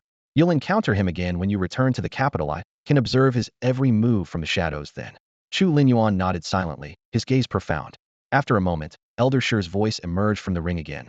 What do you make of tonight's events? Suspicious. Chu Linyuan's brow furrowed deeply. I don't believe Fourth Brother orchestrated this. He's cunning and meticulous in his schemes. Such crude tactics seem more like someone deliberately trying to frame him. Perceptive as always. The bronze ring's light shimmered as Elder Shi chuckled with approval. So what's your next move? I have no desire for the throne. Chu Linyuan's eyes gleamed like cold stars. But since someone has chosen to manipulate me, I'll play along. Let them learn that dragging me into their game comes at a price. Elder Shi chuckled softly. Excellent. With those words, the ring's glow faded into darkness. Night fell completely. The grass beside the official road still bore the scorched marks from the recent battle. Gu Changqing watched Chu Linyuan's convoy disappear into the distance before turning away. Boss, we're really not following them. Meng Jing crossed his arms, tilting his head. That sixth prince clearly wanted to recruit. Maybe we could. Could what? Get dragged into the muddy waters of imperial succession. Gu Changqing smiled faintly, brushing dust from his robes. If the fourth prince truly wanted Chu Linyuan dead, he wouldn't have sent such incompetent assassins. Meng Jing looked puzzled. What do you mean? Think about it. That ambush looked deadly on the surface, but they couldn't even break through the runic barriers on Chu Linyuan's carriage. Gu Changqing pointed at the extinguished formation traces, his lips curving upward. That wasn't an assassination attempt, it was theater. Meng Jing hesitated. You mean, the sixth prince staged it himself? Gu Changqing shot him a sideways glance. Fool, who would he be performing for in this desolate wilderness? As understanding dawned, Meng Jing's eyes lit up. I get if those people were putting on a show for Chu Linyuan. Exactly. Gu Changqing nodded. Moreover, those men might not have been the fourth prince's loyal followers at all. Someone else could be pulling the strings. Even Zhao, who was probably kept in the dark, dying without ever knowing he wasn't truly serving the fourth prince. Meng Jing's eyes widened. Then what's the real mastermind after? Reaping benefits while others fight. Gu Changqing stood with hands clasped behind his back, the breeze stirring his hair. After tonight, Chu Linyuan and the fourth prince are bound to turn against each other, while the true schemer sits back and watches tigers fight. Memories of palace intrigue dramas from his past life flashed through his mind as he smiled coldly. Using others as pawns was nothing but an old trick. As for who was truly behind it all, he couldn't be bothered to investigate further. Imperial succession meant nothing to him, only cared about living freely. Of course, if he could catch a few fat fish in the chaos, his assassination business would be happy to take the contracts. So that's how it is. Meng Jing suddenly understood, looking at Gu Changqing with admiration. Boss, with such brilliant strategy, it's a real shame you're not serving as a military advisor. Cut it out. Gu Changqing raised his hand dismissively and snorted. Being a lapdog strategist for those nobles and royals? How could that compare to the freedom I have now? You're absolutely right. After a moment's thought, Meng Jing nodded repeatedly. Though military advisors held high positions, They were still working for other show. Could that match the comfort of being one's own master? After speaking, Gu Changqing climbed into the carriage, lay down using his bundle as a pillow, and went to sleep. With Shadow Spider and other hidden guards lurking nearby, he had no worries about night attacks. Meng Jing took his saber and gathered an armful of fresh grass from the vicinity, then carefully groomed the black horse and gave it water. After one night, the black horse was in excellent spirits. Its mane glossy and its muscle definition noticeably fuller. The 7-colored honey pills had completely permeated its flesh and blood. When harnessed to the carriage, its hoofbeats were steady and powerful, moving much faster than before. To avoid Chu Linyuan's convoy, Meng Jing followed Gu Changqing's instructions and took a detour down a remote path. Though it added over 100 li to their journey, it was peaceful, and they encountered no more dangers like the previous night. 3 days later, their carriage traveled alongside a small mountain range. The mountain path wound and twisted, the forest grew denser, pine needles covered the stone steps, and the air carried the sharp, cold scent of vegetation. Meng Jing gripped the reins, his eyes scanning back and forth through the woods. 2 days passed without incident, until that afternoon. Creak. The carriage suddenly stopped. "Boss, it looks like someone's blocking the road ahead," Meng Jing said in a low voice. Gu Changqing lifted the curtain and looked past the horse's head. At the mountain pass, 4 young men in matching attire stood shoulder to shoulder, back straight, their auras composed. Each wore 7 rings of different colors embroidered on their chests, clearly the symbol of the 7 Profound Martial Academy. 7 Profound Martial Academy disciples. Gu Changqing raised an eyebrow. By all rights, these people should be training at the academy. What were they doing on this remote mountain path? One of the disciples stepped forward with light footwork, using mysterious movement techniques to flash before the carriage in moments, his sleeves fluttering. 7 Profound Martial Academy business. The mountain path ahead is sealed. All unrelated persons must take a detour. We're just passing through. May I ask why the road is blocked? Meng Jing pulled the reins back half a step, glancing toward the depths of the forest from the corner of his eye. Enough nonsense. If you don't want trouble, get lost. The disciple snorted coldly, his tone arrogant, looking at them as if they were insignificant baggage. Just then, a savage beast's roar suddenly echoed from deep within the forest. Roar. The tiger-like sound reverberated off the mountain stones, sending flocks of birds into flight. Immediately after came the continuous sounds of breaking branches and clashing weapons, along with urgent shouts. Quick! Form the array and block it. Don't let it enter the cave. Damn it, this beast is stronger than we expected. Hearing this commotion, the blocking disciples' eyes lit up. The senior brothers found it. He then waved to his companions. Let's go. Help them. What about this carriage? Forget it. They're just ordinary people. He glanced dismissively at Gu Changqing and Meng Jing, and all 4 leaped through the leaves, disappearing into the forest in the blink of an eye. Hunting fierce beasts. Gu Changqing pondered silently. Any creature that could mobilize the 7 Profound Martial Academy to such an extent must be extraordinarily valuable. Judging by those disciples' expressions, rather than hunting a savage beast, it seemed more like they were competing for a life-changing opportunity. He turned back and instructed, "Ah Jing, drive the carriage out of the forest first and wait outside for my message talisman." Boss, the 7 Profound Martial Academy isn't to be trifled with. If you're discovered, Meng Jing frowned with concern. I know what I'm doing. Before Gu Changqing finished speaking, he had already put on his mask and leaped into the forest shadows, silently following the sounds of battle. Since he'd encountered this situation, he naturally had to see what was happening. Meng Jing took a deep breath, turned the reins around, and immediately drove the carriage away. Deep in the mountain forest, towering ancient trees blocked out the sky, their branches filtering dappled sunlight through the canopy. Gu Changqing's figure moved like a gray shadow, darting and weaving between massive trunks and tangled vines as the distant clash of metal grew increasingly clear. Moments later, he perched on a high branch of a scholar tree, peering through the leaves to observe the battlefield below. More than 10 disciples of the 7 Profound Martial Academy stood positioned around a forest clearing, sword-like crisscrossing beneath their feet as they activated a small sword formation. At the center of the array, a demonic beast as large as a house was trapped within a barrier of light. The creature resembled a tiger with a pitch-black body and 6 trembling wings on its back, its fangs gleaming white.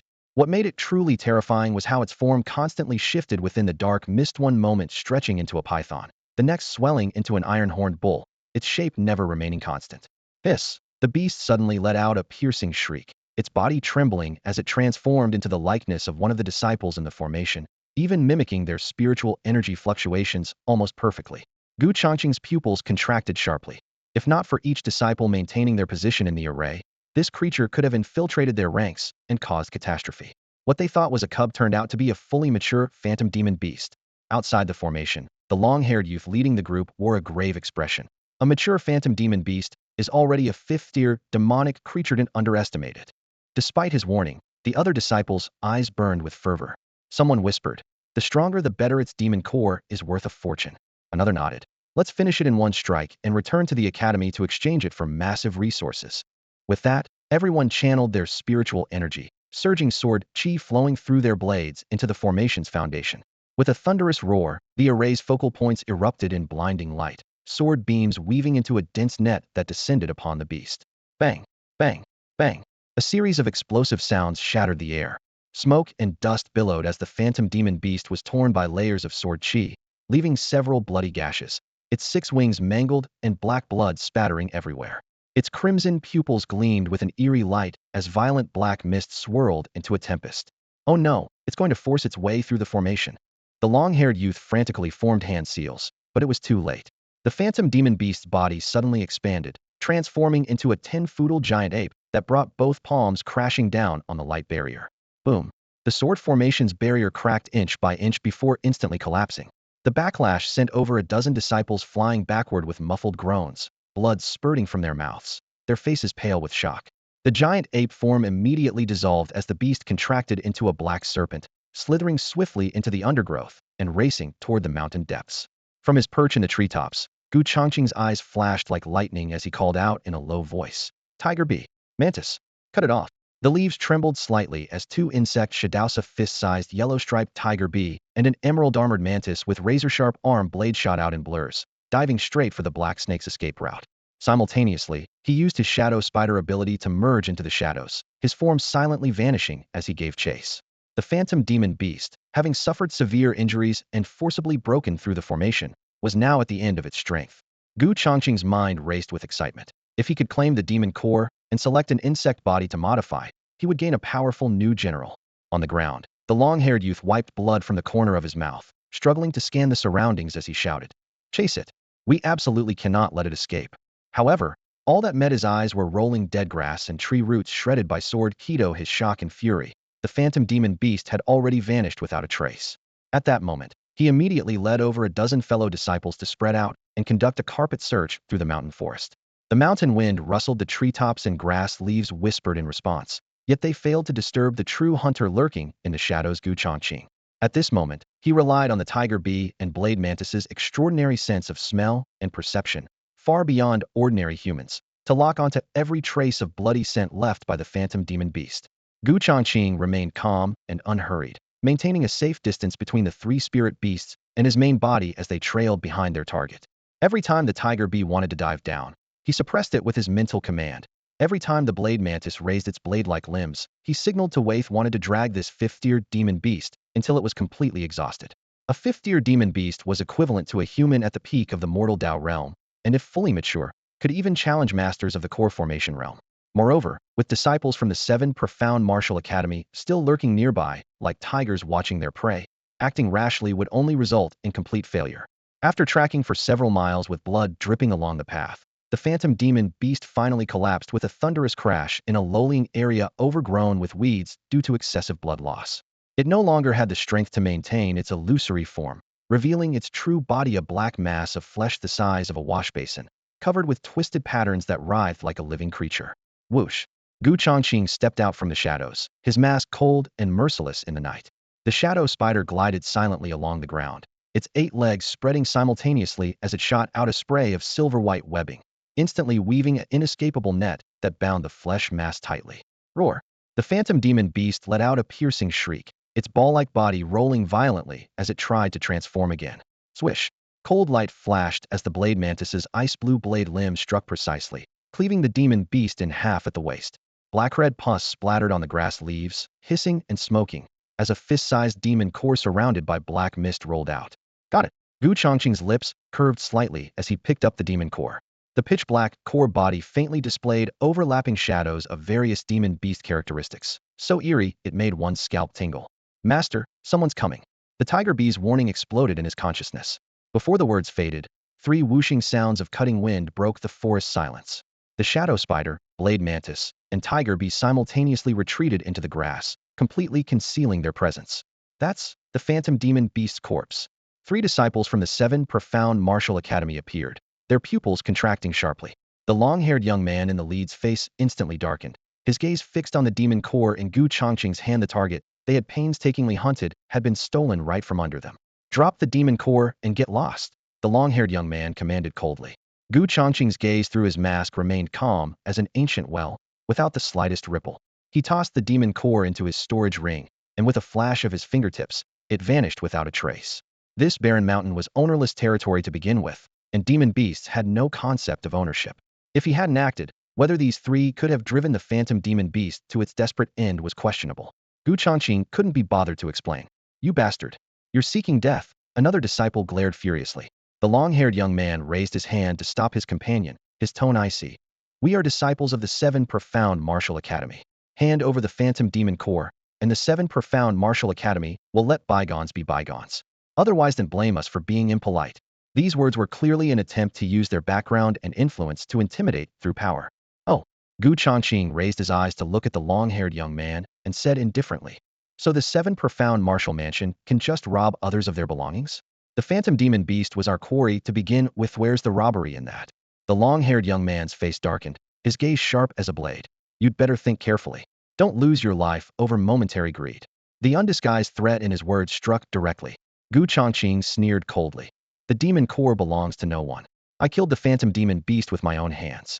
Everyone relies on their own abilities naturally. It belongs to me. His expression remained calm as he secretly summoned his shadow spider to creep to his feet. Belongs to you? That depends on whether you have the life to take it. The young disciple scoffed, his killing intent surging. Last time I'll ask, hand it over or not. Gu Changqing's expression remained indifferent, offering no response. At his ankle, the shadow spider's silk threads quietly wound around. In that case, the long-haired young man narrowed his eyes, his voice suddenly turning cold. Attack. Kill him. Before his words had finished, he flicked his wrist. Cold light exploded as his sword thrust directly at Gu Changqing's throat, the pressure of early Dao Mortal Realm bearing down. The 2 half-step Dao Mortal Realm disciples on either side simultaneously lunged forward, cutting off all escape routes. A mere peak innate realm dares to snatch food from a tiger's mouth. The long-haired young man's sword chi swirled wildly. In a flash, the shadow spider's dark teleportation activated. The next instant, Gu Changqing's entire form became an afterimage as sword light whistled past. Where is he? The long-haired young man's pupils contracted sharply as he swung his sword wildly, sword chi sweeping horizontally, only cutting down a few tree branches. Instant teleportation. The 2 disciples' faces showed terror. Even their mansion lord hadn't mastered such movement techniques. Yet this rogue cultivator could perform it. This person must possess a precious treasure. One of them showed greed in his eyes.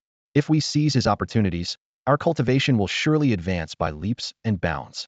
Split up and search. He definitely hasn't gone far. The long-haired young man's voice turned sinister. Notify our fellow disciples, seal off the mountain forest. The 3 immediately scattered in a triangular formation, racing away as transmission talismans burned to ash in the air. The phantom demon beast's core has been stolen. The thief wears white robes. Kill any suspicious person on sight. However, just as the murderous manhunt began, Gu Changqing had already used the shadow spider's dark teleportation to quietly leave the mountain forest. On the small road outside the mountain range, Meng Jing had just brought the carriage to a stop when a soft creak suddenly came from inside the cabin. Huh! His heart jumped as he lifted the curtain. Gu Changqing was already seated inside.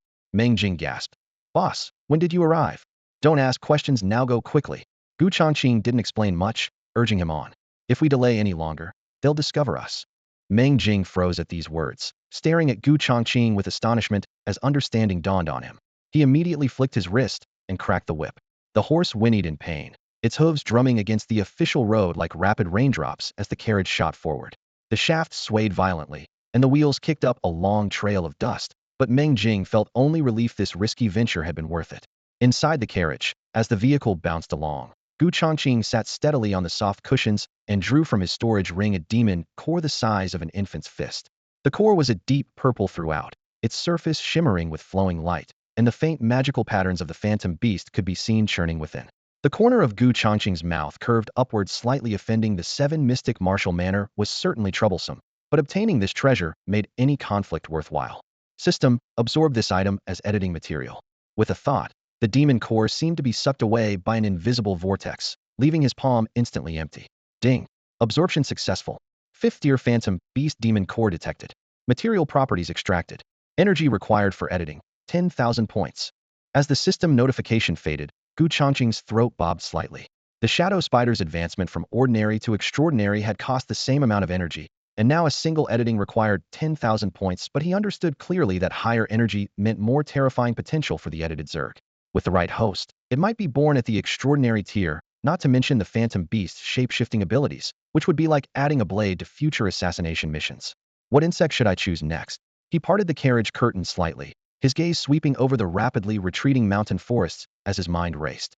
His current Zerg forces included the Mantis for direct assault, the Tiger Bee for Hitandran tactics, and the Shadow Spider for stealth reconnaissance.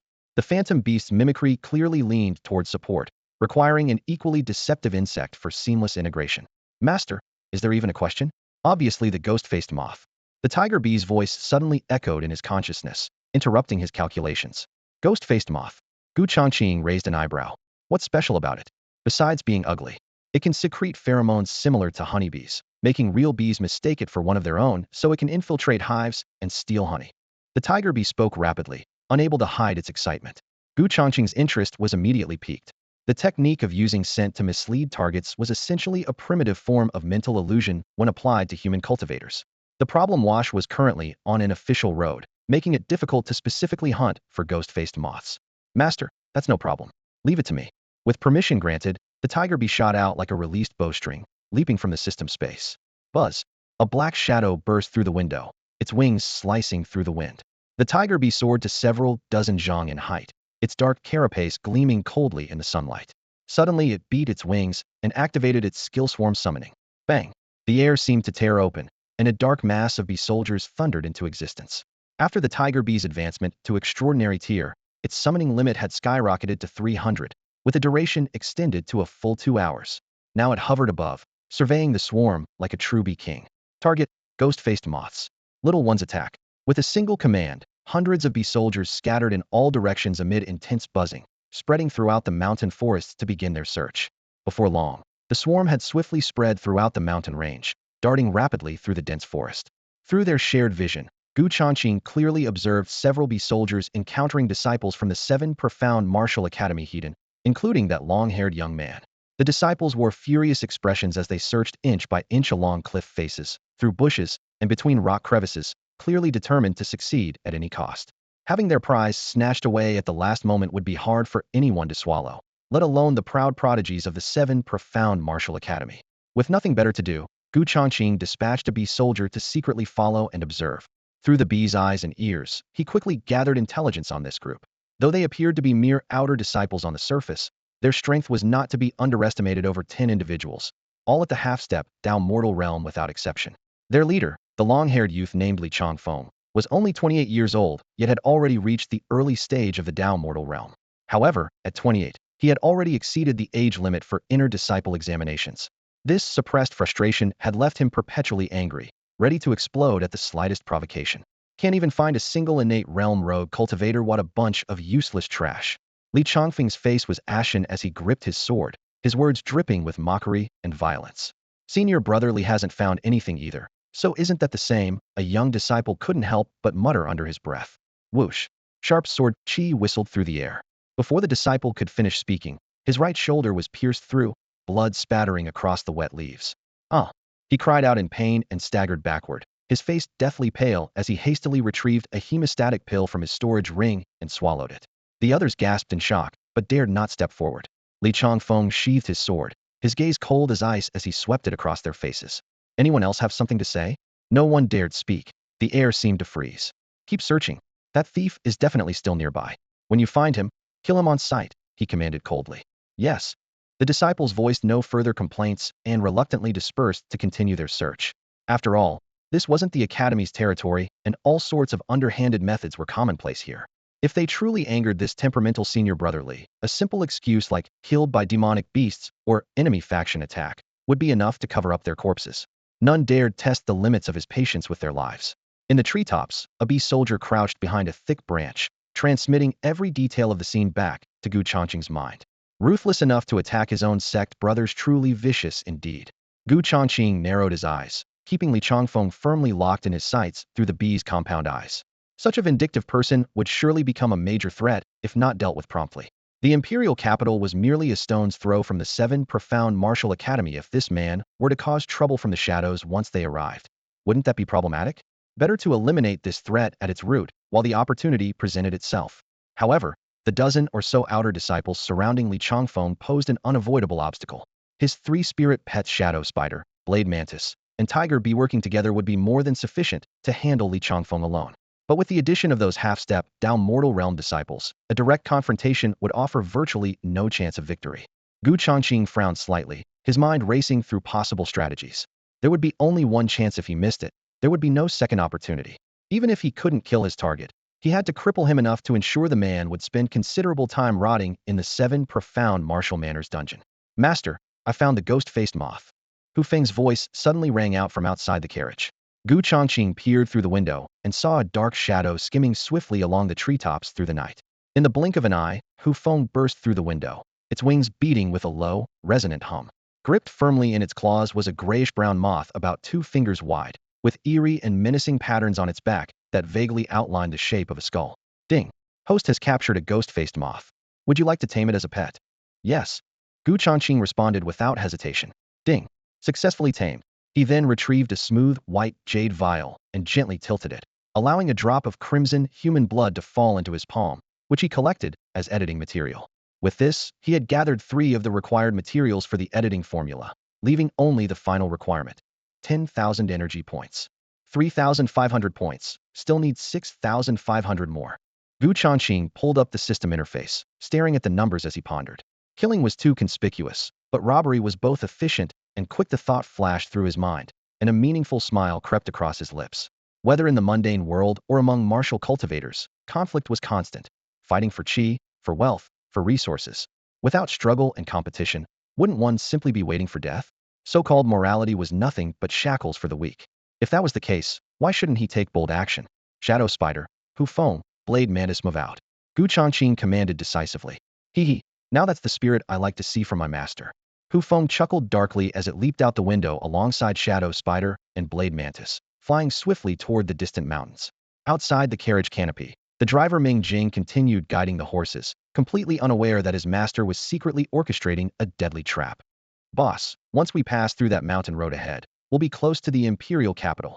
Let's find a place to rest first.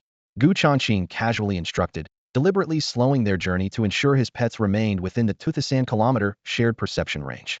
Right away, seeing that night was falling, Ming Jing had no objections and soon stopped the carriage by a riverbank, securing the camp ropes.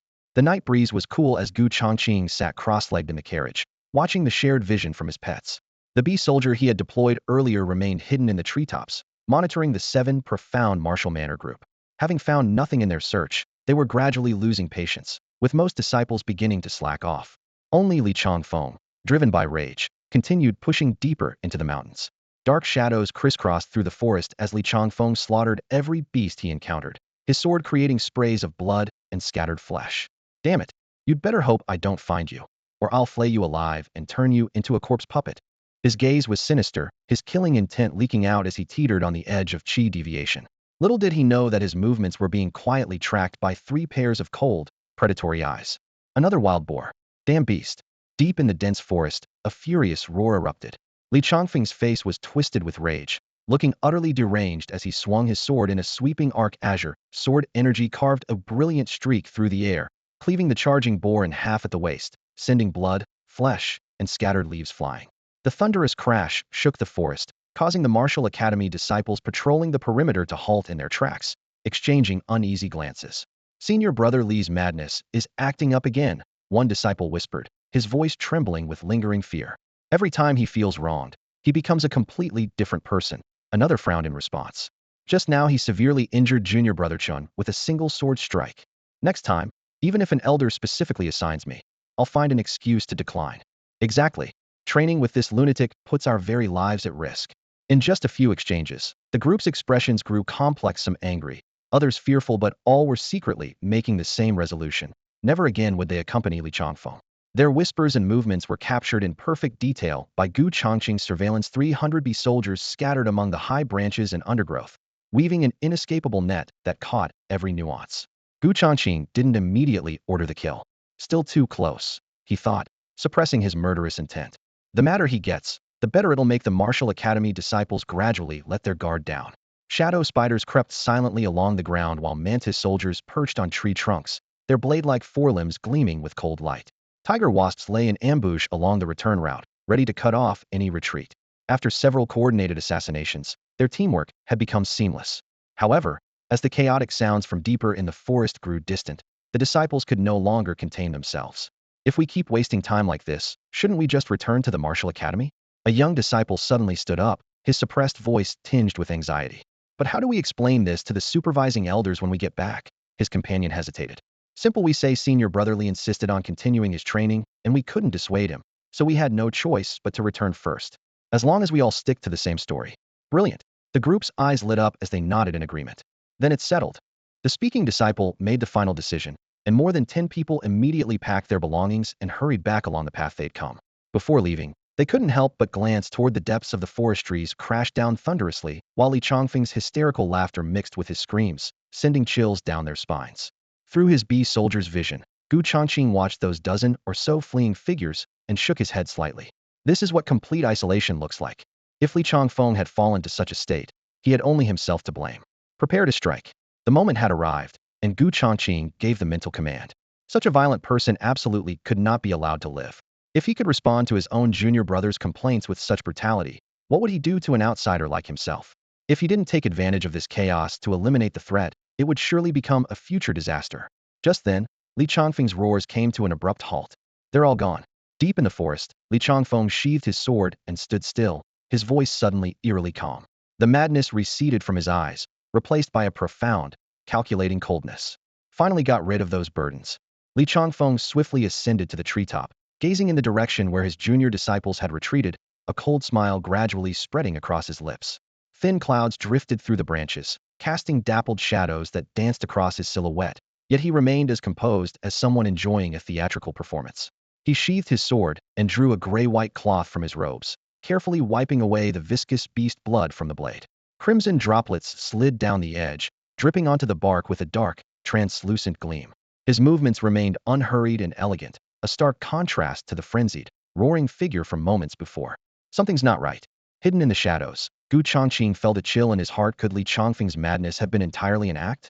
Was driving away the junior disciples merely a ruse? At this thought, cold sweat broke out along his spine. If Li Changfeng had been performing all along, what was his true purpose? As suspicion swirled, Changqing immediately commanded his shadow spiders, blade mantises, and tiger wasps through their mental link to hold their positions, preparing to observe his opponent's next move. Now, it's time to claim my fortune, Li Changfeng murmured atop the tree, a blazing greed flickering in his eyes. With a flick of his wrist, he produced a yellowed sheepskin parchment from his storage ring. On the rough surface, a crude map of the mountain range was sketched, with a blurred beast head drawn in a valley at the lower left corner, accompanied by ancient seal script. Resting place of the Lin clan ancestor, Xianyang Sword King. The 4 characters, Xianyang Sword King, alone were enough to set Li Changfeng's blood racing. In martial cultivation, the innate and mortal realms marked a crucial divide between life and death, followed by the core formation, Xianin, and Xianyang realms. At 25 with mediocre talent, reaching core formation would be his absolute limit without extraordinary opportunities. But with the Xianyang Sword King's martial legacy, his cultivation would surge forward like tearing silk, possibly even earning him direct entry into the inner sect of the 7 Mysteries Martial Academy. However, during this training expedition, the supervising elder had insisted that over a dozen newly advanced junior disciples accompany him. With these burdens constantly underfoot, he couldn't slip away to infiltrate the ancient tomb. After careful consideration, he had used the group's assault on the phantom demon beast guarding the tomb's perimeter. When Changqing unexpectedly appeared and seized the demon core, it perfectly provided him with an excuse to vent his rage and frighten away all those junior disciples. What was a mere phantom demon beast core? Once he obtained the Sword King's legacy, not only intersect status, but even an elder's position at the Martial Academy would be within reach. At this thought, he tucked away the map and suddenly turned to stare at a patch of shadowy trees, his voice ice cold. Have you seen enough? I know you're there. Changqing's heart leaped. Had he been discovered? Yet the shadow spider had revealed no trace from beginning to end. He suppressed his fluctuating energy, signaling his spirit insects to maintain their concealment. Li Changfeng stood with sword in hand, his gaze sharp as lightning, slowly sweeping across the surrounding bushes and branches. The shadow spider, blade mantis, and tiger wasp tensed slightly in the darkness, their auras condensed to needle points. After more than 10 breaths, Li Changfeng snorted with laughter. No one there. He then flashed away toward the tomb location indicated on the map, his passage setting the leaves rustling violently in his wake. So it was just a bluff, the tiger wasp cursed in their mental link. Changqing breathed a sigh of relief but dared not relax, commanding in a low voice, "Follow him." The shadow spider shot out 2 black silk threads to ensnare the tiger wasp and blade mantis. Then with a touch of its 6 legs, dark shadows immediately surged. In the next instant, they vanished from their position, trailing Li Changfeng's path. The shadow spiders continued their pursuit for about half an hour. Li Changfeng's figure finally stopped before a steep cliff face. Thorns crisscrossed everywhere, weeds reached knee-high, and most conspicuous was a triangular rock surface that looked as if it had been carved by a blade almost identical to the marking on the map. "This is it," he whispered urgently, flipping the map over to reveal ancient script on the back. "Descendants of the Lin family, drip blood upon the rock face to activate the runic formation and open the entrance. Those destined to come here must go to the center position, face the wall, and count out 12 times until blood seeps out. Only then will the door open." The method of kneeling and bowing to open the entrance made Li Changfeng furrow his brow slightly, but he ultimately decided to test its authenticity first. He bit his index finger and pressed the blood against the cold triangular rock surface. Hum! The rock wall trembled lightly, and its smooth surface instantly filled with crimson runes, spreading like a web of blood vessels. But when the fresh blood was completely absorbed, those runes dimmed and Fat Edit had not recognized him as a Lin family descendant. "It works!" Wild joy flashed in Li Changfeng's eyes. Since it could trigger a reaction, the second method would surely succeed. Who would bother setting up a useless formation in this desolate wilderness? He stepped back several paces and knelt heavily before the center of the rock wall. Thud, thud, thud. Each kowtow struck the ground so hard that dirt flew, demonstrating his sincerity. At this moment, Changqing, watching through the shadow spider's shared vision from afar, looked utterly puzzled. Kowtowing could open a tomb? Was such a strange thing really possible? Thud, thud, thud. The 9th, the 10th. Li Changfeng's forehead split open, blood trickling down his temples, yet his eyes burned with fervor. The 12th kowtow struck the ground, and blood drops seeped into the rock crevices. In an instant, the rock wall rumbled, mechanisms clicking and grinding. Success! Li Changfeng jerked his head up to see the runes blazing to life again, writhing like crimson serpents. Immediately after, a pitch-black fissure slowly tore downward from the top. The shadow spiders, tiger wasps, and blade mantises all tensed their limbs. Compound eyes fixed intently on the depths of the fissure. What emerged from within wasn't the musty air of an ancient tomb, but a bone-piercing cold. "What's happening?" Changqing sensed something amiss and immediately transmitted his voice. "Master, we're not sure, but that energy fills us with instinctive dread." The shadow spider's voice carried rare apprehension. Even the tiger wasps and blade mantises, comparable to the Tao mortal realm, were trembling, suggesting that whatever truly existed beyond the fissure was probably unimaginably powerful. Driven by greed, Li Changfeng could no longer restrain himself. His figure shot forward like an arrow, rushing straight toward the slowly opening black crevice. Less than 3 feet from the rock face, sudden change erupted. Swoosh, swoosh, swoosh. Countless black tentacles suddenly burst forth from the crevice, swift and vicious as venomous serpents. They wrapped around Li Changfeng's limbs in an instant with ear-piercing shrieks that tore through the air, their cold and slimy touch penetrating from his skin straight into his bones. Caught completely off guard, his face turned ashen as he frantically circulated his true essence, causing his sword to blaze with cold light. A sharp hiss rang out as the razor-sharp sword chi struck the tentacles, leaving only faint white scratches utterly unable to break through. An indescribable sense of dread surged through his heart. Li Changfeng desperately channeled his inner true essence trying to break free, only to discover the tentacles tightening like living creatures. Dense barbs emerged, piercing deep into his muscles as his blood was continuously drained away, while the dark energy devoured even his true essence completely. "What the hell are these things?" Changqing, observing from a distance, felt his pupils contract sharply. Through the shadow spider's perspective, he could clearly see these tentacles weren't plants, but pure condensed dark energy.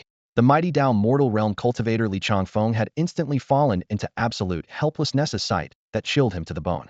The tentacles dragged Li Changfeng bit by bit toward the crevice as his desperate screams echoed through the mountain forest. "No, please no." His eyes bloodshot, he desperately clawed at the rock wall's edge, his knuckles scraped raw and bloody. Had he not greedily schemed to drive away his fellow disciples earlier, perhaps someone could have saved him now. Regret churned wildly in his heart, but it was already too late. Boom. Without warning, the rock crevice suddenly snapped shut. With a muffled crash, blood mist exploded as 2 severed, blood-soaked arms fell at the base of the rock. The previously flickering runes instantly dimmed, and the rock wall returned to silence. as if the previous tragedy had been mere illusion. Only the severed arms and the pool of blood on the ground served as reminders of the recent brutality. Changqing drew in a sharp breath. Even through remote control, he still felt lingering fear if Li Changfeng hadn't triggered the trap first. It would be his shadow spiders being devoured now. He waited patiently for a moment, confirming no further disturbances in the surroundings before commanding the shadow spider to dart out. His spider silk lashed out like a whip, coiling around the severed arm as the storage ring was precisely seized. After securing the prize, the shadow spider immediately executed shadow traversal, its form dissolving into a phantom that melted into the shadows beneath the rock wall, clean and efficient, without the slightest hesitation. After all, when even a Dao mortal realm warrior could perish in an instant, how dare he let his 3 insect companions take any risks?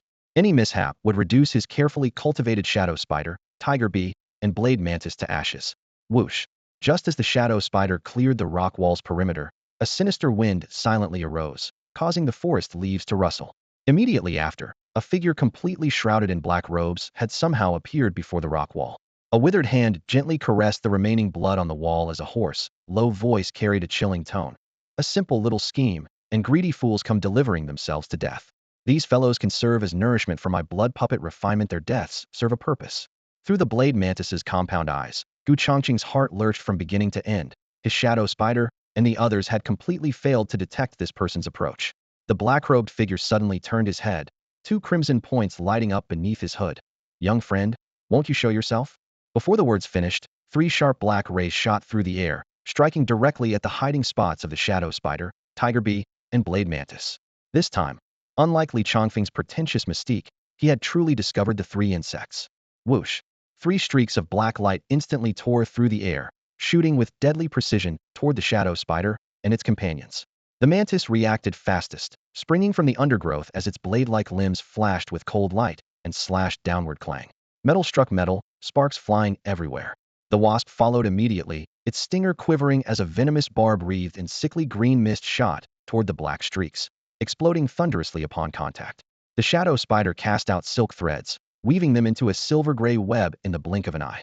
Only then did Changqing see clearly that the black streaks were bone spikes covered in runic markings. The web held for barely a moment before the runes on the bone spikes blazed bright, causing the silk to blacken and disintegrate. But in that brief window, the shadow spider had already vanished through shadow teleportation. Oh! The black-robed figure let out a low sound of surprise, seemingly not expecting 3 insect beasts to work together so effectively. He shook his sleeve, black light exploding from his fingertips as more bone spikes rained down like a torrential storm. "This is bad. Retreat now." Changqing's pupils contracted sharply. The shadow spider immediately shot out silk to ensnare the wasp and mantis, using shadow teleportation to pull them into rapid retreat. They dared not take to the air, where they would only become sitting ducks for the bone spikes. "Think you can escape?" The black-robed figure let out a low chuckle like a cat toying with mice. He formed hand seals, and a pitch-black barrier rose up, transforming into a cage that sealed off the entire forest area. Bang! The shadow spider crashed into the barrier and was knocked back several yards. Changqing's heart sank with the 3 insects' current combat strength. A direct confrontation would only lead to death. The next moment, bone spikes descended like an overwhelming deluge. At this life-or-death moment, the mantis, shadow spider, and wasp no longer suppressed their bloodlines and simultaneously took humanoid form. Boom! 3 waves of fierce insect clan aura swept through the surroundings, shaking fallen leaves into fragments. "I'll defend you two. Break through the barrier," the mantis roared. It suddenly leaped up, its ice-blue blade arms spinning rapidly. Swish, swish, swish. Dozens of ice blades wove together into a vortex, freezing and shattering the incoming bone spikes. The aftershock swept outward, snapping trees within 30 feet clean in half. On the other side of the barrier, the shadow spider and wasp continuously bombarded the black screen. Silk threads and deadly poison intertwined and penetrated, producing hissing sounds of corrosion. The wasp's explosive stinger struck with thunderous impact, instantly covering the barrier's surface with web-like cracks. Mere insects that can take humanoid form. How interesting. The black-robed figure rasped with amusement. If captured alive, they might make excellent high-grade insect puppets. He walked forward slowly, extending a withered palm as black mist swirled from his fingertips, instantly condensing into 5 writhing tentacles. Hiss! Where the tentacles passed, vegetation visibly rotted and decayed, releasing a pungent stench. Bang! At that moment, the wasp and shadow spider had successfully blasted a gap in the barrier. The blade mantis fixed its cold gaze on the 5 black tentacles rapidly extending toward it. If it turned to rush toward the barrier breach now, it would surely be entangled. At this life-or-death moment, it had no choice but to fight Heat and Frost Prison Slash. The blade mantis suddenly crossed its arms, and its ice-blue blade limbs erupted with bone-chilling cold.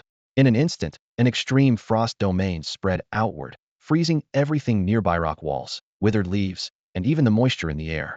Within the pale white frost mist, killing intent prowled like blade edges. The 5 black tentacles, upon entering this domain, immediately became covered with a layer of ice fragments, their speed drastically reduced. The blade mantis's eyes concentrated with murderous intent as it suddenly swung its arms. Whoosh. A massive ice-blue blade light cleaved through the air. Where the blade edge passed, the black tentacles transformed into pitch-black ice pillars, which shattered with a crack in the next instant. The fractures rolled back along the remaining misty threads, and the bitter cold surged toward the black-robed figure like a flood. His pupils contracted. Domain attack. He hastily severed the connection at his fingertips, and the black mist at his sleeves immediately dissipated. Such a strange insect creature could actually use human domain martial arts. He was secretly alarmed. Go! Changqing urged, through divine consciousness. Upon receiving the command, the shadow spider, blade mantis, and tiger wasp instantly darted through the barrier gap, disappearing into the shadows of the bushes. The insect puppets this old man has taken a fancy to shall not escape. The black-robed figure snapped back to his senses, his low shout exploding like muffled thunder. Buzz, buzz, buzz. From all directions, a dark mass of bee swarms suddenly surged forth. A bunch of ants. The black-robed figure raised his withered hand, and thick black mist waves swept out, instantly devouring the bee soldiers. Hundreds of bee corpses fell as dust. But this brief obstruction was enough. The shadow spider and others had already vanished deep into the dense forest. To be able to command such high-intelligence insect beasts, the person behind this is no simple matter. Dark gleams flashed in the black-robed figure's eyes as he finally suppressed his urge to pursue. This location was exposed. He needed to find other sources of blood food elsewhere. He turned toward the rock wall and lightly traced his fingertips. Runes lit up, the rock crevice appeared once more, but no tentacles emerged. The black-robed figure stepped into the fissure, his figure swallowed by darkness. Roar! Before long, fierce roars echoed from the deep crevice, shaking the mountain forest and causing birds and beasts to flee in terror. In midair, the tiger wasp group heard the sound, but had no time to look back, beating their wings faster as they headed straight for the carriage. Meanwhile, the 7 profound Martial Academy disciples in the Fengli Mountains suddenly stopped and turned around in unison. What was that sound? It doesn't sound like a wild beast. Senior Brother Li is still inside. Could something have happened to him? Let's go back and check. During their brief exchange, they felt increasingly uneasy. Immediately, they moved and all returned along their original path. It's good that they're back. Changqing watched the 3 pet swan leading, 2 following slip into the carriage, and his taut nerves finally relaxed. The perilous encounter in the mountains still swirled in his mind. Had intended to eliminate Li Changfeng and seize his wealth and treasures, but unexpectedly stumbled upon an ancient tomb trap set by a black-robed figure who used treasure hunting as bait to sacrifice cultivators for crafting blood puppets. The opponent's cultivation was unfathomably deep, at least at the profound Yin realm, possibly even reaching the profound Yang realm. Without the seamless cooperation of Shadow Spider and the others, he probably wouldn't have escaped with his life intact. Meng Jing, depart immediately, he ordered without hesitation. Meng Jing, who was preparing to build a campfire, froze as the firewood scattered from his hands. Just moments ago his master had spoken of resting, and now he was urging them to travel again. What was his boss up to? Despite his confusion, he still climbed onto the driver's seat and cracked the whip to drive the carriage forward. Lifting the carriage curtain, Changqing looked back at the distant mountain forest, confirming that the black-robed figure hadn't pursued them before finally dropping his guard completely. The pent-up frustration in his chest dissipated with a long exhale of white mist, and he reached a helpless yet clear conclusion. He was still too weak. Whether it was his insect experiments or his own cultivation, he needed to accelerate his progress. With his emotions settled, he retrieved Li Changfeng's storage ring. As an outer disciple of the 7 profound Martial Academy, Li Changfeng was certainly wealthier than the registered disciples. His spiritual power probed inside, and with just one glance, he saw neatly stacked spirit stones with green radiance flowing across their surfaces. They were actually mid-grade spirit stones, over 600 of them. Their value was 10 times that of the same quantity of low-grade spirit stones. Besides these, there were blood chi pills, essence condensing pills, healing pills. Though all were low tier, they were essential items for outdoor training and could fetch good prices at the market. Next, he pulled out a jade slip with 7 profound Martial Academy, carved on the front, and outer disciple Li Changfeng on the back. The jade slip from the registered disciple he had previously obtained contained the profound sword shadow cleave technique, so this outer disciple's jade slip might be even more valuable. Changqing extended his spiritual power into it. Hiss! The runes suddenly blazed bright, and scorching force surged backward through his spiritual channel straight toward his consciousness sea. Gu Changqing's mind shook violently as he hastily severed the connection. Dizziness crashed over him like waves, and it took him quite a while to steady his breathing. The Jade Slip actually contained runic restrictions. Outer disciples were indeed more valued than registered disciples. If he hadn't reacted quickly, his soul sea would likely have been burned through. At almost the same moment, within the Talisman Command Hall of the Seven Profound Martial Academy, thousands of jade slips hung silently in the air, each one inscribed with the identity information of disciples within the sect. Suddenly, a jade slip from the outer disciples section trembled lightly, and crimson light burst forth instantly, staining the surrounding slip's blue glow with a bloody hue. The jade slips storing outer disciples' information. It seems a restriction has been triggered. The patrolling steward immediately noticed the anomaly and barked orders. Quickly find out whose identity token it is. Soon after, a servant disciple hurried back, holding the still warm jade slip in both hands, reporting to the steward, it belongs to outer disciple Li Changfeng. Li Changfeng, the steward's brow furrowed deeply. He recently applied to go out for training and took a group of newly admitted disciples with him. Before he could finish speaking, his expression changed drastically. Experience told him that the restriction on an identity jade slip would only activate when the token fell into outsiders' hands. In other words, Li Changfeng was likely in grave danger. And since Li Changfeng was the leading senior brother, if something happened to him, the accompanying new disciples were probably also in peril. Notify the enforcement hall immediately. He immediately took out a transmission talisman and spoke in a low, grave voice. Outer disciple Li Changfeng is suspected to have been killed. His identity jade slips restriction has been triggered. The situation is urgent. Meanwhile, far away in the speeding carriage, Gu Changqing repeatedly struck the jade slips restriction with his spiritual power, but to no avail. Golden ripples spread out again and again, completely absorbing his force. The continuous assault caused fine cracks to appear on the jade slip's surface, threatening to shatter at any moment. Such profound restrictions better not to be greedy. Gu Changqing weighed his options silently, then raised his hand and tossed the jade slip out the window, letting it fall into the rushing river waters. With the hidden danger eliminated, he focused his thoughts. System, convert all spirit stones. Ding. Detected 650 mid-grade spirit stones. Converting. Conversion successful. Obtained 6,500 energy points. Friendly reminder. Host's current energy value has accumulated to 10,000 points, enabling two options. Options. Shadow Spider Advancement Enhancement costs 10,000 points. Shadow Spider can advance to Transcendent tier with comprehensive combat power improvement. Edit Ghost-Faced Moth costs 10,000 points. Perform genetic modification on Ghost-Faced Moth with unknown effects, possibly triggering special evolution. Gu Changqing stared at the panel, but before he could speak, Shadow Spider voluntarily stepped forward. Master, my advancement can wait. Edit the Ghost-Faced Moth first. One more companion means one more source of strength. Oh wow. Spider is so considerate. I love it so much. Tiger Bee shrieked enthusiastically. I've decided. Next advancement opportunity goes to Spider first. Mantis was momentarily stunned, then coldly glanced at Tiger Bee without saying more. The final decision rested with their master. Gu Changqing chuckled softly. In that case, let's choose the second option. Begin editing. He had long been eager to see the fusion of the Phantom Demon Beast's demon core with the ghost-faced moth. Ding. Successfully extracted Phantom Demon Beast demon core characteristics. Monster editing in progress. Ding. Edit successful. Congratulations, host. You have created your fourth Zerg creature. Please name it. Ghost Moth. Gu Changqing spoke without hesitation. As his words fell, a brand new system panel suddenly unfolded before his eyes. Sequence 004. Name, Ghost Moth. Level, Transcendent tier. Combat assessment, Zerg form Human Warrior Mortal Realm. Attack skills, Mental Illusion, Mimetic Transformation. Innate abilities, Toxin Immunity. Can cast illusions to confuse enemies and cause mental damage. Can mimic any life form it has observed. Advancement requirements. 100,000 energy points needed to upgrade to elite form. Gu Changqing's eyes flickered slightly, unable to suppress the joy rolling in their depths. The ghost-faced flying moth had indeed perfectly inherited the characteristics of the Phantom Beast's demon core after editing. At the bottom of the panel, two illustrated guides spread out side by side. Left side, Zerg form dark exoskeleton gleaming coldly under moonlight, wings covered in eerie patterns, with a massive skull marking on its back that was both fierce and sinister, capable of causing mental confusion with just a glance. Right side, humanoid form a slender body with flowing lines, skin so pale it was nearly translucent, radiating a sickly beauty.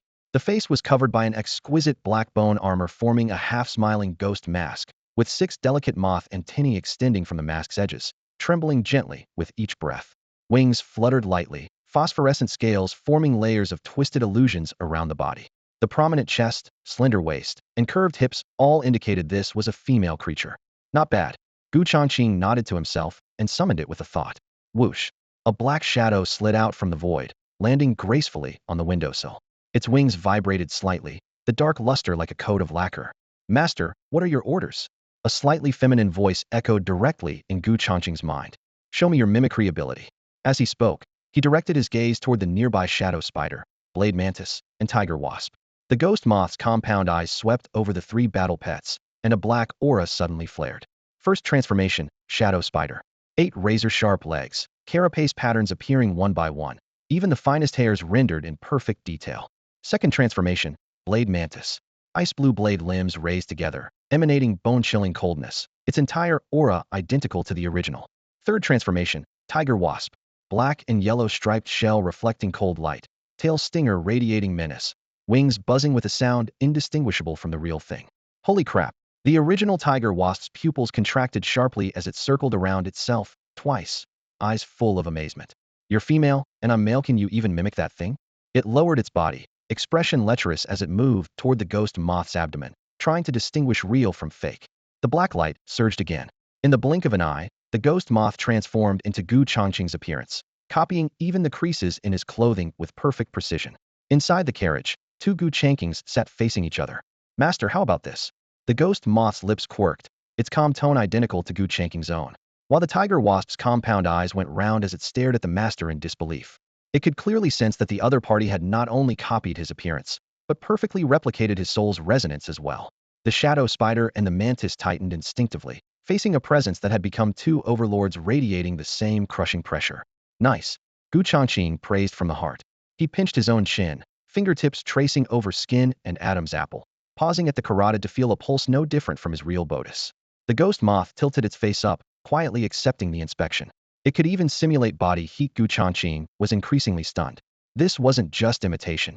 To the naked eye and to one's senses, it had copied another him. With your mimicry, you could stand in for me when things get busy.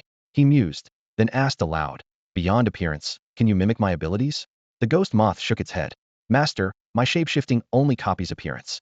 I can't replicate thought or potential. Human martial arts require insight and hard practice.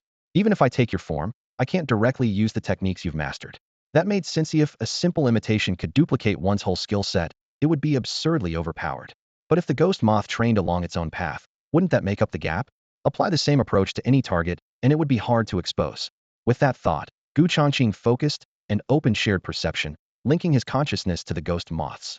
The essence of shadow-rending sword, the deeper comprehension of the dark intent, poured into the ghost moth's spirit like a river in flood. As the carriage rocked gently, the ghost moth, still in Changqing's human form, sat cross-legged with eyes closed, absorbing that unending stream of martial insight.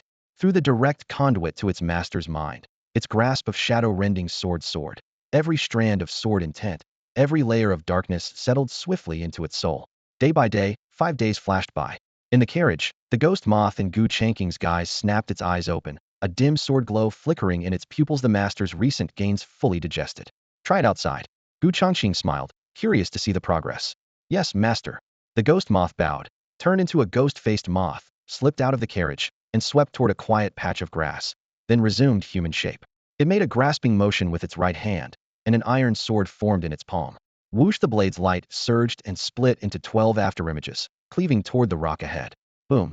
Dark intent, laced with concussive force, erupted savagely, and the boulder shattered into a rain of stone chips. Dark shadow ren no different from Changqing's original technique. We did it. Changqing's eyes flashed, delight hard to hide. If not for the system's control, this would be indistinguishable from a perfect clone.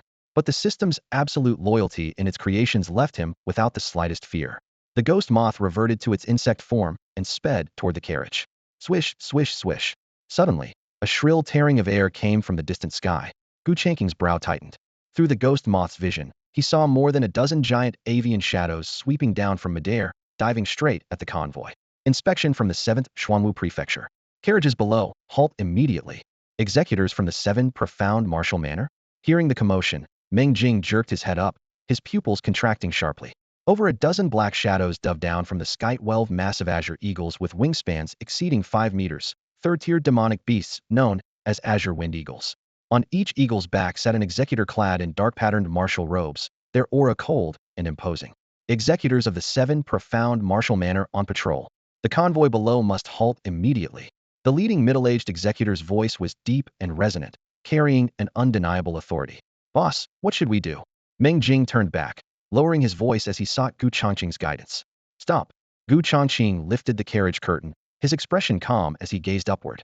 Though the sudden arrival of the 7 profound martial manor's executors made him somewhat uneasy after all, Li Changfeng had indeed competed with him for the demon core before his deathly Changfeng wasn't killed by his hand, so he felt he still had some confidence.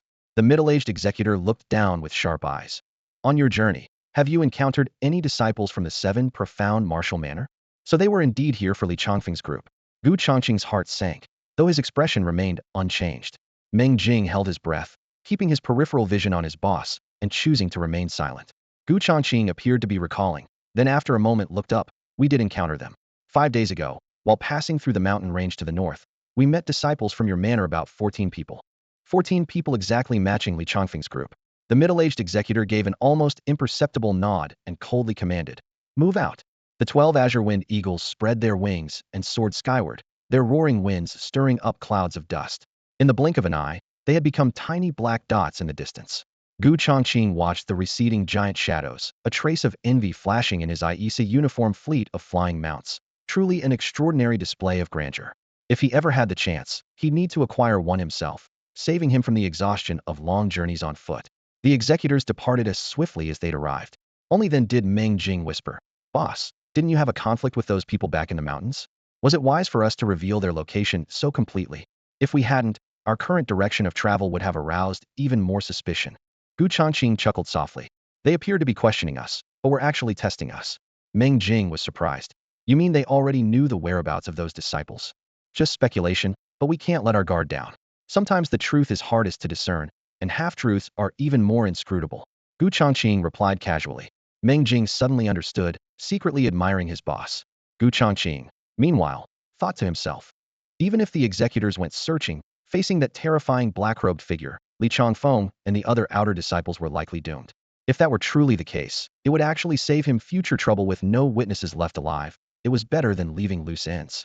The convoy resumed its journey, wheels grinding over gravel as the setting sun painted the horizon in dark gold. As evening approached, the outline of a magnificent city gradually appeared on the distant horizon. Boss, that's the imperial capital ahead. Meng Jing suddenly straightened up, his voice barely containing his excitement. With those words, he suddenly cracked his whip sharply, and the carriage immediately began racing along the official road. After traveling for over 10 days straight, Meng Jing had long since swallowed his saliva in the bumpy carriage, hoping only to find a decent restaurant where he could feast heartily on fatty meat and drink strong liquor to his heart's content. Gu Changqing lifted the curtain, his eyes flickering slightly, but he wasn't as excited as Meng Jing. The imperial capital was fundamentally different from that frontier town of Qingzhou here. Nobles and aristocratic families were everywhere, their power networks intertwining both openly and secretly. One careless step could lead to endless trouble. A tiger bee buzzed as it spread its wings, darting out through the carriage window and spiraling upward into the twilight. Following its line of sight, Gu Changqing saw the imperial capital's silhouette outlined by the setting sun, like a slumbering giant beast sprawling across the earth. 100 miles further in the distance, a massive complex of buildings constructed against the mountains stood like an independent city. This was where the 7 Profound Martial Academy was located.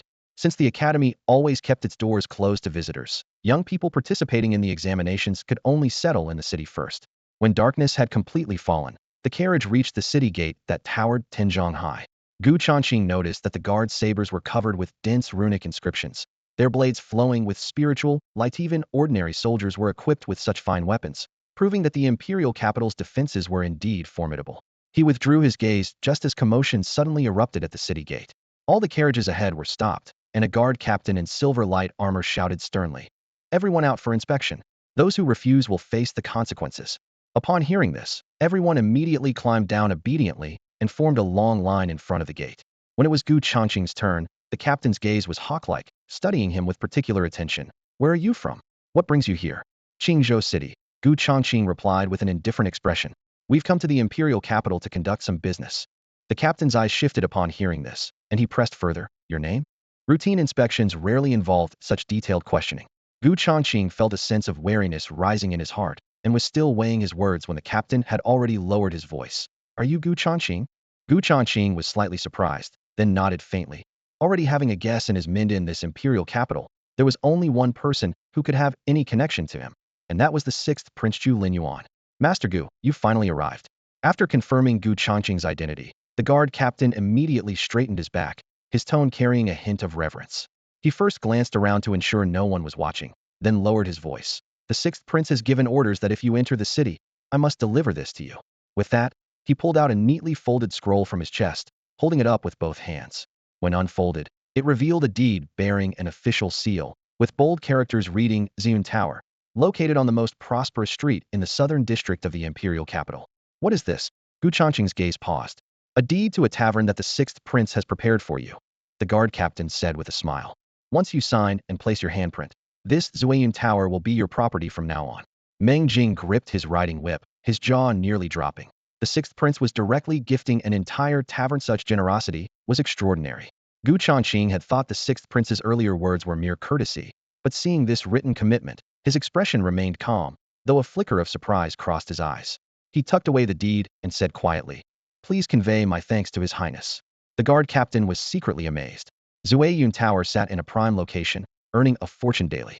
Anyone else would have knelt in gratitude, yet Gu Changqing accepted it as casually as receiving an ordinary ledger, showing no reverence even for imperial authority. Now may I enter the city? Gu Changqing's casual question snapped the captain back from his astonishment. Of course. The captain quickly waved his hand, and the city gates slowly opened as the guards formed ranks to let them pass. The carriage rolled in, its heavy wheels rumbling over the stone-paved streets. Under the night sky, the imperial capital blazed with lights like daylight. The streets were wide, lined with buildings whose eaves curved elegantly upward. Traffic flowed endlessly with voices filling the air, pedestrians wore fine clothing, and occasionally martial artists with powerful auras could be seen leaping across rooftops. Gazing through the carriage window, Gu Changqing thought to himself, this city truly lives up to its reputation. Boss, shall we go check out Ziyun Tower now? Meng Jing rode ahead on horseback, his eyes bright with excitement. Yes, let's see what it's like, Gu Changqing replied, touching the deed in his chest again. Accepting favors creates obligations, and this generous gift represented more than just property. It was a debt of gratitude. They now truly had a foothold in the imperial capital. Following directions from passers-by, their carriage wound through the streets for about half an hour before finally reaching the southern district. A six-story building stood tall in the night, lanterns hanging high, its vermilion railings gleaming warmly in the firelight. Stepping down from the carriage and looking up, Gu Changqing felt quite satisfied. In terms of scale, it was easily 100 times larger than the Tianming Medical Hall in Qingzhou City. Wow, this Ziyun Tower is truly magnificent. Meng Jing's eyes sparkled as he praised it repeatedly. However, strangely enough, though it was dinner time, the area in front of the building was completely empty. The steps were so clean they could reflect one's image, without a single customer in sight. Looking across the street at another tavern, it was brightly lit and packed with guests, servers bustling back and forth with dishes, lively and bustling. Though the two establishments were separated by merely 10 zhang, their business was like night and day. Boss, this contrast is too stark. Meng Jing turned back in bewilderment, his face full of disbelief. No matter. Gu Changqing remained composed. As long as the establishment is ours, nothing else matters. With those words, he stepped into the Drunken Cloud Pavilion. Drawing from his past life's experience, reviving this tavern wouldn't be difficult. The most urgent task was cleaning house, getting rid of the deadweight and rooting out any spies from external forces. This place would eventually serve as a secret base for his assassin organization, so he could only trust his own people. Beyond that, he'd need to renovate, restructure the layout, and install several hidden passages both to maintain cover and handle emergencies. However, as Gu Changqing crossed the threshold, not a single servant came to greet them. The main hall was in chaos, tables and chairs overturned, dishes and scraps scattered everywhere, the air thick with grease and sour odors. Several workers huddled in a corner gambling with dice, their coarse work clothes stained with oil, looking utterly slovenly. We have customers. Meng Jing couldn't contain his anger and barked. The gambling workers didn't even look up. The boss said no customers today, shouted a pockmarked worker, waving a greasy rag. You two should try the tavern across the street. Before he finished speaking, he shook his right hand, making the dice in the porcelain bowl rattle again.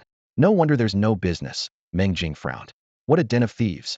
Gu Changqing's expression remained cold as he walked steadily toward the counter. Call your manager out here.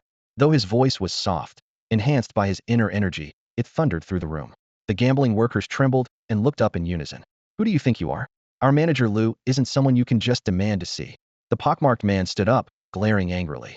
Because my boss is the new owner of this tavern. Meng Jing strode forward, his tower-like frame completely overshadowing the pockmarked man. New owner.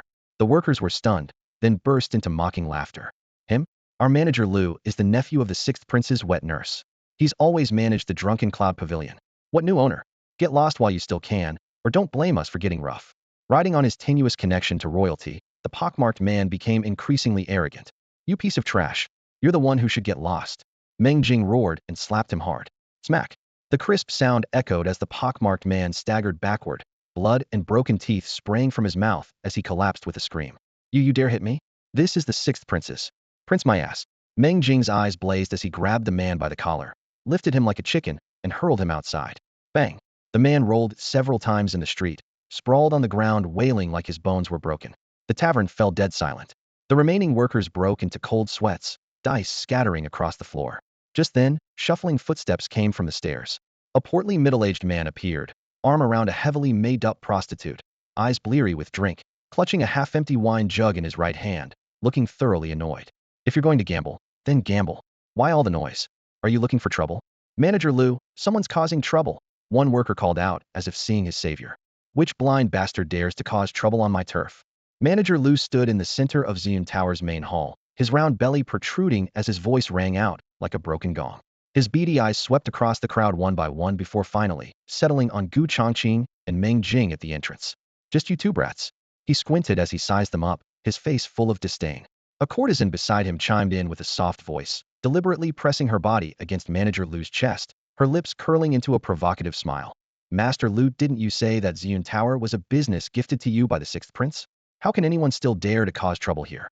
Her peripheral vision quickly darted toward Changqing, her intention to fan the flames crystal clear. I'd like to see what kind of arrogant skills you possess. Provoked, Manager Lu's blood boiled as he hurled the blue and white porcelain wine pot in his hand to the ground crash. Ceramic shards scattered in all directions. Changqing merely glanced at the crowd indifferently, without responding. He unrolled a scroll on the counter, and the flickering candlelight made the bright red official seal particularly striking. Chu Linyuan's personal seal was clearly visible. Meng Jing stepped forward, his voice booming like bronze hammers striking drums. Open your dog eyes and look carefully. This is the property deed that the sixth prince gave to my boss. From today forward, my boss is the new owner of Ziyun Tower. The staff exchanged bewildered glances, and the entire hall fell silent instantly. Manager Lu had been reeking of alcohol, but now he seemed as if a basin of cold water had been poured over his head. His corpulent body stiffened as he stumbled toward the counter, staring fixedly at the deed. This is impossible. When he saw Chu Linyuan's 3 vermilion seals, the fat on his face began twitching uncontrollably. A hint of mockery appeared at the corner of Changqing's lips as he paid no further attention. I never received any notification about this. Manager Lu snapped back to his senses, his face flushed red as he lunged forward with liquid courage, grabbing the deed to tear it up. What audacity, daring to forge a sacred document. His mind raced. His cousin was the sixth prince's wet nurse, so even if this matter escalated, he'd face nothing more than a charge of drunken misconduct at worst. Moreover, his opponents were just young faces. If he didn't establish his dominance now, who would be in charge of Ziyun Tower in the future? The sound of tearing paper had barely begun when a dull thud of a punch exploded through the air. Bang! Meng Jing's iron fist struck Manager Lu square in the face. The latter flew back like a bouncing meatball, crashing through 3 wine tables before coming to a stop, spitting broken teeth and blood across half the floor. Murder. Someone's been killed. The courtesan's face went pale with terror as she screamed and fled through the curtains. Manager Lu curled up in a ball, blood seeping from between his teeth, but his voice trembled with fear. Ooh. You dare lay hands on me? My cousin is the sixth prince's wet nurse. This is rebellion. Broken porcelain crunched under Changqing's boots as he slowly approached, bending down to pick up the deed torn in half, his tone ice cold. A mere wet nurse gives you such dog-like courage? I truly wonder how you've managed to survive until now. Before his words had finished, he placed his boot firmly on Manager Lu's chest, his voice still calm, yet carrying a bone-chilling coldness. You seem to have chosen the wrong person. The next moment, he suddenly applied pressure. Crack! The crisp sound of breaking bones rang out. Manager Lu didn't even have time to scream before his chest caved in instantly. Changqing had controlled the force of this kick with perfect precision. It caused excruciating pain without being life-threatening. Shopkeeper Lu collapsed to the ground, his face paler than ash, his chest heaving like a bellows as pain made his lips tremble uncontrollably. Couldn't even cry out. The 7 or 8 shop assistants were so terrified by the scene that they collectively gasped, as if icy wind had pierced their bones. Looking up again, they saw Gu Changqing standing with his hands behind his back, his expression calm and indifferent, yet radiating a cold menace sharp as a blade that none dared meet with their eyes. At the foot of the imperial city, who wouldn't show deference to anyone connected to the royal family? Yet this new owner not only showed no respect, but struck with speed, precision, and ruthlessness. Take this fat pig and get out of my establishment immediately. The words, spoken neither loudly nor softly, struck the assistants' hearts like muffled thunder. No one dared delay. They frantically lifted shopkeeper Lu from the ground and practically dragged him toward the door, fearing that even a moment's hesitation would bring them the same fate. Lu's ribs burned with pain, his limbs as limp as overcooked noodles, leaving a trail of blood across the stone floor as they dragged him along. Good heavens, isn't that shopkeeper Lu? How did he end up beaten so badly? Curious onlookers had already gathered at the street corner, and at the sight of blood and violence, the crowd erupted. Some cried out in shock, while others secretly gloated. The Zueyun restaurant, which had been deserted moments before, was now surrounded by a dense crowd. What's that young man's background? He seems to be holding the restaurant's deed. Could it be that Zueyun restaurant has changed hands? Among the crowd, several sharp-eyed merchants and noble sons exchanged glances, their minds racing. Anyone who could strike someone down in broad daylight in the capital without batting an eye either had powerful backing or was completely mad. The next moment, they spotted the paper torn in half in Gu Changqing's hand-transfer contract bearing the 6th prince's personal seal. Gu Changqing casually scattered the torn contract pieces on the ground, surveyed the crowd, and smiled faintly. From today forward, I am the new owner of Zueyun Restaurant. When the establishment reopens, I hope you'll all honor us with your patronage. His voice wasn't loud, but like a stone dropped into a well, every word rang clear. Zueyun Restaurant's reputation has long been ruined. They don't even have a decent signature dish. Does he really think he can run a business? A restaurant with no reputation is worthless no matter how powerful the backing. This fellow is bound to lose everything. The chatter continued for a while before the crowd, seeing no more excitement to be had, gradually dispersed. Within the time it takes to burn a stick of incense, the entrance returned to deathly silence. Even stray dogs couldn't be bothered to pass by. Boss, the trash in the shop has finally been cleared out. Meng Jing stood behind Gu Changqing, grinning to show his white teeth, his square face radiating satisfaction. When arriving somewhere new, one must show one's blade, otherwise everyone would dare to step on you. Meng Jing wholeheartedly approved of this approach. This is just the beginning. We'll have plenty to keep us busy ahead. Gu Changqing withdrew his gaze and surveyed the empty main hall.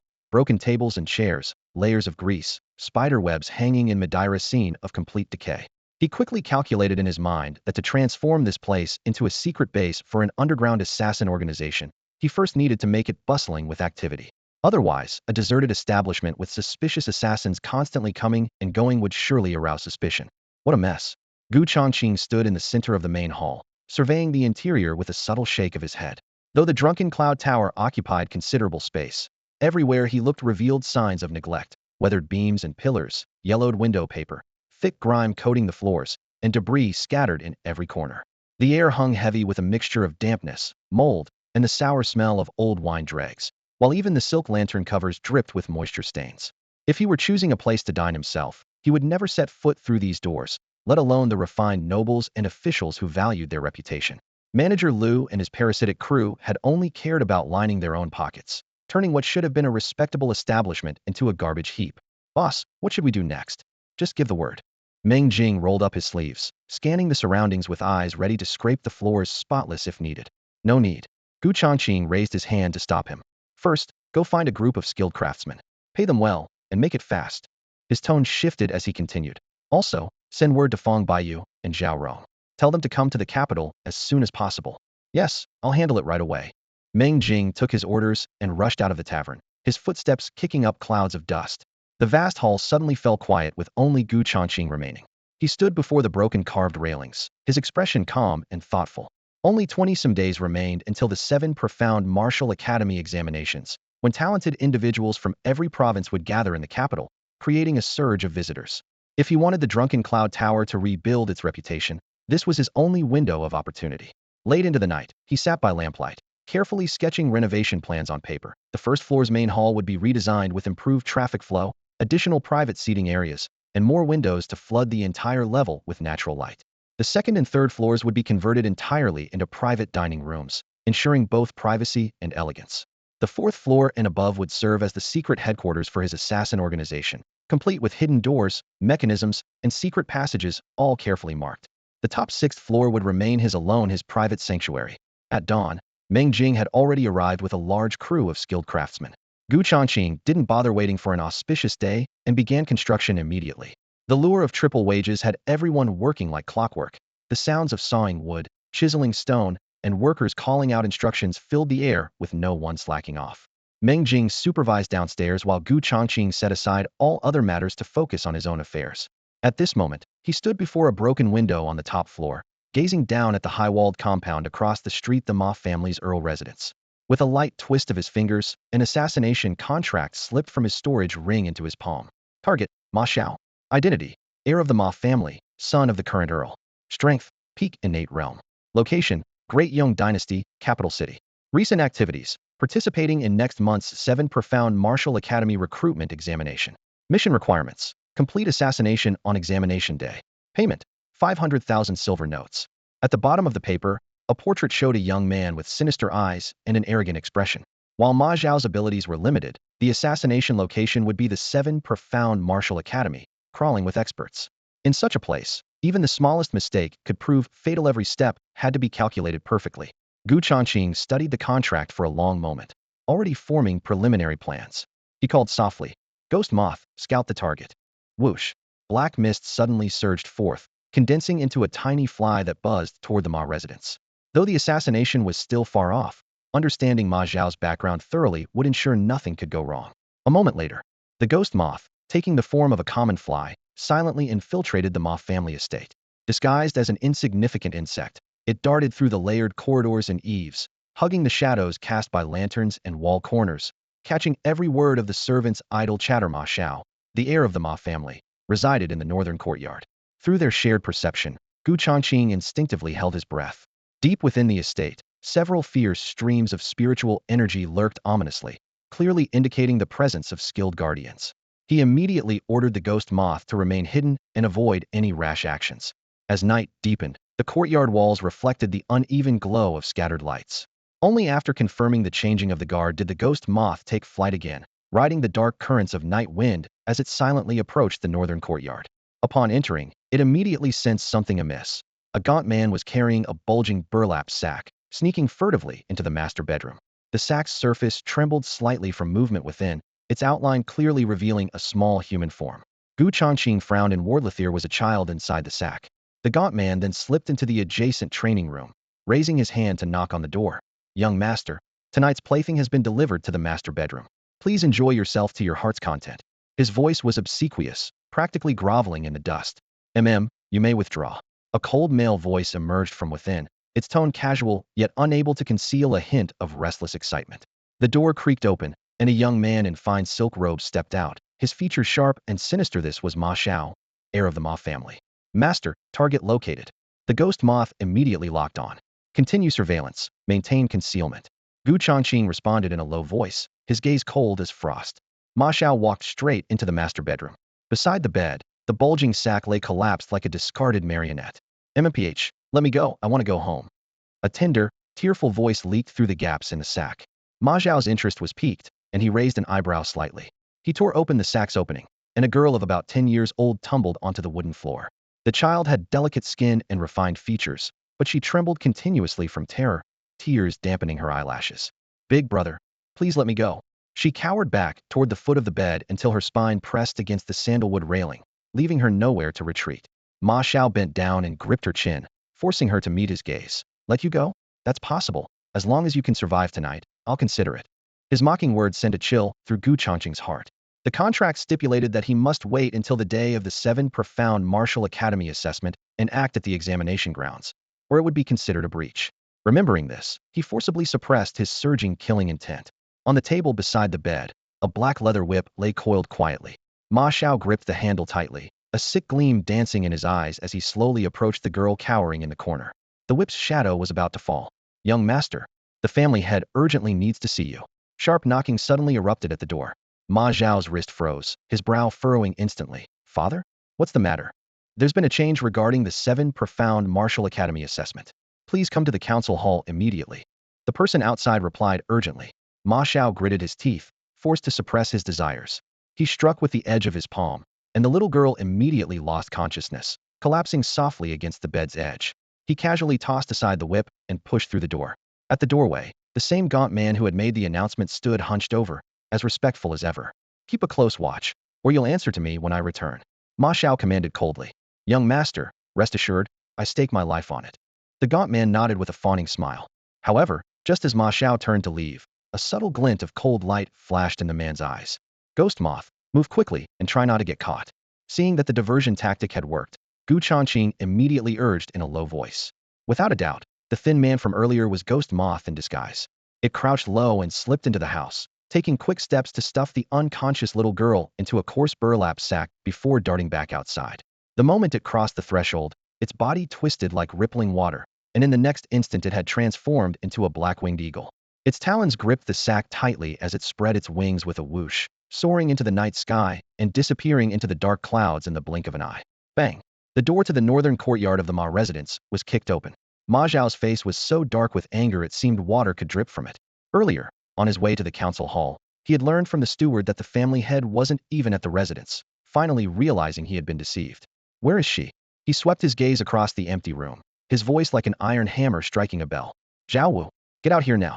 His roar echoed through the courtyard, and within moments, a thin figure came stumbling and crawling to the doorway. It was Zhao Wu, the same man who had carried away the sack earlier. Seeing Ma Zhao's blazing fury, Zhao Wu's legs went weak, clearly still not understanding what had happened. Where's the person I told you to watch? Ma Xiao grabbed Zhao Wu by the throat and lifted his entire body off the ground with one arm. Zhao Wu's eyes rolled back as he kicked at empty air, stammering, I don't know. After delivering the goods to you, I went back to rest. Bullshit. Ma Xiao roared. It was clearly you who falsely conveyed the family head's orders to send me away, then secretly released that little girl. Zhao Wu looked completely bewildered, frantically protesting his innocence. I'm innocent. I'm completely loyal to you. I would never dare. Crack. The crisp sound of breaking bone rang out. In his extreme rage, Ma Xiao applied too much force, instantly crushing Zhao Wu's throat. The man collapsed to the ground like a broken sack, completely motionless. As his anger gradually subsided, Ma Xiao finally calmed down, his brow deeply furrowed. Zhao Wu had always been completely obedient, forget falsely conveying the family head's orders. He would tremble just from looking up at him. Moreover, Zhao Wu had personally kidnapped the little girl, so if he really wanted to release her, why go through the trouble of orchestrating such an elaborate diversion? The whole thing made no sense. Yet that imposter's build, voice, and even the faint scar on his right cheek were identical to Zhao Wu's. Even the most skilled disguise techniques in the world could hardly achieve such perfect deception. Too bad I already killed him, otherwise I could have questioned him further. Ma Xiao glanced at the corpse on the ground. Though puzzled, he felt no guilt, a mere lowly slave. Killing him was no different from slaughtering chickens or ducks. In the dark alley outside the government office gates, the burlap sack gently touched the ground. Under the moonlight, the eagle's outline twisted and rapidly contracted into a black fly, buzzing as it hovered in midair. Master, the task you assigned has been completed. Should I continue monitoring the prey? Yes, monitor at all times. Changqing gave the order without hesitation. He stood by the window, his gaze reaching over the rooftops to lock onto the distant Ma residence, coldness settling in his eyes. Changqing didn't consider himself a saint, nor could he claim to be a great philanthropist, but if he had stood by and done nothing tonight, even he couldn't have forgiven himself.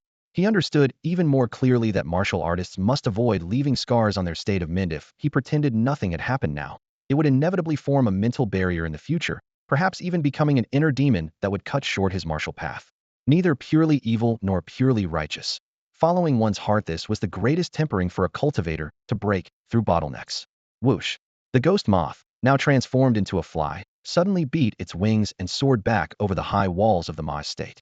The night wind carried a damp chill, battering against the eaves as the creature skimmed along the roof tiles. As it swept past the shadowy corridors, it suddenly froze from the direction of the main gate. A profound and abyssal aura was approaching the estate. This presence was steady yet sharp, far beyond what any ordinary cultivator could possess, at least a core formation realm expert. The ghost moth pressed itself against the blue stone wall, quietly following the trail of this powerful aura. The main gate of the Ma estate blazed with light as a middle-aged man in purple robes strode through, his steps steady and his gaze piercing like torches. His dark eye seemed capable of seeing through everything. This man was none other than the head of the Ma family, Ma Tianxiong. Master. The old steward hurried over, clutching his robes, his expression darker than the night itself. Ma Tianxiong stopped in his tracks and asked coldly, "What is it?" The old steward lowered his voice. The young master flew into a rage just now, saying someone falsely conveyed your orders to lure him to the council hall. Ma Tianxiong's eyes flashed with cold light. In my Ma estate, who dares such audacity? It was Zhao Wu, the steward sighed. He was the heir's personal attendant. In his fury, the young master killed him on the spot. Ma Tianxiong snorted coldly. A mere lowly servant death is what he deserved, yet his brow furrowed slightly. But why would he dare deceive Shao? Who is truly behind this? The young master didn't elaborate, and this old servant didn't dare ask further. The old steward shook his head, then suddenly lowered his voice. Could it be that Tianji Pavilion? Silence! Ma Tianxiong roared, his face instantly darkening. We'll discuss this matter in the secret chamber. Immediately issue order seal the estate, and thoroughly investigate all suspicious individuals. Also assign additional guards to watch the heir closely. The 7 Profound Martial Academy assessment is imminent. We cannot afford any complications. With those words, he swept his sleeves and strode toward the secret chamber in the inner courtyard. The plan was about to commence, and he could tolerate no mistakes. The old steward's forehead beaded with sweat. After confirming no one was around, he hurried to follow. Neither man realized that everything had been captured by the compound eyes of the ghost moth on the wall. They actually know of Tianji Pavilion?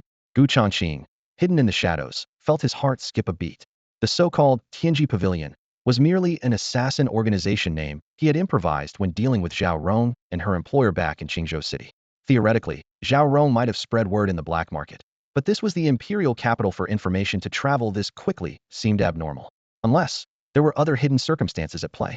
As Ma Zhao's father, now that Ma Tianxiong knew of Tianji Pavilion, had he also learned intelligence about the planned assassination of Ma Xiao? At this thought, Gu Changqing felt the situation becoming increasingly mysterious. Buzz. Suddenly, the transmission jade talisman in his storage ring vibrated. The moment the connection opened, a sinister voice pierced his eardrums. Has your Tianji Pavilion already acted on your own? I've repeatedly instructed that you must wait until the day of the 7 Profound Martial Academy assessment before making your assassination attempt. As the voice faded, Gu Changqing's heart lurched violently. This was actually Ma Tianxiong's voice. You owe me an explanation today. An aggressive rebuke came through the transmission jade talisman, and Gu Changqing immediately recognized Ma Tianxiong's voice. The moment he confirmed the caller's identity, his heart shook violently. Hiring assassins to kill his own son. What was this man truly planning? Why aren't you speaking? Ma Tianxiong's tone turned cold through the jade talisman. Gu Changqing took a deep breath and replied in a low, powerful voice. The target hasn't been assassinated yet, so what do I owe you? Without solid evidence, don't try to pin baseless accusations on the Tianji Pavilion. Next time, investigate thoroughly before coming to demand answers, and stop this empty posturing. With those words, he cut off the transmission. Reflecting on tonight's mission, he still found it bizarre. Ghost Moth had remained hidden throughout, only disguising himself as Zhao Wu to take Ma Xiao away while rescuing a little girl in the process. The real Zhao Wu had already been killed by Ma Xiao with no witnesses left alive. How could anyone pursue accountability? He judged that Ma Tianxiong was merely worried about changes to his plan and was warning him preemptively. An assassination attempt during the 7 Profound Martial Academy's examination day. What exactly is he trying to accomplish? Gu Changqing stared at the jade talisman in his hand, completely puzzled. If the goal was to disrupt the examination, sacrificing his own son made no sense whatsoever. Unable to reach any conclusion, he stored the jade talisman in his storage ring and shifted his thoughts. The payment was sufficient, didn't care who the target was. He sat cross-legged back on his bed. Without a 6th-grade cultivation manual to assist him, breaking through his current realm would be difficult for now, but foundation was the essence of cultivation. As his true essence flowed through his meridians, he repeatedly refined his elemental power and tempered his muscles and bones, making every strand of true essence more condensed. Day after day, his aura grew increasingly stable. Meanwhile, Ghost Moth transformed into a fly and infiltrated the Ma residence, monitoring Ma Zhao's every move. Perhaps due to Ma Tianxiong's secret orders for surveillance, Ma Xiao had been much more restrained lately and hadn't sought out any more toys. In another corner of the imperial capital, Fang Baiyu and Zhao Rong arrived with a group of intelligence operatives.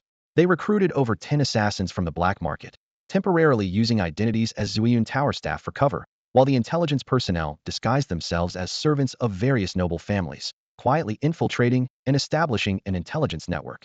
Since the Tianji Pavilion's operations hadn't fully commenced yet, everyone remained in position according to plan. Half a month passed in a flash. The renovation of Zuyun Tower was complete, with its flying eaves and vermilion railings looking brand new. At the window on the top floor, Gu Changqing stood with his hands behind his back, overlooking the bustling streets below. With the 7 Profound Martial Academy's examination approaching, young martial artists streamed endlessly through the city, bringing vibrant energy. Boss, All the furnishings in the establishment are ready. Meng Jing approached and bowed. Shall we open for business today? Changqing withdrew his gaze and nodded slightly. Since everything is complete, let's begin. Changqing smiled calmly and turned to give instructions to Meng Jing. Remember, our shop is launching a 7-colored honey pill lottery event. The first 20 customers to enter the store will receive priority lottery tickets, while others must spend at least 2,000 silver coins to participate. Meng Jing nodded solemnly. Understood, sir. As he descended the stairs and reached the first floor hall, Fang Baiyu approached him with curiosity written all over his face. Ah Jing, look, every table has an iron pot on it. What's even stranger is he pointed to the bottom of the pot. There are stoves underneath with fire element runes carved on them. What kind of dining is this? Zhao Rong also looked around, equally puzzled. Hot pot, Meng Jing grinned. We just need to prepare the ingredients and seasoning soup. Don't even need a head chef. Customers control the heat themselves and eat as much as they want. With that, he lifted a pot lid, releasing a wave of heat carrying spicy aromas. Hot pot. Zhao Rong and Fang Baiyu exchanged glances, both surprised.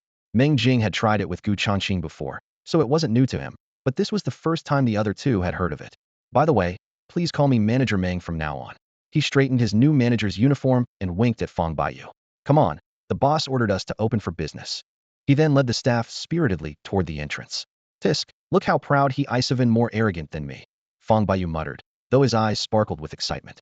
Zhao Rong covered her lips and chuckled softly. Feeling pleased, Meng Jing, who had been just an ordinary coachman not long ago, was now the manager of Ziyun Tower in the most prosperous district of the imperial capital. This position, while officially that of a restaurant manager, secretly served as the link between Tianji Pavilion and Ziyun Tower. Moments later, firecrackers exploded in front of Ziyun Tower. Red silk was pulled away, revealing a gleaming golden sign. Ziyun Tower Grand Opening. Enjoy spiritual flame hot pot. Draw 7-colored honey pills. Win extraordinary opportunities. Passers-by stopped in their tracks. Hey, isn't this that rundown shop from before? I heard it changed owners.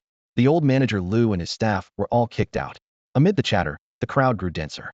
7-colored honey pills? What are those? They're incredible. They sold for high prices in Qingzhou City. They heal, detoxify, and beautify. Especially the beauty effects results are immediate. Who would have thought the new owner had such pills? With the atmosphere heating up, Meng Jing announced loudly. Distinguished guests, our shop opens today. The first 20 customers to dine here get one lottery draw. Those who spend 2,000 silver coins or more also get to draw. 7-colored honey pills are our tower's secret spiritual elixirs. They cure all poisons, beautify and nourish, and some have even used them to break through bottlenecks in the acquired realm.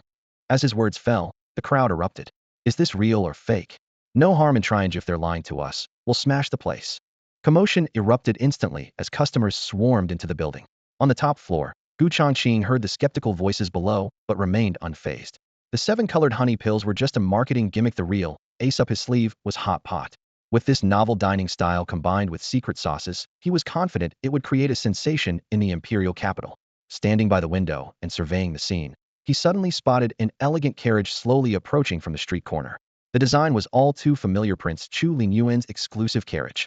Changqing narrowed his eyes, his heart sinking slightly. After all, the closer their relationship became, the more likely they were to attract unwanted attention, and he had no desire to be dragged into the murky waters of imperial power struggles. Inside Zhuixiang Tower, as crowds streamed in, waiters deftly arranged plates of sliced beast meat, fresh vegetables, and mushrooms on small sandalwood tables. At the center of each table, runes on the bronze hot pot flickered intermittently as ethereal blue flames danced silently to life, causing the rich broth to bubble and roll, while an aromatic fragrance tinged with medicinal herbs instantly filled the entire floor. The first batch of customers quickly found their assigned seats, yet found themselves captivated by the soup pot before them. Why is there a pot of soup on our table? Someone asked curiously, looking up. This is a spirit flame hot pot, Meng Jing replied with a beaming smile, patting the rim of the pot. Beast meat and vegetables can all be cooked in it. Combined with our specially prepared medicinal broth, it's not only delicious, but also strengthens the body. Whatever you'd like to eat, just put it in yourself. The crowd exchanged puzzled glances, having never encountered such a novel way of dining. Meng Jing added, the first 20 customers to enter can dine first and participate in the lottery after settling their bill. With that, he placed a vermilion lottery box on the counter. Stop dawdling.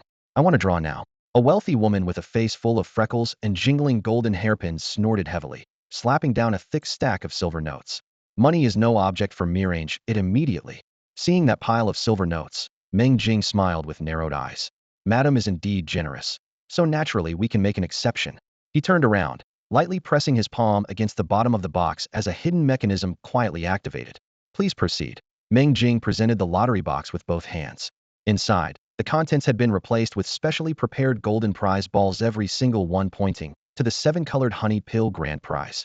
The wealthy woman reached into the box opening, fumbled for a moment, then pulled out a heavy golden prize ball. Congratulations, madam. You've won.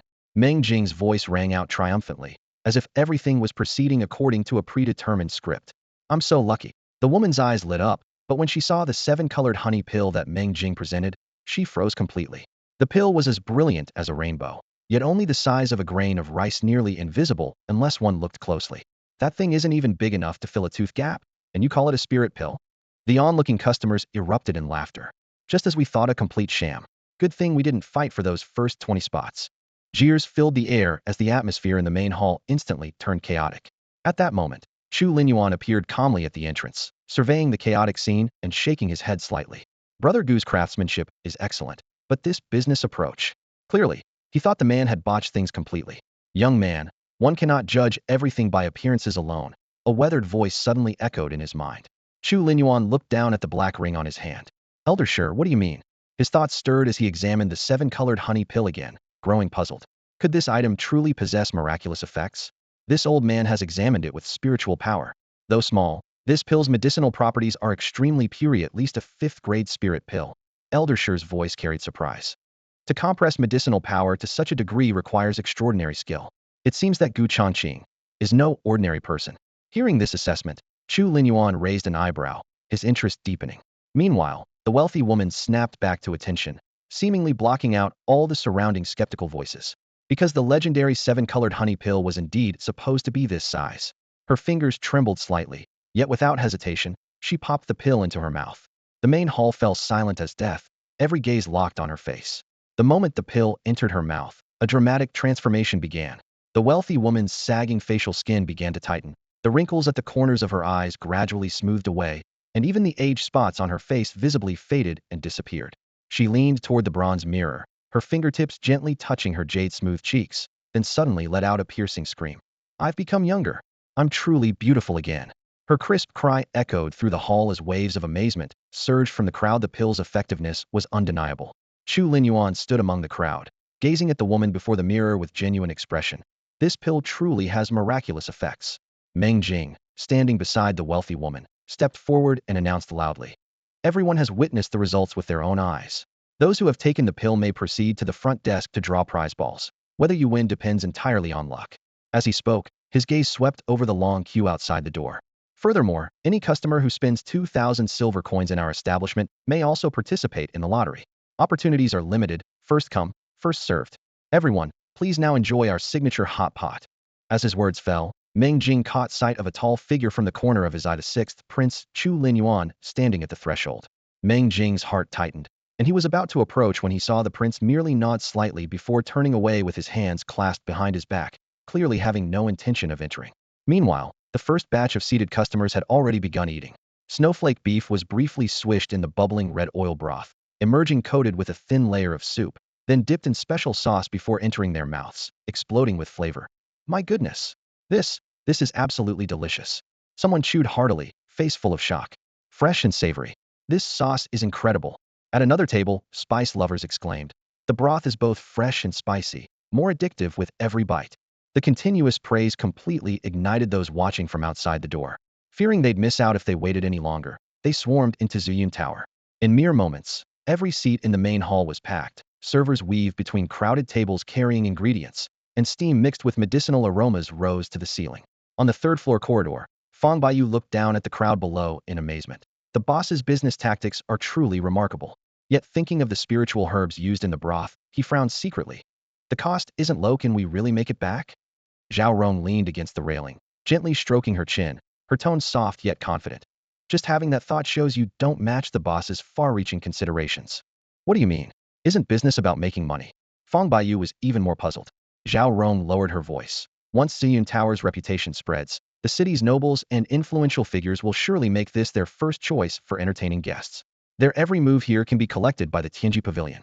Think about it though, could the value of such intelligence compare to a pot of hot pot broth? Hearing these words, Fang Baiyu suddenly understood. He gazed at the bustling crowd below, his heart no longer harboring any doubt about Gu Changqing's strategy, only sincere admiration.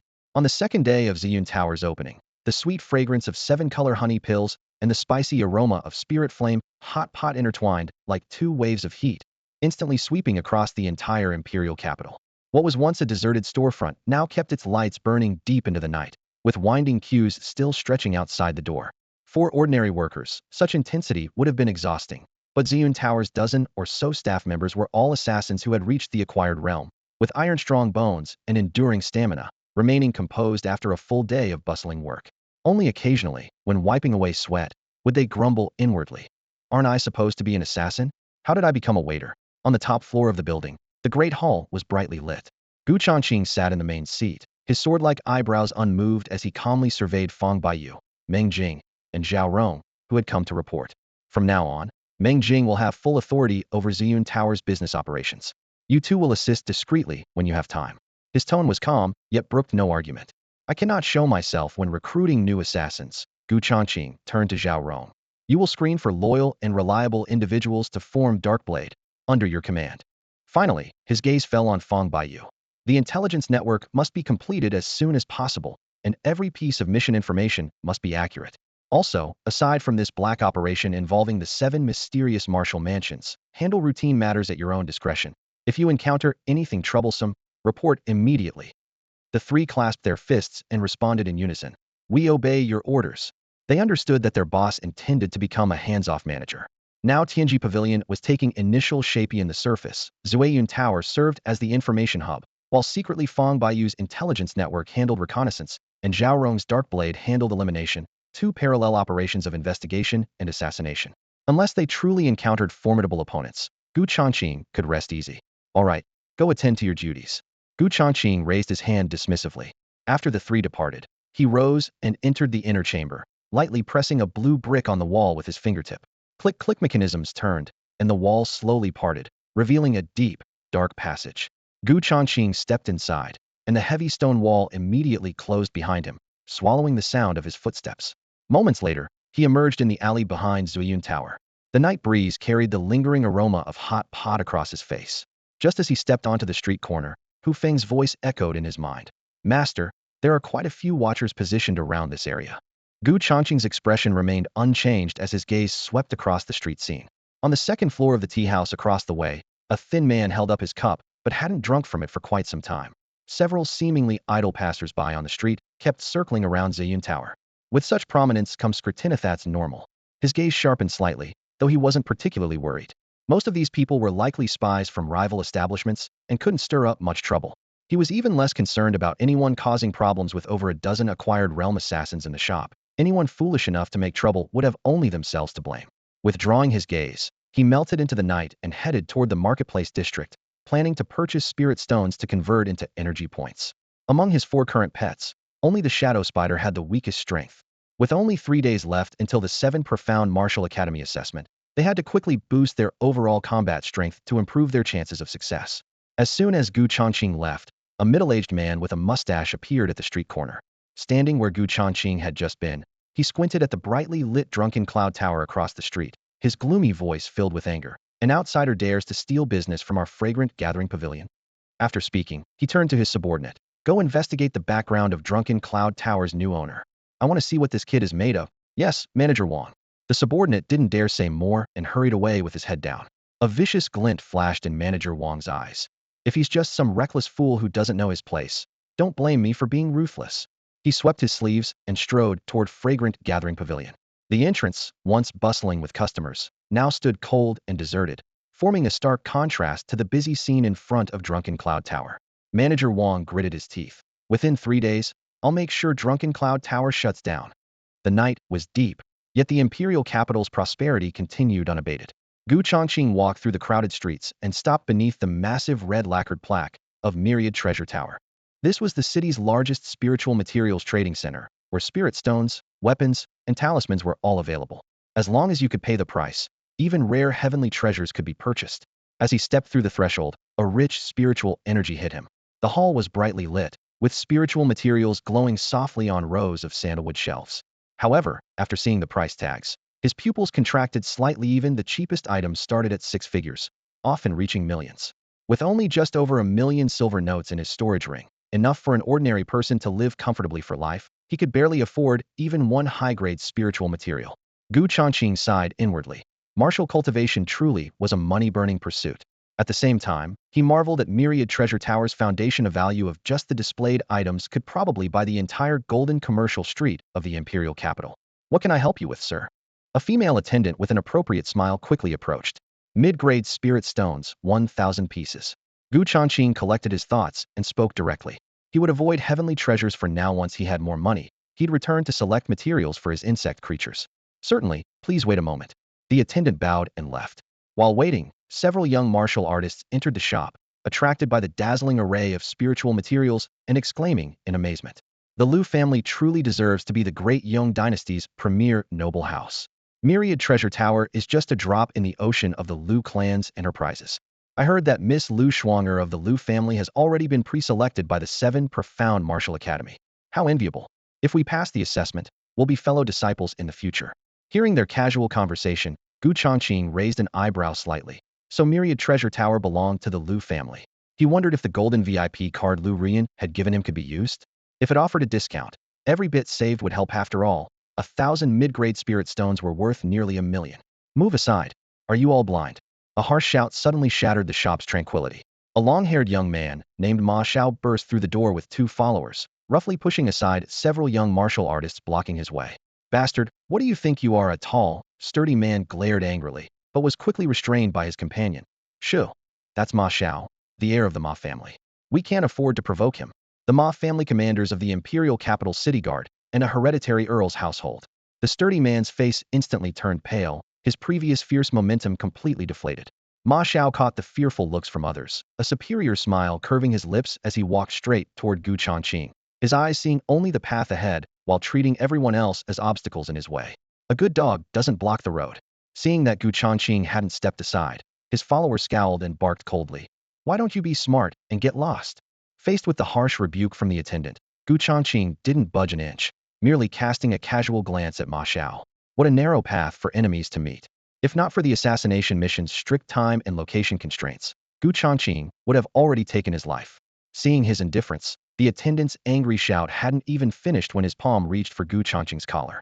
The moment his fingertips touched the fabric, a powerful surge of elemental force erupted from Gu Changqing's body, visible energy ripples spreading like water waves. Bang! The attendant felt his chest tighten, staggering back several steps, nearly gasping for breath as his face turned deathly pale in an instant peak innate realm. Ma Xiao's eye sharpened as he truly began to size up the young man before him. When their gazes met, Gu Changqing's expression remained as calm as if he were looking at thin air. Who are you? Ma Xiao narrowed his eyes slightly, inwardly on guard. Without powerful backing, who could remain so composed? A customer buying something. Gu Changqing's voice wasn't loud, yet carried an unquestionable coldness. Playing mysterious with me? Ma Xiao sneered inwardly. Let's see what gives you such confidence. At that moment, a Wanbao pavilion clerk approached carrying a heavy cloth bag. Sir, 1,000 mid-grade spirit stones are ready. This is our last batch in stock. Total price 1 million silver notes. Ma Xiao raised an eyebrow slightly. Spending 1 million without hesitation does have some real capability. Gu Changqing casually pulled out a golden card and handed it over.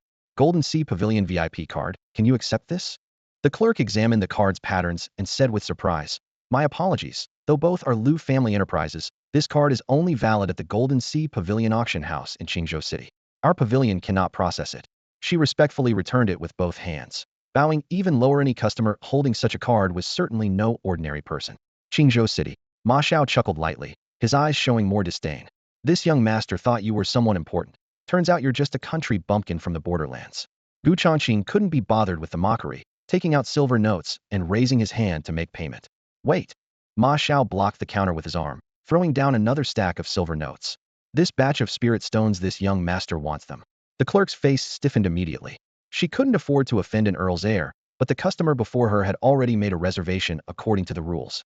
Wanbao Pavilion always operated on a first-come, first-served basis, unless the customer voluntarily gave up their claim. What? Something this young master has taken a fancy to. You dare not sell? Ma Xiao's tone turned sinister, radiating menace. The clerk broke into a slight sweat, having no choice but to cast a pleading look toward Gu Changqing. Gu Changqing's eyes darkened slightly, but to avoid open conflict with his prey, he could only endure for now. Although low-grade spirit stones contain more impurities, their prices are reasonable, and the system's energy conversion mode won't change because of this.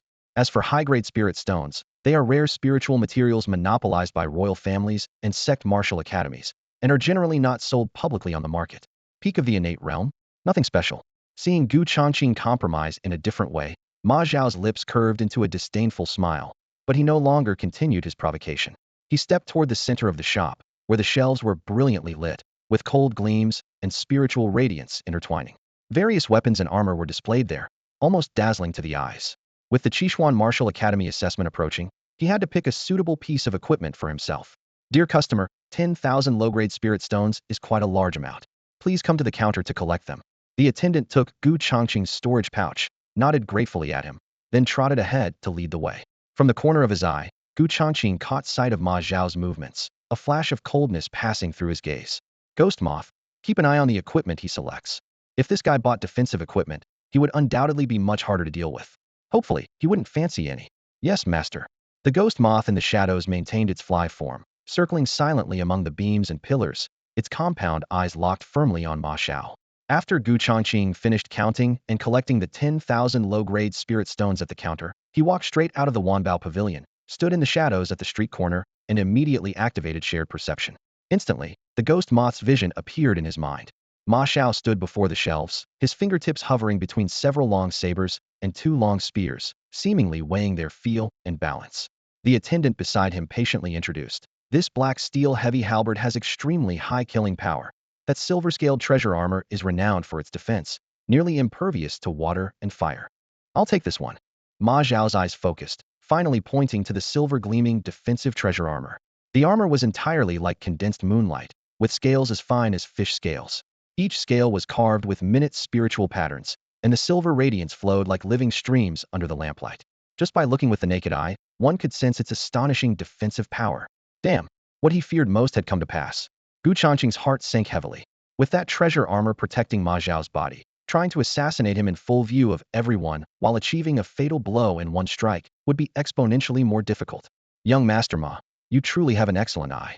Hearing Ma Xiao select that silver armor, the Wanbao Tower attendant smiled with spring-like reverence, her fingertips gently caressing the armor's surface as she introduced it. This armor is forged from mystic-grade meteoric iron and silver essence, making it exceptionally durable. Each plate is inscribed with defensive runes. When under attack, it can instantly stack 3 layers of protective barriers, easily withstanding a full-force strike from a Daofan realm warrior. Even an Yuandan realm expert would need considerable effort to break through. Ma Zhao's eyes flashed with interest. What's the price? 5 million silver coins, the attendant replied crisply, already calculating her generous commission. 5 million. Ma Xiao gasped sharply. His entire fortune was only 3 million, and he had already spent 1 million on spirit stones earlier to outbid Gu Changqing. The remaining silver couldn't even cover half the armor's cost. From around the street corner, Gu Changqing observed through his ghost moth's shared vision, clearly seeing Ma Zhao's constipated expression, and smirked. Huh. Short on funds. With the Ma family's resources and Ma Zhao's status as heir, raising the money wouldn't be difficult, but if he had the funds himself, he certainly wouldn't miss the chance to intercept this deal. Unfortunately, he sighed inwardly and was about to turn away. Dr. Gu, a gentle, melodious voice called from behind. Gu Changqing turned to see Lu Riyun in a red dress with flowing tassels at her waist, her eyes bright with undisguised delight. Manager Lu, it's been a while. Gu Changqing nodded slightly, unsurprised by this encounter. The Lu Trading Company had branches throughout the realm, and the imperial capital was the economic center. Lu Riyun's inspection visits were routine. It really is you. Lu Riyun stepped forward quickly, speaking in a low voice. Ever since the Tianming Medical Hall was sealed by the Qingzhou City Lord, I've been searching for you. Yesterday I heard that the Zueyun Tower in the southern district opened, using 7-color honey pills as lottery prizes. I thought it was just a publicity stunt and was planning to verify it personally. I never expected to run into you here today. It seems the rumors are true. Gu Changqing nodded inwardly. Indeed, she came for the 7-color honey pills. He glanced toward Wanbao Tower and suddenly spoke with a smile. Manager Lu, I've taken a liking to a defensive armor inside, but unfortunately, I'm short on funds. Do you happen to have sufficient resources on hand? Hearing it was her own company's establishment, Lu Riyun's lips curved upward. Her fair wrist turned as her slender fingers produced a purple crystal card. A Lu Trading Company purple crystal card with a credit limit of 10 million. I'll advance this 5 million for Dr. Gyukinsider at a deposit for pre-ordering 7-color honey pills. How does that sound? She winked, a flash of cunning flickering in her eyes. Deal. Gu Changqing accepted the purple crystal card, his mood lifting as he laughed heartily, then turned and strode briskly toward Wanbao Tower. What kind of armor could make Dr. Gu so eager to purchase it? Lu Riyun gazed at Gu Changqing's retreating figure as he hurried away, her curiosity intensely piqued. She turned and followed closely behind. The first-floor hall of Wanbao Tower blazed with light, its counters displaying various rare weapons and armor, the silver lamps casting flickering cold gleams across the metal pieces. Ma Xiao stood at the center, dressed in fine robes with an arrogant expression. After some calculation, his eyes sharpened as he raised his hand and slammed a stack of banknotes heavily onto the lacquered wooden counter. I'll take this precious armor. Here's 2 million as a deposit, and I'll settle the remaining payment within 3 days. The shopkeeper had yet to appear, but a nearby attendant froze first, hesitantly speaking. Young Master Ma means, you wish to buy on credit? Precisely. Ma Xiao lifted his chin, his tone casual and breezy. This young lord didn't bring sufficient funds today, but I'll naturally have someone deliver the remaining payment in due time. The attendant looked troubled. Young Master Ma, Wanbao Tower has always operated on immediate payment upon delivery. This matter of credit, I'm afraid. Insolence. Ma Xiao's retainer stepped forward and roared angrily. My young master is the legitimate heir of the Ma family, a noble earl's son. How could he default on your mere silver? Being able to extend credit at Wanbao Tower should be your good fortune. The retainer's harsh words drew sideways glances from the surrounding guests, and Ma Xiao listened with satisfaction, the corners of his mouth curving upward as if others should naturally bow and submit. At that moment, the shop door was pushed open as Gu Changqing strode in with large steps. His gaze swept over the crowd, his voice carrying a hint of cold mockery. If you can't afford it, don't stand here putting on airs. It's you. Ma Xiao turned at the sound, his eyes instantly darkening. So it's you again, you country bumpkin. Don't tell me you can afford it. Gu Changqing couldn't be bothered to argue and directly withdrew a purple crystal card from his robes, extending it toward the counter. I'll take this precious armor. The purple crystal surface shimmered with flowing light under the lamps. The attendant saw it clearly, his face changing dramatically as he spoke with excitement that made his voice tremble. This is a purple crystal card from Lu's Trading Company, with a credit limit of 10 million silver. This is impossible. Ma Xiao's pupils contracted, his arrogance instantly freezing. Even I don't have a purple crystal card from Lu's Trading Company, how could he have one? It must be a forgery. Before his words finished, he suddenly reached out, attempting to snatch the card. In the next instant, Gu Changqing flicked his fingertip, sending a surge of powerful elemental force through the air. Ma Xiao silently cursed his luck and struck back with his palm. Bang! The collision of palm forces echoed with a dull roar throughout the hall. Ma Xiao grunted and was shaken back several steps, only stabilizing when his back hit a pillar. His right arm went numb, his muscles and bones aching as disbelief filled his face. How is this possible? He's merely at the peak of the innate realm, yet his elemental force is more profound than mine. Gu Changqing narrowed his eyes with a half-smile. Is young Master Ma planning to commit robbery in broad daylight? If you doubt the authenticity of this card, by all means ask Wanbao Tower's shopkeeper to verify it. The atmosphere grew tense as Gu Changqing abandoned his previous restraint, his sleeves slightly raised with elemental force surging beneath. Since the other party insisted on obstruction, he feared no conflict. If they wanted to pick a fight, he'd oblige them to the end. You bastard.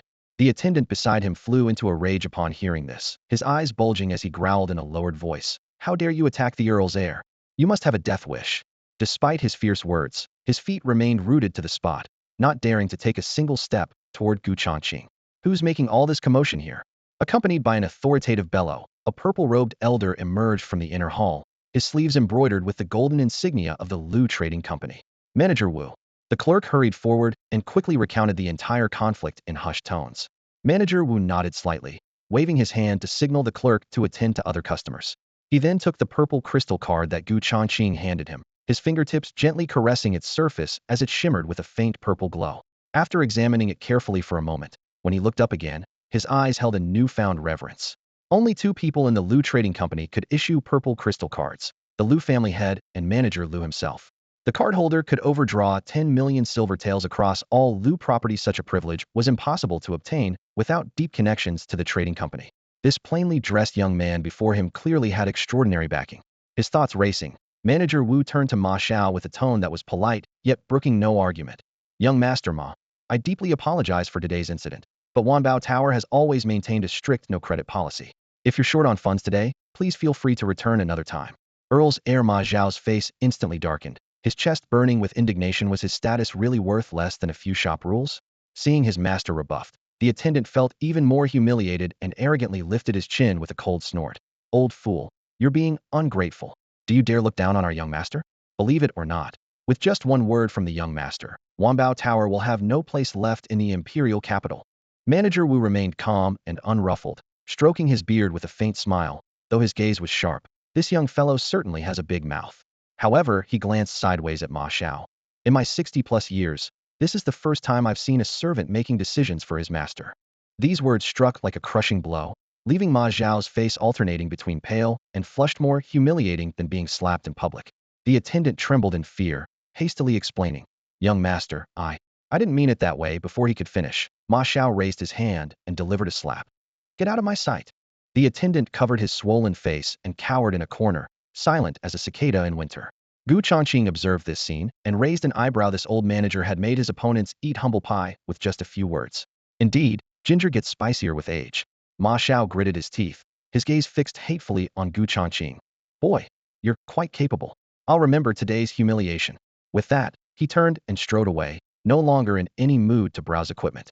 The attendant followed awkwardly behind, not daring to breathe loudly. "Remember to bring enough money next time," Gu Changqing remarked unhurriedly. Ma Xiao's steps suddenly faltered at the doorway, his silhouette seeming ready to burst into flames, but he ultimately didn't dare turn back and could only suppress his rage as he crossed the threshold. "Honored guest, the treasure armor is now yours. Would you like it wrapped?" Manager Wu returned the purple crystal card with both hands, his eyes smiling. "No need, just bring it directly," Gu Changqing replied calmly. The clerk soon brought over the silver-gleaming defensive treasure armor. Its scales shimmered like fish scales, with runes faintly glowing, radiating warmth in his palm. Gu Changqing raised his hand to caress it, sensing the runic power contained within, and nodded with satisfaction. Mystic-grade quality would be a perfect match if he could find a suitable beetle for editing. So it was mystic-grade scale armor. No wonder Master Gu was so eager. At that moment, Lu Riyun gracefully entered the shop, her beautiful eyes sweeping over the scale armor in Gu Changqing's hands before she smiled charmingly. "Manager Lu." Shopkeeper Wu and several clerks were momentarily stunned, then quickly stepped forward and bowed respectfully. The customers in the shop, who had been quietly haggling over prices, all turned to look, their gazes lingering on Lu Riyun's elegant figure. Gu Changqing raised his hand, storing the scale armor in his storage ring, and cupped his hands with a smile. "Thank you for your timely assistance, Manager Lu." Lu Riyun nodded and, without lingering in the noisy main hall, gestured invitingly. "Mr. Gu, please follow me to the private room." The two entered the quiet chamber together, where tea steam drifted and sandalwood incense lingered faintly. She personally took up the teapot and poured him a cup, saying softly, "Don't forget about those 7-color honey pills from earlier." "Rest assured." Gu Changqing raised his cup and nodded. "I'll send the first batch to Wanbao Tower." He didn't wish to delay repaying today's favor. Having more friends meant more opportunities, which could never hurt him. "A pleasure doing business." Lu Riyun smiled gently, joy flashing in her eyes. The 7-color honey pills had caused quite a sensation in Qingzhou City before, and now with the imperial capital full of wealthy households, if they could sell them first, Wanbao Tower would surely profit handsomely. With business settled, she lowered her voice to warn, "Your purchase of that scale armor today has likely earned you Ma Xiao's enmity. He's vindictive by nature, so be careful when you're out and about." "I appreciate the concern." Gu Changqing's expression remained calm. A man destined to die soon wasn't worth many words. On the day of the 7 profound martial academy assessment, as long as his opponent lacked protective armor, it would be his death day. Lu Riyun changed the subject, gazing at him with a knowing smile. "The new owner of Ziyun Tower. Is it you?" She nodded lightly, her tone certain. "Only you can refine 7-color honey pills. Yet Ziyun Tower used them as lottery prizes on their opening day." Gu Changqing's lips curved slightly upward, neither denying nor confirming. In his silence, the answer was crystal clear. "Since Mr. Gu chooses not to elaborate, I won't press further." Lu Riyun pursed her lips, then added, "Ziyun Tower has been too prominent lately and is bound to attract jealousy. Especially Juxiang Pavilion in the South District has suffered the heaviest losses. The Wang family backs Juxiang Pavilion. They have deep roots and control real power in the Imperial Guard. Best to avoid conflict if possible." Gu Changqing's expression remained unchanged. Competition between rivals naturally involved bloodshed. If one feared opponents, it was better to close shop entirely. Besides, Ziyun Tower wasn't without backing if things truly came to blows. They could always clear the field and start fresh. Seeing his composure, Lu Riyun could only smile faintly. "If Ziyun Tower has another owner, then consider my words mere gossip." Unable to fathom his depths, she felt that future developments would surely exceed all expectations. "Mr. Gu, will you continue operating the medical clinic?" In the reception room, The sandalwood tea table gleamed like a mirror. Lu Ruyun lifted the teapot and filled Gu Changqing's cup with emerald tea, asking softly, "Probably not." Gu Changqing answered without hesitation, his tone calm. He explained that seeing patients daily drained his mental energy, and taking on challenging assassination contracts would stretch him even thinner. In contrast, working behind the scenes at Ziyun Tower, strategizing and reaping the rewards, was both easier and more comfortable. Besides, a medical clinic wasn't suitable as a secret base for assassins. Sometimes I feel your identity is truly enigmatic. Lu Ruyun's lips curved slightly, her eyes sparkling with amusement. In life, identities are always changing. Gu Changqing replied casually. Who I am depends on what I'm doing, what I enjoy doing. Oh, Lu Ruyun's interest was piqued. And what do you enjoy doing? Making money. Gu Changqing's mouth quirked up, his tone casual yet certain. As long as there's money to be made, I can change my identity at any time. This simple statement left Lu Ruyun stunned. She stared at this seemingly composed man, suddenly filled with an intense desire to understand him better. It was as if she were looking through a thin veil, only able to catch blurred outlines. Just when she thought she might glimpse his true face, an even thicker fog would rise behind it. Gu Changqing said no more. The system required a constant flow of funds. She had to keep making money to create insect monsters and strengthen his power. Wandering martial artist, physician, owner of Ziyun Tower. These identities were merely means to an end. The true core was always being the mastermind behind Tianji Pavilion. Manager Lu, the fourth prince has sent someone to invite you to dine with him tonight. At the doorway, shopkeeper Wu entered with a bow, his face full of deference. Tell him I'm feeling unwell and cannot attend. Lu Riyun's voice was gentle, yet carried an imperceptible chill. Shopkeeper Wu was taken aback, instinctively glancing at Gu Changqing. The fourth prince was his highness, a man of noble status. Surely he outranked this guest? He reminded her quietly. I heard the fourth prince has reserved the entire Ziyun Tower for you. I understand. Lu Riyun's tone remained indifferent. Since the manager is unwell, I'll go deliver the message. Shopkeeper Wu sighed and was about to leave. Wait. Lu Riyun suddenly remembered something, her eyes flashing. Does the manager have other instructions? Shopkeeper Wu stopped immediately. Tell the messenger I'll attend the appointment on time tonight. After speaking, she turned to give Gu Changqing a meaningful look. Gu Changqing remained composed. Since manager Lu has business to attend to, I won't impose any longer. He rose to take his leave. Ziyun Tower now earned a fortune daily. To reserve the entire establishment would cost at least 300,000 taels. Such enormous expense would be difficult even for wealthy young masters to bear. Meanwhile, that so-called fourth master could spend money like water, clearly indicating an extraordinary background. Gu Changqing chuckled inwardly, recalling his recent encounter with the sixth prince, Chu Linyuan. That young master had been addressed as sixth master by his attendants. By this logic, this fourth master was likely also from the imperial family. I brought him business, yet he didn't even leave a word of thanks. He shook his head and departed. Behind him, Lu Ruyun leaned against the counter, watching his retreating figure with her red lips curved in a slight smile. What a strange fellow. Before leaving Wanbao Tower, Gu Changqing simply maxed out the remaining credit limit on his purple crystal card, filling his storage ring with spirit plant pollen and spirit stones until he was thoroughly satisfied, then stepped into the bustling marketplace. System, convert energy points. As the thought formed, the bags of spirit stones in his ring instantly transformed into flowing light and vanished. Ding. Conversion successful. Congratulations. Host has gained 30,000 energy points, which can be used for pet advancement and enhancement. The semi-transparent interface panel suddenly unfolded. Gu Changqing's gaze swept across it and immediately locked onto the shadow spider. Please confirm whether to enhance the shadow spider. Confirmed. Ding. Enhancement successful. Your shadow spider has advanced to transcendent tier with comprehensive combat power boost. New skill, unlock shadow binding web prison.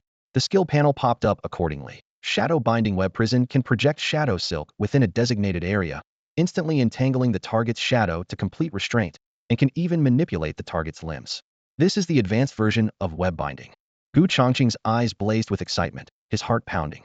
The previous web binding was surface-level restraint, but now it could directly affect shadows concealed, eerie, and much harder to defend against.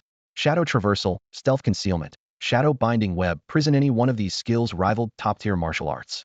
Each enhancement of the shadow spider always brought surprises. Unfortunately, the system limited him to editing only one creature per species. Otherwise, he truly wanted to create a shadow spider legion. Friendly reminder. Host currently has insufficient energy to continue enhancing existing pets. It is recommended to collect editing materials and create new insect monsters. Gu Changqing glanced at the panel. Only 20,000 energy points remained. The shadow spider, tiger wasp, blade mantis, and ghost moth had all reached transcendent tier. Breaking through to elite tier would require 100,000 points per creature, completely impossible at the moment. Since that was the case, he might as well add new members, focusing on defense. I happen to have a mystic grade treasure armor as core material, just need a suitable insect. He pondered silently. Master, for defense types, beetle species are the top choice, and preferably a female. The tiger wasp immediately approached with mental fluctuations, fawning shamelessly. When it mentioned female, its little scheme was all too obvious. Don't let it fool you. The shadow spider interjected coldly. In terms of shell potential, male beetles are superior. Huh, are you jealous? The tiger wasp teased, then added seriously. But system advancement doesn't distinguish gender, both males and females can become stronger. Changqing chuckled softly. Then I'll leave the beetle catching task to you, I want a male. As you command. The tiger wasp answered dejectedly, then quickly darted out of the system space and flew reluctantly toward the wilderness. At the top floor of the Zuiyun Tower. Boss, wonderful news. The moment the secret stone door slid open, Meng Jing hurried forward with eyes practically sparkling with excitement. Someone wants to book the entire Ziyun Pavilion tonight. We'll make over 200,000 in pure profit. Changqing had received advance intelligence and remained as calm as still water. He understood clearly that if the man calling himself Fourth Master was truly the Fourth Prince, those 200,000 taels of silver would be like a red-hot iron. Royal family members were unpredictable, and the slightest misstep could mean death.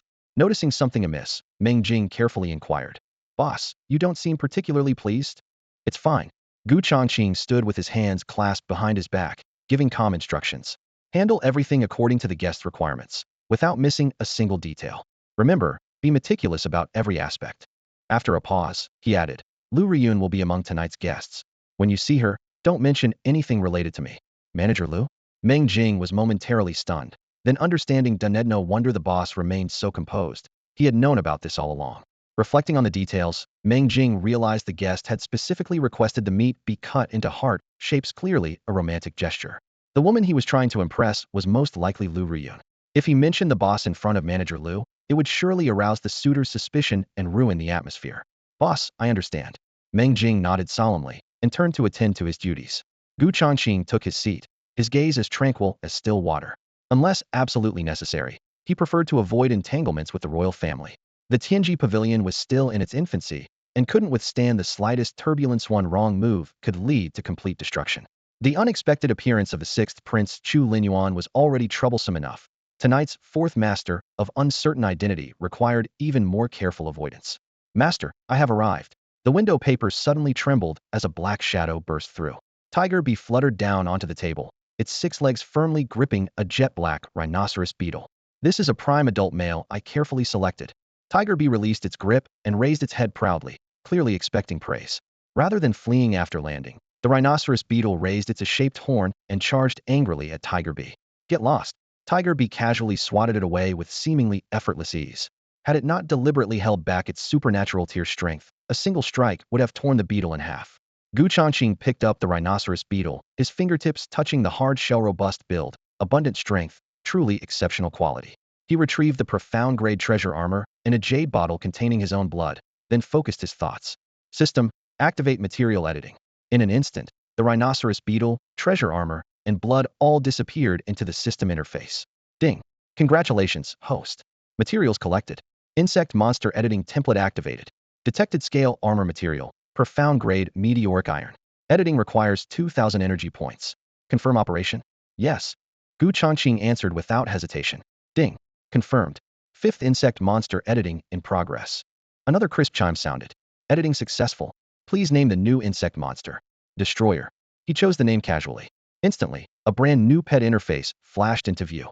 Thanos sequence, level 005, high-tier combat assessment, innate realm skill. Iron wall barrier can project a defensive field with a radius of 3 zhang. Talent description streamed across the panel. A power-type Zerg with exceptional defense, retaining its base insectoid form while mimicking a humanoid rhinoceros beetle. Required energy to advance to the transcendent tier, 10,000 points. Changqing fixed his gaze on the system panel, set his fingertip firmly on the Thanos option, and confirmed the advancement without hesitation. Ding. A crisp chime burst forth as golden light surged from the panel, fine as drifting sand. Advancement successful. Your Thanos has ascended to the transcendent tier, with a comprehensive surge in combat power. New skill unlocked. Concussive shock. Skill description. When the horns strike, unleash a devastating shockwave in an instant, dealing area damage with a 60 critical rate. As the prompt faded, the monster bestiary display jittered wildly, as if the image were being reforged. The Zerg form appeared first, the palm-sized outline stretched segment by segment, swelling to the bulk of a black bull in a blink. A dark iron carapace sealed its body, etched with dark gold veins like molten inlays that shimmered with a cold gleam. 6 thick limbs unfolded, their serrated barbs at the tips glinting with chill. A U-shaped pair of horns crowned its head like twin scimitars, throwing off razor-bright metallic light. Most striking of all was the shield-like carapace rising along its back, an iron wall barrier ready to unfurl at a single thought. Changqing slid his gaze to the humanoid entry in the bestiary. Thanos' humanoid form filled the entire window, towering like a steel bastion, yet still savage with insectoid ferocity. A half-mask of carapace wrapped his head, leaving only a pair of dark gold vertical pupils exposed, cold and appraising. The carapace blades along his forearms gave the faintest shiver and sliced cleanly through the light on the screen. A massive shell plated his back like cast steel, with dark bronze muscles knotted beneath, lines hard and sinewed, coiled with terrifying explosive force. A power-type Zerg's presence alone is suffocating. Changqing studied it intently, anticipation blazing hotter in his eyes. Come out. The moment the thought formed, the air rang like a hammer blow, rippling outward in dark gold waves. A nearly 3-meter silhouette stepped out of the void, each heavy footfall making the floor subtly tremble. Master, what are your orders? In the great hall, Thanos emerged from the cultivation pod in his humanoid monster form, his exposed purple-gold scales clinging tightly to his muscles, thick as rock layers. His voice rumbled like muffled thunder through the spacious hall, bringing an overwhelming sense of oppression. Changqing stood with arms crossed, his gaze sweeping over Thanos' magnificent physique, nodding approvingly. In secret, this was exactly the defensive Zerg warrior he had dreamed of. Buzz. The tiger wasp took flight, circling around Thanos several times. Amazement flickered in his compound eyes. This guy's build was like a moving fortress wall. While admiring the sight, Thanos suddenly fixed him with a cold glare, staring fiercely at the airborne wasp. Though he had completed his evolutionary enhancement, his memories from his past life as a rhinoceros beetle remained crystal clear. Hadn't forgotten for a moment that brutal beating of venomous stingers and pincers when the tiger wasp had captured him. Sensing that gaze, the tiger wasp's form flashed, his wings transforming into arms as he instantly shifted into his wasp human monster form, provocatively curling his lips. Don't look at me like that.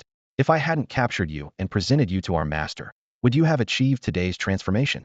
I'm grateful for master's cultivation. Thanos lowered his gaze, his voice dropping even lower. But I have serious issues with you. Oh, want to fight? Cold light suddenly flashed in the tiger wasp's eyes, his tail stinger swaying gently, its deadly gleam menacing. Newcomer, don't think being big makes you invincible. I, Lord Wasp, am also transcendent rank. As long as master permits it, let's find out. Thanos' chest armor clinked softly, producing a dull metallic sound. Why wouldn't I dare? The tiger wasp puffed out his chest proudly, his tail stinger pointing directly at Thanos, fangs bared. 2 waves of killing intent twisted together in the air, ready to explode at any moment. Changqing shook his head with amusement. Accessing the tiger wasp's previous capture footage, he quickly understood why Thanos was seething with rage at the time. Thanos had been about to mate with a female rhinoceros beetle when the tiger wasp rudely interrupted, dragging away both him and his nest. Anyone would harbor resentment after being deprived of such intimate moments. Since you want to fight, take it outside. Changqing gestured, drawing both Zerg warriors into his system space. This was the perfect opportunity to test Thanos' defensive limits. But the Imperial capital was crowded with too many ice. If they alerted any hidden martial arts masters, it would only create more trouble. Shadow Spider, take me outside the city. Before he finished speaking, a strand of web wrapped around his wrist. The next second, he and the web were pulled into shadow, his entire form seeming to melt into the night. Under the night sky, the Shadow Spider's shadow traversal ability had greatly strengthened after advancing to transcendent rank. The surrounding scenery flowed backward like water, silent yet swift as wind. Soon, Changqing's feet touched ground. Looking around, he found himself in a dark bamboo grove on the outskirts of the Imperial capital. Wind rustled through bamboo leaves. Moonlight was sparse, perfect for undisturbed testing. This will do. With a thought, he opened his system space, and 2 dark figures simultaneously darted out, landing steadily in the bamboo grove clearing. The Shadow Spider leaped to the surrounding bamboo tops, spinning webs to prevent outsiders from approaching. Keep it controlled. Changqing surveyed his 2 insect generals, his voice low and commanding. Come on, let Lord Wasp teach you some manners. The tiger wasp beat his wings, hovering in the air, his crimson eyes full of provocation, his tail stinger trembling slightly with concentrated venom. Wasp brat, if you can break through my defense, I'll consider it your victory. Thanos suddenly stepped forward half a pace, invisible energy surging outward, causing the surrounding bamboo leaves to tremble and rustle. Boom! Dark golden light exploded from beneath his feet, instantly forming a translucent energy barrier around him. The spherical shield expanded rapidly with him at its center, reaching about 10 feet in diameter. Mysterious light patterns coiled across its surface, each pulse causing the air to twist as if seared by fire. Iron wall barrier.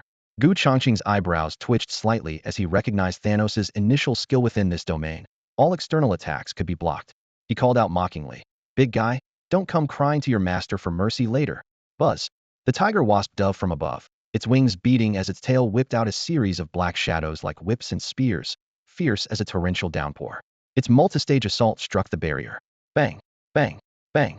Metallic reverberations rang out continuously, the barrier rippling like waves under hammer blows, yet remaining intact. "What's this? Is that all the strength you have?" Thanos spoke with mockery. "Did you skip breakfast or something?" This comment instantly ignited the tiger wasp's fury.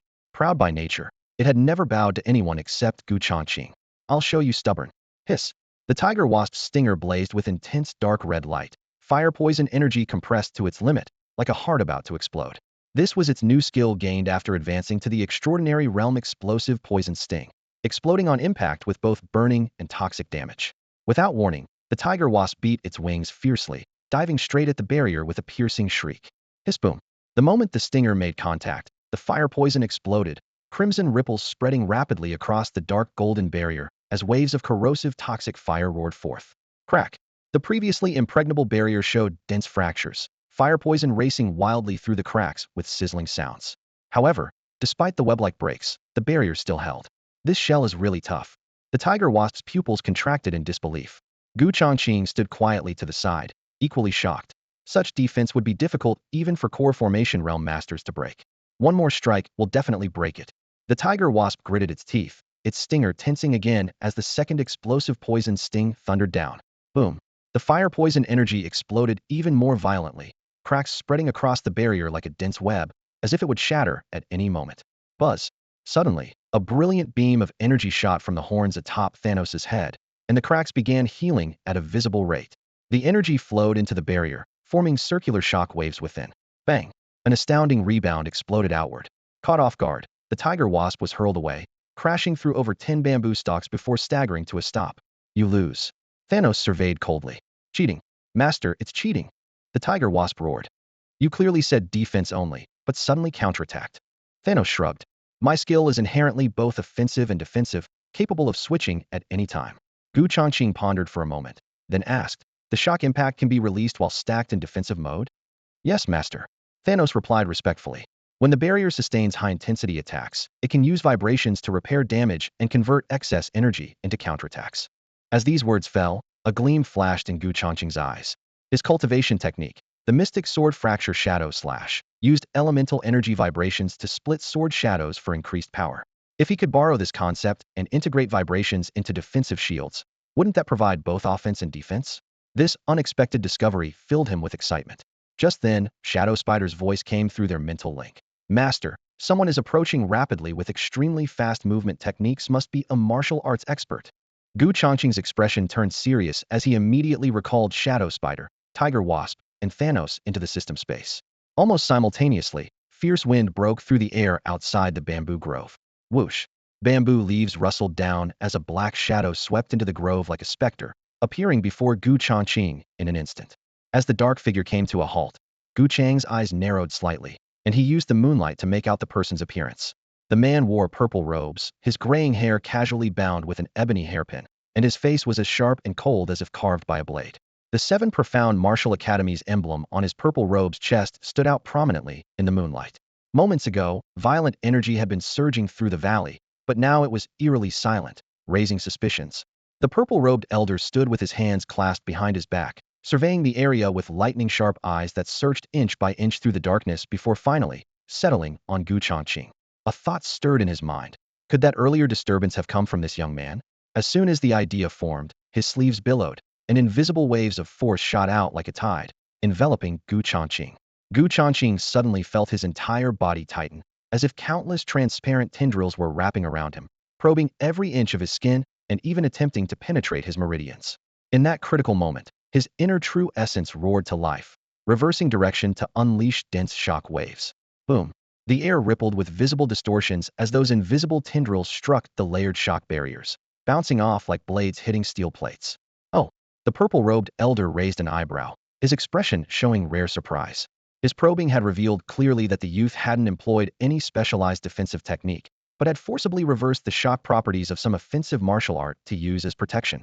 The seemingly chaotic waves of elemental force actually followed a hidden rhythm, weaving into a shock network that combined offense and defense.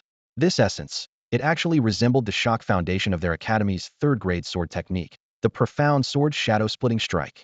Sun Tong's thoughts raced like lightning, instantly grasping the key point. Impressive skills, young friend. He stroked his beard with a slight smile and introduced himself. This old man is Sun Tong, teaching elder of the 7 Profound Martial Academy. Changqing remained wary, meeting his gaze calmly. In his mind, Shadow Spider warned in a low voice. Master, this person's strength is no less than that black-robed expert we encountered in the mountains. Changqing nodded inwardly, knowing that even if all 5 of his insect battle pets emerged together, victory would still be uncertain. Sun Tong studied Changqing again with meaningful intent. Your shock barrier, could it really derive from the profound sword shadow-splitting strike? This sword technique is only taught to registered disciples. How did you come by it? As his words fell, Changqing's heart sank, realizing the man's perception was sharper than expected. After a moment's consideration, he simply produced his 7 Profound Martial Academy registered disciple identity jade slip and bowed respectfully. Disciple Changqing greets Elder Sunday. I see. Sun Tong's eyes flashed with understanding, his smile growing broader. With the identity confirmed, everything fell into place. A mere registered disciple who could draw such inferences and reverse a sword technique's shock properties into a protective barrier. Such comprehension was enough to catch an elder's attention. A glimmer of appreciation flashed in Sun Tong's eyes. Your shock defense just now, though not fully formed, already shows initial promise. If further refined, it might not be impossible to create an entirely new defensive martial technique. Changqing reined in his thoughts, maintaining an appropriate smile on his face as he replied in a steady tone. This disciple understands. Before his words had fully settled, Sun Tong suddenly shifted direction. However, were you just sparring with someone here? The old man squinted, his gaze sweeping over the several broken green bamboo stalks nearby. The fractures were jagged, with sap still slowly seeping out, clearly the result of tremendous force striking sideways. Scattered leaves lay about, and the ground was covered with sunken footprints and corpses, silently testifying to the fierce battle that had just erupted here. Changqing kept his spine straight, his expression unchanged. This disciple was merely practicing alone, testing new techniques. There was no conflict with anyone. Sun Tong didn't press further, a smile playing at the corners of his mouth as he gave a half-believing, "Oh." Then, with a light flick of his wrist, a pale golden light flashed, and a jade-white slip appeared in his palm, which he handed directly to Changqing. Changqing's heart skipped a beat, but he raised his hand to accept it without hesitation. The moment his spiritual power probed inside, dense golden runes appeared in the depths of his consciousness.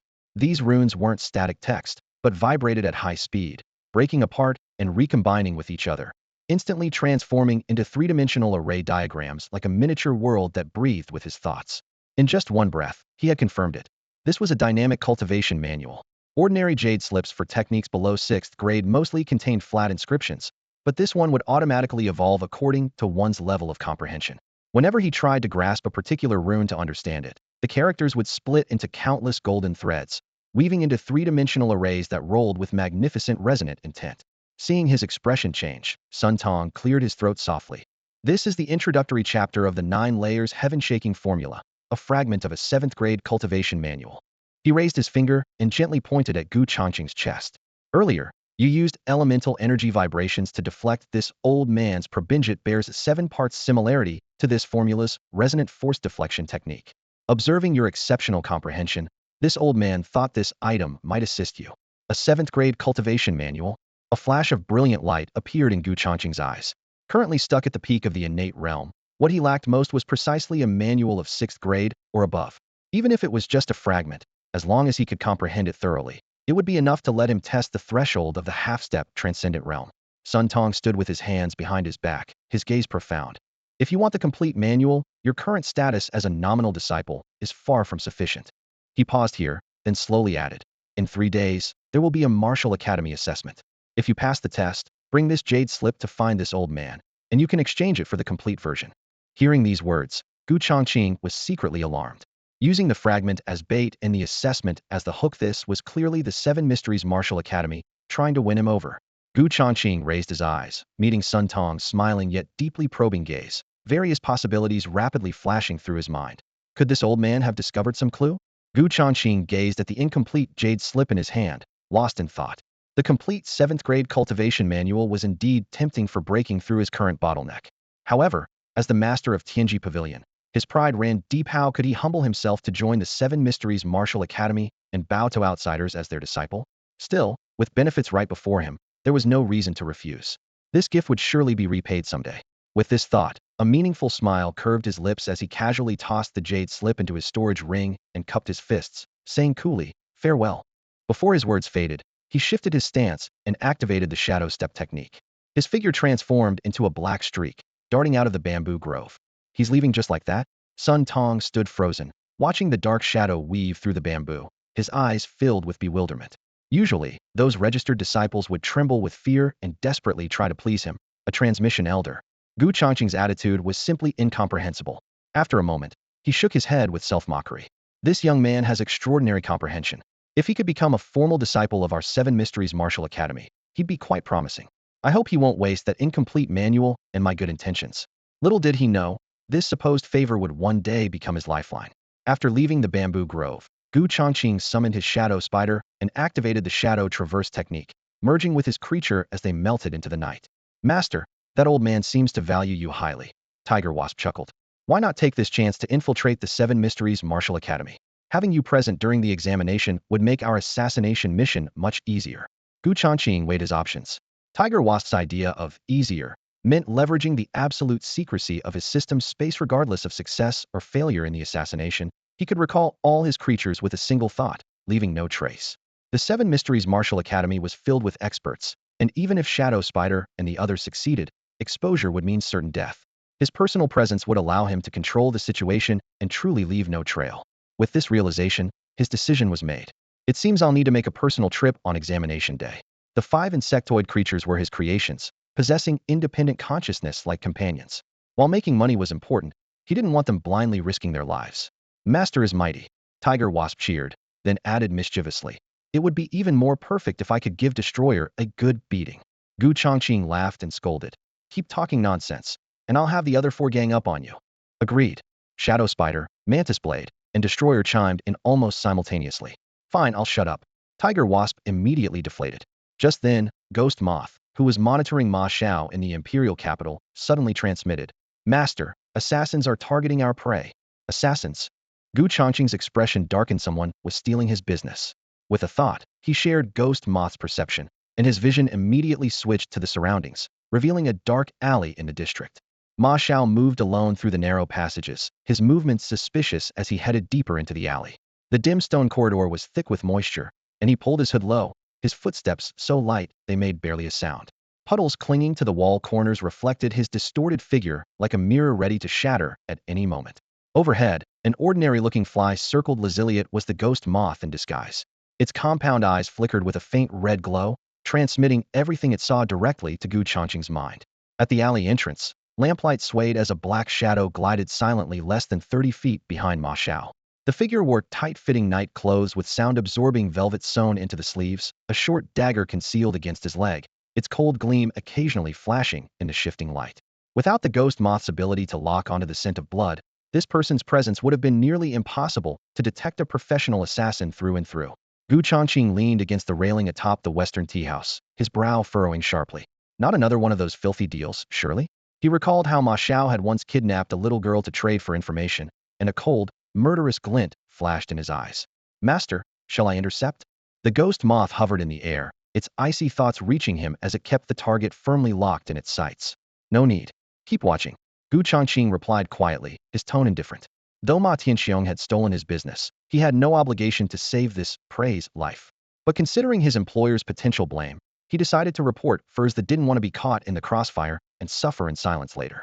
With this thought, he pulled out a communication jade talisman the size of his thumb, channeling spiritual energy into it until it glowed with faint blue ripples. What is it? Ma Tianxiong's deep voice came through the talisman. Besides our Tianji Pavilion, have you hired any other assassin organizations? Gu Changqing cut straight to the point. No, why do you ask? Ma Tianxiong's voice clearly rose in pitch, tension seeping through the connection. My informant just sent word. Ma Xiao is currently in the back alleys of the Northern District, being tailed by an assassin. Gu Changqing stated matter-of-factly. Before executing our assassination mission, Tianji Pavilion has no obligation to protect the target. Consider your options carefully. With that, he casually extinguished the talisman's glow, cutting off the connection cleanly. What? In the flickering lamplight of his dark chamber, Ma Tianxiong gripped the talisman tightly, his brow furrowing sharply. Someone else had hired an assassin to kill Ma Xiao? If Ma Xiao died by another's blade, the elaborate scheme he had been orchestrating for so long would crumble instantly. No one but me gets to touch him. Ma Tianxiong's eyes blazed with fury, his voice vicious as he nearly ground his teeth to powder. He immediately strode out of the chamber with determined steps, gathering the Ma family's top fighters and heading toward the Northern District with murderous intent. In the top-floor hall of Ziyun Tower, shadows in the corner rippled slightly as Gu Changqing emerged abruptly through the shadow spider's teleportation power, his robes not even stirring the slightest breeze. Meanwhile, his consciousness remained connected to the ghost moth, monitoring Ma Xiao's every move through its tiny compound eyes from a distance. This young master's alertness was shockingly poor. The assassin had been tailing him for quite some time, yet he remained completely oblivious. Gu Changqing didn't care in the least. Half the mission payment had already been received, and if anything went wrong in the meantime, it had nothing to do with him and wouldn't constitute a breach of contract. Through the ghost moth's vision, the assassin continued his silent pursuit, clearly waiting for the perfect moment to strike a killing blow. After looking around, Ma Xiao sneakily slipped into a dim alley, pushed open a broken wooden door, and darted into a low house that barely reached an adult man's shoulders. Inside, only an oil lamp flickered, its flames swaying in the draft. In the corner, a little girl with her hands and feet bound tightly with hemp rope huddled in a ball, a cloth gag stuffed in her mouth, able only to emit muffled whimpers. The ghost moth perched on the windowsill, and every detail of the lamplit scene was crystal clear. It's her again. Gu Changqing's pupils contracted sharply. The same little girl he had rescued just days ago was now in Ma Xiao's clutches once more. Icy killing intent surged from the depths of his heart, as if instantly seizing his very blood. Inside the room, Ma Xiao licked his lips, his eyes gleaming with a sickly light. Little beauty, sorry to keep you waiting. I don't know how you slipped away last time, but toys I've set my sights on can't escape no matter where they run. The little girl's eyes were blurred with tears, terror, and despair mingling on her tender face. Ma Xiao drew out a leather whip, his knuckles white with excitement. Don't be afraid. Big brother will make you feel good right away. Whoosh. A cold gleam shot through the window from outside, aimed directly at Ma Xiao's forehead. Caught off guard, he instinctively raised his whip to block. With just a light sound, the whip was severed cleanly at its base by the sharp edge, and a dagger drove deep into the back of his hand. Ah! Ma Xiao screamed in agony, blood spurting from between his fingers as he staggered backward. Immediately after, a black shadow flipped through the window frame and landed silently. Masked with only a pair of sharp hawk-like eyes visible, he swept his cold gaze across the room. Rumor has it that the Ma family's heir has an insatiable appetite for children. Seeing it today, it's indeed true. After speaking, he glanced at the bound little girl, then turned his gaze back to Ma Xiao, his killing intent unconcealed. Who sent you? Ma Xiao's face was deathly pale, one hand covering his wound while the other trembled as he pointed at his opponent. My father is Ma Tianhiang. If you dare touch me, you'll die. The black-clad assassin sneered. Killing you would dirty my hands. But what you've done today is already a capital offense. As his words ended, he closed in like a specter, his dagger wrapped in fierce elemental energy, striking directly at the throat. Ma Xiao's expression changed drastically as he frantically circulated his inner true essence, forming a protective energy barrier instantly. But the dagger's cold gleam flashed, and the barrier tore like paper. Ma Xiao hastily dodged to the side, barely avoiding a fatal blow, yet still left with a bloody gash on his neck, crimson trickling down his collar. The black-clad assassin withdrew half a step, letting out a cold laugh. With such pathetic skills, you dare commit evil? He stared at the trembling Ma Xiao, his voice ice cold. Just who exactly sent you here? Ma Xiao's face turned deathly pale as he cried out in terror. Whatever they're paying you, I'll double it. Money means nothing to mites like dirt. The black-clad assassin raised his chin, eyes filled with contempt, yet his killing intent burned even fiercer. In the next instant, he closed in, his dagger slicing through the air with cold light following like a shadow, every strike aimed at vital points. Ma Xiao dodged frantically, cold sweat streaming down his forehead. Though he possessed peak innate realm cultivation, there was still a vast gulf between him and an opponent at the half-step transcendent realm. Within mere breaths, he was covered in wounds, blood quickly soaking through his robes. Meanwhile, far away at the drunken cloud tower, Gu Changqing observed this scene through the ghost moth's vision. Having heard their earlier conversation, He raised an eyebrow thoughtfully. This opponent was clearly not a hired assassin, but rather seemed like a chivalrous wanderer righting wrongs. A true killer would never speak so much to avoid exposure. Bang! The black-clad man's palm struck Ma Xiao's chest. Ah! Ma Xiao spat blood violently, his entire body flying backward and crashing heavily into the wall, which instantly cracked into a spider web pattern. He collapsed among the rubble, trembling all over, pleading hoarsely. I was wrong. Please spare me. The black-clad man snorted coldly. Scum like you, worse than beasts, deserve nothing but death. His dagger gleamed with cold light once more. At this life-or-death moment, Ma Xiao suddenly grabbed another dagger from the ground and hurled it with all his remaining strength. The black-clad man dodged sideways, and in that brief opening, Ma Xiao burst through the door and fled desperately. Just as the black-clad man was about to pursue, thunderous footsteps echoed from outside. He paused at the doorway, and the ghost moth adjusted its angle. Ma Tianxiong appeared, leading over 10 Ma family experts, arriving just as the barely alive Ma Xiao stumbled out. Father, save me. Ma Xiao clutched his father's sleeve, his voice shrill with desperation. Ma Tianxiong's expression was dark as storm clouds. Without even glancing at his son, he fixed his murderous gaze on the room. Anyone who dares touch my Ma family seeks death. Take him down. The experts rushed forward in unison. The black-clad man retreated into the room and threw a black sphere. Bang! Black mist filled the air, and when the smoke cleared, he had vanished along with the little girl.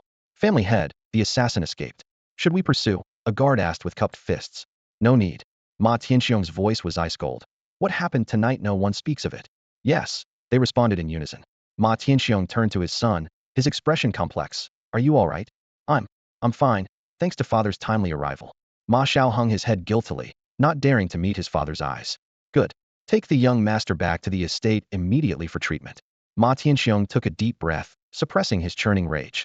The Ma family had plenty of descendants. If one heir was ruined, another could be cultivated, but the grand scheme he'd planned for so long couldn't afford the slightest mishap. Thinking of the intelligence the Heavenly Secrets Pavilion Master had rushed to deliver earlier, Ma Tianxiong felt secretly alarmed. If he'd arrived even a moment later, Shower would surely be dead. That Pavilion Master's intelligence network was terrifyingly extensive. Could he have already noticed me? The thought flashed through his mind, and Ma Tianxiong suddenly looked up in alarm, but saw only a small fly circling in the night sky. Interesting. It seems he's already becoming aware. Changqing smiled coldly through the ghost moth's vision. Even tigers don't eat their cubs, yet Ma Tianxiong could calculate against his own flesh and blood. This man was definitely not to be underestimated. The 7 profound martial academy examination in 3 days would reveal everything. As for himself, he was only responsible for killing for money. With this thought, Changqing recalled the ghost moth. Ma Xiao would surely be kept under strict house arrest from now on, making further surveillance meaningless. Boss, we have a problem. Just as Changqing was collecting his thoughts, Meng Jing's urgent voice suddenly rang out from outside the door. The 4th master who booked our entire drunken cloud tower tonight says he wants to see you. What does he want with me? Changqing watched Meng Jing enter the hall, a flicker of confusion crossing his eyes. The man said that Ziyun Tower was originally his 6th brother's private property, and now that it has a new owner, he naturally wants to see for himself. Meng Jing leaned closer, lowering his voice. Halfway through his words, he suddenly froze as if pricked by a needle, his pupils contracting sharply. Chu Linyuan is the 6th prince, which means this 4th master. Could he be the 4th prince? Realizing that the person who had reserved the entire Ziyun Tower tonight was such a figure, his Adam's apple bobbed and cold sweat beaded on his forehead. Changqing remained calm, clearly having anticipated this. He waved his hand dismissively, his voice indifferent. Just a prince, not the emperor. Meng Jing held his breath. Boss, will you see him or not? No need to panic. After a moment's consideration, Changqing stepped downstairs. As he walked, he raised his hand to adjust the dark-patterned mask and his hair, completely concealing his features. Only then did Meng Jing snap back to his senses and hurry to follow. The first-floor hall was brightly lit. Sandalwood tables were scattered about, bronze lamps hung high, and the firelight cast a warm glow on the red lacquered pillars. Besides the dozen or so hidden blade assassins disguised as servants, there were also more than 10 plainclothes guards positioned around the hall. They appeared casual, but emanated a blade-like oppressive aura, clearly all palace elites. Though they seemed randomly placed, they actually formed a tight protective circle around the central dining table. 2 people sat at the round table. On the left was Lu Ruyun, her phoenix eyes smiling and makeup exquisite. On the right sat a man in a dark brocade robe, his features somewhat similar to Chu Linyuan's, but with an added coldness. Current dynasty's youngest Prince Yan, 4th Prince Chu Yan. Miss Lu, Ziyun Tower's hot pot is indeed as spicy, fragrant, and delicious as its reputation suggests. Chu Yan lightly stirred the soup with his chopsticks, a smile playing at his lips as his gaze fell on Lu Ruyun. I wonder if I might have the honor of inviting you to dine together again next time? His admiration was unconcealed. Your Highness is too kind. Being invited by you is my honor. Lu Ryu nodded slightly, her tone proper. If there is a next time, please allow me to be the host. Neither cold nor overstepping boundaries. Excellent. Chu Yin smiled carelessly, that smile intertwining with his sharp temperament in a chilling way. Lu Riyun lowered her head to cook meat in the pot, gently blowing on the hot food. Without responding, she knew this courtship had ulterior motives, merely wanting to use the Lu family's wealth as leverage in the succession struggle. Suddenly, a burly guard bent down and whispered, "Fourth Master, he's here." Chu Yan's bamboo chopsticks paused slightly as he raised his deep eyes. At the top of the stairs, Gu Changqing appeared wearing a dark patterned mask, walking down with composed steps. Lu Riyun's eyes sparkled as she secretly assessed him from head to toe, her red lips pressed together lightly, already calculating in her mind. Just as Gu Changqing stepped down the last stair, the guard blocked his path with an outstretched arm. "Stop! To meet our fourth master, you must remove your mask." "Oh." Gu Changqing glanced at him indifferently, his tone calm. "In that case, there's no need to meet." With that, he turned decisively to leave. The sudden movement left the guard stunned and at a loss. Seeing this, Lu Ryu couldn't help but let out a soft chuckle, covering her lips as she laughed lightly. She hadn't expected that Gu Changqing's few simple words would leave the guard's face flushed red, unable to utter a single word. "Wait."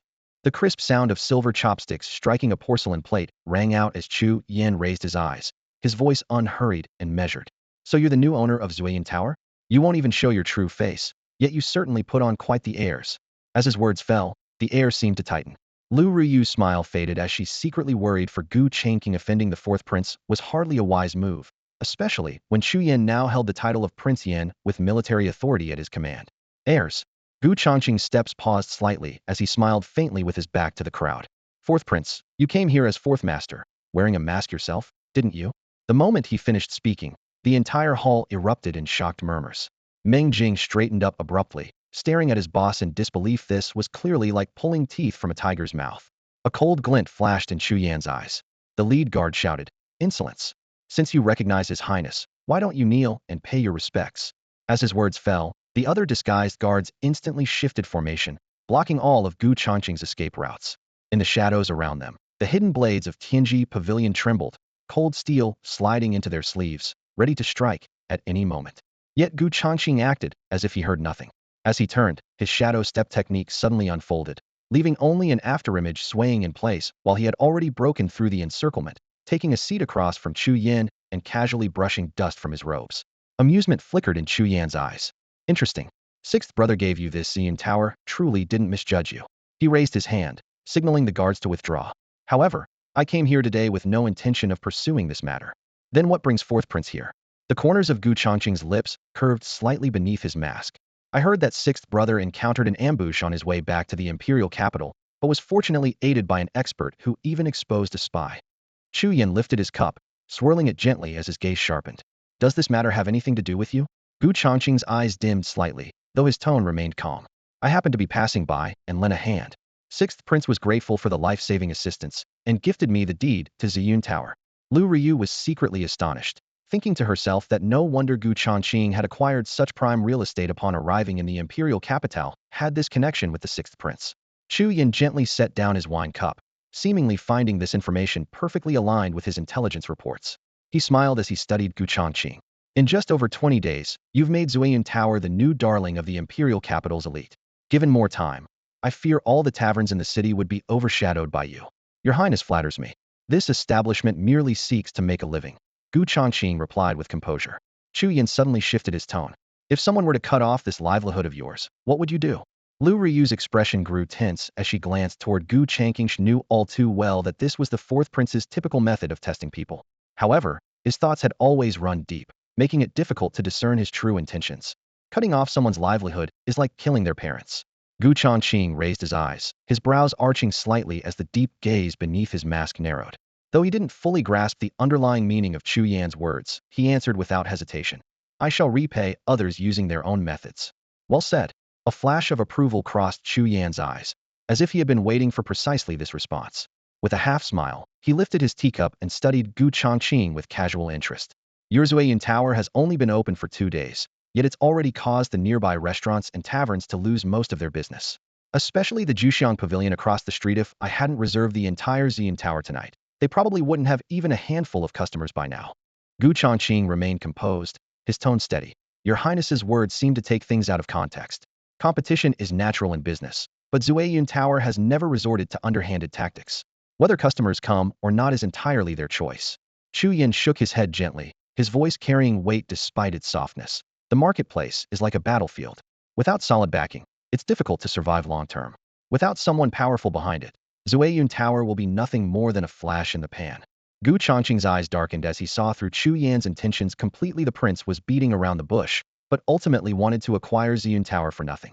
Chu Yan's smile faded, his voice dropping lower. I've always admired clever people. You're clever, so you should understand how to choose wisely. As he spoke, he cast a meaningful glance toward Lu Riyun, as if deliberately putting on this show for her benefit. His gaze clearly conveyed a warning. Submit, or the Lu family will meet the same fate as Ziyun Tower. Lu Riyun's beautiful eyes dimmed. Had she known Chu Yin harbored such intentions, she never would have accepted his invitation. Now she had inadvertently dragged Gu Changqing into this mess. But Gu Changqing remained unmoved, his tone calm to the point of coldness. I'm ashamed to say I'm quite dull-witted and don't know how to choose. With that, he rose unhurriedly to his feet, his gaze steady as he faced Chu Yin directly. Did this prince think he could claim the fruits of his labor with just a few words? That wasn't backing, that was blatantly cutting off his livelihood. From the corner of his eye, he noticed Lu Riyun's slightly uncomfortable expression and realized Chu Yan's other calculation. Using this opportunity to assert dominance in front of Lu Riyun, while simultaneously warning the sixth prince, Chu Linyuan. Killing two birds with one stone, while using him as cannon fodder. Unfortunately, Gu Changqing had never been a pushover. Dull-witted. A cold gleam flashed in Chu Yan's eyes as he naturally caught the rejection in those words. Those who understand the times are true heroes, sneered the guard standing behind him, looking down on Gu Changqing with disdain. Having the fourth prince as Zueyun Tower's patron is a blessing you've earned over 8 lifetimes. Don't be ungrateful and end up shooting yourself in the foot. Meng Jing frowned deeply upon hearing this. Even someone as slow as him could read the situation now, but since his boss hadn't spoken, he couldn't interfere. He could only secretly signal the staff inside the establishment. Those staff members' eyes turned cold as they nodded almost imperceptibly. They were originally assassins from the Shadow Pavilion and had never held so-called nobility in any regard. If their master gave the order, they would kill without hesitation, whether it was a prince or even the emperor himself. What fine taste fourth brother has, reserving the entire Ziyun Tower for hot pot. Just as the situation reached a deadlock, a clear voice suddenly rang out from the doorway. Everyone instinctively turned toward the sound, only to see a young man in white robes standing at the threshold, his snow-colored garments billowing in the breeze, a folding fan swaying gently in his hand. His features bore a 70% resemblance to Chu Yin, yet carried an additional air of carefree elegance, his every movement like a gentle spring breeze. The newcomer was none other than the sixth prince, Chu Linyuan. Gu Changqing's eyes flickered slightly. How conveniently timed this fellow's appearance was. Chu Yin looked up, his voice carrying a slight chill. Weren't you punished by Father Emperor to copy the classic of filial piety 500 times? Father Emperor didn't set a deadline, so what's the rush? Chu Linyuan smiled with serene indifference as he strode into the main hall. Tapping his fan lightly on the table, his gaze swept past Gu Changqing's mask before settling on Lu Riyun. Miss Lu is here too? What a coincidence. Lu Riyun quickly rose and bowed. Greetings to your sixth highness. Chu Linyuan casually pulled over a chair and sat down, crossing his legs with a grin directed at Chu Yin. I came uninvited, fourth brother won't mind, will he? No matter. Chu Yan's brow carried a frosty edge. I simply didn't expect you to take such interest in this tavern. After all, it is my establishment, Chu Linyuan said as he poured himself wine, his tone leisurely. Though I later transferred it to Boss Gu, I should still show some concern. These words fell like a blade, instantly dropping the atmosphere in the hall by half a degree. Chu Yan's eyes darkened. Ed had originally thought the Ziyun Tavern was merely a casual gift of gratitude from his sixth brother, never imagining the other would publicly declare his allegiance. Gu Changqing chuckled inwardly. With Chu Linyuan present, the balance of power between both sides was restored, allowing him to remain a bystander. No wonder he had felt so confident earlier. Chu Yin quickly suppressed his emotions, looking coolly at Gu Changqing. So there was already a patron behind you. Gu Changqing couldn't be bothered with such maneuvering and remained silent. At this moment, silence was wisdom. Chu Linyuan set down his wine cup, gently pushing it to the center of the table. Boss Gu only wishes to conduct business and has no desire to be drawn into conflicts. I hope fourth brother can show understanding. His meaning was now crystal clear. If that's the case, I need say no more. Chu Yin rose, his sharp gaze sweeping over Meng Jing and the tavern staff before finally settling on Gu Changqing. For some reason, he had sensed killing intent hidden in these people's gazes throughout the encounter. especially that Gu Changqing, who had never shown his true face, most inscrutable of all. To remain unmoved under imperial pressure, he must possess unfathomable trump cards. A thought flashed through his mind. The 7 profound martial manner? A trace of wariness flickered in Chu Yan's eyes. His ability to stand as an equal against the crown prince relied entirely on the network of power he had cultivated over many years, all built on the premise that the 7 profound martial manner remained neutral. Should that martial arts colossus intervene in court politics, the succession forces he had painstakingly arranged would likely crumble in an instant. With this thought, Chu Yan unconsciously quickened his pace, using movement to mask his inner turmoil. Brother Gu, that mask of yours is quite distinctive. In the main hall, Chu Linyuan smiled with amusement, raising his wine cup in casual jest. Gu Changqing offered no response, tilting his head slightly as the dark mask gleamed coldly under the lamplight. Lu Riyun was also drawn to this mysterious attire, studying it intently. The mask's patterns were sharp and angular, fitting seamlessly to conceal every feature, clearly meant to prevent outsiders from glimpsing his true face. As she surveyed the hall, she noticed the staff stood with rigid posture and sharp gazes. Completely unlike the cheerful demeanor of ordinary waiters, they resembled deadly assassins ready to draw their blades at any moment. Let's continue upstairs, Gu Changqing said quietly, his gaze sweeping over the two before leading the way up the stairs. With the Tianji pavilion newly established, he trusted only Feng Baiyu, Meng Jing, and Zhao Rong, remaining wary of other members who could guarantee there weren't spies from rival factions or opportunistic assassins among them. The top-floor private room was silent. Gu Changqing casually removed his mask, settled into the main seat, crossed his legs, and adopted a lazy expression. Make yourselves comfortable. Lu Riyun was slightly taken aback with the 6th prince present. He showed not the slightest regard for protocol. Chu Linyuan, however, laughed heartily and slouched into a chair without ceremony. Miss Lu, no need for formalities. I admire Brother Gu's carefree nature. Among friends, why bother with elaborate etiquette? Fr. Friends. Lu Riyun felt a slight stir in her heart, yet maintained her dignified posture. Your Highness, please take your seat first. Chu Linyuan waved dismissively, his gaze settling on Gu Changqing. Brother Gu, my 4th brother is naturally suspicious and has no trust in me either. I'm afraid you were subjected to his probing tonight. Lu Riyun immediately spoke apologetically. Master Gu, tonight's events have caused you much trouble. Had I known the 4th prince was targeting you, I would never have accepted the invitation to Ziyun Tower. Gu Changqing looked up, his tone indifferent. No matter. Even without your presence, he would have come anyway. My takeover of Ziyun Tower was the 6th prince's generous gift, so such probing was inevitable.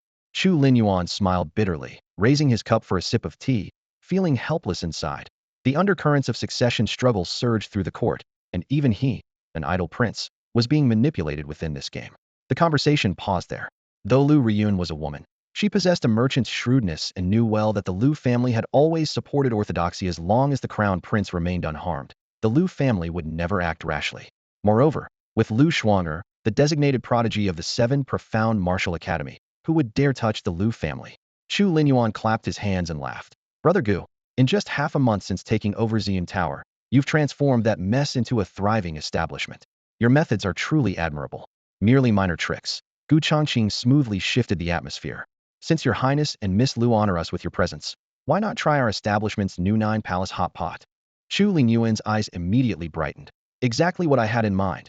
Lu Riyun gently touched her hair, her lips curving into a gentle smile.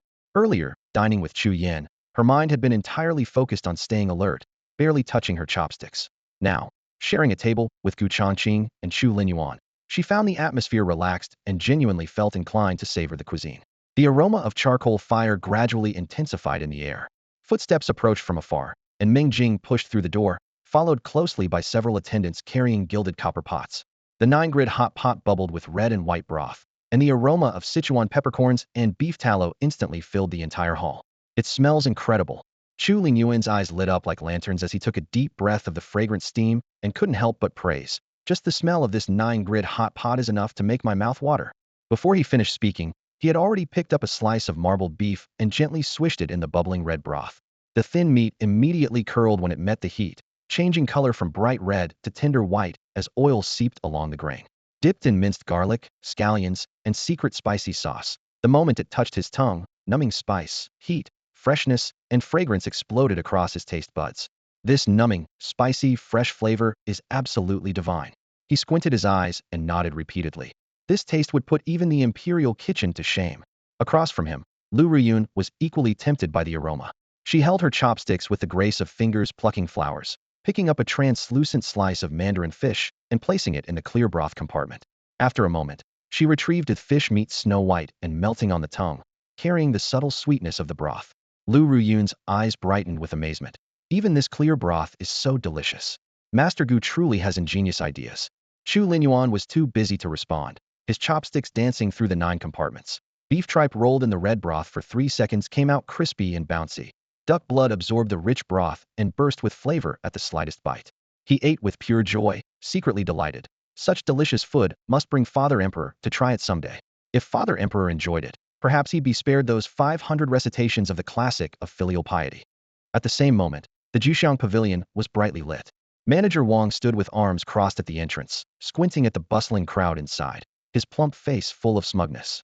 He glanced across the street at Ziyun Tower, seeing the newly opened restaurant cold and empty, and couldn't help but snort. Once the novelty wears off, our Juxiang Pavilion's established reputation is what people can truly rely on. Just then, several customers emerged from the restaurant, shaking their heads and sighing as they walked. What rotten luck, Ziyun Tower was completely reserved by some important figure tonight, and they wouldn't even let us in. Exactly. We came specifically for the 9-grid hot pot, but made the trip for nothing. Had to settle for Juxiang Pavilion instead. Manager Wang's smile instantly froze on his face. Ziyun Tower wasn't lacking customers, but had been entirely reserved by wealthy patrons. His heart sank as he realized his own Juxiang Pavilion was like a street-side stall, becoming someone's second choice. His expression darkened as he whispered to a nearby server. Go find out exactly who reserved Ziyun Tower tonight. The server hurried off on his mission. Manager Wang stood at the entrance, his gaze fixed on the brilliantly lit Ziyun Tower in the distance, his mind churning. Open for only 2 days, and already attracting wealthy patrons to reserve the entire place. If they opened several more branches in the capital, how could Juxiang Pavilion survive? No, I need to think of something. A vicious glint flashed in his eyes as he lowered his voice. Best to have someone slip poison into Ziyun Tower's hot pot and ruin their reputation. Then let's see who dares to go there. At this thought, he couldn't help but grin maliciously, feeling this plan was foolproof. Manager Wang, I found out. Soon after, the server came running back breathlessly, lowering his voice. Tonight's reservation was made by the 4th prince. And the 6th prince and Lu Ruyun from the Lu Trading Company are also currently at Ziyun Tower. What? Manager Wang was thunderstruck, his entire body freezing. The 4th prince personally reserved Ziyun Tower? Plus Lu Ruyun from the Lu Trading Company, though not as noble as the princess, she was a pivotal figure in the business world. Just who was the mysterious owner behind Ziyun Tower? He spun around abruptly, looking towards Ziyun Tower again, his eyes now filled with terror as cold sweat streamed down his back. Thank goodness that despicable scheme hadn't been carried out yet, otherwise, even if he had 9 heads, it wouldn't be enough for the executioner's block. It was well past midnight. Lu Ruyun and Chu Linyuan, having eaten and drunk their fill, left the private room with tipsy smiles, their footsteps echoing softly on the blue bricks of the corridor. The room fell silent once more as Gu Changqing walked to the window and leaned against the railing, gazing down. The street lamps cast a dim yellow glow over the empty stone-paved road, and the usual hidden sentries and spies were nowhere to be seen. A thought struck Gu Changqing. This was likely because the 4th prince had reserved the entire Ziyun Tower. After a moment's consideration, he understood.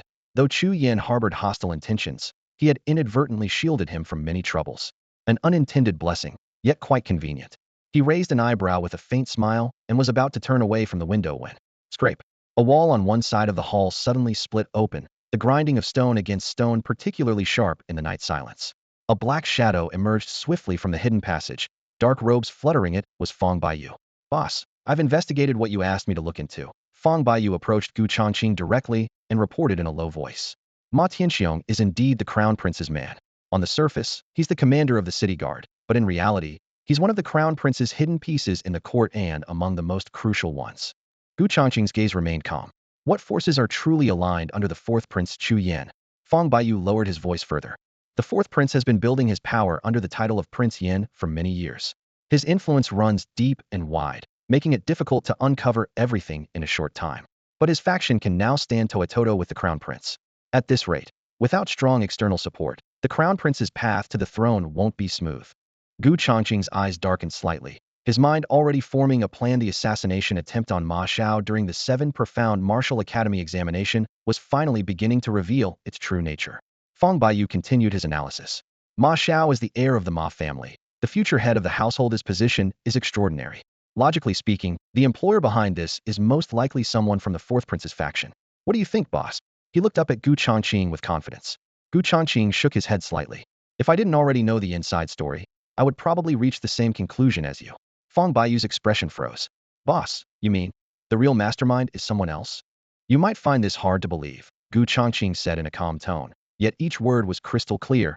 But the person who hired the Tianji Pavilion to assassinate Ma Xiao was none other than Ma Tianxiong himself. What? Fong Baiyu's pupils contracted sharply, nearly crying out. Ma Tianxiong wants to kill his own son? Gu Changqing nodded lightly. Fong Baiyu regained his composure, but still found it incredible. Did Ma Xiao sleep with his father's concubine? Or commit some unforgivable crime? Gu Changqing's gaze grew profound. Given Ma Xiao's status, if he were to die during the 7 profound martial academy examination, who do you think would be suspected first? Fong Baiyu instinctively replied. Of course, it would be the 4th prince's people. Before the words fully left his mouth, he felt a shock in his chest and instantly understood. The court was filled with open rivalry and hidden schemes, with the crown prince and 4th prince locked in fierce opposition. The 4th prince's recruitment of talented individuals posed the greatest obstacle to the crown prince's ascension. To break this deadlock, one would need to create external chaos and direct all blame toward the opponent. The 7 Profound Martial Academy, located near the imperial city, was obviously the perfect choice. Of course, while the 7 Profound Martial Manor never interfered in imperial succession disputes, having Ma Xiao die on their territory was absolutely a disgrace to the manor. As night fell, the top floor of Drunken Cloud Tower was dimly lit.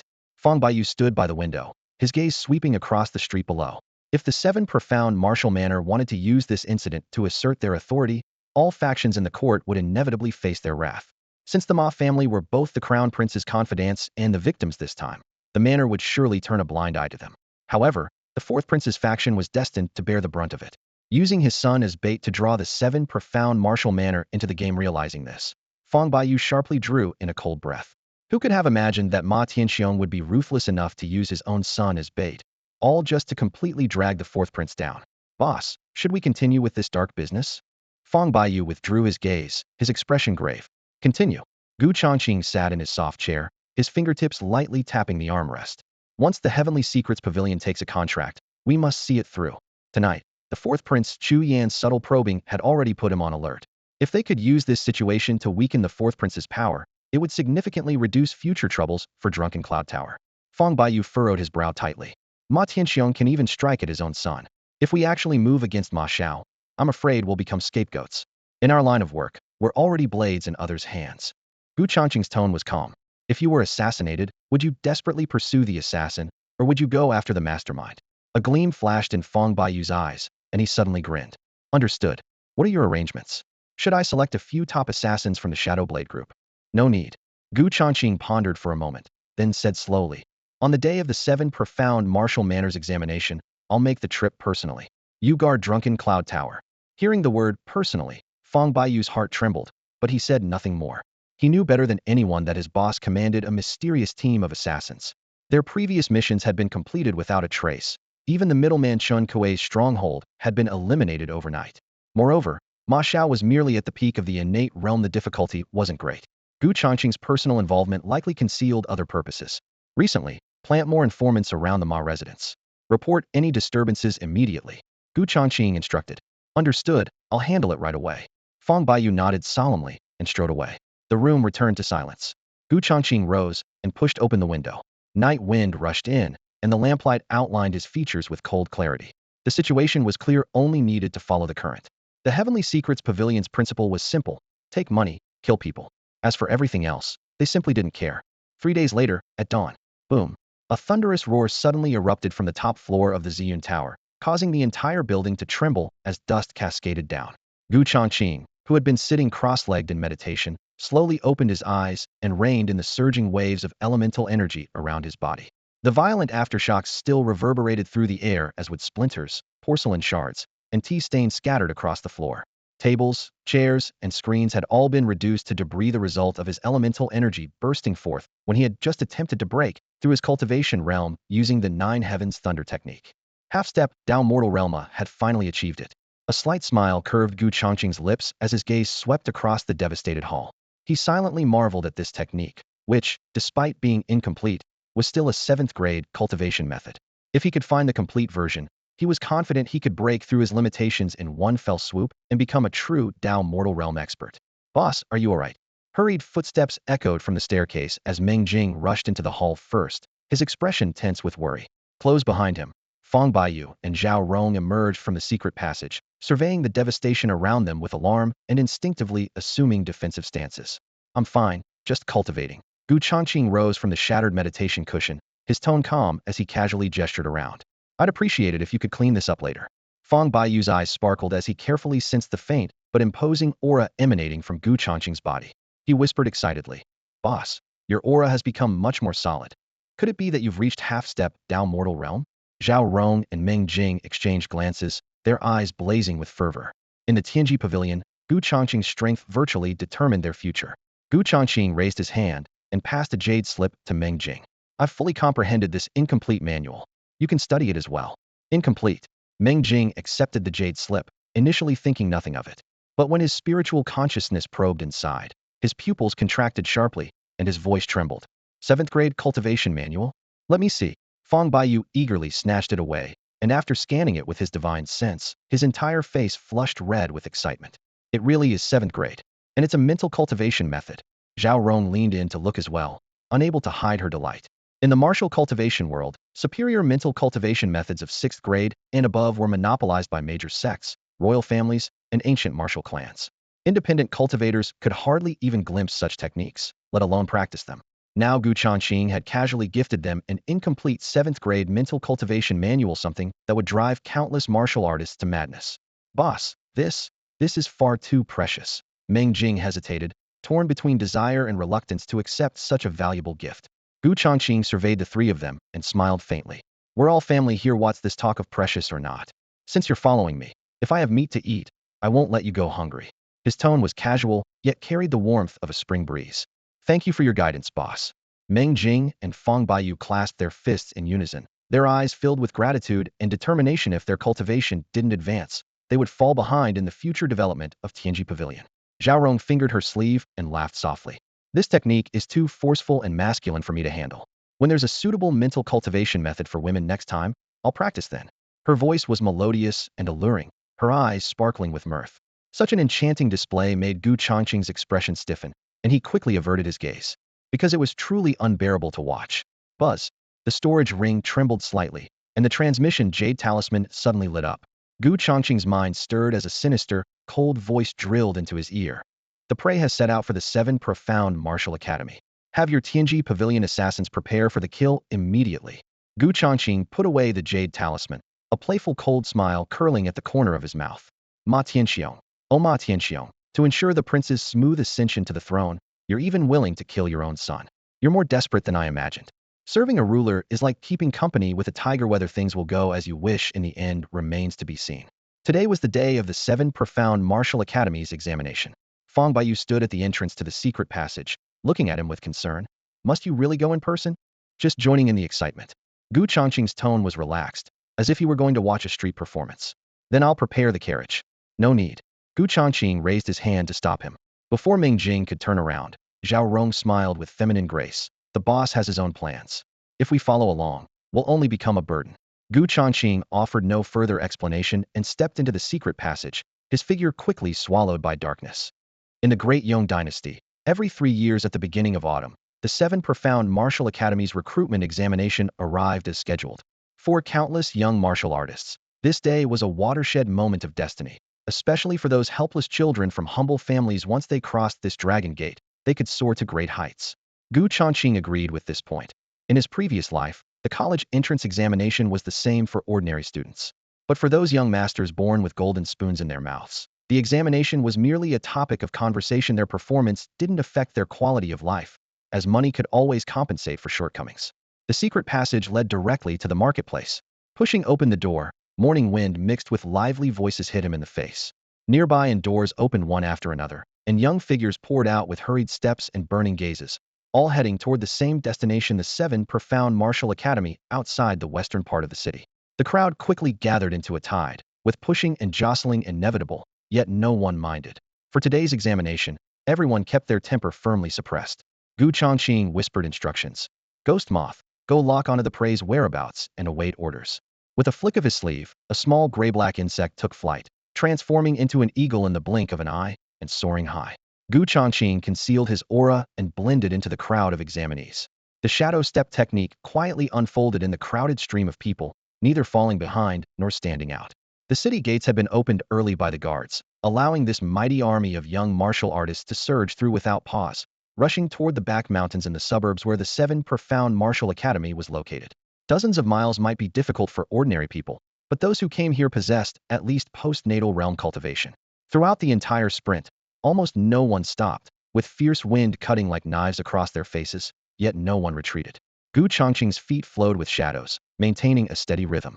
Since his transmigration, this was the first time he truly felt the boiling of young blood. The leaping figures around him burned like flames, silently igniting the fighting spirit within him. After about half an hour, the outline of distant mountains became increasingly clear. Through the rolling morning mist, the majestic buildings of the Seven Profound Martial Academy crouched like giant beasts, overlooking all living beings. As far as the eye could see, blazing fires of war instantly ignited in the eyes of countless young martial artists. Whether dragon or worm, today will tell. So that's the Seven Profound Martial Academy.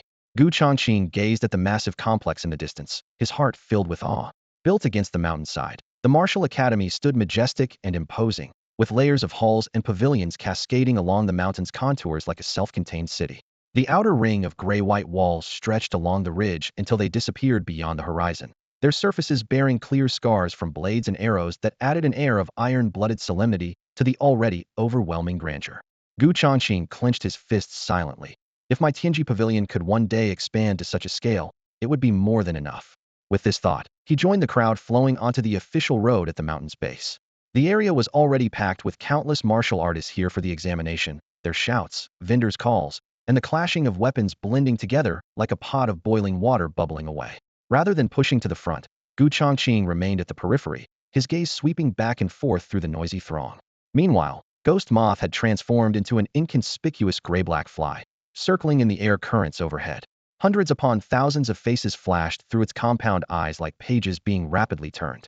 Finding someone in such a dense crowd was like searching for a needle in a haystack, but fortunately, it had been monitoring Ma Xiao closely and had already memorized his unique scent.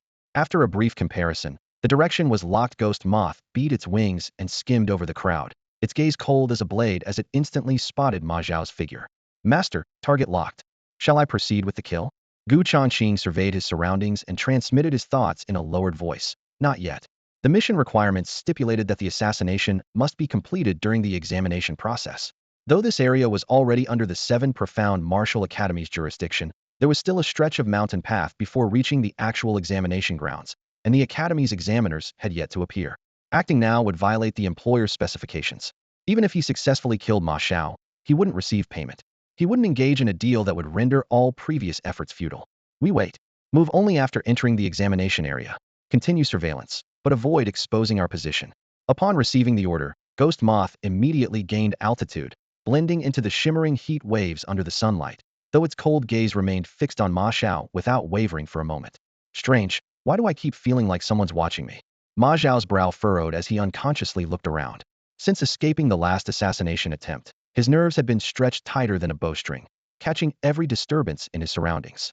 The coming and going of martial artists with their intersecting gazes was normal enough, yet that piercing sensation of being secretly observed still clung to the back of his neck, making him feel like he had thorns in his back. He carefully scanned the area but found no suspicious targets. Perhaps it's just pre-examination nerves. Ma Xiao took a deep breath, forcibly suppressing his unease and consoling himself. His gaze returned to the imposing gates of the Seven Profound Martial Academy, his expression growing more determined.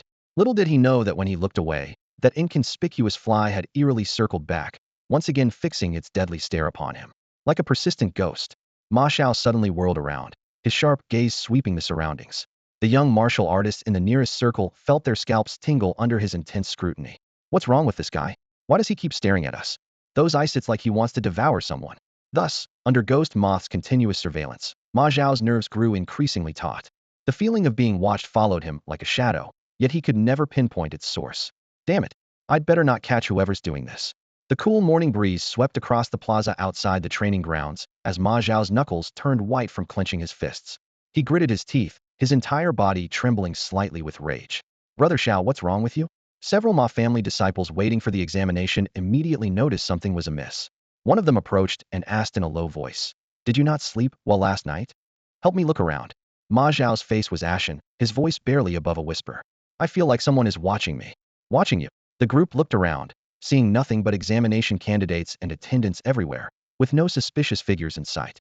They exchanged glances, suddenly recalling the recent assassination attempt. Brother Xiao, aren't you being too paranoid? This is the 7 Profound Martial Academy's territory. Who would dare? Shut up. Ma Xiao snapped, his gaze dark and menacing. What do you know? That assassination was actually.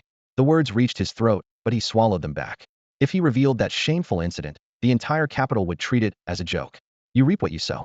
From a distant rooftop, Changqing clearly captured Ma Zhao's facial twitches and agitated expression through a palm-sized gray-white ghost moth, a cold smile slowly spreading across his lips. Ghost moth, a fly would be too conspicuous. He lowered his voice, his gaze mocking. Transform into a mosquito, stick close to him, and slowly torment him. High alertness. Then we'll grind him down to a mental breakdown before making our move. Clang. A deep, resonant bell toll rolled forth from the mountain gate, striking like a hammer against the chest. The noisy crowd immediately stirred, all turning toward the sound. Below the mountain gate, a group of examiners in dark martial robes had somehow formed ranks. The leader was a burly man whose angular face appeared even more resolute in the morning light. It's about to begin. Changqing narrowed his eyes, his tone ambiguous. Silence. The burly middle-aged examiner took a deep breath, channeling his vital energy as his voice thundered in everyone's ears like lightning. The previously boiling plaza instantly fell dead silent. Ma Zhao's attention was completely drawn to the mountain gate, no longer having the mental capacity to focus on that mysterious feeling of being watched. On the 7 Profound Martial Academy's territory, with so many officials present, he didn't believe the black-clad assassin from that night would dare make a move here unless they wanted to walk into a trap. I am Mo Tianqing, Chief Examiner of the 7 Profound Martial Academy, responsible for today's entrance examination. The middle-aged examiner's piercing gaze swept across every face as he announced solemnly. This academy's examination consists of 3 trials. Anyone who passes may officially enter our gates. He paused, the corner of his mouth lifting slightly. Those with exceptional performance will be promoted directly to personal disciples of this academy and will be awarded a spiritual marrow creation pill and a complete set of 7th-grade cultivation techniques. When Mo Tianqing's words fell, the crowd immediately erupted in an uproar. The spirit marrow creation pill, a 7th-grade cultivation manual. The moment the middle-aged steward announced the rewards, the entire examination plaza erupted like hot oil hitting water. Changqing looked around and saw young faces filled with fervor and desire. Legend had it that the spirit marrow creation pill could cleanse the meridians and transform the body for any martial artist below the Yuan Dan realm. A single pill could break through an entire minor realm. As for that 7th-grade manual, it was a complete inheritance that was priceless even in the outside world. Discussions buzzed all around, and Changqing deeply agreed while entering the 7 Mysteries Martial Academy meant access to precious pills and treasures. What truly determined one's potential was still martial inheritance. Without the guidance of predecessors' experience, trying to forge a path to the heavens through solitary cultivation was nothing but a fool's dream. Now begins the first trial ascending the mysterious stairs. As the middle-aged steward's words fell, he swept his sleeve dramatically. The thick fog behind the mountain gate parted, revealing a winding stone stairway slowly emerging from the misty depths. The stairs were uniform gray-blue stone, with 1,000 steps carved with mysterious runes, dark light flowing unpredictably across them, clearly no ordinary construction. The middle-aged steward's gaze was sharp. These stairs are enhanced with gravity formations. The higher you climb, the stronger the pressure. Only those who reach the top may enter the academy for further trials. Those who cannot reach the summit eliminated. At this announcement, the young martial artists' faces grew tense. 1,000 steps plus gravity formations. This was clearly designed to eliminate more than half the candidates in the first round alone. You don't understand anything. The gravity stairs test both foundation and willpower. The 7 Mysteries Martial Academy doesn't accept those who are just making up the numbers, someone in the crowd whispered with a sigh. No wonder the threshold is so terrifyingly high. Changqing stared at the stone stairway, spiritual energy surging within him. Having just broken through to the half-step transcendent realm today, he was eager to test his limits. Begin. Mo Tianqing commanded, and thousands of candidates surged toward the stairs like a tide. The first group had barely touched the first step when, boom, invisible pressure descended instantly.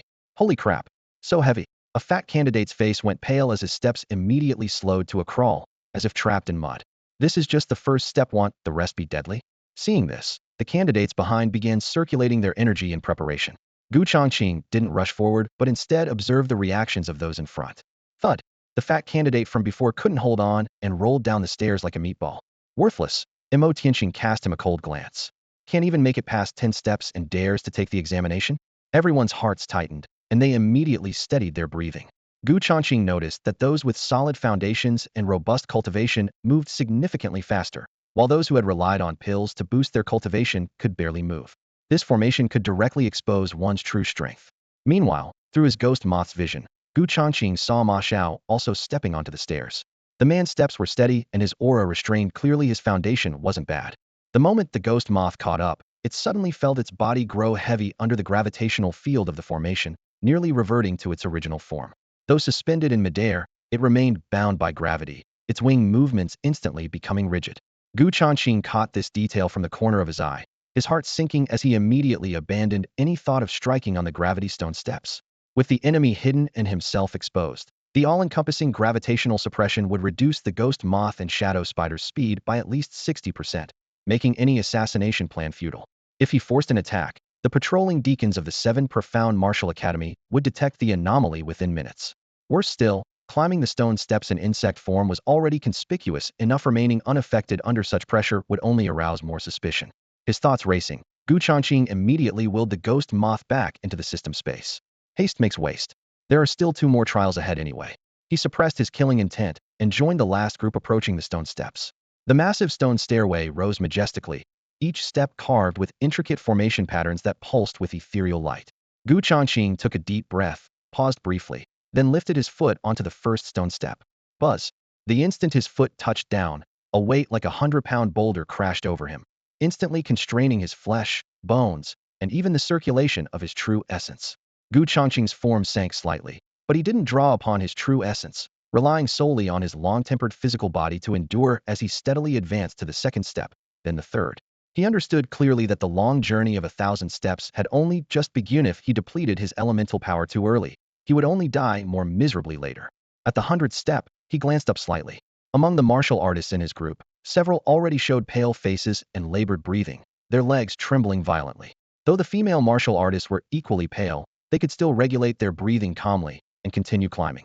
Gu Changqing raised an eyebrow, suddenly understanding. The stone steps' gravitational formation wasn't uniform. It adjusted subtly based on constitution, with women bearing approximately 30% less pressure than men.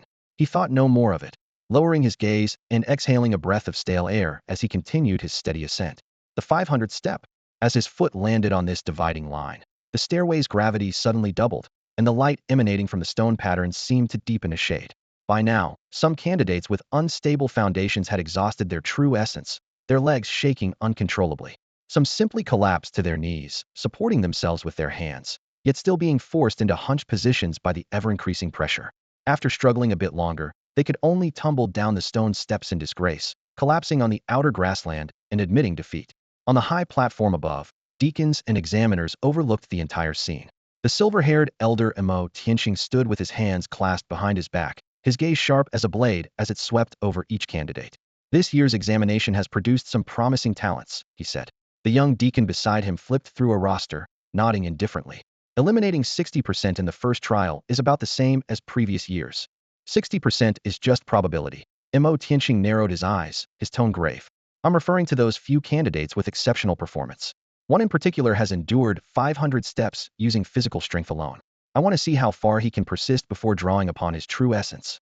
With that, his gaze locked onto the upright figure in the center of the stone steps. Gu Changqing, enduring 500 steps with physical strength alone. The surrounding young deacons all turned to look. Recalling how they had only managed 300-odd steps without using true essence in their time, they all exchanged glances. Who would have thought someone could be so monstrous? 600 steps. Gu Changqing relied on his remaining strength and iron will to force himself onto the 6th level. The air seemed crushed by an invisible giant hand, so heavy it made his chest feel suffocated.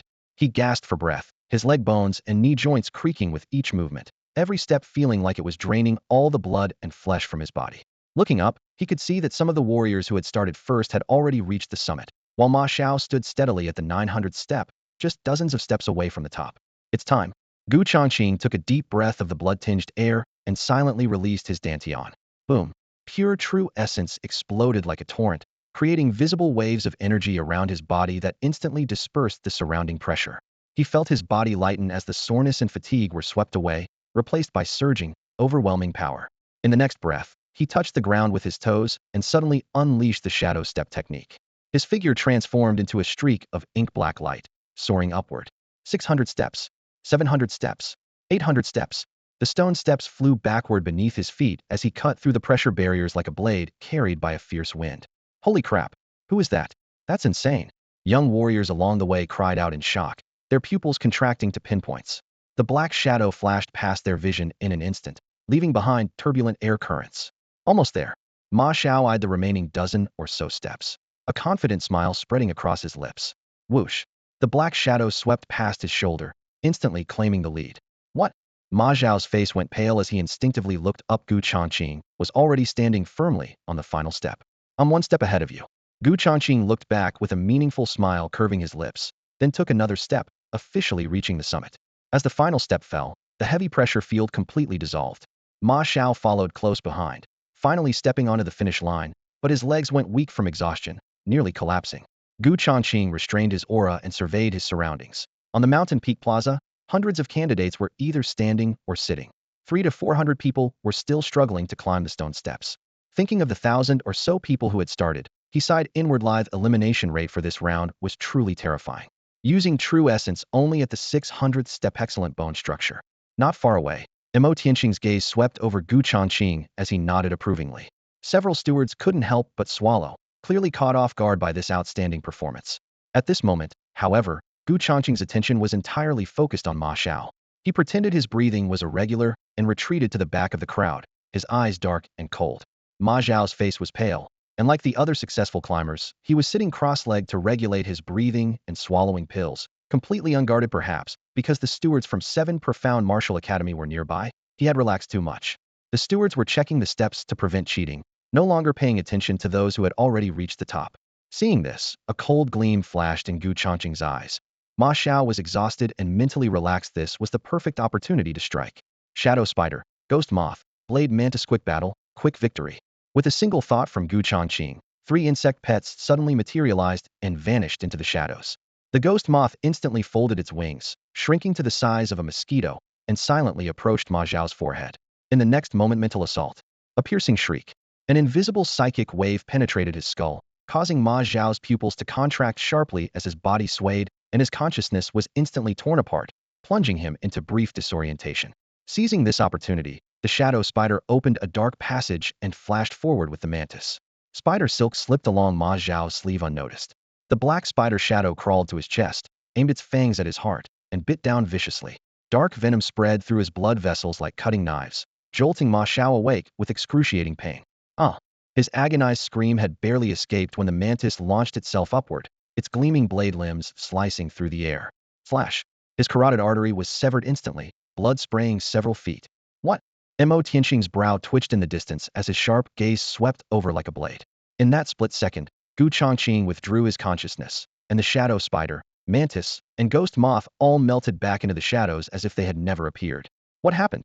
The warriors who had reached the summit stepped back half a pace, their faces filled with horror. Save me. Ma Xiao clutched his throat desperately, the spider's dual toxins showing as an eerie blue glow between his bloody fingers. His painful convulsions lasted only a few breaths before his eyes completely glazed over and all life left him. Mo Tianqing flashed to the corpse's side, but it was already too late. Who did this? His furious roar exploded outward, and the overwhelming pressure of a core formation cultivator made the air freeze instantly. Bastards! Someone dares to assassinate on 7 Profound Martial Academy's territory. Several stewards rushed over, staring at Ma Xiao's corpse with shock and rage. Mo Tianqing frowned, his gaze searching among the crowd. Gu Changqing blended in among them, his expression showing the same bewilderment as the others, his eyes calm without the slightest hint of evasion. Mo Tianqing could detect no spiritual energy fluctuations nor any traces of hidden weapons, only that eerie blue wound on the neck, leaving his mind churning with suspicion. Ma Xiao's death was extremely bizarre. Brother Xiao, a Ma family disciple who had just reached the summit, still had joy on his face when he saw his young master lying in a pool of blood, instantly turning pale and collapsing to the ground. You know this person? Mo Tianqing asked coldly. He's our Ma family's count heir, Ma Xiao. The disciple struggled to his feet, his voice still trembling. Who committed this murder? I must report this to the family head. The Ma family heir. The surroundings fell instantly silent. The only son of Ma Tianxiong, commander of the Imperial Capital City Guard, had died during 7 profound martial academies examination. This was far beyond an ordinary assassination. Seal the mountain gates. All examinees who reach the summit are forbidden to leave. Mo Tianqing swept his arm and thundered his command. All stewards mobilize immediately and investigate this matter thoroughly. Instantly, bells rang throughout 7 profound martial academy as dozens of figures rushed from all directions, quickly sealing off the entire area. Whoosh, whoosh, whoosh. At the top of the stone steps, dozens of black-robed deacons swept in like lightning, positioning themselves at various points to completely block everyone's escape routes. At the same time, the gravity formation covering the entire stairway suddenly extinguished, the pressure vanishing instantly and bringing the examination to an abrupt halt. What's happening? Did the formation run out of energy?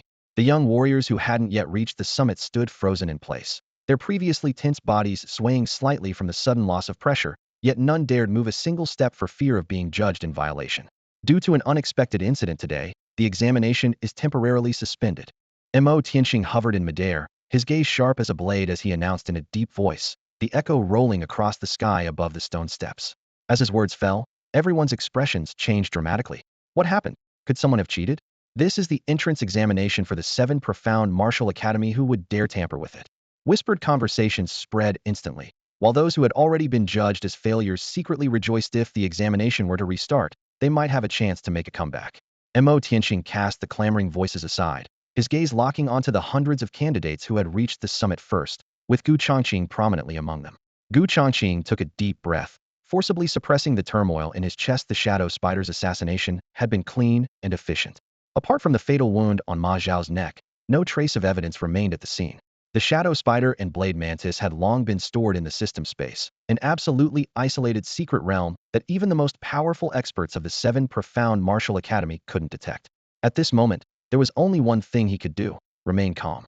What audacious assassins, daring to kill within the territory of the 7 profound martial academy and disrupt our recruitment examination. Fury blazed in Mo Tianqing's eyes. If we don't root out the true culprit today, where will the dignity of our 7 profound martial academy stand? Senior Brother Mo, the autopsy has revealed new findings. A deacon hurried forward, lowering his voice to report. Besides the fatal throat wound, there's an unusual bite mark on the deceased's chest. What creature made this bite? Mo Tianqing's brow furrowed sharply. The wound shows jagged tearing with purple-black toxic spots around the edges. Initial assessment suggests it came from some high-tier insect species, with venom so potent it could corrode a Dao Mortal Realm warrior's heart meridians within 3 breaths. A high-tier insect species? A flash of alarm crossed Mo Tianqing's eyes. Dao Mortal Realm warriors possessed bodies like copper and iron, resistant to ordinary poisons, yet an insect capable of instantly killing someone of such cultivation was extremely rare even in the Demon Beast Compendium. More terrifying still, at the moment of the assassination, despite his peak core formation realm cultivation allowing him to sense spiritual fluctuations, he hadn't detected even the slightest trace. This required at least 5th-tier Demon Beast capabilities. The deacon added, the neck wound retains traces of frost energy, as if caused by a short blade forged from cold marrow profound iron, not an ordinary weapon. A poison-type insect species and a cold attribute weapon. Mo Tianqing's mind raced as he quickly pieced together the clues. Insect species were hard to trace, but that cold weapon must have a source. Immediately conduct a thorough search of everyone's personal belongings, including every single item in their storage rings. Mo Tianqing's voice was ice-cold and resolute, brooking no resistance. Even the proud young prodigies who had been singled out fell silent as cicadas in winter, having no choice but to queue up and submit to individual searches by the deacons. Any resistance would be viewed as guilt, and if they were treated as suspects, the subsequent troubles would be far more serious than merely losing examination qualification. The stewards in the arena wore stern expressions as they began interrogating the candidates one by one. Dozens of candidates formed a long line, the atmosphere tense with silence. Changqing stood in the center of the crowd, his back straight and expression composed, as if the surrounding hostility had nothing to do with him. You? Come here for inspection. When it was Changqing's turn, a black-robed steward raised his hand and gestured, his sharp gaze piercing directly into the young man's eyes. Name? Origin? Changqing, from Qingzhou City in the Northern Territory. The youth's tone remained calm, his eyes clear and unwavering. When Ma Xiao was assassinated earlier, did you notice anything unusual? I noticed nothing. We need to search your entire body, including your storage ring. Any objections? Please proceed. Changqing nodded slightly, his demeanor remaining composed throughout. The black-robed steward turned his palm, and a bronze mirror the size of his hand materialized. its surface rippling with pale golden waves, the spirit peering mirror exclusive to the 7 profound martial academy, capable of detecting the most subtle traces of elemental energy and demonic beast aura. The mirror's light spread out like a golden thread, scanning from the top of Gu Changqing's head down to his feet, then penetrating deep into his meridians. The mirror's surface reflected the profound and stable elemental energy fluctuations within his body. Half-step, Dao mortal realm. The steward's brow twitched as he took another look at him. To reach the threshold of the Dao mortal realm at such a young age was considered exceptional talent among independent cultivators. Not bad. He offered a casual comment before taking the storage ring Gu Changqing handed over, emptying its contents item by item. Over 10 bags of dry provisions, several sets of spare clothing, an ordinary iron sword, and several hundred taels in silver notes. That's all. The steward paused, seemingly surprised by such meager possessions. Gu Changqing replied calmly. For a cultivator, material possessions need not be excessive. The truly important treasures were already stored in his system's storage space. This ring was merely for appearances. In the crowd, a young man in fine silk clothing snickered quietly, acting noble while being so poor. Several companions joined in the laughter, their gazes filled with mockery. Gu Changqing pressed his lips together slightly and remained silent. Poor. A low, cold snort interrupted the ridicule. Mo Tianqing stepped forward, his gaze icy. So what if he is? Without using his true essence, relying solely on his physical body, he climbed 600 steps of the gravity stone stairway. Which of you could accomplish such a feat? The gravity stone stairway increased pressure with each step. The terrifying gravity at the 600th step was enough to crush an ordinary martial artist's bones. Even these half-step, Dao mortal cultivators would be unable to endure it without using their elemental power. Realizing this, the young man in silk and his companions turned pale, their previous contempt evaporating, replaced only by shock. Mo Tianqing withdrew his gaze and addressed the steward. This person needs no further investigation. Clear him of suspicion. Yes, Senior Brother Mo. The steward immediately understood and bowed in compliance. He knew well that Senior Brother Mo came from humble origins and had reached his current position through his own arduous cultivation. Seeing Gu Changqing being mocked, Mo Tianqing naturally felt displeased and deliberately stood up for him. Moreover, with all items in the storage ring clearly visible, suspicion could basically be ruled out. Gu Changqing flipped the ring's face toward the steward for another look before closing his fingers. His expression remained calm, though inwardly he felt quite pleased. He had expected several rounds of interrogation, never imagining he'd clear his name so easily. Those contemptuous glances from earlier had unexpectedly become an additional gift. Unfortunately, he hadn't left the mountain gate yet, and any relaxation would be courting death. Understood this better than anyone. You're cleared. The black-robed steward withdrew his divine sense and gestured dismissively, then barked coldly. Next. Gu Changqing nodded slightly, stepped back half a pace, and retreated down the steps to the crowd's edge, though his knuckles remained rigid beneath his sleeves. Atop the high platform, Mo Tianqing stood with hands clasped behind his back, black hair whipping in the mountain wind, his gaze cold as winter stars. The carpet search that had begun at dawn had dragged on for 3 full hours, yet yielded nothing. Senior Brother Mo, all candidates who reached the summit have been examined. No anomalies found. Upon hearing the report, his brow furrowed deeply, astonishment churning within. The assassin had somehow killed silently among the crowd and covered their tracks flawlessly. It was simply inconceivable. The steward lowered his voice. Today's examination, shall we proceed as planned? Mo Tianqing's eyes flashed like blades, a chill flickering through them. How can we proceed when the killer remains uncaught? As his words fell, his sharp gaze swept across every young face, some forcing composure, others on high alert, and still others with barely detectable excitement flickering in their eyes. The assassin was surely hidden among them, close at hand, yet without any evidence. His fury burned uncontainable. Just as the tense atmosphere was about to freeze solid, a thunderous whoosh suddenly echoed from the distance, like an arrow tearing through the sky. Everyone turned toward the sound to see a golden light-wrapped figure approaching through the air from deep within 7 profound martial academy. With each step, ancient Dao patterns materialized in the void, causing the mountain winds to reverse. Whoosh! The golden light abruptly stopped, the figure now suspended in midair above the crowd. As the radiance faded, an elderly man with crane-white hair and youthful features appeared, his purple-gold robes billowing in the wind. Mysterious runes adorned the garment's edges, and his aura was unfathomably deep, like a calm black sea concealing surging undercurrents. His mere glance was enough to make everyone present feel an invisible pressure. Greetings, elder son. Upon seeing the arrival, Mo Tianqing and all the stewards immediately bowed deeply, their expressions filled with utmost reverence. The purple-robed elder stood suspended in midair, his robes billowing without wind, as overwhelming pressure descended like a mountain, forcing all examinees to lower their heads in unison, not daring to even breathe loudly. Gu Changqing looked up and immediately recognized this person as Sun Tong, whom he had encountered in the bamboo grove a few days prior. His heart couldn't help but tighten. The ability to fly through the air revealed strength far beyond imagination. Sun Tong surveyed the crowd, his gaze lingering briefly on Gu Changqing before settling on Mo Tianqing, his voice deep and resonant. Have you found the perpetrator? Reporting to Elder Sun, Mo Tianqing stepped forward, lowering his head. The assassin's methods were peculiar. The corpse bears only venomous insect bite marks and wounds from cold attribute weapons. This disciple has searched the entire venue but found no suspicious individuals. Sun Tong remained expressionless, pondering for a moment before slowly speaking. If that's the case, let this matter rest for now. Notify the Ma family to collect the body. The 7 Profound Martial Academy will provide them with an explanation in due time. His tone was calm, yet carried undeniable authority. Yes. Mo Tianqing respectfully accepted the order, then waved his hand as dozens of stewards lifted the blockade.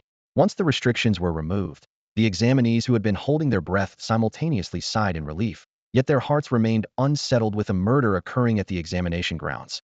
Could the upcoming assessment continue? What rotten luck, someone complained in a low voice. We finally climbed halfway up, only to encounter this mess. Humph, perhaps someone is secretly scheming to drag us all down. Another immediately chimed in agreement. As everyone discussed among themselves, Sun Tong spoke again, his voice carrying across the entire venue.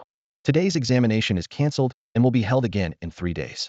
All those who passed the preliminary test will be registered separately and may proceed directly to the second round. The venue instantly erupted. Especially those examinees who had been eliminated, they were as excited as if they had been given a second lease on life. The chubby fellow who had failed first was readied, his voice trembling. It's shameful to say, but I truly must thank that assassin. Absolutely, someone immediately responded. Without this incident, we'd be packing our bags and heading home right now. Right, that assassin is practically our lucky star. More failed candidates huddled together, some even kneeling and weeping, creating a chaotic yet fervent scene. Gu Changqing felt his scalp tingle, the corner of his mouth twitching slightly. He had merely carried out a mission, yet these people regarded him as their savior. All who passed the preliminary test, line up for registration. Mo Tianqing bellowed. Dozens of stewards in dark robes spread out, holding jade slips to record names one by one. Gu Changqing simply wanted to leave as quickly as possible, so he was the first to queue up. After registration, he received a palm-sized bronze token. The token serves as proof of passing the preliminary test. Mo Tianqing announced solemnly to everyone. Once lost, you must retake the first round. He then waved his hand, indicating that registered examinees could leave on their own. Gu Changqing casually tossed the token into his storage ring. Since the assassination mission was complete, he had no intention of setting foot in the 7 Profound Martial Academy again. Though the resources were tempting, if it meant living in constant fear, it was better to withdraw early. The slightest mistake could lead to eternal damnation. He turned to leave, but a deep voice called out from behind. Young friend, please wait. Just as he turned to leave, a deep voice suddenly rang out beside his ear. Gu Changqing's steps faltered, his nerves instantly tightening, yet he maintained his composed expression and slowly turned around. A few steps away, Sun Tong stood with his hands clasped behind his back, his gray-white robes fluttering slightly in the breeze, those profound eyes gazing at him with quiet directness. Young friend. Mo Tianqing and several stewards in the distance exchanged glances, brief surprise flickering in their eyes. Gu Changqing actually knew Elder Sun? With such connections, why bother with the arduous examination when he could simply use his influence? Gu Changqing gathered his thoughts, stepped forward, and cupped his hands in a formal bow, keeping his voice as steady as possible. Elder Sun, how may I be of service? Sun Tong didn't respond immediately, instead studying him with interest from head to toe. That slow scrutiny felt like a sharp blade, making Gu Changqing's spine unconsciously straighten. After a moment, Sun Tong composed his expression and nodded slightly. Excellent. This old man's judgment was indeed correct. In just a few short days, you've completely comprehended the incomplete manual of the 9 Heavens Thunder technique, and your cultivation has advanced considerably. Gu Changqing's taut nerves quietly relaxed as he bowed again, his tone earnest. Thanks to the opportunity Elder Sun bestowed upon me, this disciple was able to break through. Opportunity is one thing. Sun Tong stroked his beard with a chuckle, but whether one can seize it depends entirely on one's own ability. Your progress is due to your diligence. Gu Changqing nodded slightly, wearing an appropriate smile, though inwardly he hoped to end the conversation quickly and make his escape. Sun Tong suddenly changed direction. If you pass all parts of the examination in 3 days, this old man will take you as a personal disciple. His tone was calm, yet carried undeniable authority. These words struck the crowd like thunder. Mo Tianxing's heart jolted as he drew a sharp breath. Elder Sun's last acceptance of a disciple had been 30 years ago. While teaching elders occasionally guided disciples, personal disciples received exclusive treatment. Techniques, resources, and instruction were all generously shared. At this thought, his envy nearly overflowed, but he immediately reminded himself to maintain his spiritual composure and forcibly suppressed his emotions. Gu Changqing stood stunned, his heart a mixture of conflicting feelings. Sun Tong's sudden declaration of intent to take a disciple left him caught between advance and retreat. What's this? Seeing the other's prolonged silence, Sun Tong's expression darkened slightly. Do you perhaps find becoming this old man's personal disciple beneath you? Gu Changqing quickly adjusted his expression, displaying an air of pleasant surprise. To receive Elder Sun's favor is truly this disciple's great fortune. I was overwhelmed with joy just now and failed to respond immediately. Please forgive me. Sun Tong nodded with satisfaction. No matter. What this old man values is precisely your character and potential. Give your all in the examination 3 days hence. With these words, he cast another meaningful glance, swept his robes, and strode away. Mo Tianxing and the other stewards hurried to follow, leaving only Gu Changqing standing in place with a complex expression. This was trouble. He sighed inwardly, having originally planned to withdraw once the mission was complete, but now Sun Tong had his eyes firmly fixed on him. Refusing on the spot would certainly arouse suspicion. Agreeing, however, would exponentially increase the risks once his identity was exposed. This guy's luck is incredible. To think Elder Sun would take notice of him. The surrounding candidates buzzed with discussion, their faces a mixture of envy and jealousy. The young man in fine robes turned deathly pale, his knuckles white as he clenched his fists. The poor martial artist he had just mocked had suddenly become a candidate for Elder Sun's personal disciple. Gu Changqing weighed his options silently. Agree for now, and take things one step at a time. He composed himself, allowing the probing gazes to fall upon him, then quickly left the examination grounds. At the same moment, in the underground chamber deep within the Ma residence, the damp stone walls reflected the flickering candlelight. Master, the young lord, is dead. Steward Zhao knelt on both knees, his voice trembling. The candlelight wavered, causing Ma Tianxiong's imposing figure to shudder slightly. After a long silence, he spoke hoarsely. Did the 7 Mysteries Martial Academy catch the assassin? No. The Tianji Pavilion's assassins come and go without a trace. Even the Academy's administrators noticed nothing. Steward Zhao shook his head. So be it. Very well. Ma Tianxiong sat down at the stone table, a flash of grief quickly passing through his eyes. Master, please accept my condolences. Steward Zhao lifted the wine pot and filled his cup. Ma Tianxiong indeed needed the wine at this moment. As the strong liquor entered his mouth, just as he was about to use it to suppress his churning emotions, he suddenly felt a burning pain in his abdomen, as if 10,000 needles were piercing his body, and his true essence was instantly suppressed. Soul-locking powder. His pupils contracted. This was a poison only the imperial family possessed. Zhao Gaoyu. The excruciating pain made his voice tremble, and black blood was already seeping from the corner of his mouth. Across from him, Zhao Gao slowly rose, the respectful expression long gone from his face, replaced only by a cold smile. Master, please don't blame me. He stepped back 2 paces, his tone low and calm. The young lord's death was part of the plan from the beginning. And you? It's time for you to go as well. Ma Tianxiong was furious and tried to forcibly mobilize his dantian, only to discover his elemental power was completely locked. He tried to rise using the table for support, but fell heavily, his limbs stiffening and vision darkening. Who ordered you to do this? He gritted his teeth and forced out this final question. Even if I don't say it, you know it in your heart. Zhao Gao's expression was cold. Being able to ease the crown prince's burdens is your good fortune. As a chess piece, you must have the awareness of a chess piece. Only if you also die by assassination will the 7 Mysteries Martial Academy believe it was done by the 4th prince's faction. As his words fell, he gripped a dagger and stepped forward, plunging it fiercely into Ma Tianxiong's chest. Splurt. Black blood sprayed forth, and Ma Tianxiong died with his eyes wide open. Only in death did he realize that he too had been part of the crown prince's calculations. At the top floor hall of the Drunken Cloud Tower, flickering lanterns cast dancing shadows while the faint sound of traditional music drifted from behind the rosewood screens, yet it couldn't suppress the explosive tension hanging in the air. Boss, did you really kill Ma Xiao?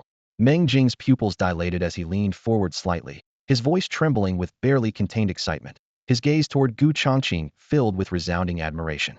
Gu Changqing merely nodded slightly, his sleeves falling as he smoothed his robe, a simple gesture that served as confirmation. Fang Baiyu swallowed hard, his fingertips unconsciously digging into his palms. As the intelligence officer, he knew better than anyone the true power of the 7 mysterious martial manner and the scale of that day's examination. Officials everywhere, warriors like an ocean, even the air itself, seemed to churn. To accomplish an assassination undetected in such dense crowds, and escape unscathed, such skill could rival the top 10 assassins on the killer rankings. After a brief silence, he lowered his voice. Boss, I just received word Ma Tianxiong of the Earl's Manor has also been assassinated within his own residence. What? Gu Changqing raised an eyebrow, showing rare surprise. A distinguished earl and court official assassinated. But what truly concerned him was another matter with his employer dead, who would pay the remaining fee. At this thought, his brow furrowed and his mood darkened considerably. Ma Tianxiong was one of the crown prince's men, always loyal. Meng Jing speculated with suspicion. Could this be the fourth prince's doing? Fang Baiyu stroked his chin thoughtfully, reaching the same conclusion, highly likely. Ma Tianxiong commanded the capital's defense forces and held military power. If the fourth prince wants to compete for succession, such threats must be eliminated. While the two analyzed thoroughly, Gu Changqing raised his hand to interrupt. Don't just look at the surface. If the fourth prince truly had brains, he would never do this. Meng Jing and Fang Baiyu exchanged glances, both looking puzzled. Gu Changqing's tone remained calm, yet struck like a hammer on a chessboard. One heir dead, plus one ear lease, that weight enough? His gaze was profound, as if the entire game lay within his mind. Fang Baiyu drew a sharp breath, immediately understanding. Boss, you mean? Ma Tianxiong was also killed by the crown prince's people. Who else could it be? Gu Changqing said flatly. The Ma family heir was merely bait to drag the seven mysterious martial manor into this.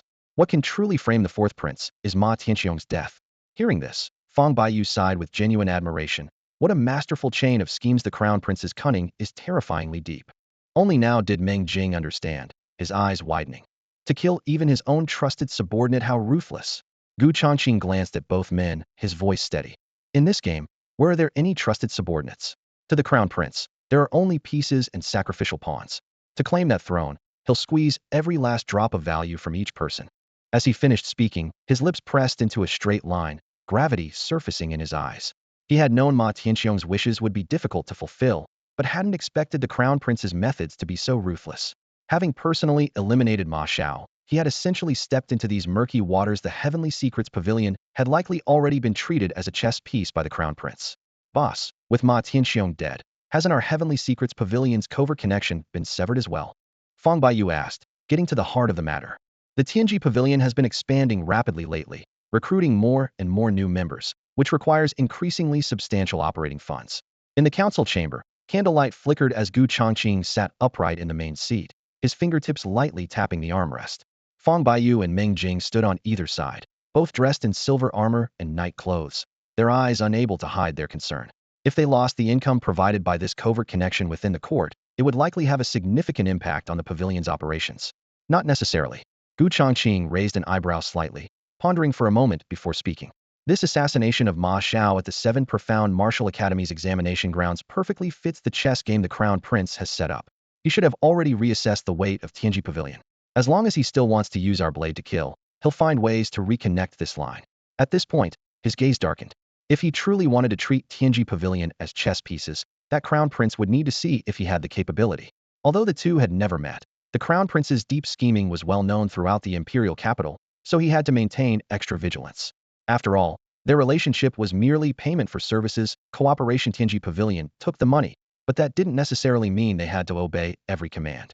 If they found something disagreeable, what harm was there in standing him up? Hiss.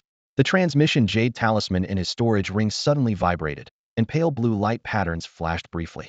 Gu Changqing probed with his divine consciousness and heard a hoarse male voice. Pavilion Master of Tianji, your subordinates are efficient. You set the location for settling the final payment. The voice was all too familiar. A few days ago, when Ghost Moth had infiltrated the Ma residence, he had already identified this as Ma Tianxiong's old steward Zhao Gao. Now that Ma Tianxiong was dead, this old fellow had control of the transmission jade talisman and knew the assassination details like the back of his hand. The answer was obvious. Zhao Gao was the Crown Prince's planted agent in the Ma residence, and had very likely personally finished off Ma Tianxiong.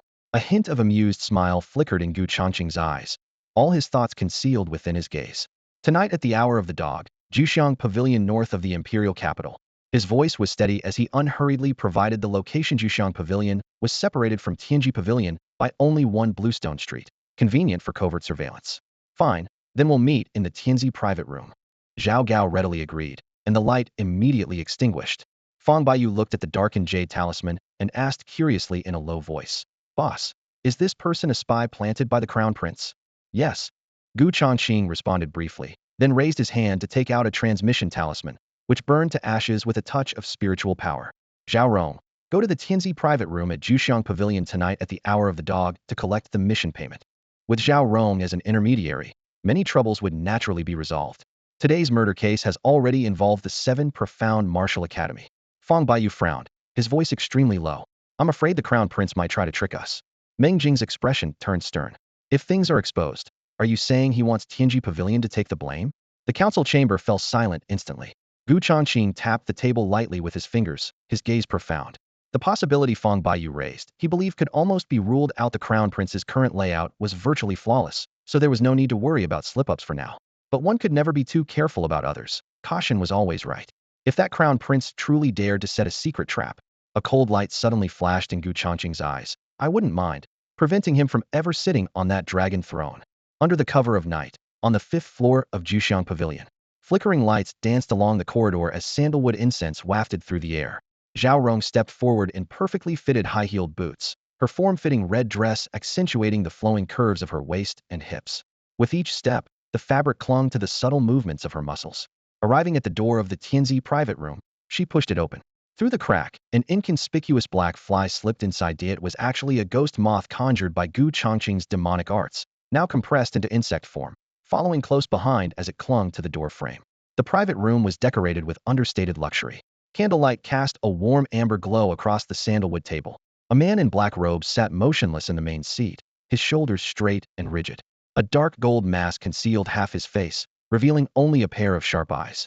Upon seeing Zhao Rong's obviously artificial features and Adam's apple, his pupils contracted sharply, and his brow furrowed slightly. You're the agent from Tianji Pavilion? The black-robed man's gaze grew distant, his voice deliberately lowered. Indeed. Zhao Rong's expression remained cold and businesslike. Without pleasantries, she raised her hand and stated, Final payment, 250,000. Before she finished speaking, the black-robed man pointed with his finger. Light flashed from his storage ring, and a thick stack of silver notes slapped onto the table. Zhao Rong reached out, quickly flipping through them to confirm the amount, then turned to leave. Wait. The black-robed man suddenly stood. Zhao Rong stopped mid-step, turning her head to cast an icy glare. Something else. The black-robed man unhurriedly adjusted his robes. My master is very satisfied with Tianji Pavilion's efficiency. Would you be interested in another job? Tianji Pavilion only considers payment, not interest. Zhao Rong's lips curved in a sinister smile. The black-robed man nodded. As for payment, we certainly won't disappoint you. Tell me the target first. Zhao Rong's smile vanished. Her tone as flat, as if discussing the weather. The black-robed man glanced toward the night outside the window, then crushed a gray-white talisman. Faint spiritual light expanded into an invisible barrier, sealing the entire room. In the corner, the ghost moth's compound eyes trembled slightly. Through that tiny perspective, Gu Changqing observed everything, his eyebrows raising slightly, quite cautious indeed. The black-robed man lowered his voice. This target is an inner disciple of the 7 profound martial academy, already at the peak of the Tao mortal realm. What? Zhao Rong's eyes narrowed, surprise flashing briefly across her face. Assassinating an inner disciple of the 7 profound martial academy, and one at the peak of Tao mortal realm no less. The difficulty was at least 10 times greater than their previous assignment. The eve's lamplight reflected in the ghost moth's compound eyes as Gu Changqing quickly weighed the situation. The 7 profound martial academy was heavily guarded, and inner disciples had academy enforcers secretly protecting them. Zhao Rong quickly resumed her cold, sinister expression, smiling without warmth. Your master certainly picks tough bones to chew. Precisely why we need Tianji Pavilion. The black-robed man's tone turned cold. You managed to kill Ma Xiao in broad daylight. Infiltrating the 7 profound martial academy to assassinate an inner disciple shouldn't be too difficult. Zhao Rong shook her head. This job is special, not easy to accept. The black-robed man scoffed lightly. I thought that with sufficient payment, Tianji Pavilion would take any dark job. Seems I was mistaken. Zhao Rong saw through this crude provocation immediately, but she knew clearly that none of Tianji Pavilion's current assassins could reliably complete such a task. As for the mysterious assassin team that boss Gu Changqing secretly trained, she had never seen them in action and didn't know if they could handle this challenge. The black-robed man pressed. What's your decision? My master doesn't like wasting time. If Tianji Pavilion is afraid, you're free to refuse. Zhao Rong shot him a cold look. Cut the chatter. How much? 1 million silver coins. The black-robed man threw out the figure without hesitation. The candlelight flickered in Zhao Rong's pupils. According to black market rates, assassinating a peak Tao mortal realm warrior was indeed worth that price. However, that was for ordinary targets. If the target was an inner disciple of the 7 profound martial academy, The difficulty was on an entirely different level. Such was the price. The man in black said coldly, "Is the Tianji Pavilion willing to take this on?" Zhao Rong crossed her arms, her expression indifferent, responding with a light snort. "A mere 1 million. And you think that's enough to buy the life of an inner disciple from the 7 profound martial manner?" She narrowed her eyes with a mocking smile. "At that price, I doubt any assassin in the black market would be foolish enough to accept." The man in black tapped his fingers on the table, pondering for a moment before lowering his voice. "If you find the payment too low, name your price. Special missions come with special rates. This matter must be decided by our pavilion master personally." Zhao Rong shook her head, her tone calm, yet uncompromising. With that, she pushed the door open and left. Outside, the moonlight was dim. For ordinary contracts, she had full authority as an agent to make decisions. But the target was an inner disciple of the 7 profound martial manner. If they failed, the entire Tianji Pavilion would face destruction. Such dark business was not something she dared decide on her own. Without stopping, she turned through the corridor and flicked her sleeve. A thumb-sized ghost moth slipped from her fingertips. The moth fluttered its dark, thin wings and silently glided out through the window. After circling the eaves once to confirm no one was following, it shot toward the drunken cloud tower like an arrow. Inside the tower, candlelight flickered dimly. Changqing stood by the window, watching the ghost moth approach against the window paper. With a wave of his hand, he drew it into his system space. Behind him, Meng Jing and Fang Baiyu held their breath in anticipation. Changqing already knew everything that had transpired and was calculating his strategy. Inner disciples of the 7 profound martial manner were the backbone of the sect's future. Killing Ma Xiao had been risky enough that had merely damaged the sect's reputation. But targeting an inner disciple would ensure the sect would never let it slide.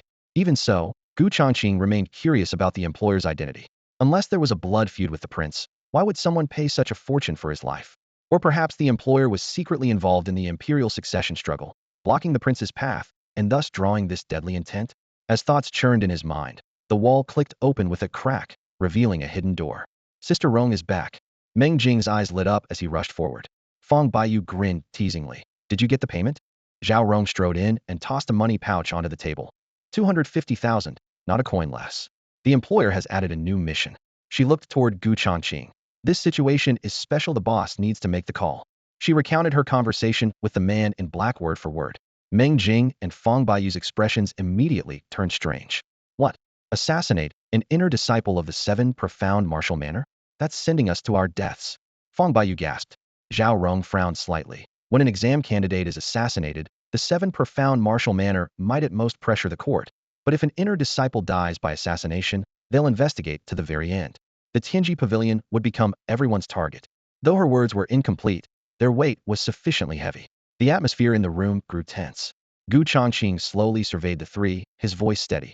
"As long as the payment is sufficient, what does it matter if it's an inner disciple of the 7 profound martial manner?" Meng Jing was stunned. "Boss, you mean we're taking this job?" Changqing nodded slightly, his tone ice-cold. "We're taking it. Not only will we take it, but we'll show them just how sharp the Tianji Pavilion's blade can be." With those words, a cold glint flashed in Changqing's eyes as a strategy began forming in his mind. The atmosphere in the hall was heavy and tense. Candlelight flickered, casting elongated and blurred shadows on the walls in pale yellow halos. Zhao Rong's eyes trembled slightly, as if weighing her options, but after a moment she smiled with relief. "Boss, since you've made your decision, I'll naturally give my full support." Meng Jing and Fang Baiyu exchanged glances and nodded in tacit understanding. Their stance was crystal clear. Changqing had once said that the Tianji Pavilion was essentially an assassin organization that took money to get things done. If they only dared to take on small-time jobs out of excessive caution, the organization would never grow. They understood this perfectly. The 7 profound martial manner was indeed formidable, but wherever there were people, there were weaknesses. As long as they spared no cost, there were countless ways to kill. At this thought, the three initially showed complex emotions in their eyes, which were then replaced by an almost fanatical gleam. If they could truly assassinate an inner disciple of the 7 profound martial manner and succeed, the Tianji Pavilion's reputation in the black market would explode overnight. In that case, it's settled. Changqing surveyed everyone present, and seeing no objections, a faint smile curved his lips. Though he was the pavilion master, he didn't wish to make unilateral decisions. Only by uniting everyone's thoughts could the organization advance further. With that, he flipped his hand and retrieved a transmission jade talisman from his storage ring, channeling his elemental power into it with his fingertips. "Tianji Pavilion Master, have you thought it through?" Came Zhao Gao's sinister laughter from the other end, hoarse yet confident. "We can take it," Changqing replied in an even tone. "But the payment needs to be renegotiated." Speak up, how much do you want? Zhao Gao seemed prepared, his voice casual. 2 million spirit crystals, plus a 7th grade cultivation manual. Gu Changqing straightforwardly stated his price, knowing the employer behind the scenes was the current crown prince. Such a wealthy patron deserved to be thoroughly fleeced. What? Zhao Gao's voice suddenly turned shrill, unable to hide his shock and anger. 2 million was already the prince's bottom line, still within acceptable range, but the other party was actually making such outrageous demands, wanting a 7th grade cultivation manual as well. Meng Jing and the others gasped upon hearing this, their gazes all turning toward Gu Changqing. That was a priceless treasure with no market value. Tianji Pavilion Master, your price is far too excessive. Zhao Gao's tone was as cold as a frozen pond. 2 million is acceptable, but a 7th grade manual is absolutely impossible. The life of a 7 profound martial manner inner disciple is worth exactly this price. Gu Changqing replied coolly. If Steward Zhao can't make the decision, go ask your master behind the scenes. I have all the time in the world to wait.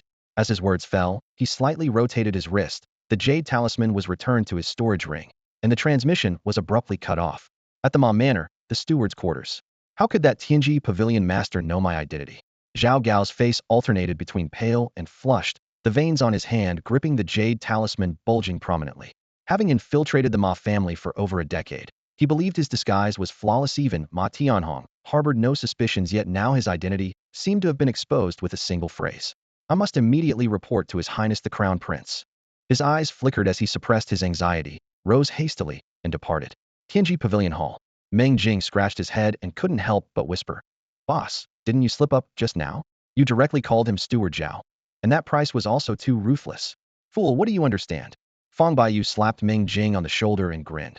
The boss is using a classic move, turning the tables by deliberately intimidating that old guy. Zhao Rong stood nearby with a gentle laugh, raising her hand to tuck a strand of hair behind her ear. The boss's strategy is indeed brilliant. Absolutely. Fang Baiyu eagerly chimed in, his eyes gleaming with barely concealed excitement. This way, even if the Crown Prince really wants to use our Tianji Pavilion to kill someone, knowing our true capabilities, he'll have to think twice. Hearing this, Meng Jing finally understood. So now they're in the open while we're in the shadows. Exactly. Fang Baiyu grinned, then turned his gaze toward Gu Changqing seated in the main position, his eyes filled with admiration. Gu Changqing remained composed, sitting upright in his chair. His earlier public address to Steward Zhao was exactly as Fang Baiyu had described. He had seen right through that Zhao Gao. He offered no further explanation about this matter. Late at night, in the Golden Cloud Hall of the Imperial Palace, sandalwood incense drifted through the air. Crown Prince Chu Jingyan wore robes of moon-white brocade, the golden patterns on his sleeves gleaming coldly in the lamplight. He held a black ghost stone between his fingers, suspended above the board for a long time without placing it. Your Highness, do you have something troubling you? The black-robed elder across from him spoke in a hoarse voice. He was gaunt, with deep, penetrating eyes that carried a chilling coldness. This was Wu Xiao, the mysterious figure who had once pursued Gu Changqing through the mountains. Chu Jingyan's fingertips pressed down, placing the black stone in what seemed like a casual move, but actually blocked a crucial path. Master Wu, do you know what this game reminds me of? This old man does not know. Please enlighten me, Your Highness. Wu Xiao smiled mysteriously, raising his hand to place a white stone that intercepted the black stone's momentum. Chu Jingyan picked up another black stone. It's remarkably similar to the strategic game I've been playing with my fourth brother these past years. The moment he placed the stone, several white pieces were surrounded in a dead formation. He chuckled coldly. Unfortunately, he's merely a whetstone on my path to the throne. Wu Xiao smiled coldly. Your Highness's move to bring the 7 profound martial bureau into play and use them to suppress the 4th Prince's faction was indeed unexpected. However, that Tianji Pavilion does seem to have some real capability. Even the 7 profound martial bureau's officers couldn't uncover their true background. That's precisely why I want to place another order. Chu Jingyan looked up, his eyes deep and calculating. Duke Yang controls 300,000 troops at the border. His ambitions are obvious. I had planned to deal with him after my ascension, but he made the mistake of sending his son into the 7 profound martial bureau. His voice turned icy. Does he really think that having connections with the 7 profound martial bureau will protect the Yang family from me? Hiss. A communication jade talisman beside the chessboard suddenly glowed with blue light. Reporting to Your Highness the Crown Prince, Tianji Pavilion has accepted this commission. They're asking for 2 million taels of silver plus a 7th grade cultivation manual. Zhao Gao's respectful voice emerged from the jade talisman. Chu Jingyan's eyes narrowed slightly. Quite an appetite. Approved. There's also. Zhao Gao's voice became even more cautious. That Tianji Pavilion master seems to know this servant's identity. What? Chu Jingyan's gaze turned sharp. How were you exposed? This old servant isn't certain. He simply called me Steward Zhao. Useless. Chu Jingyan clenched his fingers, and the jade talisman shattered instantly. Wu Xiu raised an eyebrow. Tianji Pavilion knows your highness's identity? Not necessarily. Chu Jingyan smoothed his sleeves, his tone cold and hard. Zhao Gao is the spy I planted in the Ma family. From beginning to end, he's been the one liaising with Tianji Pavilion on Ma Tianxiong's behalf. That pavilion master shouldn't know my identity. However, nothing is absolute. I had originally planned to hand over Tianji Pavilion's information to the 7 Profound Martial Bureau afterward, but now that must be postponed. Wu Xiu chuckled lowly. It's just an assassin organization that works for money. They can't cause much trouble. But that Zhao Gao cannot be allowed to live. Chu Jingyan nodded slowly. When the time comes, I'll need Master Wu to help me clean up this mess. No problem. Wu Xiu smiled sinisterly. This old man happens to need a puppet servant for menial tasks. Steward Zhao would be quite suitable. At the top floor hall of Zuyin Tower, Gu Changqing sat upright in the main seat, eyes closed as if resting. Suddenly, the jade talisman in his storage ring trembled, a wisp of spiritual light flickered, and his eyes snapped open. The payment matter has been approved by our master. From the other end of the jade talisman, Zhao Gao's voice was as low and hoarse as always. Tomorrow at noon, I'll send someone to deliver the assassination target's information and deposit at the usual place. The money can wait, but I need the 7th grade cultivation manual first. Gu Changqing's voice was calm, leaving no room for negotiation. Zhao Gao fell silent for a moment, then agreed. No problem. The spiritual light dimmed, the jade talisman's transmission was cut off, and the agreement was sealed. Gu Changqing rose and walked to the window. Outside, the night sky was clear with scattered stars filling the heavens, yet his thoughts ran deeper than the darkness. The 7 Profound Martial Sect's protective formation was formidable, with high-ranking stewards patrolling day and night. Even with the Shadow Spider's natural stealth abilities, infiltrating without triggering the formation would be difficult, let alone for ordinary assassins from the Tianji Pavilion. But in 3 days, the 7 Profound Martial Sect would hold its recruitment examination again. This was the only opportunity to infiltrate legitimately. After careful consideration, he understood he had to take action personally. Both the Tianji Pavilion and the Insect Monster Assassin Group were just starting out. Any mistake could ruin everything. At this thought, he couldn't help but curve his lips in self-mockery. If you don't work hard in youth, you'll truly have nothing but regret in old age. The next day, at noon, Gu Changqing didn't summon the ghost moth, only sending Zhao Rong as his representative to Juxiang Pavilion. Moments later, hurried footsteps echoed from the end of the secret passage. Boss, I've brought everything back. Zhao Rong's face beamed with barely contained joy as she presented a storage ring to him. Gu Changqing swept it with his divine sense, and a cultivation manual jade slip along with a character profile materialized in his palm. Fong Baiyu immediately leaned closer, his eyes gleaming. Boss, we've struck it rich this time. Gu Changqing unfolded the paper. Target, Yang Zhao. Age, 22. Identity, legitimate son of Duke Yang of the Great Yang Dynasty. Inner disciple of Sword Peak at 7 Profound Martial Sect. Strength, Peak of Dao Mortal Realm, skilled in swordsmanship. Recent activity location, Sword Sky Pavilion at 7 Profound Martial Sect. Mission deadline, 3 months. Though the information wasn't comprehensive, it included a portrait, a young man with decent but unremarkable features who would easily blend into a crowd. So he's the Duke's son, no wonder. Gu Changqing smiled faintly, handing the information to Fong Baiyu. Find out everything about his background as quickly as possible, especially the Yang family's connections with the Crown Prince. Yes, I'll handle it immediately. Fong Baiyu nodded solemnly, his spirits high as he strode away.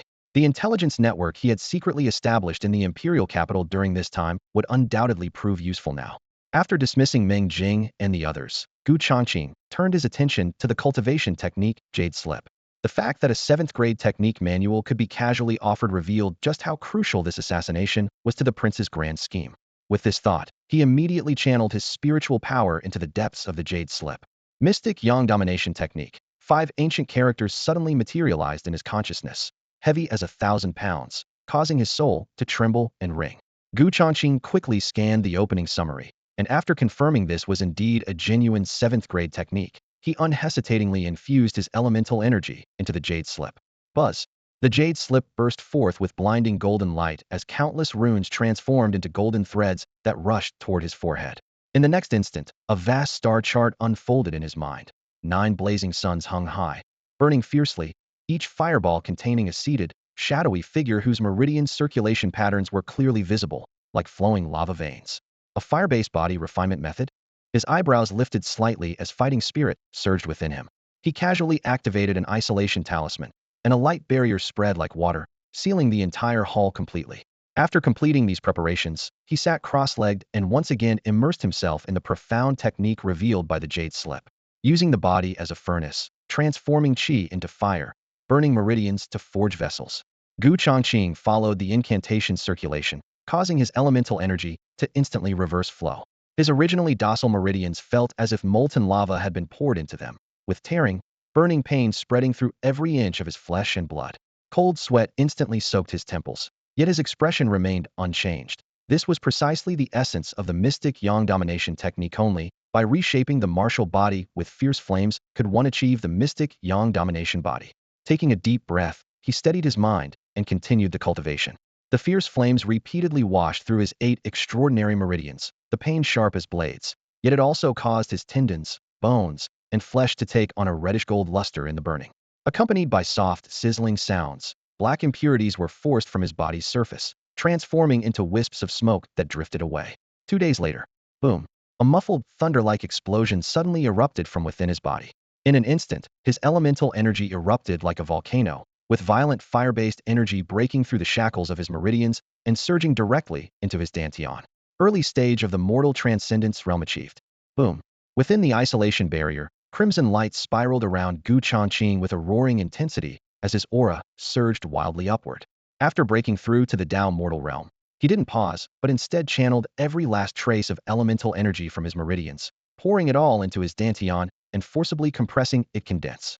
The moment his elemental energy was pushed to its absolute limit, his eyes snapped open, flame-like fire patterns flickering through the depths of his pupils. Hiss! Inside his dantian, the surging elemental energy suddenly contracted, condensing into a grain-sized crimson fire seed with 9 golden patterns floating on its surface, blazing bright as daylight. The instant the fire seed formed, the light spiral around Changqing transformed into tangible flames that exploded outward. Rumble! Scorching fire waves erupted with him at the center, reducing tables and chairs to ash in mere moments, even turning the isolation barrier covering the hall into a transparent fireball that trembled violently. Just as the barrier was about to shatter, Changqing's gaze darkened, and he brought his arms together, drawing the raging flames back like rivers returning to the sea, all absorbed into that single fire seed. Not bad. Feeling the surging power within his body, a satisfied smile curved his lips. This cultivation session had not only brought him into the Tao mortal realm, but also condensed a fire seed within his body, the mark of the profound yang dominating body's initial formation. Once activated, his physical strength would multiply several times over, and his elemental energy would instantly transform into blazing firepower. If he could devour strange fires, the profound yang dominating body could continue evolving and break through to even higher realms.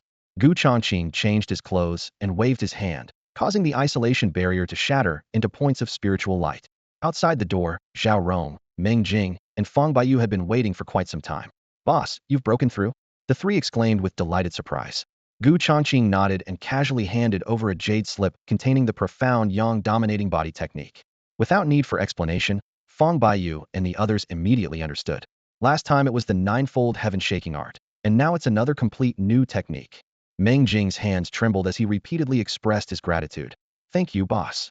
Zhao Rong raised his pinky finger and pretended to pout coquettishly, twisting his shoulders. "Another brutally rough technique. Someone with delicate skin like mine can't handle this." As he spoke, he deliberately flexed his muscular bicep in such an affected manner that both Meng Jing and Fang Baiyu shuddered, neither daring to respond. Changqing steered the conversation back on track. "Baiyu, what did you find out about the target?" Fang Baiyu's expression grew serious as he reported, "It's all clear now. The conflict between Duke Yang's mansion and the Crown Prince runs much deeper than it appears on the surface. Last month, Duke Yang secretly submitted a memorial impeaching the Crown Prince for privately redirecting border army provisions. They've been at odds for some time. More importantly, although Duke Yang controls 300,000 border troops, he's entrusted half of the Tiger Tally to Yang Zhao." "Tiger Tally?" Changqing raised an eyebrow. "The military seal for commanding troops?" "Exactly." Fang Baiyu nodded solemnly. "That was the military command token for the 300,000 border troops of the Southern Territory, traditionally split between the Emperor and Duke Yang, each holding half. Now that Yang Zhao has entered the 7 profound martial academy with half of the Tiger token, there must be deeper meaning behind this," he added in a low voice. Changqing's eyes flickered slightly, having already grasped the implications. The Yang family clearly refuses to relinquish military power. Duke Yang, to protect himself, had Yang Zhao take the token and seek refuge in the Seven Profound Martial Academy. Fang Baiyu continued the reasoning, saying gravely, the Seven Profound Martial Academy holds a transcendent position. Even the imperial family wouldn't dare openly demand the military token. Gu Changqing sighed softly and continued, the Yang family's ambitions go far beyond mere self-preservation. Being able to retain military power while secretly cultivating influence clearly shows they harbor treasonous intentions. No wonder the crown prince is willing to pay any price to eliminate Yang Zhao. Fang Baiyu's expression grew stern. Meng Jing frowned, hesitating before saying, if this is true, wouldn't the imperial family invite suspicion from the Seven Profound Martial Academy? Gu Changqing remained indifferent, casually raising his hand. We at the Heavenly Secrets Pavilion only care about taking money and killing people. Everything else is none of our concern. With those words, he pushed open the hidden stone door first and disappeared into the deep, dark passage. Today happened to be when the Seven Profound Martial Academy was holding its recruitment examination again. For him, this was the perfect opportunity to probe their defenses. As a beast tamer, he could completely stay behind the scenes, but the Seven Profound Martial Academy's protective formation was extraordinary and might sever the shared perception or even directly detect the shadow spider's infiltration. If something went wrong, being present would allow him to immediately recall the shadow spider into the system space just like the night he assassinated Ma Xiao, appearing and disappearing without a trace. However, to pose as an examination candidate, the entrance test would be an unavoidable hurdle.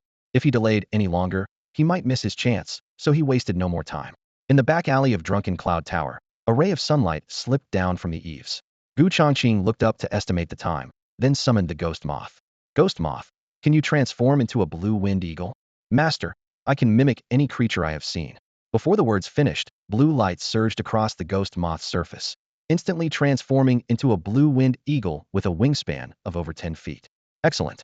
Gu Changqing's eyes flashed with satisfaction as he leaped onto the eagle's back, his robes fluttering in the wind. Whoosh! Massive wings beat, whipping up dust and sand as the blue-winged eagle shot into the sky, far faster than traveling on foot. Half an hour later, an eagle's shadow cut through the clouds. The mountain gate of the Seven Profound Martial Academy was faintly visible on the horizon. 7 peaks arranged in the pattern of the Big Dipper, each summit crowned with a bronze ancient hall, wreathed in clouds and mist with runic halos occasionally flickering. Covered walkways connected the mountain ridges, with countless pavilions and towers creating what looked like a small city built into the mountainside. Above the peaks, a translucent light barrier enveloped the entire area like an inverted giant bowl. Spiritual energy flowed along the barrier's patterns, continuously surging toward the formation's core. The protective formation also served to gather spiritual energy. Gu Changqing didn't rashly approach the mountain gate, but instead guided the eagle to land in a dense forest several miles away. As his feet touched the ground, the damp scent of earth hit his face. After landing, his figure flickered as he employed the shadow step technique, swiftly darting toward the Seven Profound Martial Academy. By the time Gu Changqing reached the mountain gate of the sevenfold black tortoise martial house, the first round of the gravity trial was drawing to a close. At the foot of the mountain, the boys who had failed sat around dejectedly, heads hung low, while those who had made it to the top stood at the end of the stone steps with folded arms, looking down with barely concealed arrogance. I can still make it. Gu Changqing stopped at the base of the steps and lifted his gaze, searching for the scattered figures. So it's you. The steward in a dark robe, who was maintaining order, recognized him and looked him up and down with a complicated expression. 3 days ago, the news that Elder Sun had made an exception and taken Gu Changqing as a disciple had already swept through the martial house, causing an even bigger stir than Ma Xiao's attempted assassination. The stewards present had all witnessed it and remembered him vividly. You already passed the first round. Follow me up shortly, the dark-robed steward said with a courteous nod. Thank you, but I'd like to try again. Gu Changqing declined and let his gaze fall back on the gravity steps. Last time, he had stalled at the 600th step on physical endurance alone. Now, with his cultivation improved and his body tempered by the Xianyang Overlord body art, he wanted to see his limit. As you wish. The steward didn't stop him and watched in silence. Gu Changqing drew a deep breath and set his foot on the first step boom. The formless pressure settled over him, but it felt like no more than a breeze. His eyes sharpened, and his pace suddenly quickened. 300 steps, and he still hadn't tapped into his true essence. The dark-robed steward felt a jolt of alarm.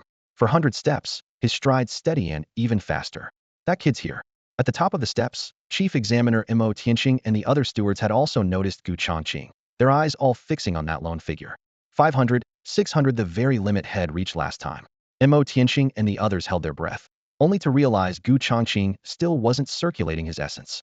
700, 800.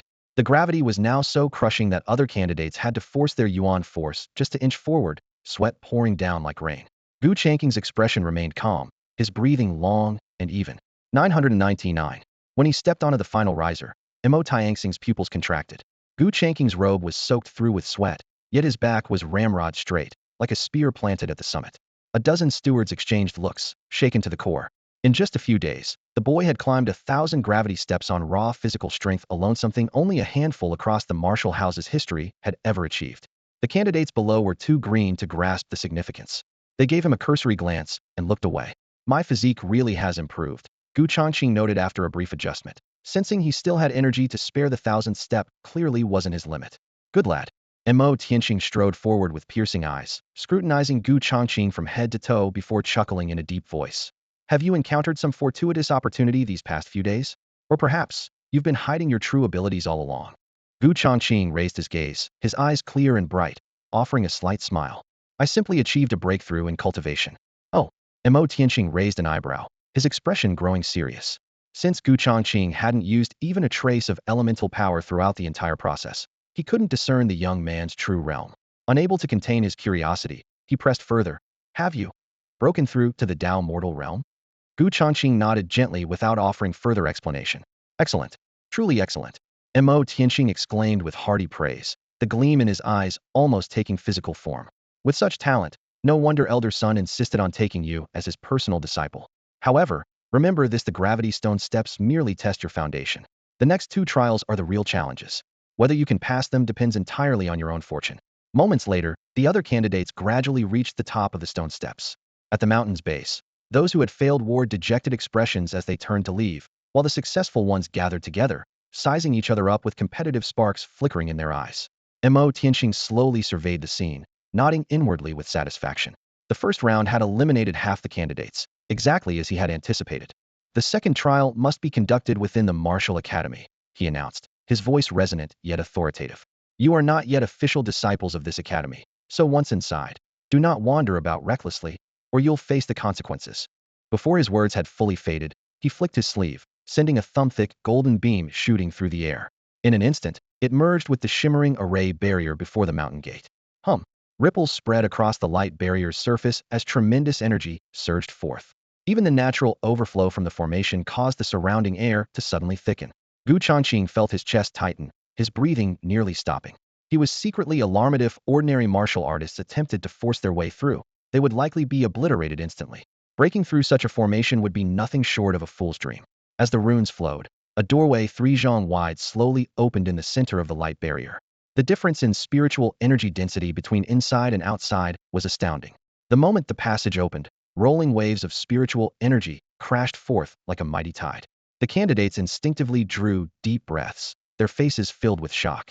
The instant Gu Changqing stepped through the light gate, he felt the spiritual energy around him become as thick as liquid, frantically pouring into his body through every pore, causing his organs to tremble and sing with joy. Compared to the sparse spiritual energy of the outside world, this place was like comparing clouds to mud. So this was the foundation of the Martial Academy? Gu Changqing unconsciously licked his lips, his face showing complete amazement at the scene before him. What tremendous spiritual energy fluctuations! Gu Changqing stood before the mountain gate, eyes closed in concentration, his chest feeling as though it were filled with surging spiritual currents. The 7 profound martial manor before him resembled a secret realm isolated by a protective sect formation, where spiritual particles in the air were so dense they could almost be seen with the naked eye. Whenever the formation patterns glowed, spiritual energy from all directions would be uprooted and transformed into visible torrents flowing into the sect, providing an endless source of vitality for the disciples' day and night cultivation. Welcome to the 7 profound martial manor. Mo Tianqing stood with his hands clasped behind his back, his gaze sweeping over the group of newly arrived candidates, a hint of pride curling at the corner of his mouth. Though the great Yong dynasty commanded the submission of countless people, this martial sanctuary stood independent of imperial power. The weak weren't even qualified to look up at the mountain gate, and as he presided over today's examination, he was determined to avoid any mishaps. With this thought, his eyes imperceptibly scanned the crowd. In that very instant, Gu Changqing had already summoned the ghost moth within his sleeve. The small creature, with wings thin as silk, hummed softly and submissively, concealed within his palm. Sword Sky Pavilion. That should be the sword-shaped giant peak piercing the clouds. Gu Changqing moved slowly forward with the crowd, his gaze sweeping over the mountain summit as he silently commanded, "Ghost Moth, go scout ahead." The moment the thought formed, the ghost moth suddenly shrank, transforming into an inconspicuous mosquito that silently slipped out from the edge of his flowing sleeve.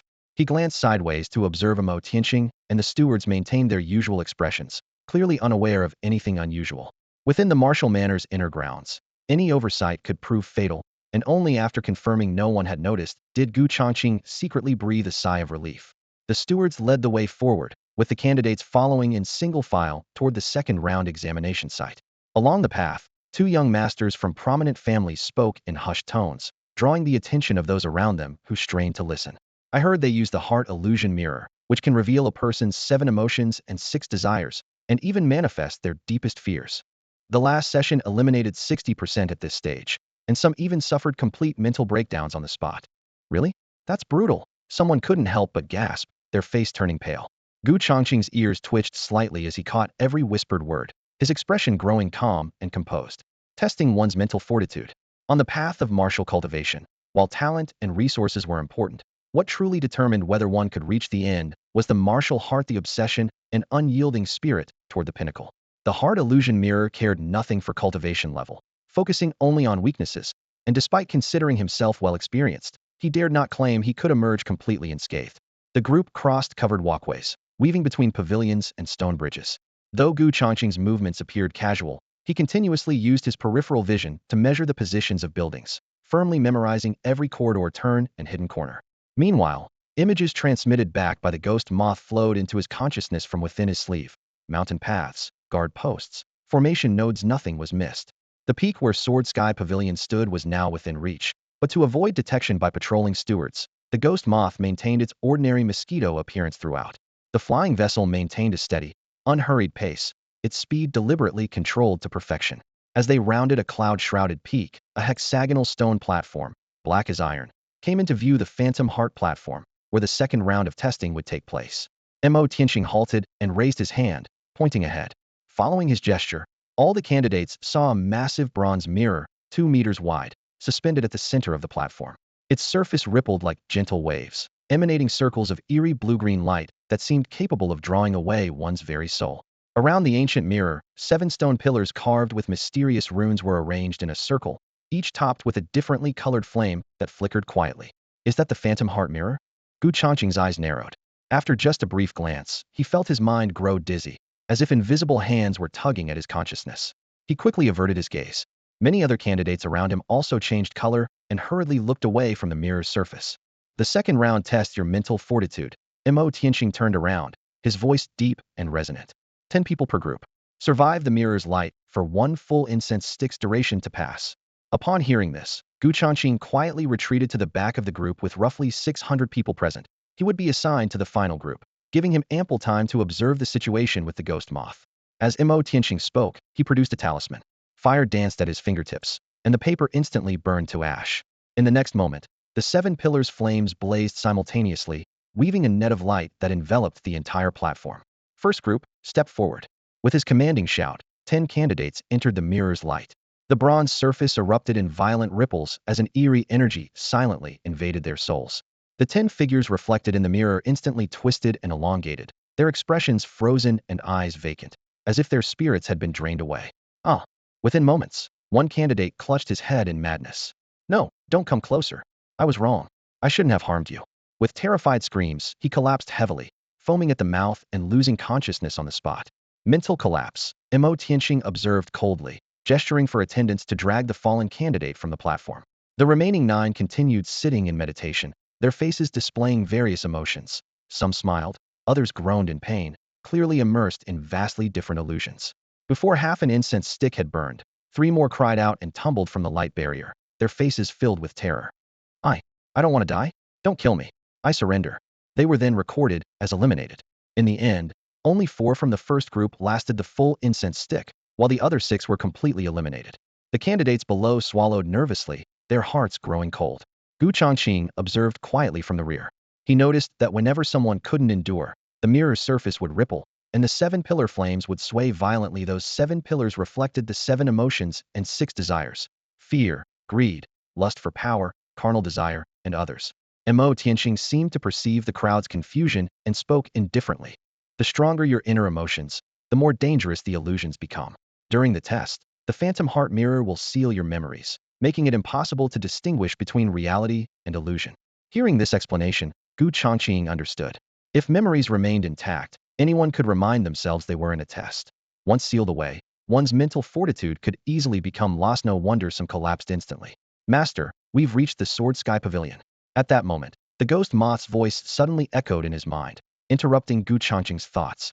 At the back of the crowd, Gu Changqing appeared to be intently watching the examination on the stone platform, but had secretly activated his shared perception with the ghost moth. Through the moth's eyes, the magnificent sight of Sword Sky Pavilion instantly unfolded in his mind. Towering peaks rose in layers, with halls and pavilions built along the mountainside, stretching from the base to midair in an imposing display. At the mist-shrouded summit, an ancient pavilion stood alone, surrounded by crisscrossing sword chi that emanated a chilling aura of death. The seven profound martial mansion governed 3 halls and 4 pavilions, with Sword Sky Pavilion being one of the 4, specializing in swordsmanship. According to Feng Baiyu's intelligence, Yang Zhao possessed exceptional talent in the sword Dao, advancing from outer disciple to inner disciple within 3 years, and was now a disciple of Sword Sky Pavilion, which was why Gu Changqing had targeted this location. The ghost moth circled the outer perimeter, carefully investigating, and finding no array formations or restrictions on the outskirts, it flapped its wings and darted inside. Avoiding patrolling stewards and hidden restrictions, it landed steadily on a roof corner. The scene within the pavilion came into full view. Disciples uniformly dressed in white robes with long swords, their spirits soaring. Those with higher cultivation simply practiced sword flying in open areas, their sword light cutting through the air like flashing dragons. After brief observation, Gu Changqing had grasped the layout. Sword Sky Pavilion was divided into inner and outer courtyards. The outer courtyard was arranged in a ring formation with a sword practice plaza at the center, frequented mostly by outer disciples. The inner courtyard was located on the mountainside, rich with spiritual energy, accessible only to inner disciples. His target was hidden in the inner courtyard, and he thought to himself, finding Yang Zhao won't be easy. The ghost moth slowly moved along the building's exterior walls, pausing briefly before accelerating upward toward the mountainside. Hiss! Just as it was about to cross the courtyard wall, a bone-chilling sword intent suddenly swept across, forcing the moth to quickly turn and retreat. In midair, a semi-transparent light screen appeared with sword chi flowing through it, sharp enough to instantly shatter any intruder. A sword intent barrier. Gu Changqing's brow furrowed tightly. If he forced his way through this barrier, the ghost moth would be crushed instantly, leaving him temporarily without options. Whoosh whoosh whoosh. Breaking wind sounds suddenly erupted as over 10 figures in dark robes swiftly arrived, the patrolling stewards of 7 profound martial mansion. Clearly, the disturbance from touching the sword barrier had finally alerted them. System, recall the ghost moth. Gu Changqing commanded with a thought. Swoosh. The ghost moth immediately vanished, withdrawn into the system space. The shared perception remained active, and he secretly breathed a sigh of relief. As long as their minds were connected, he could instantly recall it even across vast distances. The dark-robed stewards had reached the courtyard wall, their leaders' gaze sharp and elemental power surging as they searched in all directions. Strange, they had clearly sensed the sword intent barrier of the inner courtyard being triggered just moments ago. How could there be no trace? His brow furrowed deeply as his fingertips traced the nearly transparent light barrier on the courtyard wall. The sword energy trembled slightly beneath his touch, but nothing else seemed amiss. Could it have been an accidental trigger? One of the accompanying black-robed stewards speculated in a low voice. The sword intent barrier around Jianshao Pavilion's inner courtyard is extremely sensitive. Even passing birds would cause fluctuations, another added quietly. Any bird that dared approach would be sliced in half by the sword energy. Long before that, the lead steward shook his head, his gaze cold and stern. That disturbance just now was clearly someone deliberately probing our defenses. As his words fell, the dozen or so stewards around him tensed immediately and dispersed to patrol the area. Don't forget, just a few days ago during the recruitment examination, a candidate was targeted by assassins. The lead steward spoke again, his tone icy. With another anomaly appearing today, we must be extremely vigilant. Immediately order the outer perimeter guards to seal off the area around Jianshao Pavilion and thoroughly investigate any suspicious traces.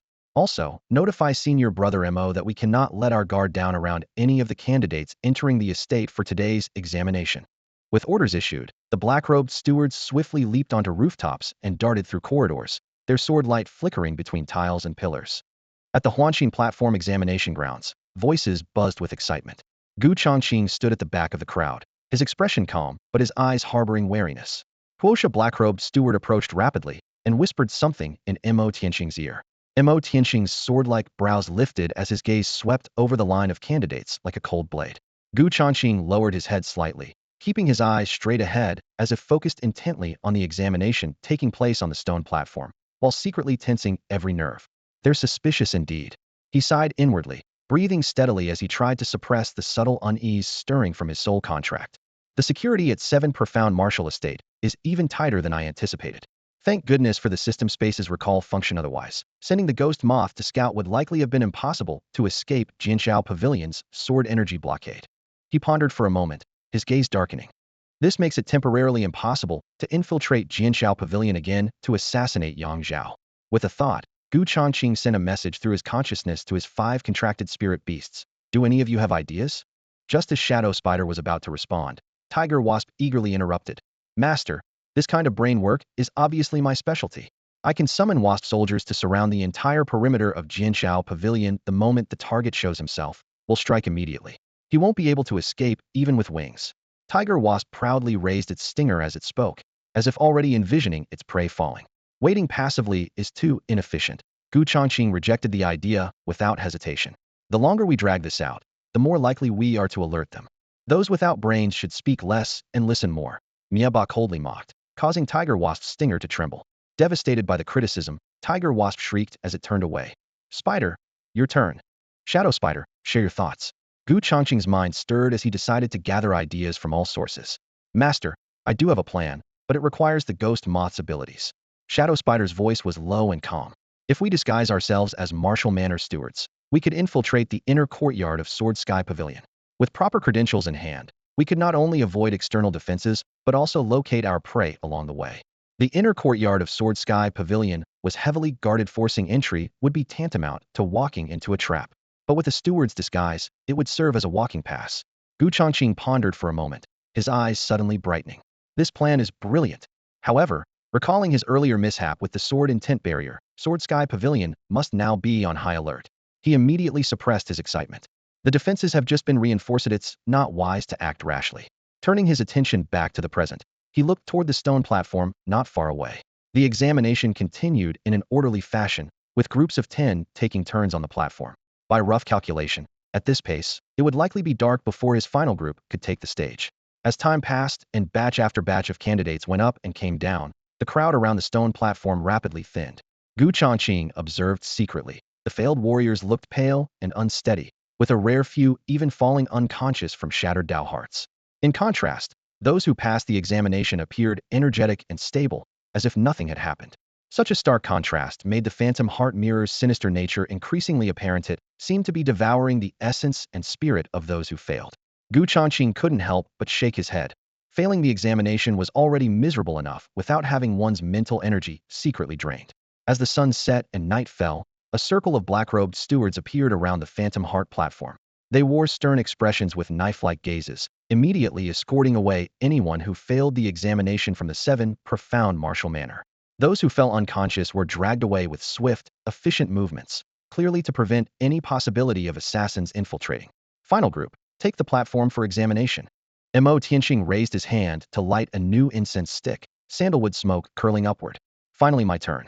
Gu Changqing exhaled a breath of stale air and leaped onto the stone platform with the other 9 candidates, settling cross-legged in the center of the mirror's light. Hiss! The ghostly blue mirror light poured down like a flooding torrent from above, enveloping all 10 candidates. Ripples appeared as a sinister energy burrowed into Gu Changqing's consciousness. He was alarmed to find his memories rapidly blurring past life experiences, and present calculations seemed bound by invisible shackles layer upon layer. Ding! A crisp electronic sound rang out, bringing slight clarity to his hazy consciousness. Emergency warning. Host's memories detected to be under imminent seal. Consume 10 energy points to activate system interference. The system actually had this function. A mere 10 energy points was practically free. Gu Changqing didn't hesitate. System, initiate interference. Ding. Congratulations on completing the operation. System interference beginning. Cool energy surged through his entire body, forming an invisible barrier on his surface. In the next breath, the ghostly light frantically circled around him, but could find no breakthrough. The phantom heart mirror's ghostly light raced madly around his body's surface, yet remained completely unable to penetrate his consciousness. It worked. Gu Changqing felt a surge of quiet satisfaction. Though he sat cross-legged with eyes closed, he remained fully alert, every sound in the hall etched clearly in his ears. The 9 other candidates on the platform had already fallen prey to the illusions. Some twitched uncontrollably, others laughed and wept simultaneously, their expressions twisted in bizarre agony having lost composure so early in the trial. Their elimination was merely a matter of time. Gu Changqing calculated that the duration of one incense stick would pass like a brief rest for him. With this thought, he regulated his breathing, gathered his focus, and entered meditation as solid as bedrock. Moments later, piercing cacophony erupted suddenly. 6 candidates could endure no longer, screaming as they broke free from their illusions before collapsing. Several black-robed attendants dragged their limp bodies from the stone platform. Only 4 remained, 3 still forcing themselves to maintain their seated positions, sweat dripping from their chins and breathing erratic, while Gu Changqing alone remained steady as a reef, his clarity unervingly profound. To maintain such lucidity under the heart illusion mirror, has his mental fortitude reached the realm of absolute purity? Elder Mo Tianqing stood upon the high platform, his gaze sweeping over the 4 remaining candidates before settling on Gu Changqing. What surprised him even more was that until this moment, Gu Changqing's expression remained utterly unperturbed, as if completely unaffected by the illusions. Is that young man the disciple elder son has taken a liking to? Mo Tianqing pondered silently.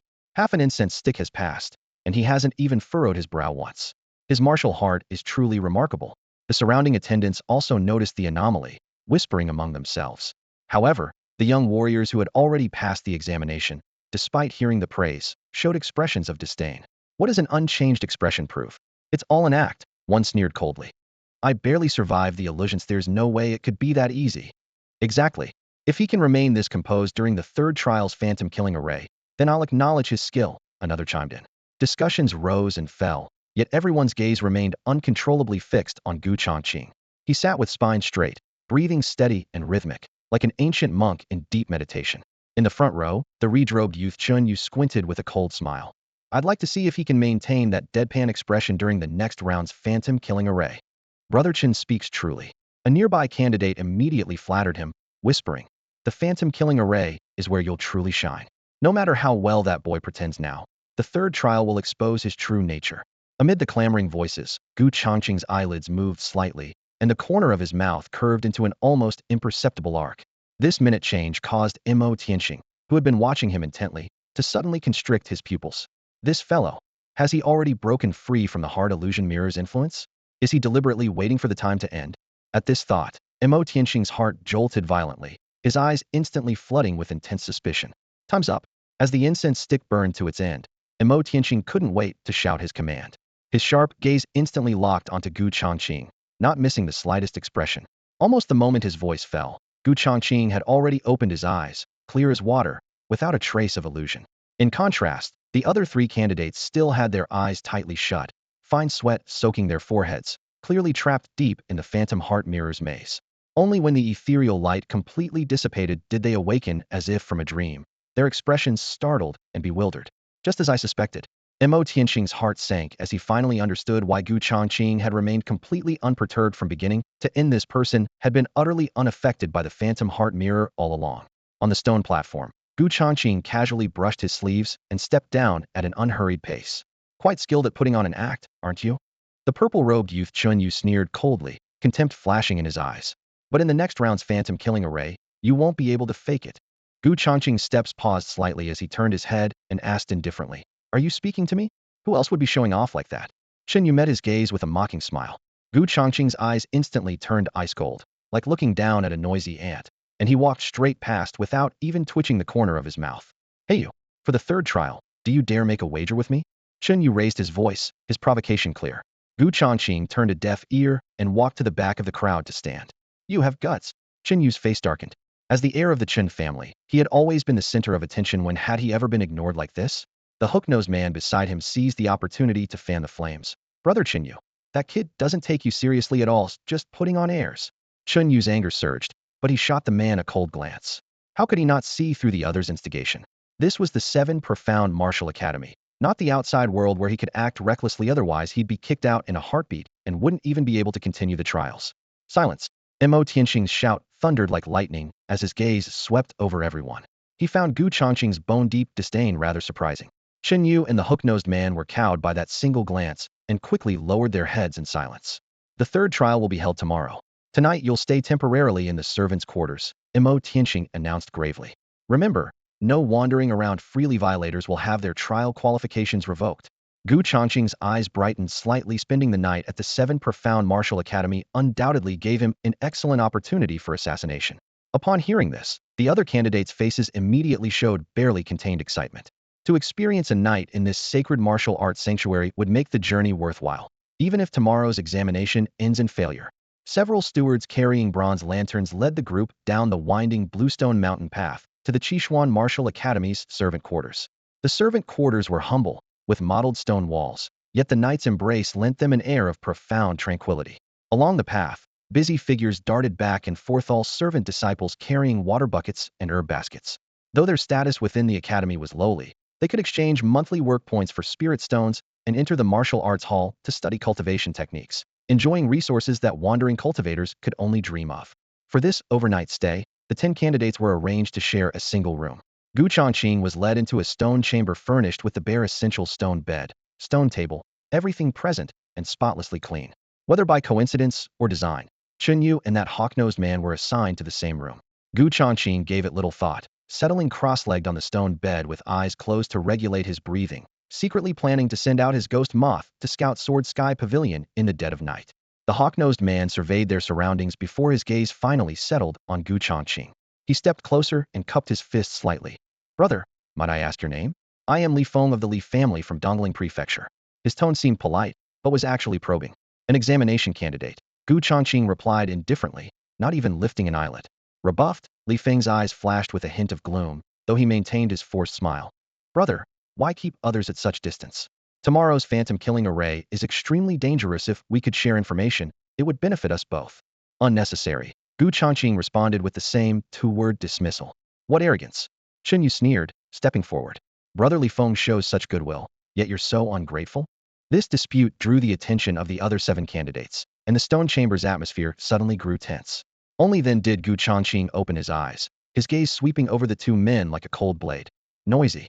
Those 2 words left Chunyu and Li Feng speechless, their faces turning ashen. Changqing's tone grew colder. "If you want to fight, I'm ready anytime. But if you only want to run your mouths, stay away and don't disturb my rest." Li Feng's elemental energy began to surge subtly around him, while Chunyu's eyes narrowed menacingly, yet neither actually made a move. The 2 exchanged glances and could only resort to threats. "We'll see about this," before returning sullenly to their respective beds. The stone chamber returned to silence, candlelight flickering gently. Changqing inwardly sneered. Dealing with such provocateurs required meeting force with force, madness with madness. Any retreat would only invite further aggression. As the behind-the-scenes master of the assassin organization, how could he allow 2 clan signs to lord over him? With this thought, he closed his eyes to cultivate once more. As night deepened and the candle guttered low, he focused his mind. "Ghost moth, move out." Before the words faded, the ghost moth had already shrunk to the size of a mosquito and slipped silently through the window crack. Changqing's consciousness stirred as he suddenly activated their shared perception. The night was deep and still. A ghost moth spread its wings and swept out from the servants' quarters, following the shadows along the eaves as it darted towards Sword Sky Pavilion. In the corner, a black shadow spider followed closely behind, the 2 insect silhouettes moving one after another before vanishing into the dark night in an instant.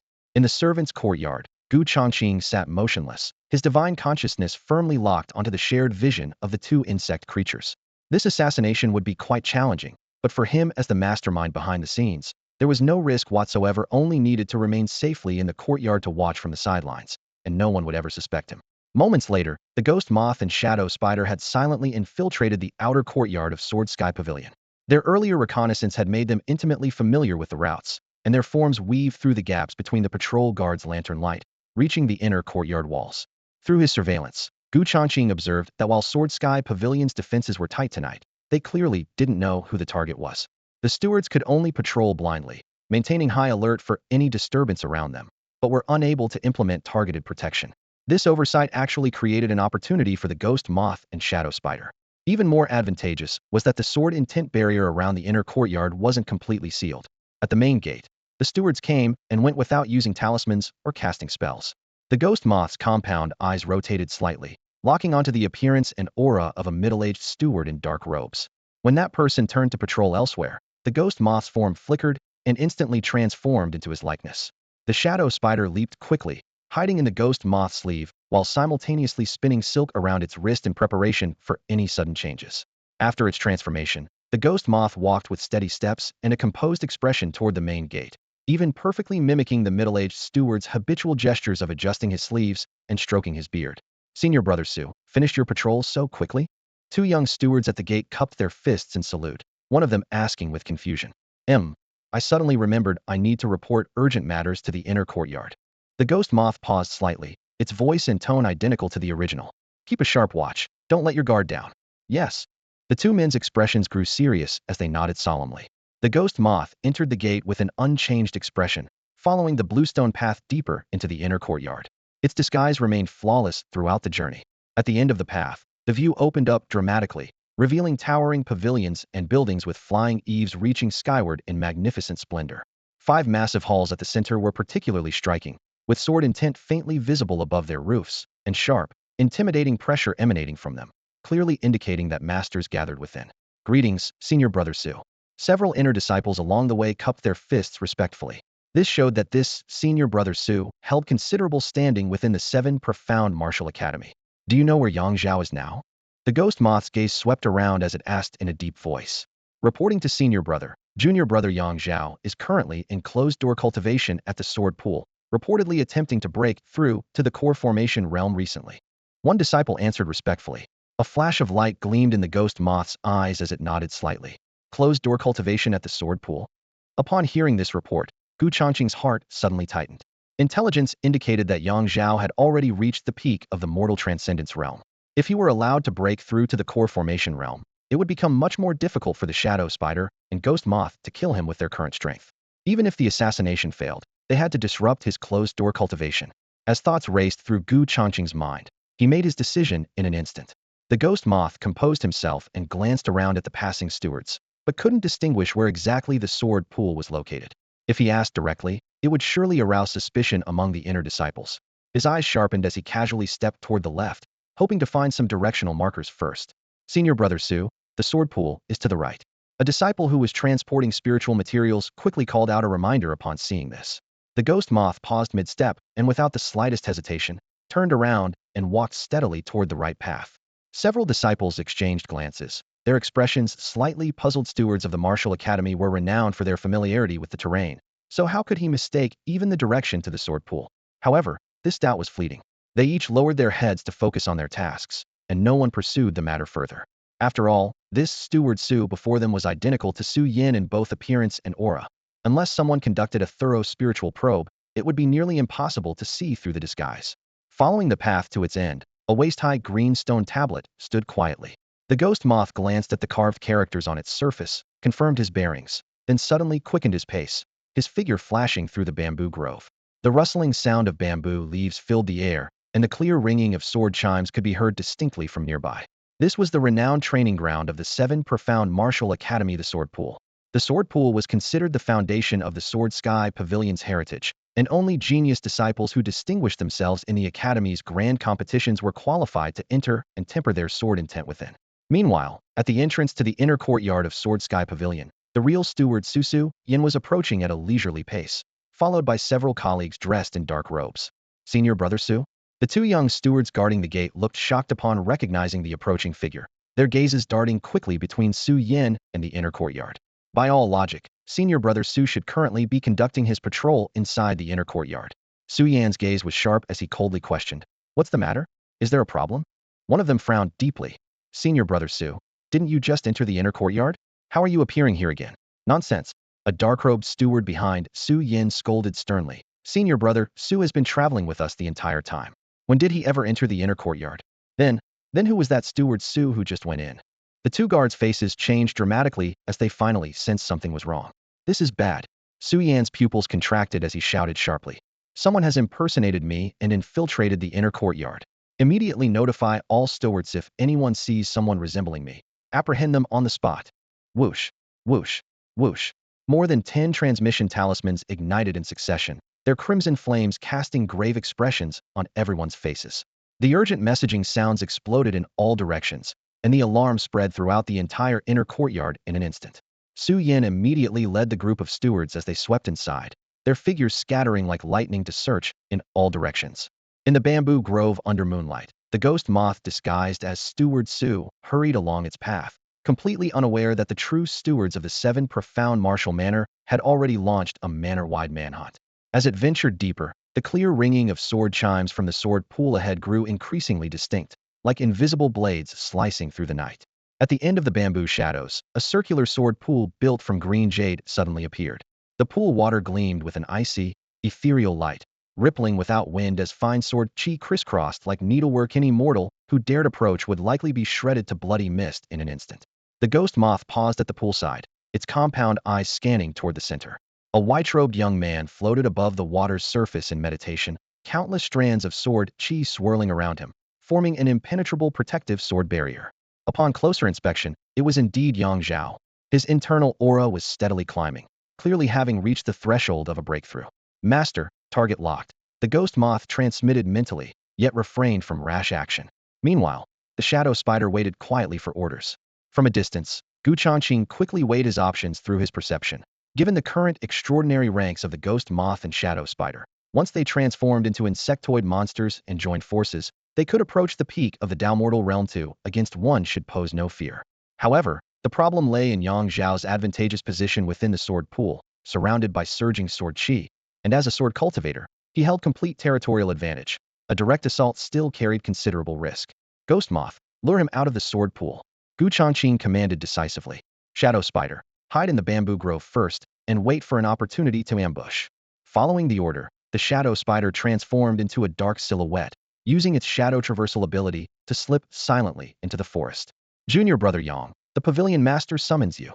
The ghost moth called out in a sharp voice. Cease your cultivation immediately and accompany me to the main hall. The Pavilion Master seeks me? Yang Zhao's brow furrowed slightly. This was a critical moment in his breakthrough. If he forcibly stopped his practice, not only would all his efforts be wasted, but he might also suffer meridian damage from sword chi backlash. Yet if this truly was an urgent military order, he pondered silently, his true essence still guiding sword chi surging through his meridians, showing no intention of halting his cultivation. This is the Pavilion Master's urgent commando. You dare defy it. The ghost moth shouted again. Don't force me to take action. Though its rebuke was fierce, it dared not step even half a pace into the sword pool. Protective restrictions were laid both within and around the pool, and any intruder would be torn to shreds by the sword chi barrier before getting close.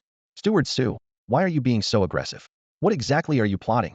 Yang Zhao's eyes suddenly snapped open, his sword intent sharp and piercing as his gaze struck the ghost moth like a tangible force. Yet his form remained perfectly still as he continued channeling the pool's sword chi. Seeing that Yang Zhao had grown suspicious, Gu Changqing immediately urged, Ghost Moth, enough talk, reveal your true form and launch a mental attack. The longer they delayed, the greater the risk of the real Steward Su arriving and exposing their disguise. Upon receiving the order, the ghost moth's compound eyes flashed with an eerie green light as its body began to twist grotesquely, bones shifting position until it took on the silhouette of an alluring woman in the blink of an eye. Pop! 2 pairs of gossamer wings burst from its back as its carapace cracked, fully revealing its insectoid monster form. You're not Steward Su. The sudden transformation made Yang Zhao's pupils contract sharply, shockwaves surging through his heart. Buzz!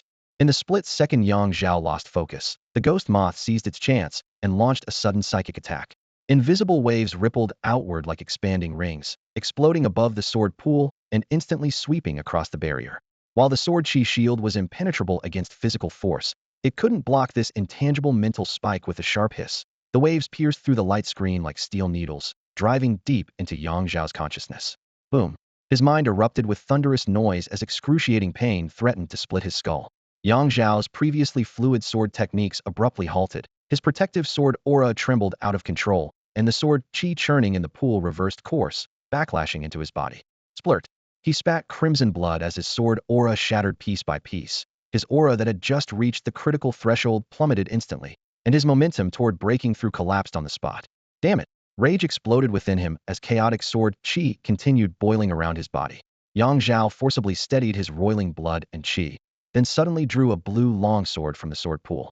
Cold light broke through the water as he shot upward, gripping his sword like thunder incarnate, charging straight at the ghost moth. Seeing its plan succeed, the ghost moth beat its wings and transformed into a white shadow streaking toward the depths of the bamboo forest. Yang Zhao pursued like lightning, his killing intent locked onto his prey. Don't even think about escaping. With a thunderous roar, he swung his sword, unleashing a sharp blade of light that kept the ghost moth firmly in his sight.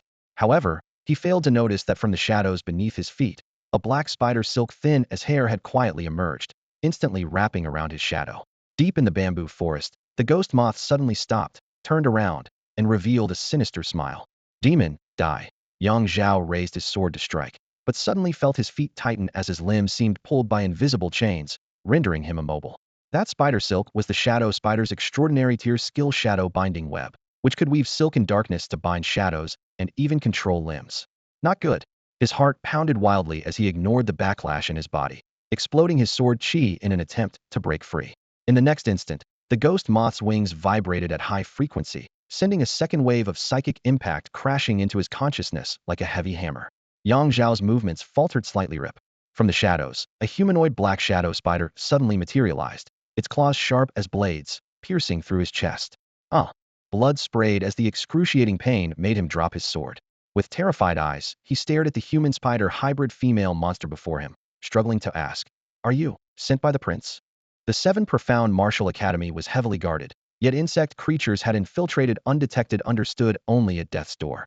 The shadow spider's eyes were ice cold as she withdrew her claws and spat out a strand of silk from her mouth parches. The thread penetrated through his eye and thrashed wildly inside his skull. Yang Zhao's body convulsed several times before collapsing, his life force completely extinguished. "Master, the mission is complete," the shadow spider reported through psychic waves. From his hidden position in the bamboo canopy, Changqing observed the entire process and calmly responded, "Good. Remember to collect the spoils." The entire hunt was fast, ruthless, and precision textbook execution. The shadow spider bent down to retrieve the storage ring from the corpse. Just then whoosh, whoosh, whoosh. Dense sounds of cutting air came from outside the bamboo forest, and a suffocating pressure covered the area like a tide, directly targeting the shadow spider and ghost moth. "What scoundrels dare to offend my sword sky pavilion?" The thunderous roar shattered the night sky. Changqing's heart tightened as he immediately commanded, "System, recall the shadow spider and ghost moth immediately." As soon as the order was given, both insect creatures vanished simultaneously. Almost at the same moment, a pitch-black sword shadow tore through the night bang. With a deafening crash, the ground where the shadow spider had stood was cleaved into a ravine several zhang deep by the sword shadow, and the terrifying sword chi from the aftershock swept through the bamboo forest, causing the surrounding green bamboo to explode in succession. That's all for today. Thank you so much for watching. I hope you guys enjoyed. If you wish to have another part of this recap, please give us at least 1,000 likes. Please don't forget to comment and subscribe to our channel for more content like this. Until next time.